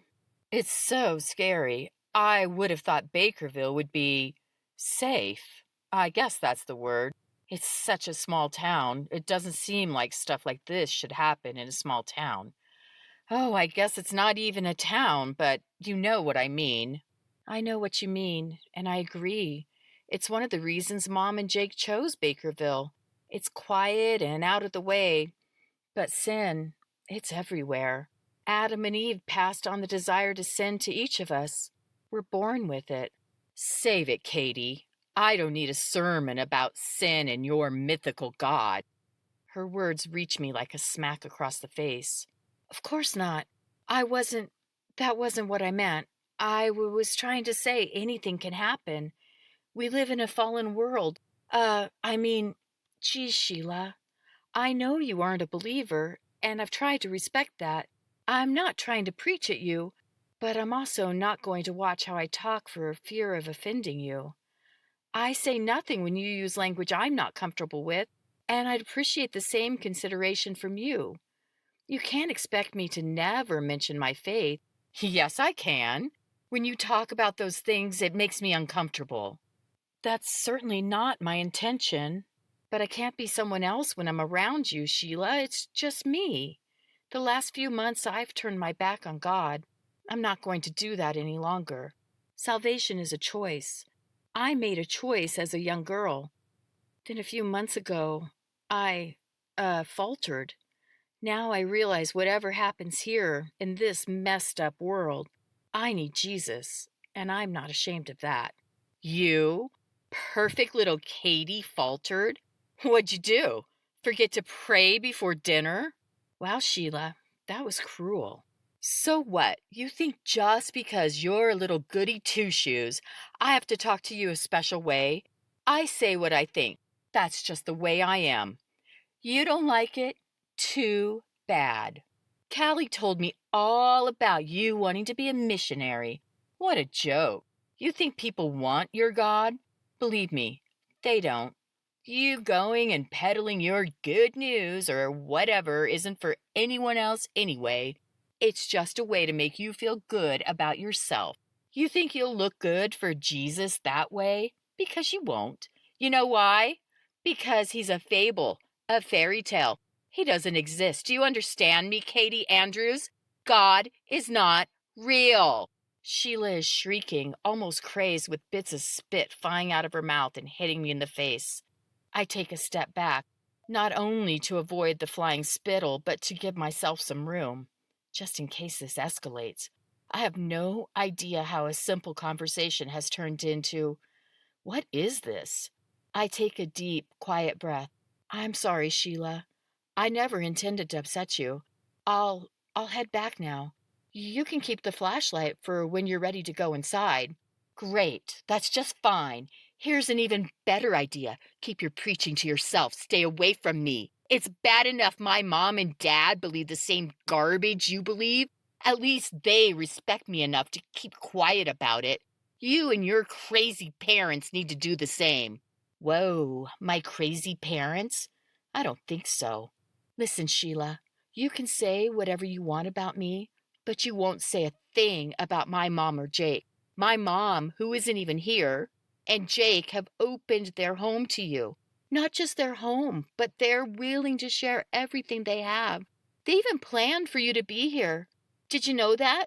Did you know they purposely purchased items to take care of you if something like this happened? They didn't do it for me, she yells. We all know they only did it so Callie and Mike would come here. Their precious little Callie, who also thinks they're complete religious wackadoos. You know that, right? You know she wants nothing to do with your stupid religion. She thinks you're all a bunch of brainwashed idiots. Oh, but they still make sure to guilt her into thinking she had to escape Casper and drive us all here. So Mike had a little bump on the head. Who cares? We were stupid to come here. We should have just stayed there and let you holy rollers pray to your worthless God on your own. Enough, Sheila. Sheila spins around as I shine the light in the direction of the voice. Her mom, dad, and brother are all there. Tears are streaming down Deanne's face. Mike looks angry. I move the light slightly and see Callie standing quietly, several feet behind Mike. Roy speaks again. You've more than made your point. No, I've not yet begun to make my point. You think I'm stupid enough to believe Katie or her family give a whit about me? You and Mom say things like, oh, that's such a Christian thing for them to do. But I know the truth. I know they're only doing this so they'll look good for others. Probably to look good for their silly God, too. Just like you and Mom do. You go to church and pretend you're so much better than everyone else. But what about the rest of the week? You think I don't know what a couple of hypocrites you are? You used to drag Mike and me along to church with you, remember? All those people were just the same. They'd be all sanctimonious inside the building, then outside they'd be smoking and cussing and discussing what they did the night before. Liars and fakes. That's all they are. All of you so-called believers are just liars. Sheila, you can doubt the existence of God and you can believe whatever you want. But the fact remains, we are here by invitation. Jake and Molly have opened their home to us. You think it would have been better to stay in Casper, even after what happened to Mike? You think we'd have any hope of surviving there for any length of time? Your mom and I had enough food in the house for 2, maybe 3 weeks. You saw what we packed. How much food did you have? Because you didn't bring any out with you when you came to our house with your suitcase. We would have been fine, Sheila snaps. Would we? By eating what? Snakes and sagebrush? We don't even have a garden. I don't even have guns for hunting. Mike does. There's more than enough antelope and deer. I've never hunted, Mike says quietly. I don't think it's the same as shooting at non-moving targets. Not to mention, sneaking up on a wild animal isn't like walking up on a dog or something. Oh, fine. So you're with them, Mike? You didn't want to come here either. The only reason you did was because you were in so much pain. Callie used your injuries against you so she could come home to her mommy and daddy. My dad's dead. My mom is missing and may also be dead, Callie says while rushing toward Sheila. Jake has been nothing but nice to you, to all of us. Without my mom home, he has no reason to even welcome us here. You think it wouldn't be smarter for him to turn us all away and just take care of Malcolm? His own flesh and blood? Give me a break, Callie. You don't even like your mom and Jake. I haven't said anything here you haven't said before. You told me yourself about how nuts your mom is. How she said she was a Christian, but then your dad died and she stopped going to church. Oh, sure, she'd drop you and your sisters off, but she didn't go. She and Jake can't even keep their marriage together. Weren't they planning on a divorce? So what? Their perfect God can't even keep their marriage together? What a fine example of wonderful Christians they are. My mom and Jake are examples of normal humans, I say. They've struggled together and separately. The only reason they're still together is because of God. Katie's right, Callie interjects before Sheila can say anything. Things haven't always been great with my mom and Jake, and my mom has had plenty of troubles over the years. Lately, though, things have changed. I can see a difference in her as gosh, I can't even believe I'm saying this, but I can see her growing in Christ. So much of the bitterness she had is gone. I turned away from God out of anger that he took my dad, anger my mom was so upset all the time, anger my life was different. When Mike and I became friends and I got to know you, I thought I'd found a kindred spirit, someone who was also angry at God, and we could be angry together. Sheila starts to say something, but Callie powers on, not even taking a breath. But Sheila, I'm not sure I want to be angry anymore. I'm tired of being angry at my mom, and I'm not even really sure why I decided I didn't like Jake. He's been nothing but good to me. To Katie, Angela, and Sarah also. Seems to me he's been pretty good to you too, Sheila. I've heard a few of the remarks you've made under your breath, but loud enough for Jake and anyone nearby to hear. Jake doesn't call you out on it. You know what he does? He prays for you. He prays for everyone here by name. Did you know that? I didn't. Not until Malcolm told me. They pray together for all of us. I don't want or need his prayers to his imaginary God. Don't you get that? Have I not made myself clear? Oh, you've made yourself quite clear, Deanne says. The tears are gone and her face is a mask of anger. You've made yourself so clear. If you weren't an adult, I'd take you over my knee and then send you to your room. Ha! I'd like to see you try. I suddenly wonder if this argument is going to come to blows. I also feel sorry for Sheila. I know I should just be angry at her, but we're ganging up on her. She's feeling trapped and is lashing out. Roy must realize this too. He reaches out and touches Deanne's arm, then calmly and quietly says, "We love you, Sheila. I think everyone just needs to call this done for tonight. We're all nervous about what might be happening at Olivia's place, and also with our own lives, with our futures. Let's just go back in the house." You can go back in the house. I'm going to the little hovel everyone thinks is a cute cabin to crawl up in my tiny little cell and try to get some sleep. I'm done with all of you. I may be stuck here for now, but believe me when I tell you, this is only temporary. I have no intention of staying here any longer than necessary. With that, she turns and starts to run away. She stumbles and corrects herself before she falls.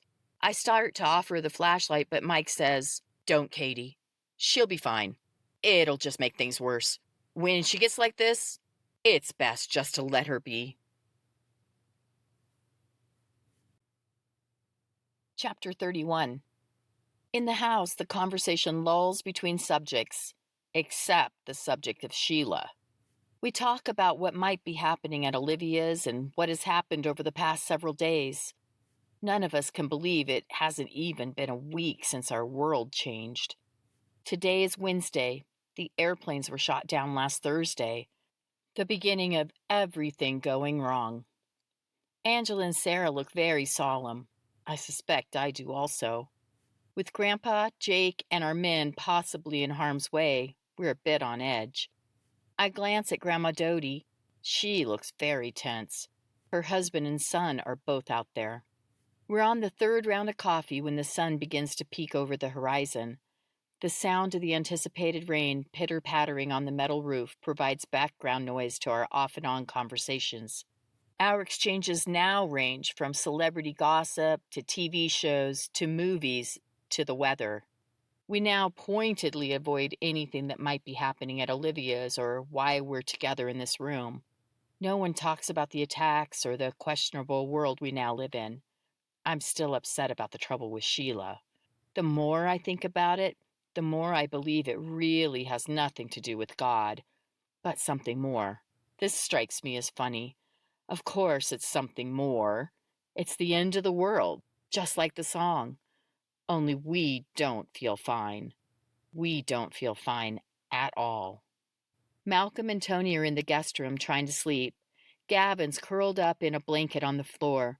Kitty and Scooter, Mom and Jake's little dogs, are curled up next to him. Eventually, the rain lets up and Callie says, "I think I'm going to go back to our cabin. I'd like to try to go back to sleep. Mike, you want to join me?" Mike sighs loudly. "I suppose I should. Maybe one of these days I'll be fully functioning again. Until then," he gives a shake of his head. From the look crossing his face, I suspect he realized the shake wasn't a good idea. "You'll be fine soon," Grandma Doty says. "Head injuries can take a while to heal. I remember one time our younger son, Robert, crashed on his bike, hit his head, and knocked himself out. When he came around, he couldn't even remember riding his bike. It was a few weeks before his head stopped hurting. To this day, I don't think he remembers the crash. Other than that, he was fine. You'll be fine, Mike. Just give it time." Mike and Callie say their goodnights. They aren't out the door 30 seconds before we hear an engine beginning to pull the hill. We all bounce out of our seats and gather around the windows. A wash of headlights, and soon a vehicle crests the hill, followed by a second.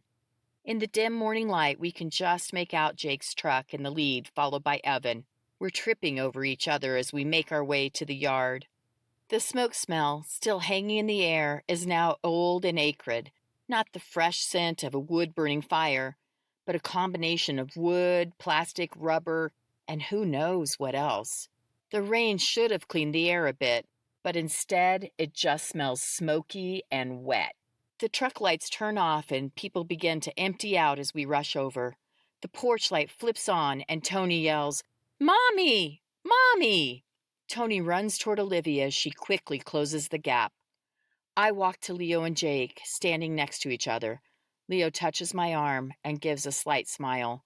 I give him a nod and ask, "Everyone's okay?" "We're all fine.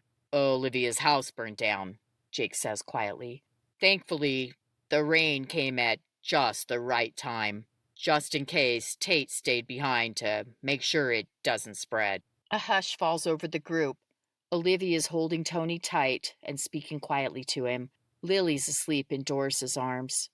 "We couldn't see any flames when we got there, but could smell the smoke," Jake says. "At the time, we thought maybe someone had a fire going, even though it's June, or a lightning strike sparked something. You never know. We drove with our lights off and then, at Leo's suggestion, walked the last bit, keeping the Stiles house between us and Olivia's place.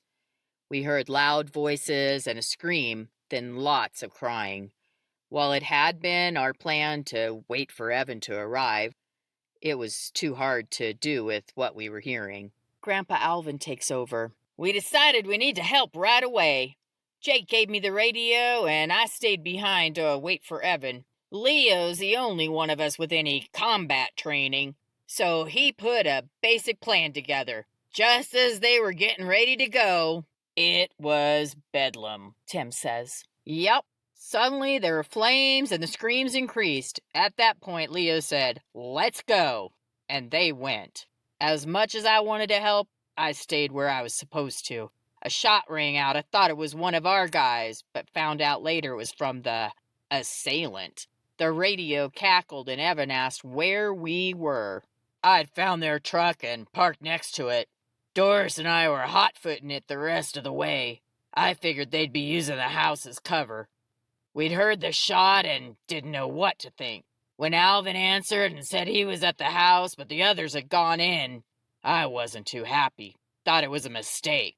As soon as we got closer, I could see why they had to go. The house was almost fully engulfed." "With the flames," Doris says, "we could somewhat see what was happening. I saw the bedroom window open, Olivia there holding Lily. She was trying to lower her out the window. Tim hustled over to the window and grabbed Lily from her. Jake and Tate were there shortly after and helped Olivia out. Right then, we heard a second shot. Evan and I weren't quite sure where the shooting was coming from.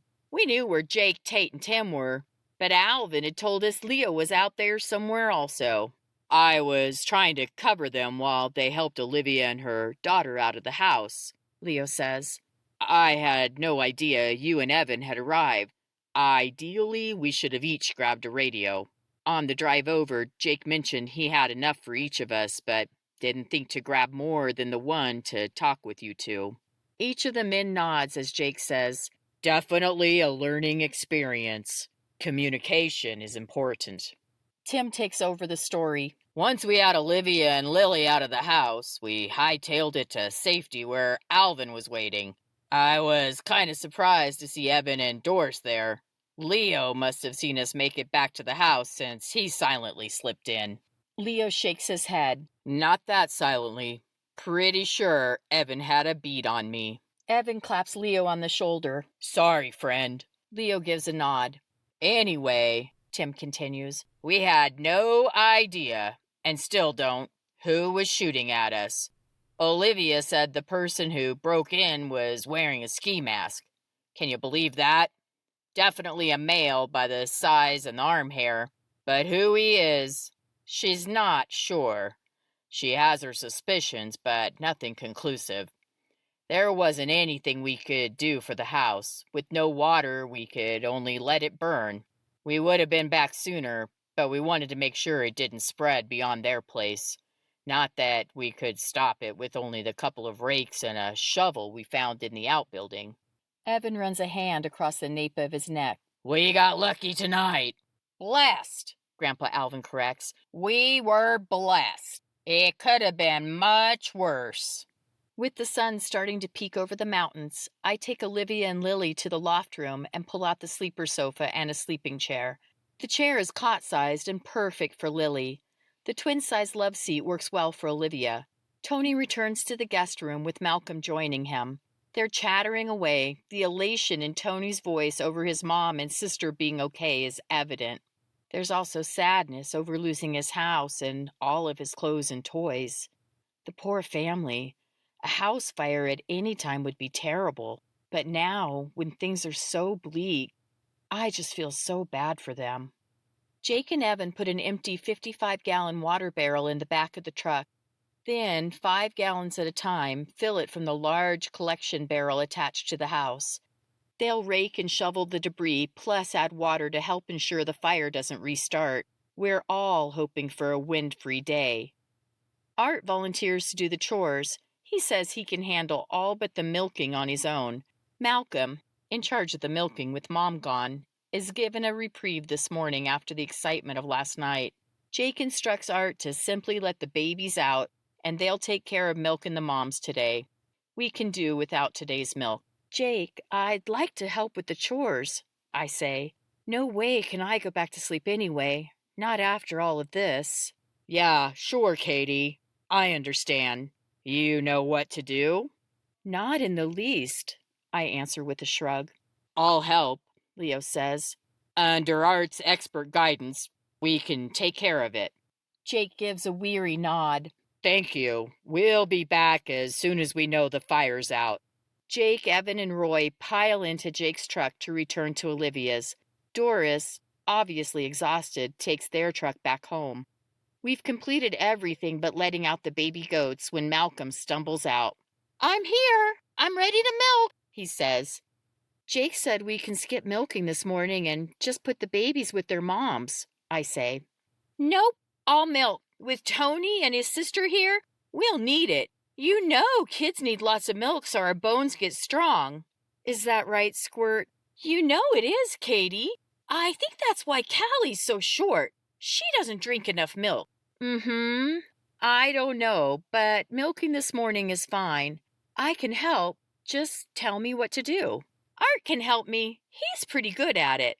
And with that, it seems I'm dismissed. Now I feel like I could go back to sleep. Just as I'm toying with the idea, Jake, Evan, and Tate return. Roy stayed behind to make sure the fire was out. He'll walk home when he thinks it's no longer a threat. You know, as much as I'd like to go home and hop in bed, Evan says, I think we need to go ahead and go out today. Take another team, an acquisition team, if you will, and see what else we can find. Jake, you still in favor of this? I am. We could still use building supplies, and if there's any food around, it's always a good idea. Okay, I want to get the smell of smoke off me, then I'll be ready. Not sure if Doris will want to go after being out half the night, but let's assume she does. And how about we just take my truck? I think we should start thinking about our finite fuel supply. I'll hook the cargo trailer on. Sounds like a plan, Jake answers. So, how many can we fit in your truck? 5? 6 if we put the middle section of the front seat down. Let's do that. Doris can have the middle spot. She won't mind. We'll start getting ready. What do you think? Half an hour? About that. See you soon. I'm not going. I'd rather stay at the house and help Olivia and her children, knowing today might be rough for them after losing their home and everything except the clothes they were wearing. Angela asked if I'd mind watching Gavin so she and Tim can go. I don't mind at all and tell her so. Once again, Mike wanted to go but was encouraged to stay home and rest. Each day he gets a little stronger and has fewer dizzy spells, but I know it's wearing on him. Tate's the 6th person on the team. It's slightly over half an hour before Evan and Doris return. Okay, team. We ready to roll? Who all's going? Jake points at those going. We're ready, the 4 of us. You think we can be back around 1 again, even though we're starting slightly later than yesterday? Don't see why not. The places we talked about going, I anticipate being easy in and out events. You agree? Jake tilts his head to the side. I think so, yeah. I want to make sure we're back in time for Terry's funeral. Agreed. Doris has the meat ready, so we'll just need time to give it a quick reheat and put on the appropriate funeral clothes to be ready to go. We can take care of heating the meat for you. Would that help? Lois asks. Sure, that'd be fine. You can go in the sliding door. It's open. I have some bread and buns I pulled out of the freezer sitting on the counter. I don't think it'll be enough, but Doris finishes with a shrug. All right then. 1 o'clock it is. Whoever has lunch duty today, feel free to make it a light one since we have the potluck a little earlier than we'd usually eat supper. Sarah, will that give you time for you to do any setting up? Jake asks. Should be fine. If we can be there by 2:15, I'll be happy. Good. Evan, I suspect, will be done with the funeral, the meal, and getting water for everyone by 6:30 or so. Would that give us enough daylight to have shooting lessons?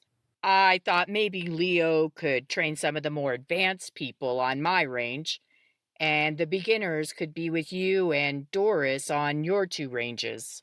Should work fine. Leo and I spent a few minutes yesterday on the range. I'm confident he'd be an excellent instructor. Leo, you good with that? Yes, sir. I'd be happy to help. Great. Sounds like everything's planned out. We should get this show on the road. Acquisition team, let's roll, Tate says with a fist bump in the air. Angela, Sarah, and I giggle while Doris rolls her eyes. Most of the guys just shake their head. I'm very pleased Leo stayed with us again today. As soon as everyone leaves, he says, Hey, Mike said there was a problem with Sheila last night. You okay?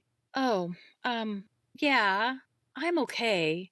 I feel kind of bad about it. I'm not really sure why she was so upset with me. Then when her family came out, I think she felt attacked and it got even worse. I want to go talk to her, but think maybe I should give it some time. Mike says she's still in a snit, so I agree. Give it some time. Maybe later today? How about now you shoot your rifle a few times? Sure. Can we use Jake's range? Yup. They've dug out a 100-yard alley. Your parents take the distance a little farther by stretching out from the alley. But we'll be fine sticking in the alley. We'll start at 50 and move back as needed. If you think I'm ready. I do. I think you'll be fine. Well, let's get it done. We plan to put away the mass purchases from our crazy shopping day in Wesley. It's still piled in various places. We've decided everything is being merged together and moved to the basement. I don't think DIY breakfast will happen much longer. Pretty much what people brought is diminishing. Grandma Dodie suggested we start having all our meals together to make things easier. It's a good idea, unless you're the one doing the cooking. Then, not too much fun. For sure. I heard you asked to be added not only to the cleanup rotation, but also the cooking crew? With a shrug, he says, Figured as long as they put me with someone who knows their way around the kitchen, I'll be fine. I can chop veggies and stuff, and I'm awesome on the grill. You are? Of course.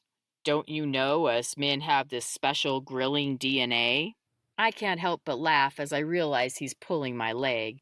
Living with the guys in Manhattan, I decided to teach myself how to grill. It's not really hard to press some burger together and throw it on a hot rack. I make a mean hot dog, too. Well, okay then. I guess we'll have hot dogs on your cooking days. The rifle practice goes well, but after we start, I suddenly realize Olivia and her children are still sleeping. I hope we aren't disturbing them. As we work through supplies today, I want to make sure Olivia and her children have whatever they may need. I can't even imagine how they're feeling after losing everything. Back at the house, Olivia is up and moving around. She seems to be in surprisingly good spirits, considering. While she has her suspicions, Dan Morse, she can't confirm who broke into her house and set it on fire. She does believe he was there for reasons other than destruction of the home, but somehow he didn't follow through. I had trouble falling asleep last night, Olivia says. Both Tony and Lily were challenged to get down. Once they were asleep, I started thinking and worrying about Jason. Soon I was a blubbering mess. When I finally calmed down a bit, I decided to read. I had a candle burning in a mason jar, which wasn't great light, but sitting near it, I could see okay. I was just starting to feel like I could doze off when I thought I heard something outside. She stops for a minute and stares off into the distance. You know, I've been so on edge after realizing the trouble Jason would have getting home.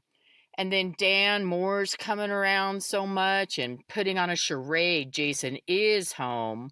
When I first heard the noise, I half wondered if it was my imagination playing tricks on me. When the sound came a second time, I thought maybe an animal was on the porch. With coyotes and such around, you never know. I say nothing while she ponders her next words. I saw a shadow go by the window and knew it definitely wasn't a coyote. The shadow was man-sized. He must have known I saw him because the next thing I know, he was trying to get in. The door was locked, but I wasn't sure how long it'd keep him out. I ran to Tony's room and told him to go out the back and run for help. I saw him slip the shoes on he'd left on the back porch. Then Tony took off running. The front door splintered and I ran into my bedroom. Lily had been sleeping in my bed. The noise woke her and she was screaming. I locked the bedroom door, but there was soon banging on it. There was no way the door would hold for long if he wanted to get in. I quickly put shoes on and opened the bedroom window, busting out the screen. Tears form in Olivia's eyes. She lets out a big sigh. And I'm not really sure what happened. Something put him into a rage. I started hearing things breaking. In his rage, he must have knocked my candle over. Either that or he set the fire deliberately. It really doesn't seem like a little candle should have burned my house down. At that, the tears spill over and she begins to softly cry. I put my arm around her. I'm not really sure what to say. Plus, I don't think she needs to hear anything from me. I don't really understand. Why would he do this? Was he there to kill us? And why go into a rage like he did? He didn't even try to break down the bedroom door. Instead, just started these guttural screams and throwing things. I don't think he meant to start the fire. At one point, I heard him yell, "Oh no!" and that's when the smoke began to smell very strong. I should have opened the bedroom door then, and Lily and I could have made a dash for the back door. I was just so scared, and Lily was screaming and crying. It was terrible. I'm not sure what happened next, but he must have left. I did hear a shot, and Lily and I both hit the ground, not sure where the shooting was coming from. Then I realized the fire was out of control, and we had to get out. I lured Lily out the window. Then your brother appeared. Then Jake and your other brother helped me out. When the shooting started again, I immediately threw myself on the ground. I have some cactus in my stomach. But otherwise, I'm so thankful no one was injured. I agree and give her a big hug. I sure appreciate being able to stay here. I'm not sure what we're going to do after losing the house. We're only renting, but have been there since Lily was born.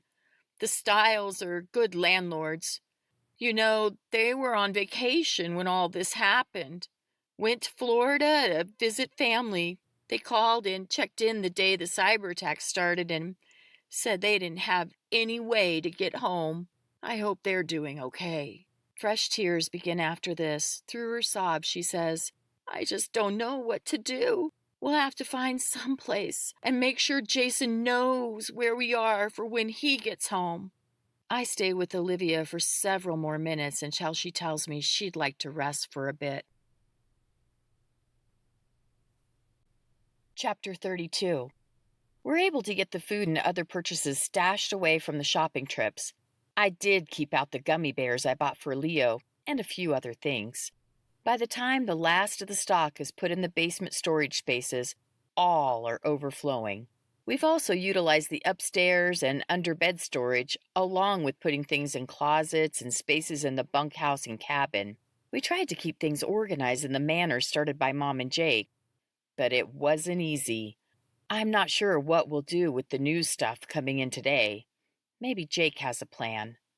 About 12:45, I start watching for the team to return. Today's lunch, a giant salad, pieces of roast and cheese, is ready and waiting. We're taking assorted appetizers from the freezer truck to the funeral meal today. We start cooking as many as we can in advance after Lois suggests keeping them warm in coolers by filling quart mason jars with hot water. We choose things that won't get too soggy in a cooler. Pot stickers, assorted wings, and meatballs. We're also bringing some prepackaged food like mini donuts and pretzels. Callie and Mike went to the Snyders and grabbed the food they prepared. We gave it a reheat and used Lois's cooler method for it also. We pulled a couple loaves of bread out of Jake's freezer to add to Doris's bread collection. Around 1:30, we're starting to wonder where the acquisition crew is. We go ahead with our lunch, putting theirs aside. At 2, it's getting close to time to leave for the community center. Leo pulls me aside. I'm not sure what to think. Both Evan and Jake said they'd be back by 1. We agreed it's important to return when planned so the rest of the family doesn't worry. Without communication, it's hard. Grandpa Alvin and Keith walk over. What you planning, Leo? Think we need to go find them? Grandpa asks. Leo gives a slow nod. Jake showed me on a map where they planned to go and the route they'd take. I'm just not sure we wouldn't be jumping the gun by going now. Sunset's about when? Sometime after 9 o'clock? Sounds about right. Grandpa Alvin nods. I'd like to think they're just running behind. Maybe found something they couldn't pass up and it's taking a bit longer. And in that case, they might have strayed slightly from the route they planned. What do you think about going to the funeral and the reception? Then if they aren't back by the time we're done, we go looking for them? Yeah, I guess that's smart. Not like Jake to be late for anything, but it could be what you're saying. With fuel the way it is, it makes sense to get what you can while out. I know Dodie's really starting to worry, but we'll wait and see. Alvin talks to everyone else and all agree it's probably something like Leo suggested, and it's a good idea to give them some more time. I'm sure Leo is right. They found something they can't pass up, but there's a knot of worry in my stomach. Dodie definitely looks concerned with her mouth pulled in a tight line. We load our food and ourselves in Leo's truck and Sarah's car to go to the community center. I wasn't sure if Sheila would go with us. I hadn't seen her since the blow-up in the early morning hours. She didn't help with getting things ready, and no one mentioned her. When it was time to leave, there she was. She seemed to purposely avoid my gaze as she climbed into the bed of Leo's truck. Alvin's going to stay with us at the community center to help with the children, but most of the guys, along with Olivia, plan to go to the funeral. Art stays at the homestead. He says he wants to catch up on his sleep, but Leo tells me he's really staying behind to act as security. Security for the homestead. Have things changed so much in such a short time? Leo asks if I'm okay with babysitting or if I feel it was divided by stereotypes. Women babysitting while the men do other things. I assure him I don't need to go to the funeral and understand the guys wanting to, since most were on the search party and they'll also help with the burial. As we're driving, I think a little about Leo's question on stereotypes. While the women have been doing most of the cooking, the guys have done a lot of the cleanup. We're all learning how to shoot, and guys and gals go out on the acquisition team. Everyone helps with whatever chores need to be done. But there are some things done by certain people just because of their skills. Leo will likely always be better at construction than I am, but I'd probably be more likely to paint the finished structure since he's told me he hates painting and I enjoy it. Well, I love painting with oils on canvas, but painting walls is fine too. I still feel slightly artistic. It makes sense to me we should do the things we're best at. Sarah wanting to take care of the children and figuring out who needs help during this time also makes perfect sense. Those are skills she has. We arrive shortly after 2:15 for the babysitting gig. It's not 5 minutes until the first people start to arrive. Cars and trucks are loaded to capacity with many more people in them than there should be. One small car has so many people get out, I'm reminded of a clown car. Others show up on quads, side-by-sides, motorcycles, bicycles, and horses. I suspect bicycles and horses will soon be the main mode of transportation. I'm glad Leo and I brought our bikes. There aren't a lot of children in this community as it's mainly a retirement area. By the time 3 o'clock rolls around for the funeral service, I'm pretty sure we have every child in the community here. There are 28 under the age of 12, including Tony, Malcolm, Lily, and Gavin. We even have teens stay with us, preferring not to go to the funeral, but, I suspect, not wanting to miss out on the meal either. I can't say I blame them. Someone opened the community center hall so people could leave their food. The lack of windows really makes the building unsuitable to use without power, but at least things are protected from flies and other bugs. There's quite an assortment of dishes. Many are small containers with only a few servings. The lady who said she had a garden brought a cooler with several gallon zipper bags of lettuce, and I help her take it inside. She apologizes for only having a half-used bottle of Thousand Island dressing and a small, unopened bottle of ranch. I should have thought to grab a bottle of dressing from the house, which is one thing I purchased several of on Sunday's shopping adventure. The older children start a softball game with Grandpa Alvin acting as the coach for both teams and the umpire. Karen offers to assist with the ball game and encourages Sheila to also help. Sheila does go with Karen to the field, but makes no effort to join in the game. Dodie and Lois tend to the youngest children. Besides for Gavin, there are a few other very young ones. One, about a year old, is the cutest little red-haired boy dressed in full-on cowboy garb, including adorable little boots. There's a little girl just slightly older than Gavin and a baby who's not yet walking, but her mom told us she's starting to scoot and to keep an eye on her so she doesn't scoot away. Sarah, Deanne, Callie, and I tend to those older than the baby toddler group, but not old enough or not wanting to play ball. Deanne and Callie are at the picnic table doing an art project with several kids. Sarah and I are on the playground with our group. I'm really starting to worry, Sarah says. They should have been back by now. I don't need to ask who they are since I'm also wondering where Jake and everyone else is. They're now over 2 hours late. Maybe they did find something they didn't want to pass up, and it's just taken a little extra time, I say, trying to be encouraging. The knot in my stomach is still there, but I do my best to pretend I'm not too worried. With Angela and Jake being gone, it's hard, but at least my significant other isn't with them. Leo is safe at the funeral. Safe. At least I hope he's safe. With Terry's death and Olivia's house burning down, maybe none of us are very safe. It's close to 4 p.m. when the first people begin to return from the funeral. Leo, Mike, Roy, and Olivia arrive a few minutes later. Walking over to Sarah and me at the playground, Roy asks, "Our people aren't back yet?" "Not yet. I'm pretty worried," Sarah responds. "Yep. On the way from the funeral service, we decided to give them until 5, and then we'll go looking. I'm going to find Phil and see if I can help set things up for the food part." Olivia's looking rather nervous. "They're not back yet." A statement, not a question. I shake my head. "You see Dan Morse here?" she asks. "I haven't seen him. I don't figure he went to the funeral." "He wouldn't be welcome there, and Phil did make it pretty clear only funeral people could come to the dinner. I'm almost certain it was him last night.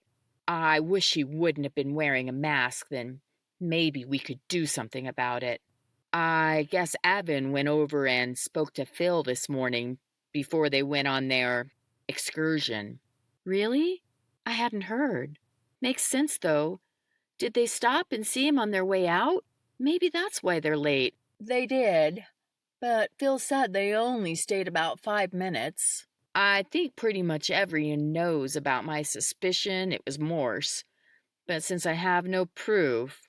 Her voice fades away with a shrug of her shoulders. "There's Belinda and her family pulling in now." Olivia lifts her chin in the direction of the car. Belinda speaks to people as she walks over to the picnic table that doubles as a podium at meetings.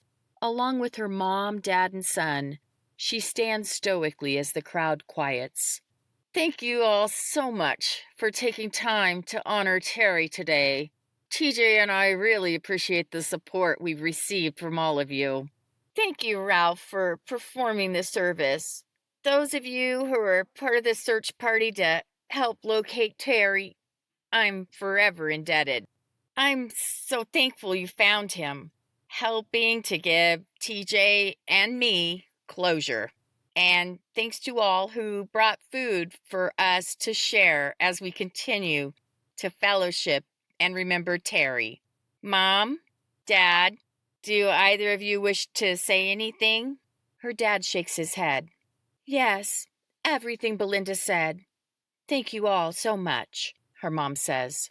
I hadn't noticed Phil step up, but he's there and shakes Belinda's dad and TJ's hand, and then hugs Belinda and her mom. He turns to the crowd.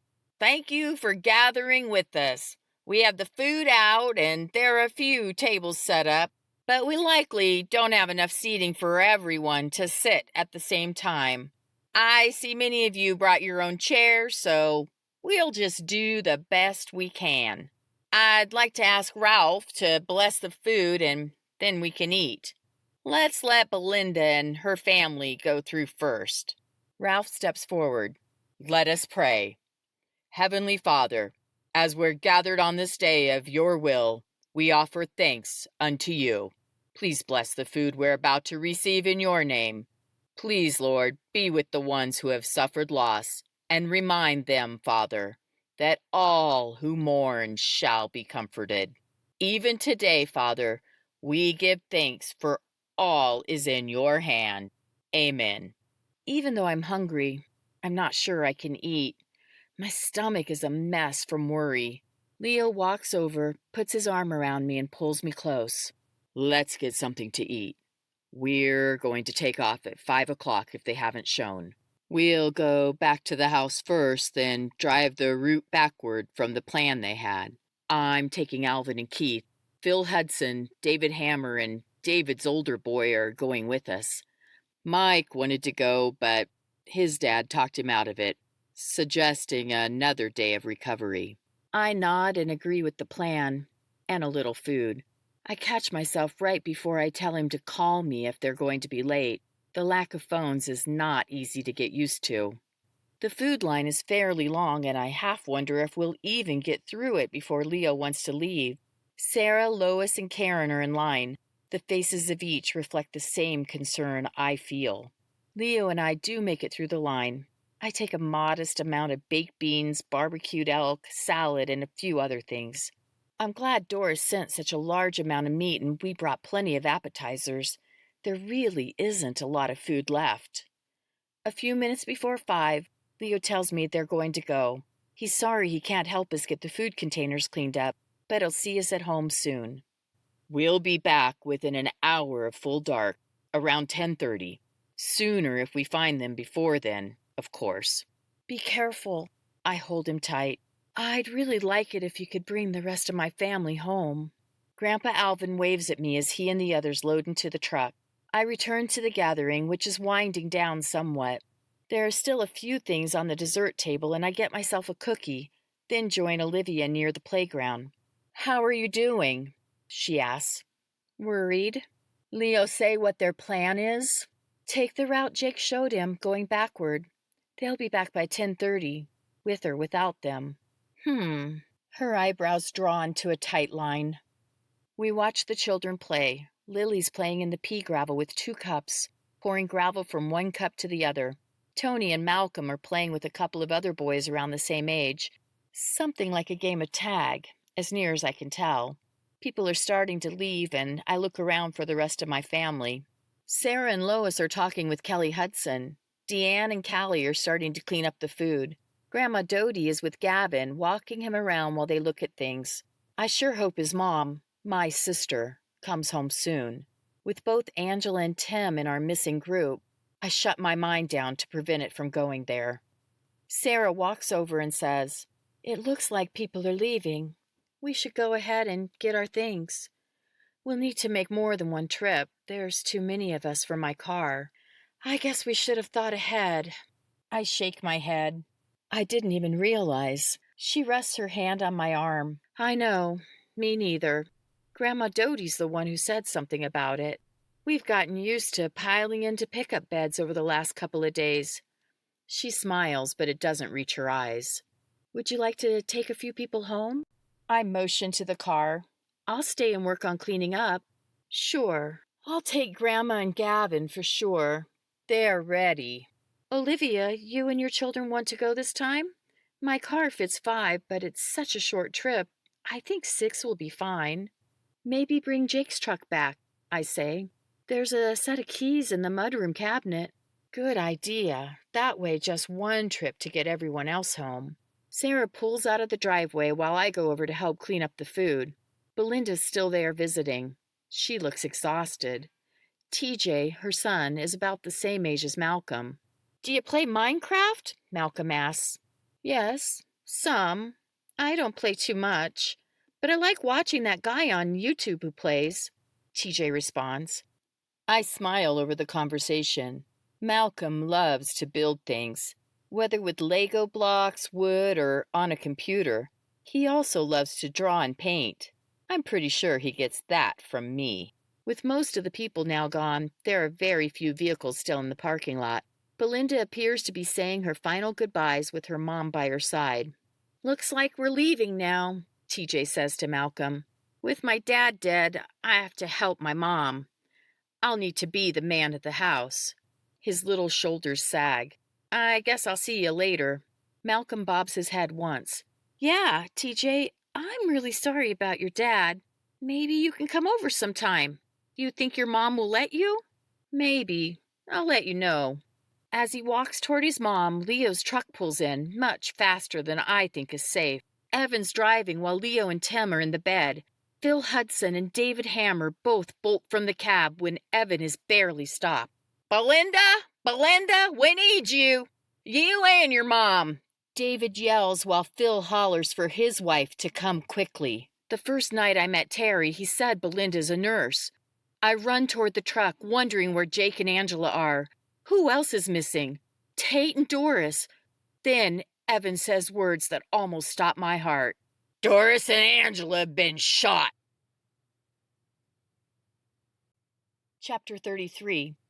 I quickly look around for Malcolm. He's running toward the truck. He's close enough I can throw my arms around him to stop him. Stay here, buddy. Let them take care of Angela and Doris. No, that's my sister and my Doris. I can help. I know how to apply pressure. I know you do, Malcolm. But right now, Leo's there. Plus, Belinda's a nurse. She'll know what to do. Is her mom a nurse too? I think so, or something. That's good then. The three of them have lots of training. Where's my dad? Why isn't he here? I don't know. We'll find out once things calm down. Please, Lord, let Jake be okay. Tell me what we have. Someone, maybe Belinda, says. Kelly Hudson's also at the truck, so it may have been her. Doris has been shot in the right lower leg and the right side, Leo says. The side wound seems to be a graze, with the bleeding well controlled. The leg wound broke the bone and is showing as a compound fracture. It had good pressure on it. She's alert and oriented. Yes, I am. I'd sure like something for the pain. Hurts like crazy. Belinda reaches for Doris's hand. We'll see what we can do, Leo continues. Angela was shot in the back, buttocks, and back of her legs with a shotgun, most likely birdload. The pellets had a fair spread with limited penetration for the most part. Of larger concern is blunt force trauma to the head from the butt of the rifle. She's been in and out of consciousness and has vomited several times, including when we moved her from Evan's truck to my truck.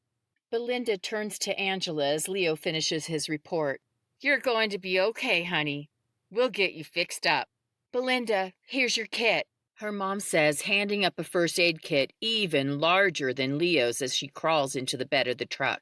Leo moves out of the way and starts to climb down when Belinda says, Stay. I may need you. Belinda, how can I help? Kelly asks. You can start with Doris. Have my mom help you. Do you have a med kit? Yes, a small one in my car. Phil went to grab it. You have hand sanitizer?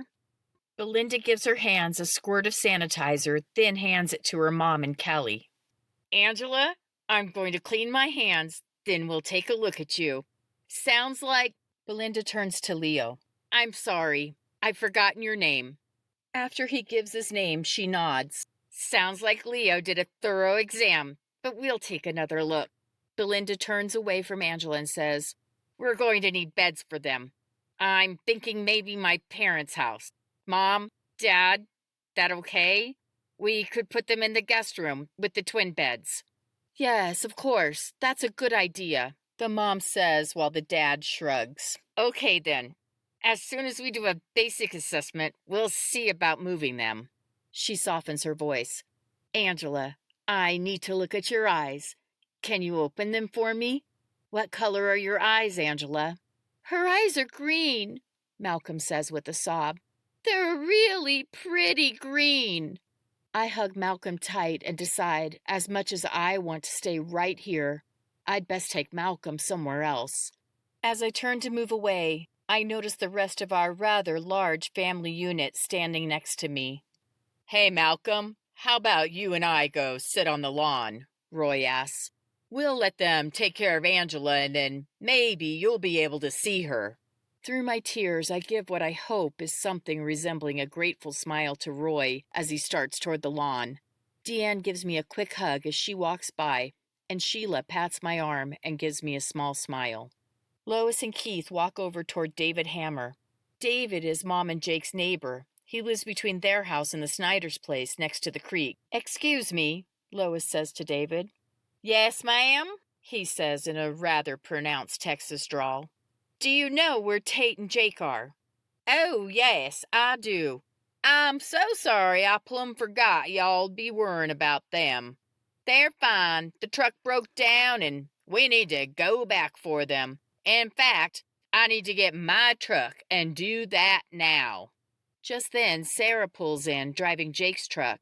Dad! My dad's here! Malcolm yells. Poor Malcolm. He's crushed and openly weeping when Sarah steps out. David hears him crying and yells, Your dad's okay. I'm going to go and get him. Sarah, realizing something's going on at Leo's truck, runs over. She must have caught a glimpse of Angela.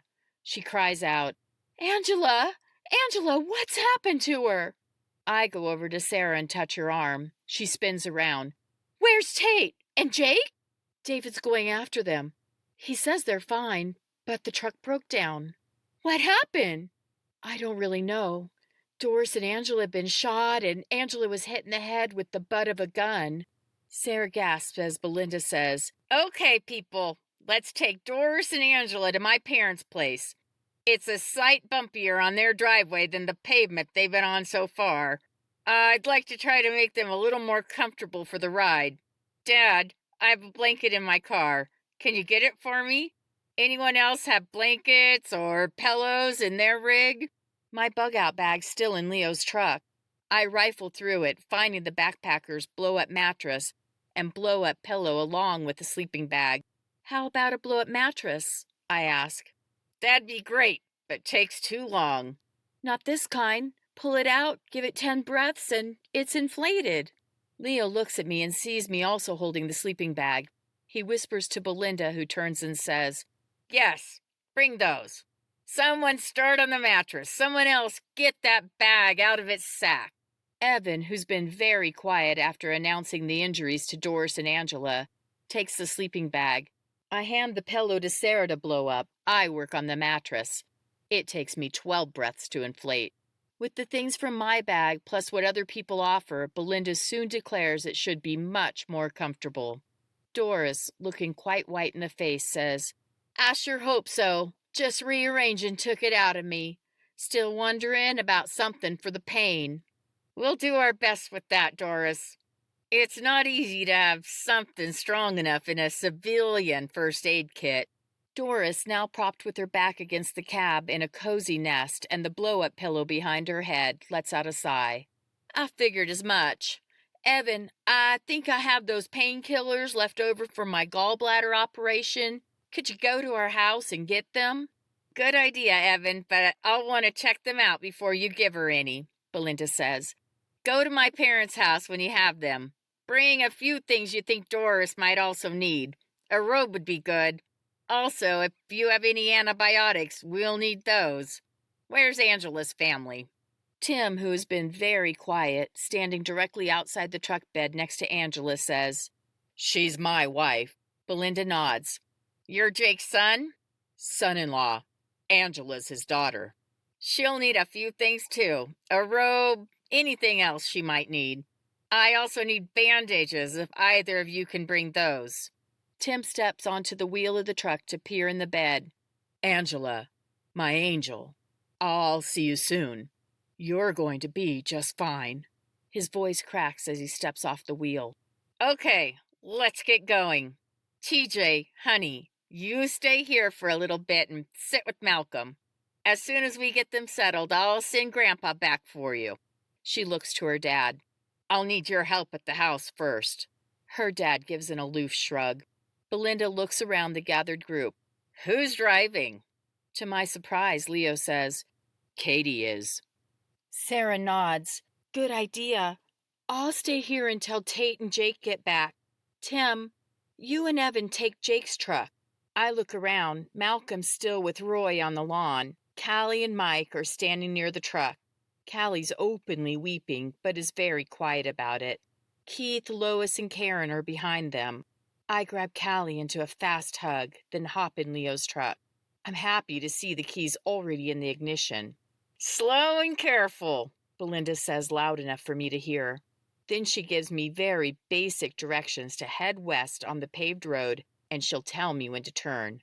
Leo, Belinda, and her mom are all precariously perched in the bed. Doris is leaning against the cab. Angela's lying in the bed. From my position, I can only see her from the waist down. She's lying somewhat on her side. I heed Belinda's advice of slow and careful and keep my speed low, watching for any potholes along the way. With a bang on the cab, Leo yells, "The driveway's the next left." Turning off the main road onto the gravel drive, I slow way down so we're barely creeping. The road's in about as good of shape as Mom and Jake's, which translates to not very good at all. Thankfully, it's shorter and we're soon at the house. I get out and ask how I can help. Doris passed out from the pain, Leo says. You want to unload her or Angela first? Angela's still out too, Belinda says. Let's take Doris first. Might be a little easier on her. She's already out. Kelly, Phil, and Belinda's dad are already here, having driven ahead of our slow-moving truck. What's the plan for getting them in? Belinda's dad asks. Doris is on a roll-up stretcher I had as part of my first aid kit, Leo says. We had her propped up in the truck since she was complaining of feeling sick. We can carefully adjust her, take her in, and then bring the stretcher back for Angela. Should work fine, Belinda says. I'll go get things ready, Belinda's mom says. Tom, you'd best help carry Doris. Belinda's dad, Tom, nods, and I think I catch a slight scowl. I wonder what that's about. Kelly, can you help my mom prepare the room? Kelly nods and heads for the house. Katie can stay with Angela, Leo says. She'll keep an eye on her and yell if anything changes that she needs us for immediately. Katie, she's in the recovery position and has vomited several times. The brace is on her neck. I wouldn't rule out a neck or spinal cord injury. You know what to look for. I dip my head. I'll be fine. After a few minutes of fussing, in which Doris almost comes around but then goes limp again, they have her ready to move. Nice and easy, Belinda says. Even so, there's a jolt of some sort and Doris lets out a scream. She looks around wild-eyed for a second, screams again, and is out cold. Tom puts his hand to his chest. That about scared it out of me. Let's get her in, Leo says in a rush. As soon as they have Doris out of the bed of the truck, I climb in and sit with Angela. She's a mess. Leo put a neck brace on her. There's a large bandage across her forehead, trickling blood, and she's covered with an emergency blanket. I lift the blanket slightly and see her clothing has been cut open in places. Leo said she'd been shot in the backside. It didn't sound like the shot was as big of a deal as the head wound. She's on her side and I can see where some of the pellets have hit. Most look like angry pimples, but a few are obviously more serious. There are even a few angry streaks along her side, where the pellets left deep scratches as they whizzed by. I hold her hand while I pray. Please, Lord, please help Angela. Leo and Tom are back in a few minutes with the stretcher. Any change? Leo asks. I shake my head. Let's get her inside. Belinda, Kelly, and Tammy are getting Doris situated, Tom says. How can I help? I ask. Just get out of our way and let us do it, Tom huffs. Leo looks at Tom for a long minute, then quietly asks, Is there a problem? You better believe there's a problem. My daughter is in mourning. She shouldn't have to care for people right now, especially someone she doesn't even know. Why don't you just take them to the hospital in Billings? Daddy! Belinda yells from the doorway of the house. I can't believe you'd say something like that. Of course I'm going to do everything I can to help Angela and Doris. I'd be glad to help a stranger on the road, and I'm most certainly going to help Doris, whom I consider a friend. Angela may be new to this community, but her folks have been here a few years now. Not that it matters one whit to me whether I know her or not. If you had a problem with bringing them to your house, you should have said something at the community center. Now they'll be staying here until Mom and I can get them well enough to move. If you don't like it, you can go and stay at my place and take care of TJ. Tom's face turns several shades of red. He opens his mouth to say something, then slams his lips closed and lets out a noisy sigh. I'm sorry, Pumpkin. I'm just worried about you. I know you're a mess with losing Terry. Whether I'm a mess or not, this is what I do. You encouraged me to become a nurse years ago, to follow in Mom's footsteps. Remember? When I decided to get more training and become a nurse practitioner, you were my biggest fan. I assume you didn't hear Evan when he told me how they couldn't go to Billings? But it doesn't matter now. They're here. Now, do you want to help get Angela moved into the house or not? Tom nods. Leo and I say nothing as we set things up to gently move Angela onto the stretcher. I'm already in the truck, so I do as Leo asks while we get her situated. Belinda kisses her dad on the cheek, then says, "Bring her on in, but take your time. I don't want her jostled too much. I'm not sure of the extent of her injuries." Tom takes the end of the stretcher from his position on the ground. Getting Angela out takes a few minutes, with me bracing the center as Leo makes his way from the bed of the truck. The two of them carry her in. I follow, not quite sure what's expected of me. The house is a good-sized ranch style. We go in the front door, which opens into a large living room with a fireplace.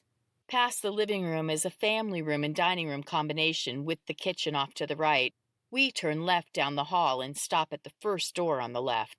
This is a decent-sized bedroom with 2 twin beds separated by a nightstand between them.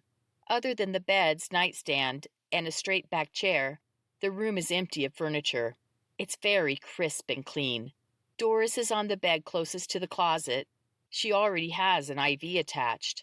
The bed for Angela, nearest the door, has been turned back. Belinda and Tammy help transfer Angela to her bed. She stirs slightly when they move her, emits a pain-filled groan, and then settles again. Belinda bites her top lip. "Okay, that's step 1. I certainly wish we could take them into Prospect for treatment. Part of me wonders if going to Pryor would be good. Even without the surgical ward there, it'd likely be better than here." "Maybe we should stabilize them and then decide," Tammy says. "Yeah, that's what I'm thinking. Let's do this. Start an IV on Angela. I really need to take a good look at Doris's legs so we know exactly what we're dealing with. But I'd like to wait until Evan returns with the painkillers. You have anything around here, Mom?" "Local anesthesia in my kit, just like you. We'll want to use it too, but Schedule 2 or 3 would really help. I don't know why you never wrote a few prescriptions for us to keep these things on hand." Yes, you do, Mom. Chapter 34. Belinda's tone speaks volumes. She and her mom share a long, hard look. I have no doubt there's quite the story here. "I only have OTC meds in my car kit," Kelly says. "We have some stronger things at home. Phil will be bringing a second kit over shortly." "Good. Very helpful. Thanks, Kelly. Remind me, you were a psych nurse in the Navy?" Belinda asks. U.S. Public Health Service Commission Corps, attached to the Department of Defense when I retired. Before that, I had a variety of duty stations, not only as a psychiatric NP, but also working in clinics and hospitals on base. "Any ER experience?" "I was an emergency room nurse prior to joining USPHS. My first posting was with the Indian Health Services. We did it all there." Belinda looks over Kelly and then nods, apparently accepting her as part of the medical team. "Leo, you have anything in the med kit of yours we should know about?" she asks. "Not really, ma'am. I have more bandages. I'll bring it in for you to use." "What's your history?" "Ma'am, are you a military medic?" "I'm a Marine, not a corpsman. But I had medical training in case we were stuck somewhere without one. I have EMT training post-military, but didn't take my certification. I can assist with your guidance." "That's good," Tammy says, nodding vigorously. Belinda gives a single nod. She turns to me. "And you?" "No, I don't know much. I took a couple of first aid classes." "Katie has basic and advanced first aid and CPR. She's read through my EMT books and taken most of the practice quizzes in my workbooks. She has plenty of book knowledge, but no practical experience. She learns fast and is excellent at taking instruction. She'll be able to help, won't you, Katie?" I'm a little awed at his description of me. He sounds proud. "I'll do whatever is needed to help my sister and Doris." "Okay, that'll have to do," Belinda says, sounding less than impressed with Leo's glowing recommendation. There's a loud knock followed by, Tim and I are here. Tammy steps into the hall. We're back here. Evan, what'd you find? Evan and Tim walk in. Tim's eyes fall on Angela and he immediately rushes to her bed, gently touches her face, then puts his hand on her arm. Evan looks like he'd like to do the same things to Doris, but instead he says, 3 tablets of Percocet from her surgery last year, and some Tylenol 3 I had for a thing, but it made me sick, so I didn't take but 2 of them. 13 in the bottle. And here's a couple of Xanax Doris had for when she got a colonoscopy. Okay, these will be helpful. I'm going to wake her and medicate her. We'll wait 20 minutes or so, then take a look at her leg. I hope it's not too bad. I'm not really set up for anything resembling surgery here, Belinda says and excuses herself to wash her hands. Surgery? I thought she was a nurse, not a surgeon. I must have given Evan a quizzical look because he says, She's a surgical nurse practitioner. She worked, with the physician in Prospect as his right hand. She sees her own patients and assists with surgeries. I've heard she's very good. I also heard her physician was one of the doctors killed at the hospital a few days ago. Losing her husband and also her business partner has been very hard. I had no idea, Kelly says. I knew she was a nurse, but didn't realize she was a surgical NP. We're very fortunate to have her. Even though you say she assisted with surgeries, my guess is she did a lot more than just assist. Belinda walks back in, saying it's time to bring Doris around. Smelling salts do the trick, and Doris comes back to with a yelp of pain. Belinda medicates her and gets her settled, then says, While we're waiting on those meds to get into your system, I'll take a look over Angela. Belinda steps out to wash again, then gloves up when she returns to the room. She does what appears to be a thorough exam of an unconscious Angela. She talks calmly to my sister while she checks her out. Okay, Angela. Your pupils are slightly dilated, the left more than the right. You're going to have a whopper of a headache when you wake up. Angela shifts slightly and softly moans. I guess you probably already do. Can you give her something for the pain? Tim asks. Not yet.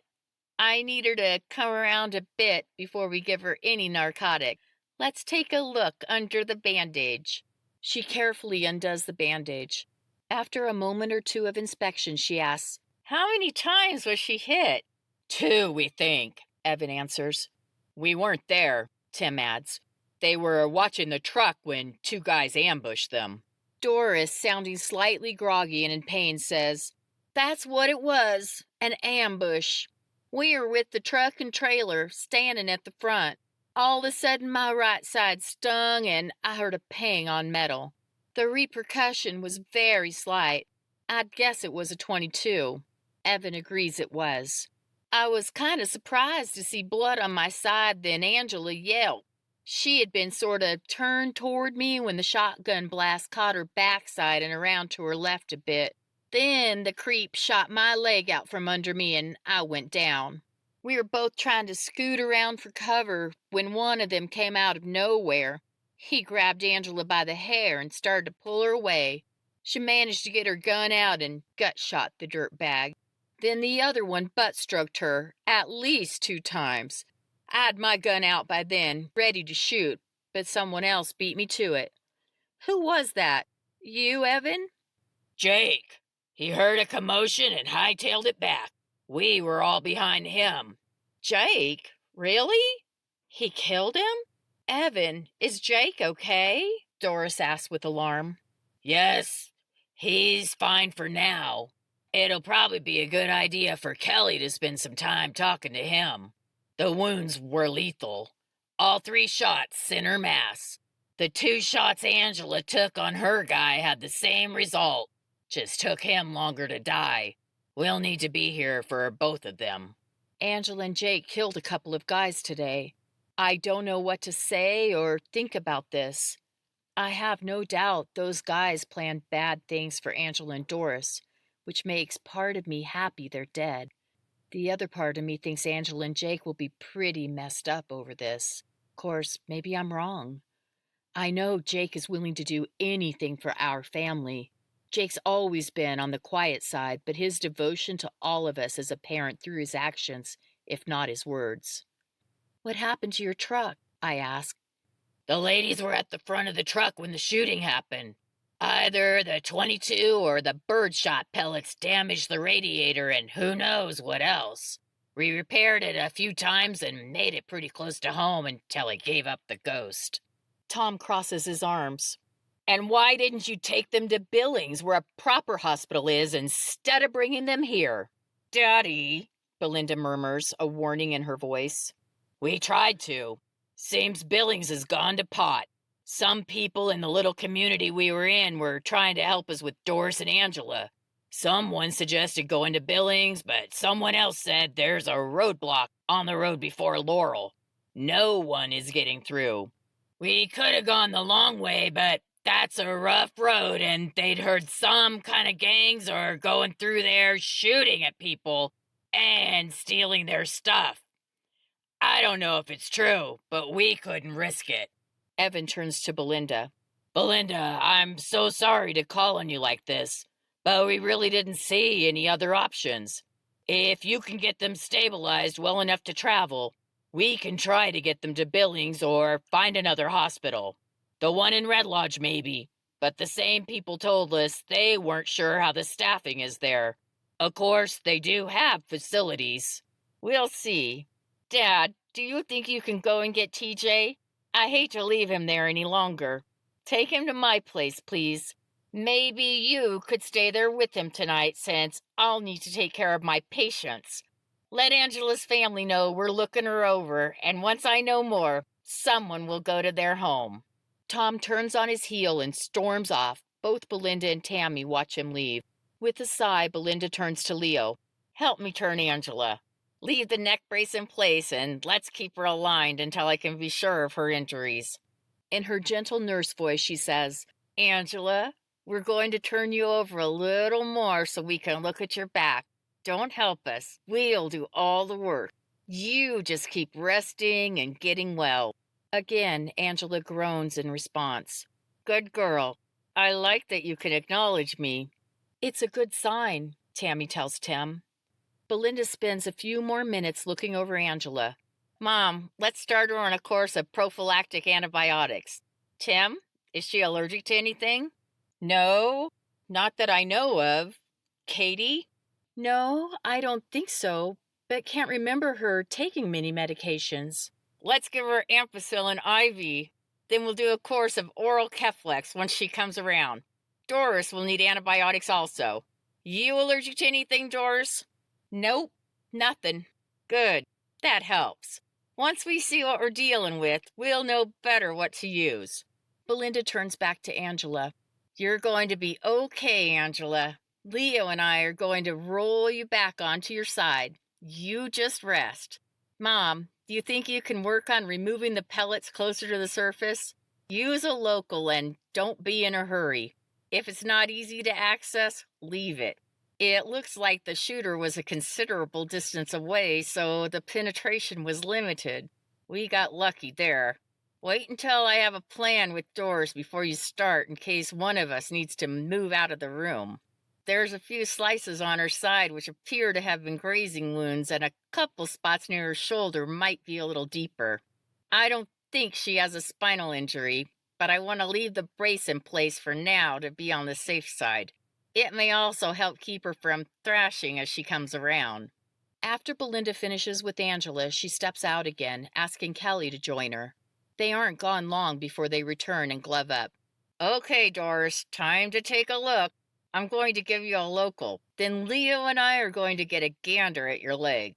We'll use lidocaine and marcaine in equal parts. That'll give us some time to see what we have and take care of fixing you up. You ready? Sure, why not? Doris says, slightly slurring her words. You feeling the meds I gave you earlier? Sure enough, much better. Still hurts, but kind of far away instead of up close and personal. Let's take a look then. Evan's standing next to Doris now, holding her hand. Leo, Kelly, and Belinda are all at the foot of the bed, with Kelly and Belinda on one side and Leo on the other. Tammy brings a chair in so Tim can sit and hold Angela's hand. She motions for me to step out with her. "How are you holding up?" she asks as we head toward the kitchen. "I'm okay. What can I do to help?" "In a bit, after Doris is evaluated, I'll have you help me with Angela. Is your mom home yet?" Not trusting my voice, I shake my head in response. I wish Mom was here. I think about Jake and wonder if David was able to get him home. I wish he was here too. She rests a hand on my forearm. I suspect she'd like to say more, like she'll be home soon or something else to placate me. But she knows, as well as I do, every day my mom doesn't return, her chances of ever making it home diminish. "I'll help you," I say. Tammy pats my arm and offers me a glass of water. My mind is swimming with the events of the day and what will happen next. I'm an artist, not a nurse. I think about the recent changes in my life, not just since we've arrived in Bakerville, but the last few months. I guess since the bug-out bag arrived, that backpack really altered my plans. No, not the backpack. My plans altered before, when I met Leo and we decided to move in together. The backpack opened my eyes to being self-sufficient. And then I started making changes with learning self-defense, taking first aid classes, and keeping my eyes open to what was happening in our world. Moving in with Leo opened my eyes to living of the world. Not exactly what I should be doing. I remember a song from youth group that talked about living in the world, but not being of the world. Such subtle difference in those words, in and of. But now, in these last few days, those differences make sense. Leo and I have made a decision to no longer live together. Even if the world went back to normal tomorrow, we wouldn't move back into the same apartment until we're married. This has been quite a journey so far. My thoughts are interrupted when Belinda comes into the kitchen. "How is it?" Tammy asks. "It's a mess," Belinda says quietly. "Let's step outside. I need some air." I don't follow them out. Belinda stops and looks at me. "You too. Your boyfriend and Kelly will be out in a minute also. Evan and Tim can have some time alone with their wives while we plan."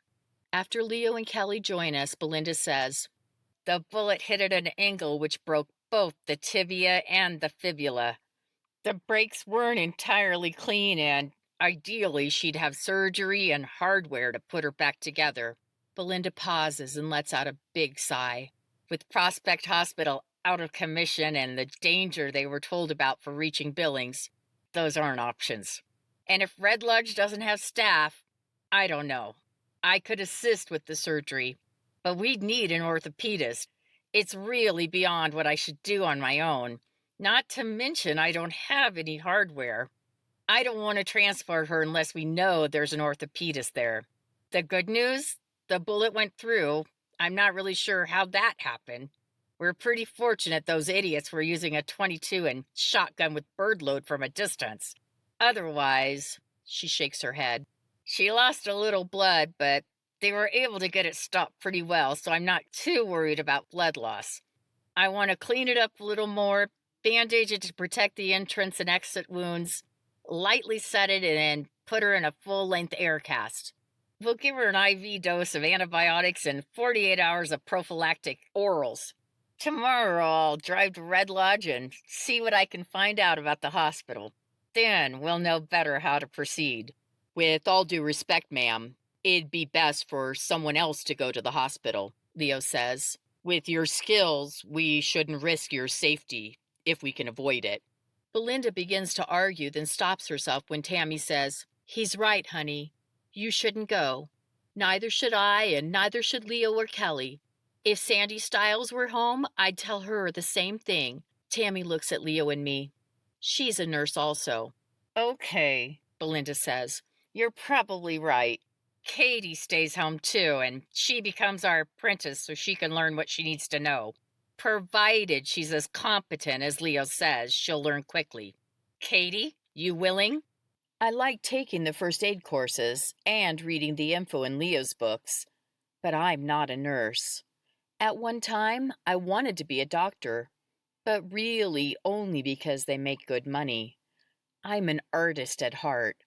I decide to tell it like it is. I'm willing, but you should know, I'm an artist, a graphic design major. I'm not sure I have the aptitude for this. I'd appreciate your honesty if you notice I'm not cutting it. Then you can find someone else before wasting too much time on me. Deal. Belinda offers me her hand. Now we need to find someone to go tomorrow and get Doris and Angela set for tonight. Mom, are you ready to work on Angela? Yes, and Katie's going to have her first lesson by helping me. Leo, I'll need your help with Doris. Red Lodge Hospital is our best choice. Tomorrow we'll find someone to go to Red Lodge and see if they're still functioning. Not Jake, Evan, or anyone else in the truck today. In fact, I'd like Kelly to talk with everyone in the truck for a mental health evaluation. Let's put Phil in charge of finding someone to go tomorrow, Tammy says. Belinda taps a finger to her chin. He's the best choice. Kelly, you okay with that? Phil will do what's needed, Kelly says simply. He should be back here shortly with more of my supplies. I need a few specific things. Do you think you have them? Let me know what it is, and if I do, we can have Phil gather it. Belinda and Kelly make a list of supplies. Instead of waiting for Phil, it's decided to send Evan and Tim to find him and bring the items back.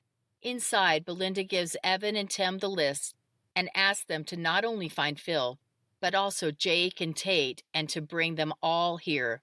She asks they not rush so the medical team has time to care for Doris and Angela. Chapter 35. The guys return in about an hour, but it's almost another hour before we finish what we need to do with Angela and Doris. Belinda is pleased Doris's side wound cleaned up so well. Doris was talking through the procedure, feeling little pain with the narcotics and the local. The leg was irrigated, but little else was done. Angela stirred a few times while we worked on her, including vomiting once. Kelly split her time between monitoring Doris and monitoring Angela. After Tammy declares we're finished with Angela, both Belinda and Kelly check our work. They agree the BBs left should stay, and they may rise closer to the surface. After we clean the room and wash up, Tammy stays with Angela and Doris while the rest of us go out to the living room, where the 5 men are visiting with each other. Jake wraps me in a hug, then Tate hugs me. Tim says he might as well hug me also, since he didn't do it earlier. Belinda speaks about Doris's and Angela's conditions first, saying she feels good about where things are at this moment. Angela should start coming around in a few hours, and we'll know more then. Doris is resting comfortably and asking for Evan. Phil hands Kelly the kit he brought, announcing he was able to find everything on Belinda's list. Well done, Phil. I don't know if anyone mentioned this to you, but we'd like to check out Red Lodge Hospital, Belinda says. Evan told me. I'm happy to go and find out. Good, thank you. I'll write a letter for you to take along. Give it to whoever they'll let you see that seems to be in charge. I'll detail their injuries and we can, hopefully, find out if they have the staff needed for their care. Can you go first thing in the morning? You bet. With the trouble Evan and Jake ran into today, I'll need to find at least one person to go along, riding shotgun. Just like in the old days of the stagecoach guards. Phil shakes his head. Seems we'd be smart to go back to that, Evan agrees. Kelly Hudson glances around the room. Since you're all here, I'd like to meet with you each individually. Evan, let's start with you. Then Tim, Tate, and Jake, you're last. Sounds like a good plan, Kelly, Belinda nods. We don't need any, mental health breakdowns during this fiasco. Let's briefly talk about my plan for staffing. I want someone in the room with them pretty much continuously for the next 48 hours, or until we can transfer them to a real hospital. Yes, that'd be best, Kelly says. My mom is in with them now. Katie, you'll sit with them next from 10 until 2. I know you aren't experienced, but it'll be fine. Leo, make yourself a bed on the couch. You're staying over and we'll take over for Katie at 2 a.m. I'm going to sleep in the guest room, so we'll be here if you need us. After your shift, move to the couch to get some shut-eye. Mom and I will take over at 6 so you two can go home. Kelly, why don't you head home after visiting with the guys, then join us again tomorrow, say around 9 a.m.? Sounds good, Kelly agrees. Kelly, I'm going to take off, Phil says. We brought your car so you can get home. He kisses her goodbye and is out the front door, while Evan and Kelly move to a back bedroom to have their mental health chat. I think it's a little strange Kelly, who's a real nurse, is going home and I'm staying. What can I really do? I guess if it's just a matter of sitting and watching so someone who knows something can be called, I can handle it. Still, it's not what I'd do. Leo and I sit down to chat with Jake, Tim, and Tate. Before I can even ask Jake how he's doing or express my concern over what happened, we're interrupted by the urgent blare of a horn. Phil steps back inside. Jake, I think this is one of your people. At least it's your little blue car. We start for the door as Belinda and Tammy come out and ask what's going on. I answer, not sure, and keep going. Callie jumps out of the passenger side before the car is completely stopped and runs to Jake, yelling, Hey, Tucker! That guy took Olivia, and he hurt Sarah! Mike, Callie's driver, is behind her. We have Sarah and Lois in the back seat. He grazed Sarah with a bullet. Mike isn't even finished speaking before Tate, followed by Belinda and Leo, are at the car. I'm okay. It's really just a scrape, Sarah says. Tate is holding and hugging her when Belinda orders, Let me take a look, just to be sure. I hadn't noticed Tammy, but she's suddenly there with Leo's fold-up stretcher asking if they need it. Sarah, let's put you on the stretcher and I'll take you in and look at you. I don't need a stretcher. It's really not bad. I ran from where that Morse idiot carjacked us back to the house. I'm pretty sure I can walk from the car into your place. Belinda lets out an exasperated sigh before offering Sarah her arm. What's this about Olivia? Phil asks as Belinda helps Sarah from the car. She wanted to have her car. She and I went to her place to get it. Grandma, Karen, and Lois watched her children while we walked over the hill. We figured we had just enough time to get there before dark. Neither of us wanted to be walking around in the dark, but in the light, we didn't worry much. We spent a little time looking at the devastation and, well, she was pretty upset about it. She said she wanted to go back tomorrow and see if she could salvage anything. Anyway, we got her car and started heading back right at dark. We were driving by the reservoir when there he was. He had his gun pointed right at us. I told Olivia to floor it and hit him, but instead she stopped and tried to back up. He was on her so quick. He stuck the gun right in her face. This time, he wasn't wearing a mask, so it was easy to see. It was Dan Morse. Tate mutters something under his breath while Phil makes a tutting noise. Sarah pauses while Leo opens the front door and Belinda tells her to mind the step. She sends Belinda a nod. He told me to get out. He had Olivia scoot over to the passenger side. He said something really strange. Now you can go see your sister. I didn't know what he meant, but didn't like the way it sounded. I jumped into the ditch as he shot. Honestly, I wasn't even sure he shot me. Thought maybe I scratched myself on the brush or somehow caught the fence. Then he took off with Olivia in her car. As soon as he was gone, I climbed out of the ditch and ran to the house. Tate, I'm so glad you told me to keep a flashlight on me. It got dark fast and... Sarah starts crying. We didn't know they'd left, Callie says. When we saw Evan at the community center, he asked if we'd take care of his dog this evening, so we were letting him out and feeding him. We were just at the driveway when we caught Sarah in our headlights while cresting the hill. She waved her arm at us, and we drove over. She told us what happened when we looked at her arm. Mike said he was pretty sure she'd been shot, and the gray around the edge was from the gunpowder. Mike nods. Yeah, pretty sure it is. Sarah, now sitting on a dining room chair while Belinda looks at her arm, gives a slight shrug. Evan and Kelly, prompted by the commotion, are standing in the hallway. I agree, Belinda says. Good thing you were quick on your feet and got out of the way. What a strange thing for him to say. Do you think he had something to do with Doris and Angela being attacked? I ask. How could that be? Weren't you in Montana when it happened? Tammy asks. Evan and Jake look at each other. We were, Evan says, but it's still possible. Doris had said she thought she caught a glimpse of Morse when we were in Red Lodge. She wasn't sure, and we couldn't find him when we tried to look. Jake rubs the scruff on his chin. Yeah, it's definitely possible he could have been behind it. Tim looks like he's about to blow up. Let's go find him. We'll get Olivia back and take care of that psycho. Evan dips his chin. I agree we need to find him and get Olivia back. But not you, Tim. And not me. I don't think Jake or anyone else who's been directly involved should go. We aren't vigilantes. Though I'd sure like to be. We need to talk with Deputy Fred. Did you guys hear when the sheriff department sent him home from his duty as a jailer?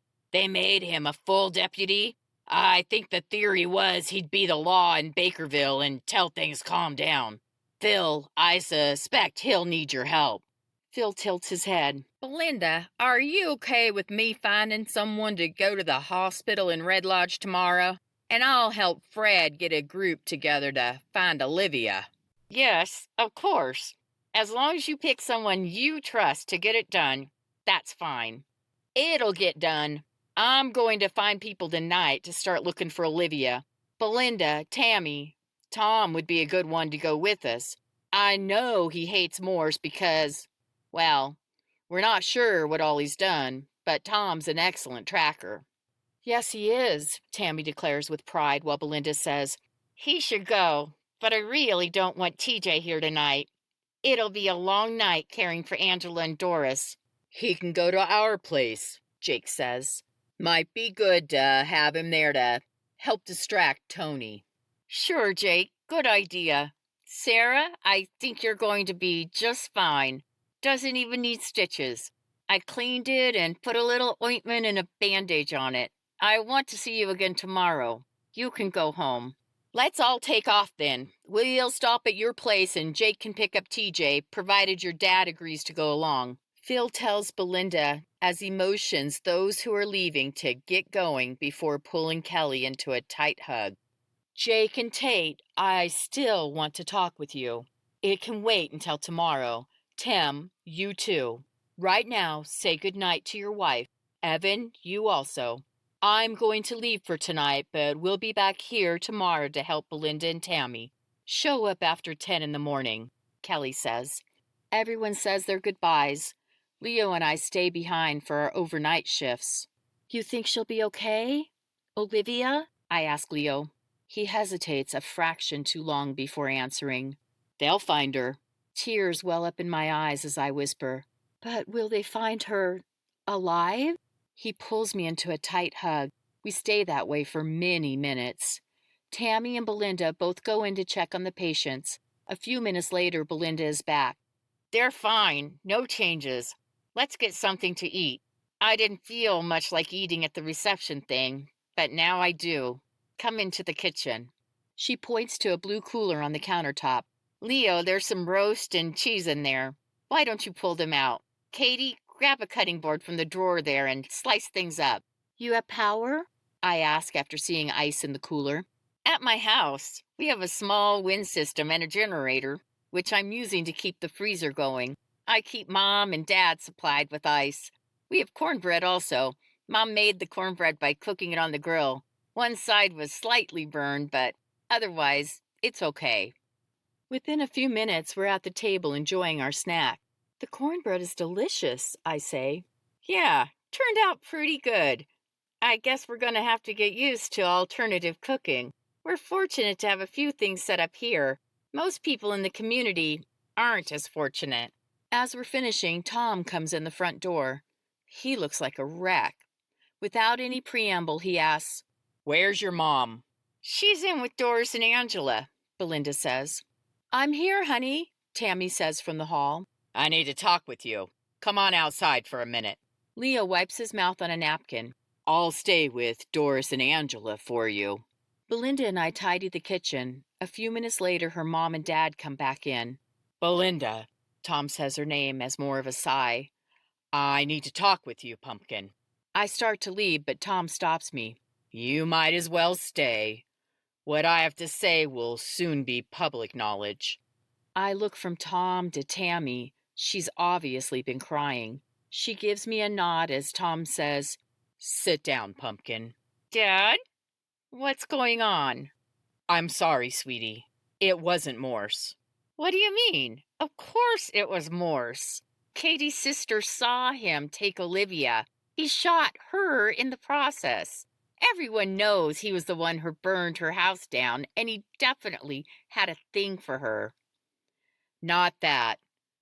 Morse took Olivia, but he didn't kill Terry. I did. Belinda blinks several times and then puts a hand to the back of her neck. What do you mean, you did? I did it. I knew all about him stepping out on you and abusing you. And then when he started on little TJ, I had it out with him a few months ago and he said it would stop. But when I saw you the other day, I knew he was still doing it, just being sneakier about it and hitting you where it wouldn't show. And I knew he'd been using again. Belinda opens her mouth to say something, but her dad raises his hand. Wait, let me finish. Tom takes a deep breath. The day he died, I caught him coming out of Morse's house. The wife was right behind him and they were making out on the front porch. They didn't see me. I caught up with him. He was drunk or high or something. He told me to stick it and mind my own business. I snapped. Next thing I knew, he was dead. I'm so sorry, Pumpkin. You're sorry? Belinda screams. Sorry? You killed my husband, my son's father, and you're sorry? I don't know what else to say. I'm going to tell the others. Whatever they want to do with me, I understand. I do hope they'll first let me help find Olivia like they asked. I had to make sure you knew what I'd done. Morse isn't a very good guy, but he didn't kill Terry. With that, he turns and goes out the door. His old pickup starts. Belinda jumps out of her chair and runs out the door. Daddy! Daddy! Wait! I look out the window as his truck skids to a stop. Belinda is at the driver's side. I can't hear what they're saying, but she's reaching inside. At first, I think she's smacking him, but can then tell she's trying to hug him. After a minute or so, she steps away and he drives off. Belinda comes back in the house. Tammy wraps her in a hug and gently guides her to the sofa. They stay there for a long time, rocking and crying. I go in and sit with Leo. We speak quietly as I tell him what happened. He'd been able to hear most of the conversation, but I fill in a few blanks. After about an hour, Doris is stirring and in pain. Leo asks me to stay while he goes to ask about meds for her. He returns with a medication order from Belinda. It takes 20 minutes or so for the pain pills to start working and for Doris to get back to sleep. It's now time for my 10 p.m. shift. Why don't you go out and check on Belinda and Tammy? Leo asks. See if any of the shift plans have been altered. Belinda is still sitting in the front room. She jumps slightly when she sees me. Hey, Katie. Her voice drips with weariness. Mom's gone to bed. I'm going shortly, so Leo can have the couch. When your shift ends, you can take the guest room. It's one door past the room Angela and Doris are using. I'll stay in with Mom. Sure. So I should just wake you if I have a problem? Yeah. You know what to look for? Anything out of the ordinary that concerns me? She sighs. I guess that'll work. With that, she shuffles off to bed. I replace Leo in the room. The time passes quickly and Leo soon relieves me. Angela and Doris barely stirred. The guest room is fine. I set the alarm on my phone for 6 a.m. I turn the phone to max battery conservation. Even so, I'm going to need to charge it tomorrow. Thankfully, we have car chargers. Chapter 36. Thursday, Day 8. The alarm startles me awake. After using the hall restroom and washing up, I go into Angela and Doris's room. Belinda's sitting next to Angela, softly talking to her. When I walk in, Angela turns her head slightly. She's awake. I rush to her side as Belinda says, "She's coming around nicely. She has a massive headache, but that's to be expected." "Hey, Angela." "Hey, is Gavin okay?" "Of course. Grandma Dodie has been, doting on him." "That sounds about right. And Tim? I know he was pretty upset. He was worried about you is all." "Yeah. Would you ask Mom to come in?" I'm not sure how to answer, and during my pause she says, "Is Gavin okay?" I look at Belinda, who only nods at me, then says, "He's fine, Angela. Would you like to rest a little more?" Angela closes her eyes and goes to sleep. This time it seems like an actual sleep and not out cold like before. Belinda motions me to the door. "She's doing well. It's normal to be confused and repeating herself after a blow to the head like she's had. She'll be more alert next time she wakes. Leo gave her some Tylenol last time she was awake. I don't want her to have anything stronger yet. She didn't vomit overnight, so that's a good thing." She asked about our mom. Does she think Mom's here? Just part of the confusion. I didn't tell her your mom's still missing. No reason to mention it right now. Where's Leo? I thought he was on until 6. I just relieved him about 15 minutes ago. He said he was going to go outside for a bit. You hungry? Feel free to help yourself to the remains of the food we had last. I'm not hungry, but could use some water. Can I bring you anything? Nah, I'm fine for now. I might let you relieve me in a bit so I can eat. I don't want us eating in the room. I guess you guys will have to stay here until one of your crews shows up. I don't think they left you a vehicle. Yeah, I guess we didn't think of that last night. Too much going on. I'm in the living room when Leo walks in the door. "Good morning, Katie. You sleep okay?" "Sure. Didn't seem long enough, though. What were you doing?" "Working out a bit. I was feeling pretty sluggish and thought it might help. We're going to need to make a point of staying in shape. Of course, with the farming, building, and everything else, I guess we'll be in shape with that." I guess, but still want to take time to practice our Krav Maga. We might not need to bike ride and stuff, for fun anyway. But I don't want to lose the slight skills I've gained so far. True. Evan asked me about helping put together a security detail.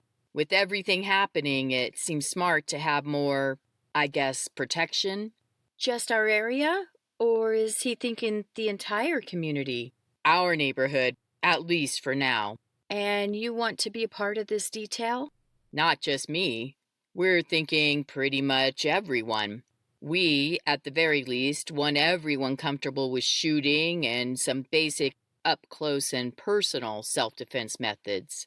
So what? You're going to teach Krav Maga? Not necessarily. Evan has self-defense training from his time on the job. Jake recently started martial arts training. I have what we've learned in Krav Maga, but also during my time in the Corps. I think we're each a little partial to our own methods, but we'll probably put something together based on all of it. I guess it makes sense. It does. So the loose plan right now is everyone learns tactical firearms and basic self-defense. And then anyone who wants to be a part of we don't have a name for it yet, but the tactical team has dedicated daily training. PT, shooting, hand-to-hand, all of it. So what, you'll be fighting machines? We'll be fighting machines, babe. We'll? You think I'd be a part of that group? I think with the medical team and helping Jake on the farm, I'll be plenty busy. True, but keep in mind the medical team won't be needed daily. You'll be more on call for them. But don't you think Belinda will have training also? You'll be able to handle it. I shake my head, not completely disagreeing, but not really believing it could work out as he expects. A few minutes later, Belinda pops her head into the hall and calls for one of us to give her a short food break. I go in. Doris stretches an arm in the air, wincing from the movement. Remind me not to do that again.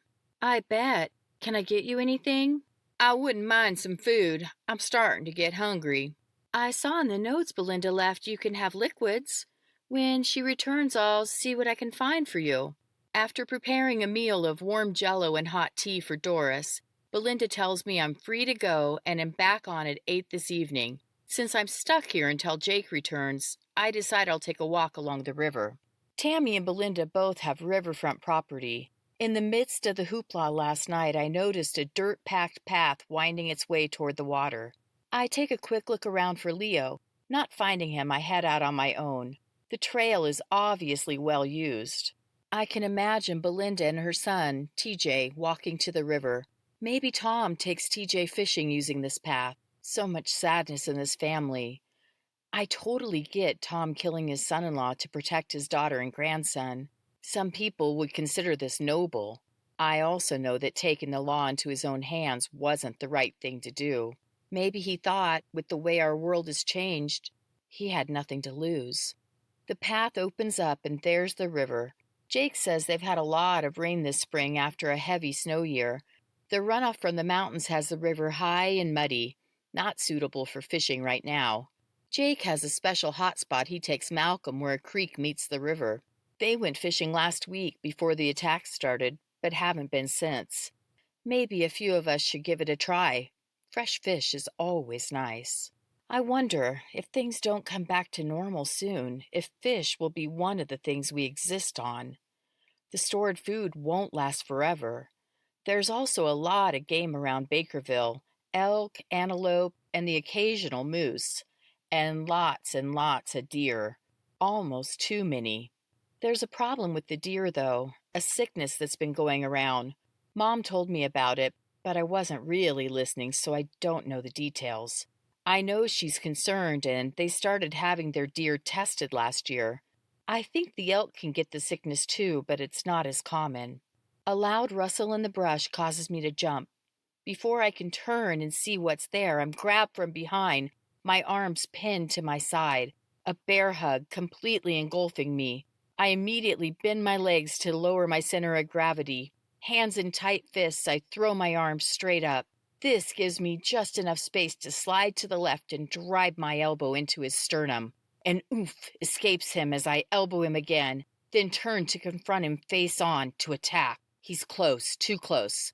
I raise my knee to his groin. 1, 2, 3 strikes while simultaneously pummeling him with my elbow to the base of his neck, right where it meets his shoulder.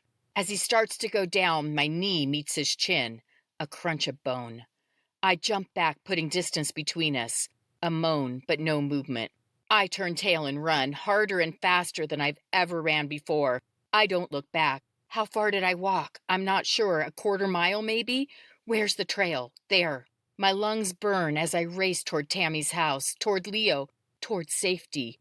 I'm 100 yards from the house. I chance a glance behind me. No one. I crash through the front door, slam it shut, and turn the deadbolt. With a ragged breath, I cry, "Leo!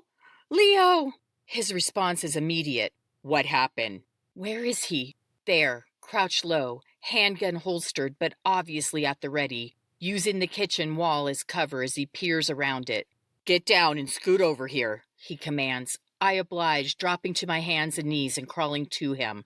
From the hallway, Belinda quietly and calmly says, What's going on? I was attacked.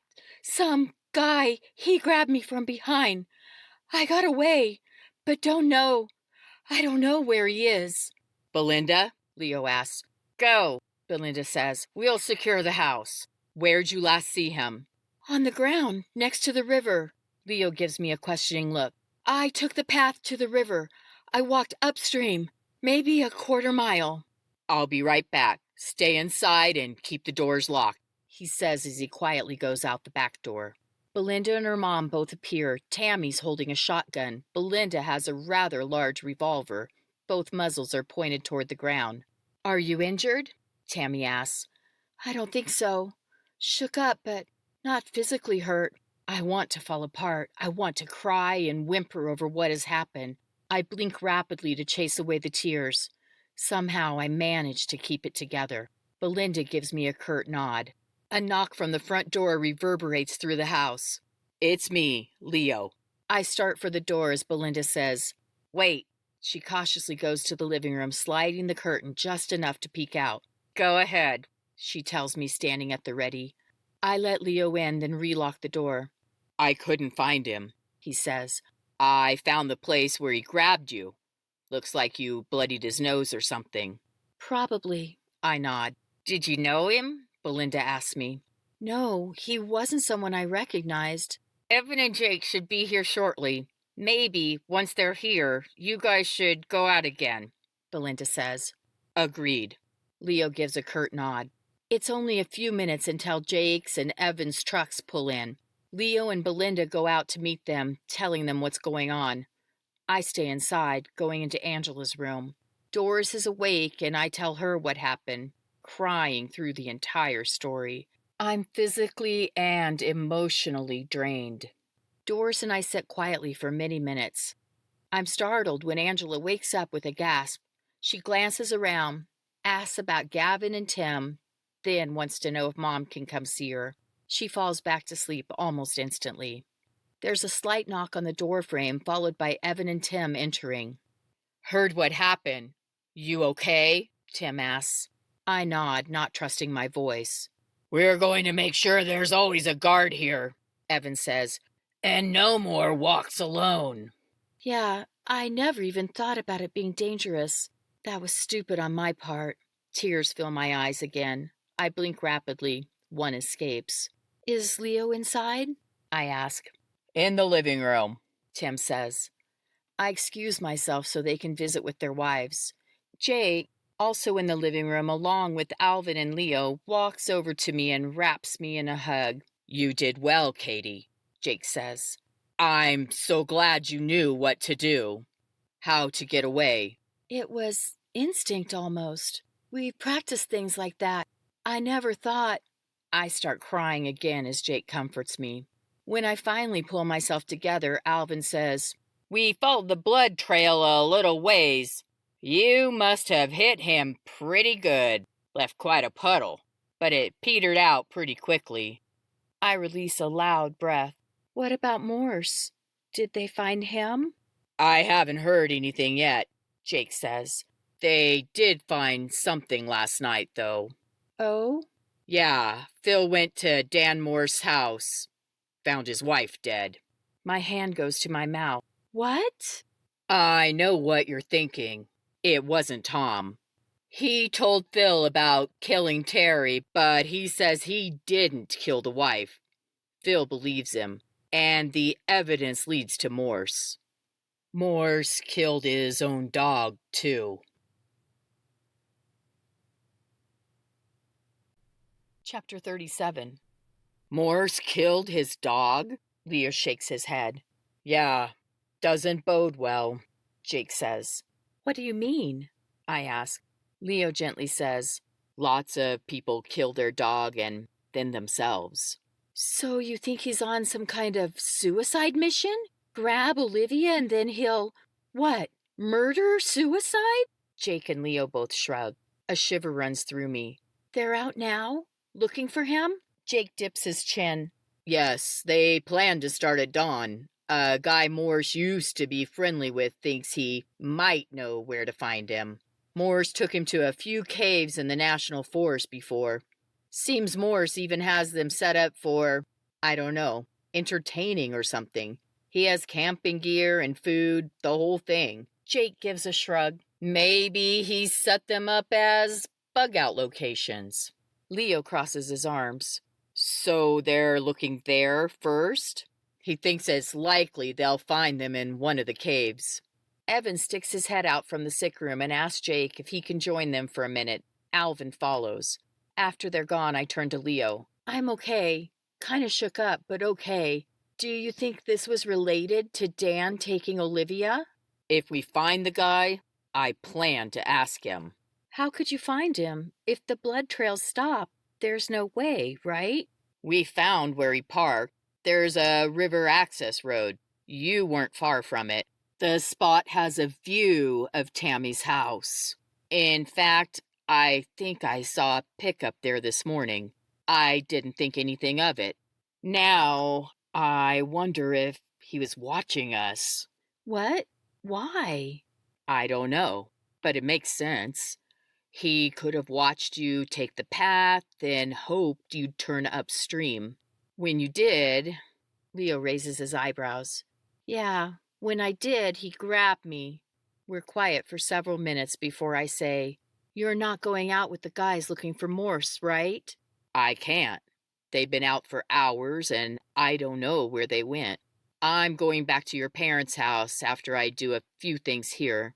Not looking for the guy who attacked you, but organizing medical supplies.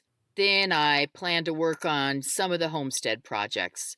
Jake said Tate's making Sarah take it easy. He'll bring her over here after lunch for Belinda to check her wound. Mr. Hammer was able to get Evan's truck running well enough to limp it home.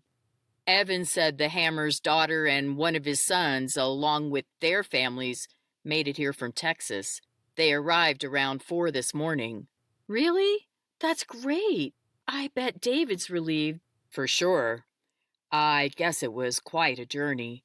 They started with 4 vehicles, each adult driving one in something like a convoy, bringing as much stuff as they could. They ended up arriving in a little economy car with just the 5 of them and a diaper bag for the baby. Did you know David's son has a little boy just younger than Gavin? No, I don't think so. I've never met the ones living in Texas. Leo nods. Yeah, they have one more son they're hoping will get here. He lives back east somewhere, maybe in Pennsylvania. I can't remember exactly. That's not good. No, probably not, Leo agrees. Yeah, well, from what Evan said, they're calling it a miracle his Texas family was even able to drive here. They saw some pretty bad stuff. They stayed off freeways as best they could, but ran into trouble in various places. Do you think my mom's having the same kind of trouble? That's why she's not yet home? Leo looks at me with sad eyes. I have no doubt your mom's doing her best to get here. Sure, I know she is. But that isn't what I asked. I don't know, Katie. It just depends on where she is. I suspect some places are pretty bad, but some aren't much different than normal. Most likely, she ran out of gas and couldn't get more. She bought a bike just in case that happened. True. She's not much of a bike rider, but she'll get the hang of it quickly. Wanting to change the subject, I ask, "What's happening today?" They brought Jake's truck and my truck. Tammy and I need to do a few things to set up and organize better. Then I'll head to Jake's house. You'll go home with Jake as soon as he's ready? Belinda has you scheduled back on at 8, right? Yes, that's what she said. 8 to midnight. I can sleep here again after my shift. Good.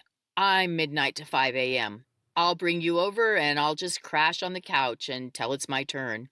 You know I could drive myself. Really? He puts his hand on my shoulder. I guess not. No one should drive or walk alone now. I shrug and change the subject again. So what are we doing at the house? You working on the greenhouse? Probably. I haven't got very far on it yet, other than finalizing my plans to make it bigger than Jake and I originally talked. Jake found more supplies the last couple of days, so we should be good for building the larger greenhouse and the 3 lean-tos for the trailers and motorhome. Nice. I assume they're done with their, acquisition team? Yes, we put the kibosh on it. I'm glad. I'd be a nervous wreck every time someone went out. Leo nods as Jake and Alvin walk back into the room. Angela looks pretty good, Jake says. She came around a little. Tim's going to stay with her for a while. Evan's also staying to visit with Doris, and they'll ride back together. We're going to take off. Will you be following shortly? My eyes meet Leo's, pleading with him to be ready to leave. He tilts his head to the side. Yeah, I have a few things to do. Won't take long. Then I'll check in with Belinda. Okay, good. You think you can give me a hand for a short while? I'd like to begin putting the new solar system in place. I thought I'd start on the cabin. Also, I don't think Angela's going to be in any shape to climb the ladder in the tiny house for some time. So we'll need to move her. Maybe they could move into the bunkhouse with Keith, Lois, and Karen. Good idea. The bedroom's large enough to add a bed and some sort of something for Gavin in the room, Leo says. She has a playpen we can use as his bed. How long do you think until she can climb the ladder? I ask. Weeks, months, I'm not sure, Leo answers. Mrs. Hudson will be here shortly to talk with people. Mr. Caldwell, Jake, were you planning to wait until she shows so you can talk with her? She and I had a chat earlier, when we were over at their place catching up on the Morse situation. I'm doing okay. While I hate that I killed someone, in the same circumstances, I'd do it again. Angela, Jake swallows hard. Angela is, well, she's amazing. The way she kept her wits about her and defended herself, then the other guy cold-cocking her. No way I'd let him hurt her any further. I just wish I'd been there a little quicker. Then maybe she wouldn't have had her brains rattled. Jake, you can't think like that, I say. He gives a slow nod. Kelly said the same thing. Don't worry. I'll be okay. Leo, I'd like to go ahead and go with Jake and Grandpa Alvin. There's lots to do at home, and I'm not needed here. I also want to make some food to bring over when I return. Doris is only on liquids, and Angela isn't eating yet, but they will be soon. Stick with liquids and soft things for now, Leo responds. Jake, does Mom still keep bones in the freezer for broth? Yep, not sure what she has in there, but I can find some for you. That'd be good, and maybe pudding or jello, Leo says. I'll do it, and maybe make a few things for Belinda and Tammy also. I'll see you back at the house. I touch his arm as I walk by. He stops me and pulls me in tight for a hug. Take care today. Stay close to the house. We're being cautious today, Jake says. We posted a sentry. Evan gave us some pointers earlier, and we have plans to expand our security. Back at the homestead, after saying my hellos to everyone and accepting hugs and accolades pertaining to this morning's attack, I take a quick shower. Then I spend a few minutes catching up with everyone before starting my tasks. Tony, Lily, and TJ are doing better than I expected. Of course, TJ doesn't yet know what's going on with his grandpa. Gavin, Tony, and Lily each say they miss their moms. Art is on sentry duty. Jake, Alvin, Roy, and Keith are beginning to work on the solar systems. They start with the cabin.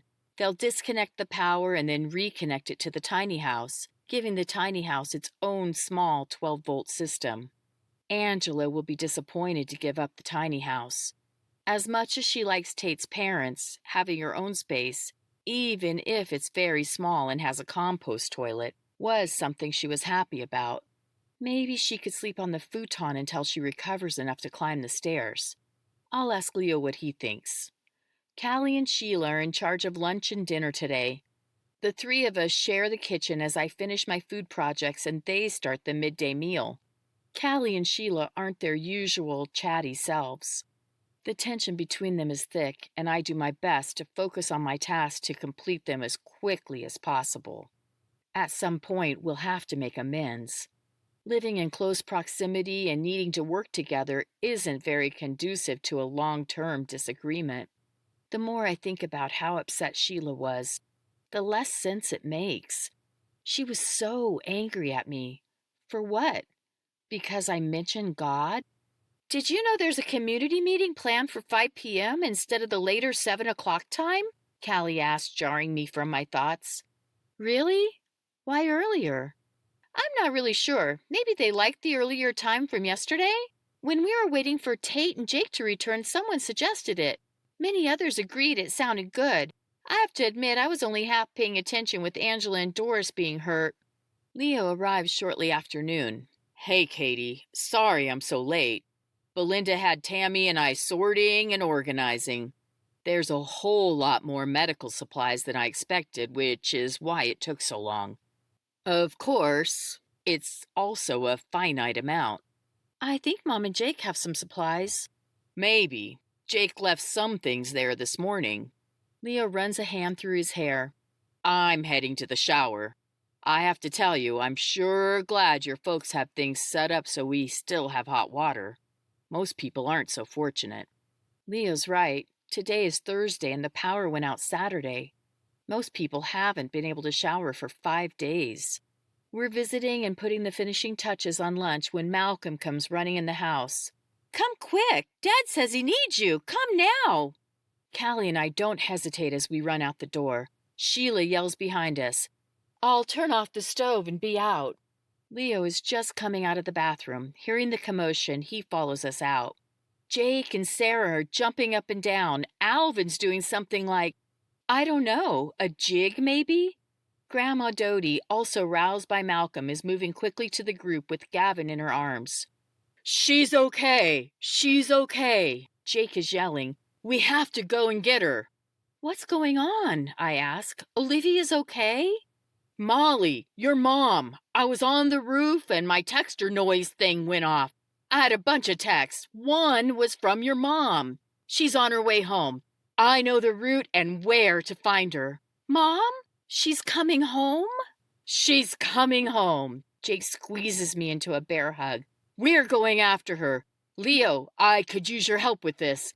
I know Belinda wants you to stick around here, but Molly could be injured, and I need you on shotgun. Absolutely, sir. I can barely see from the tears in my eyes. Sarah, Callie, Malcolm, and I keep hugging each other. Our mom is coming home. I think we need at least a third person, sir, Leo says. Yes, we do. Mike, you up for it? You bet. I've been fine. No dizziness or double vision since the day before yesterday. I'd like to go. Okay then. Roy, how about you? Yep, if I can bring that shotgun of yours. It's yours to use, Jake says. Okay, 10 minutes to get everything together. Then we're going to bring Molly home.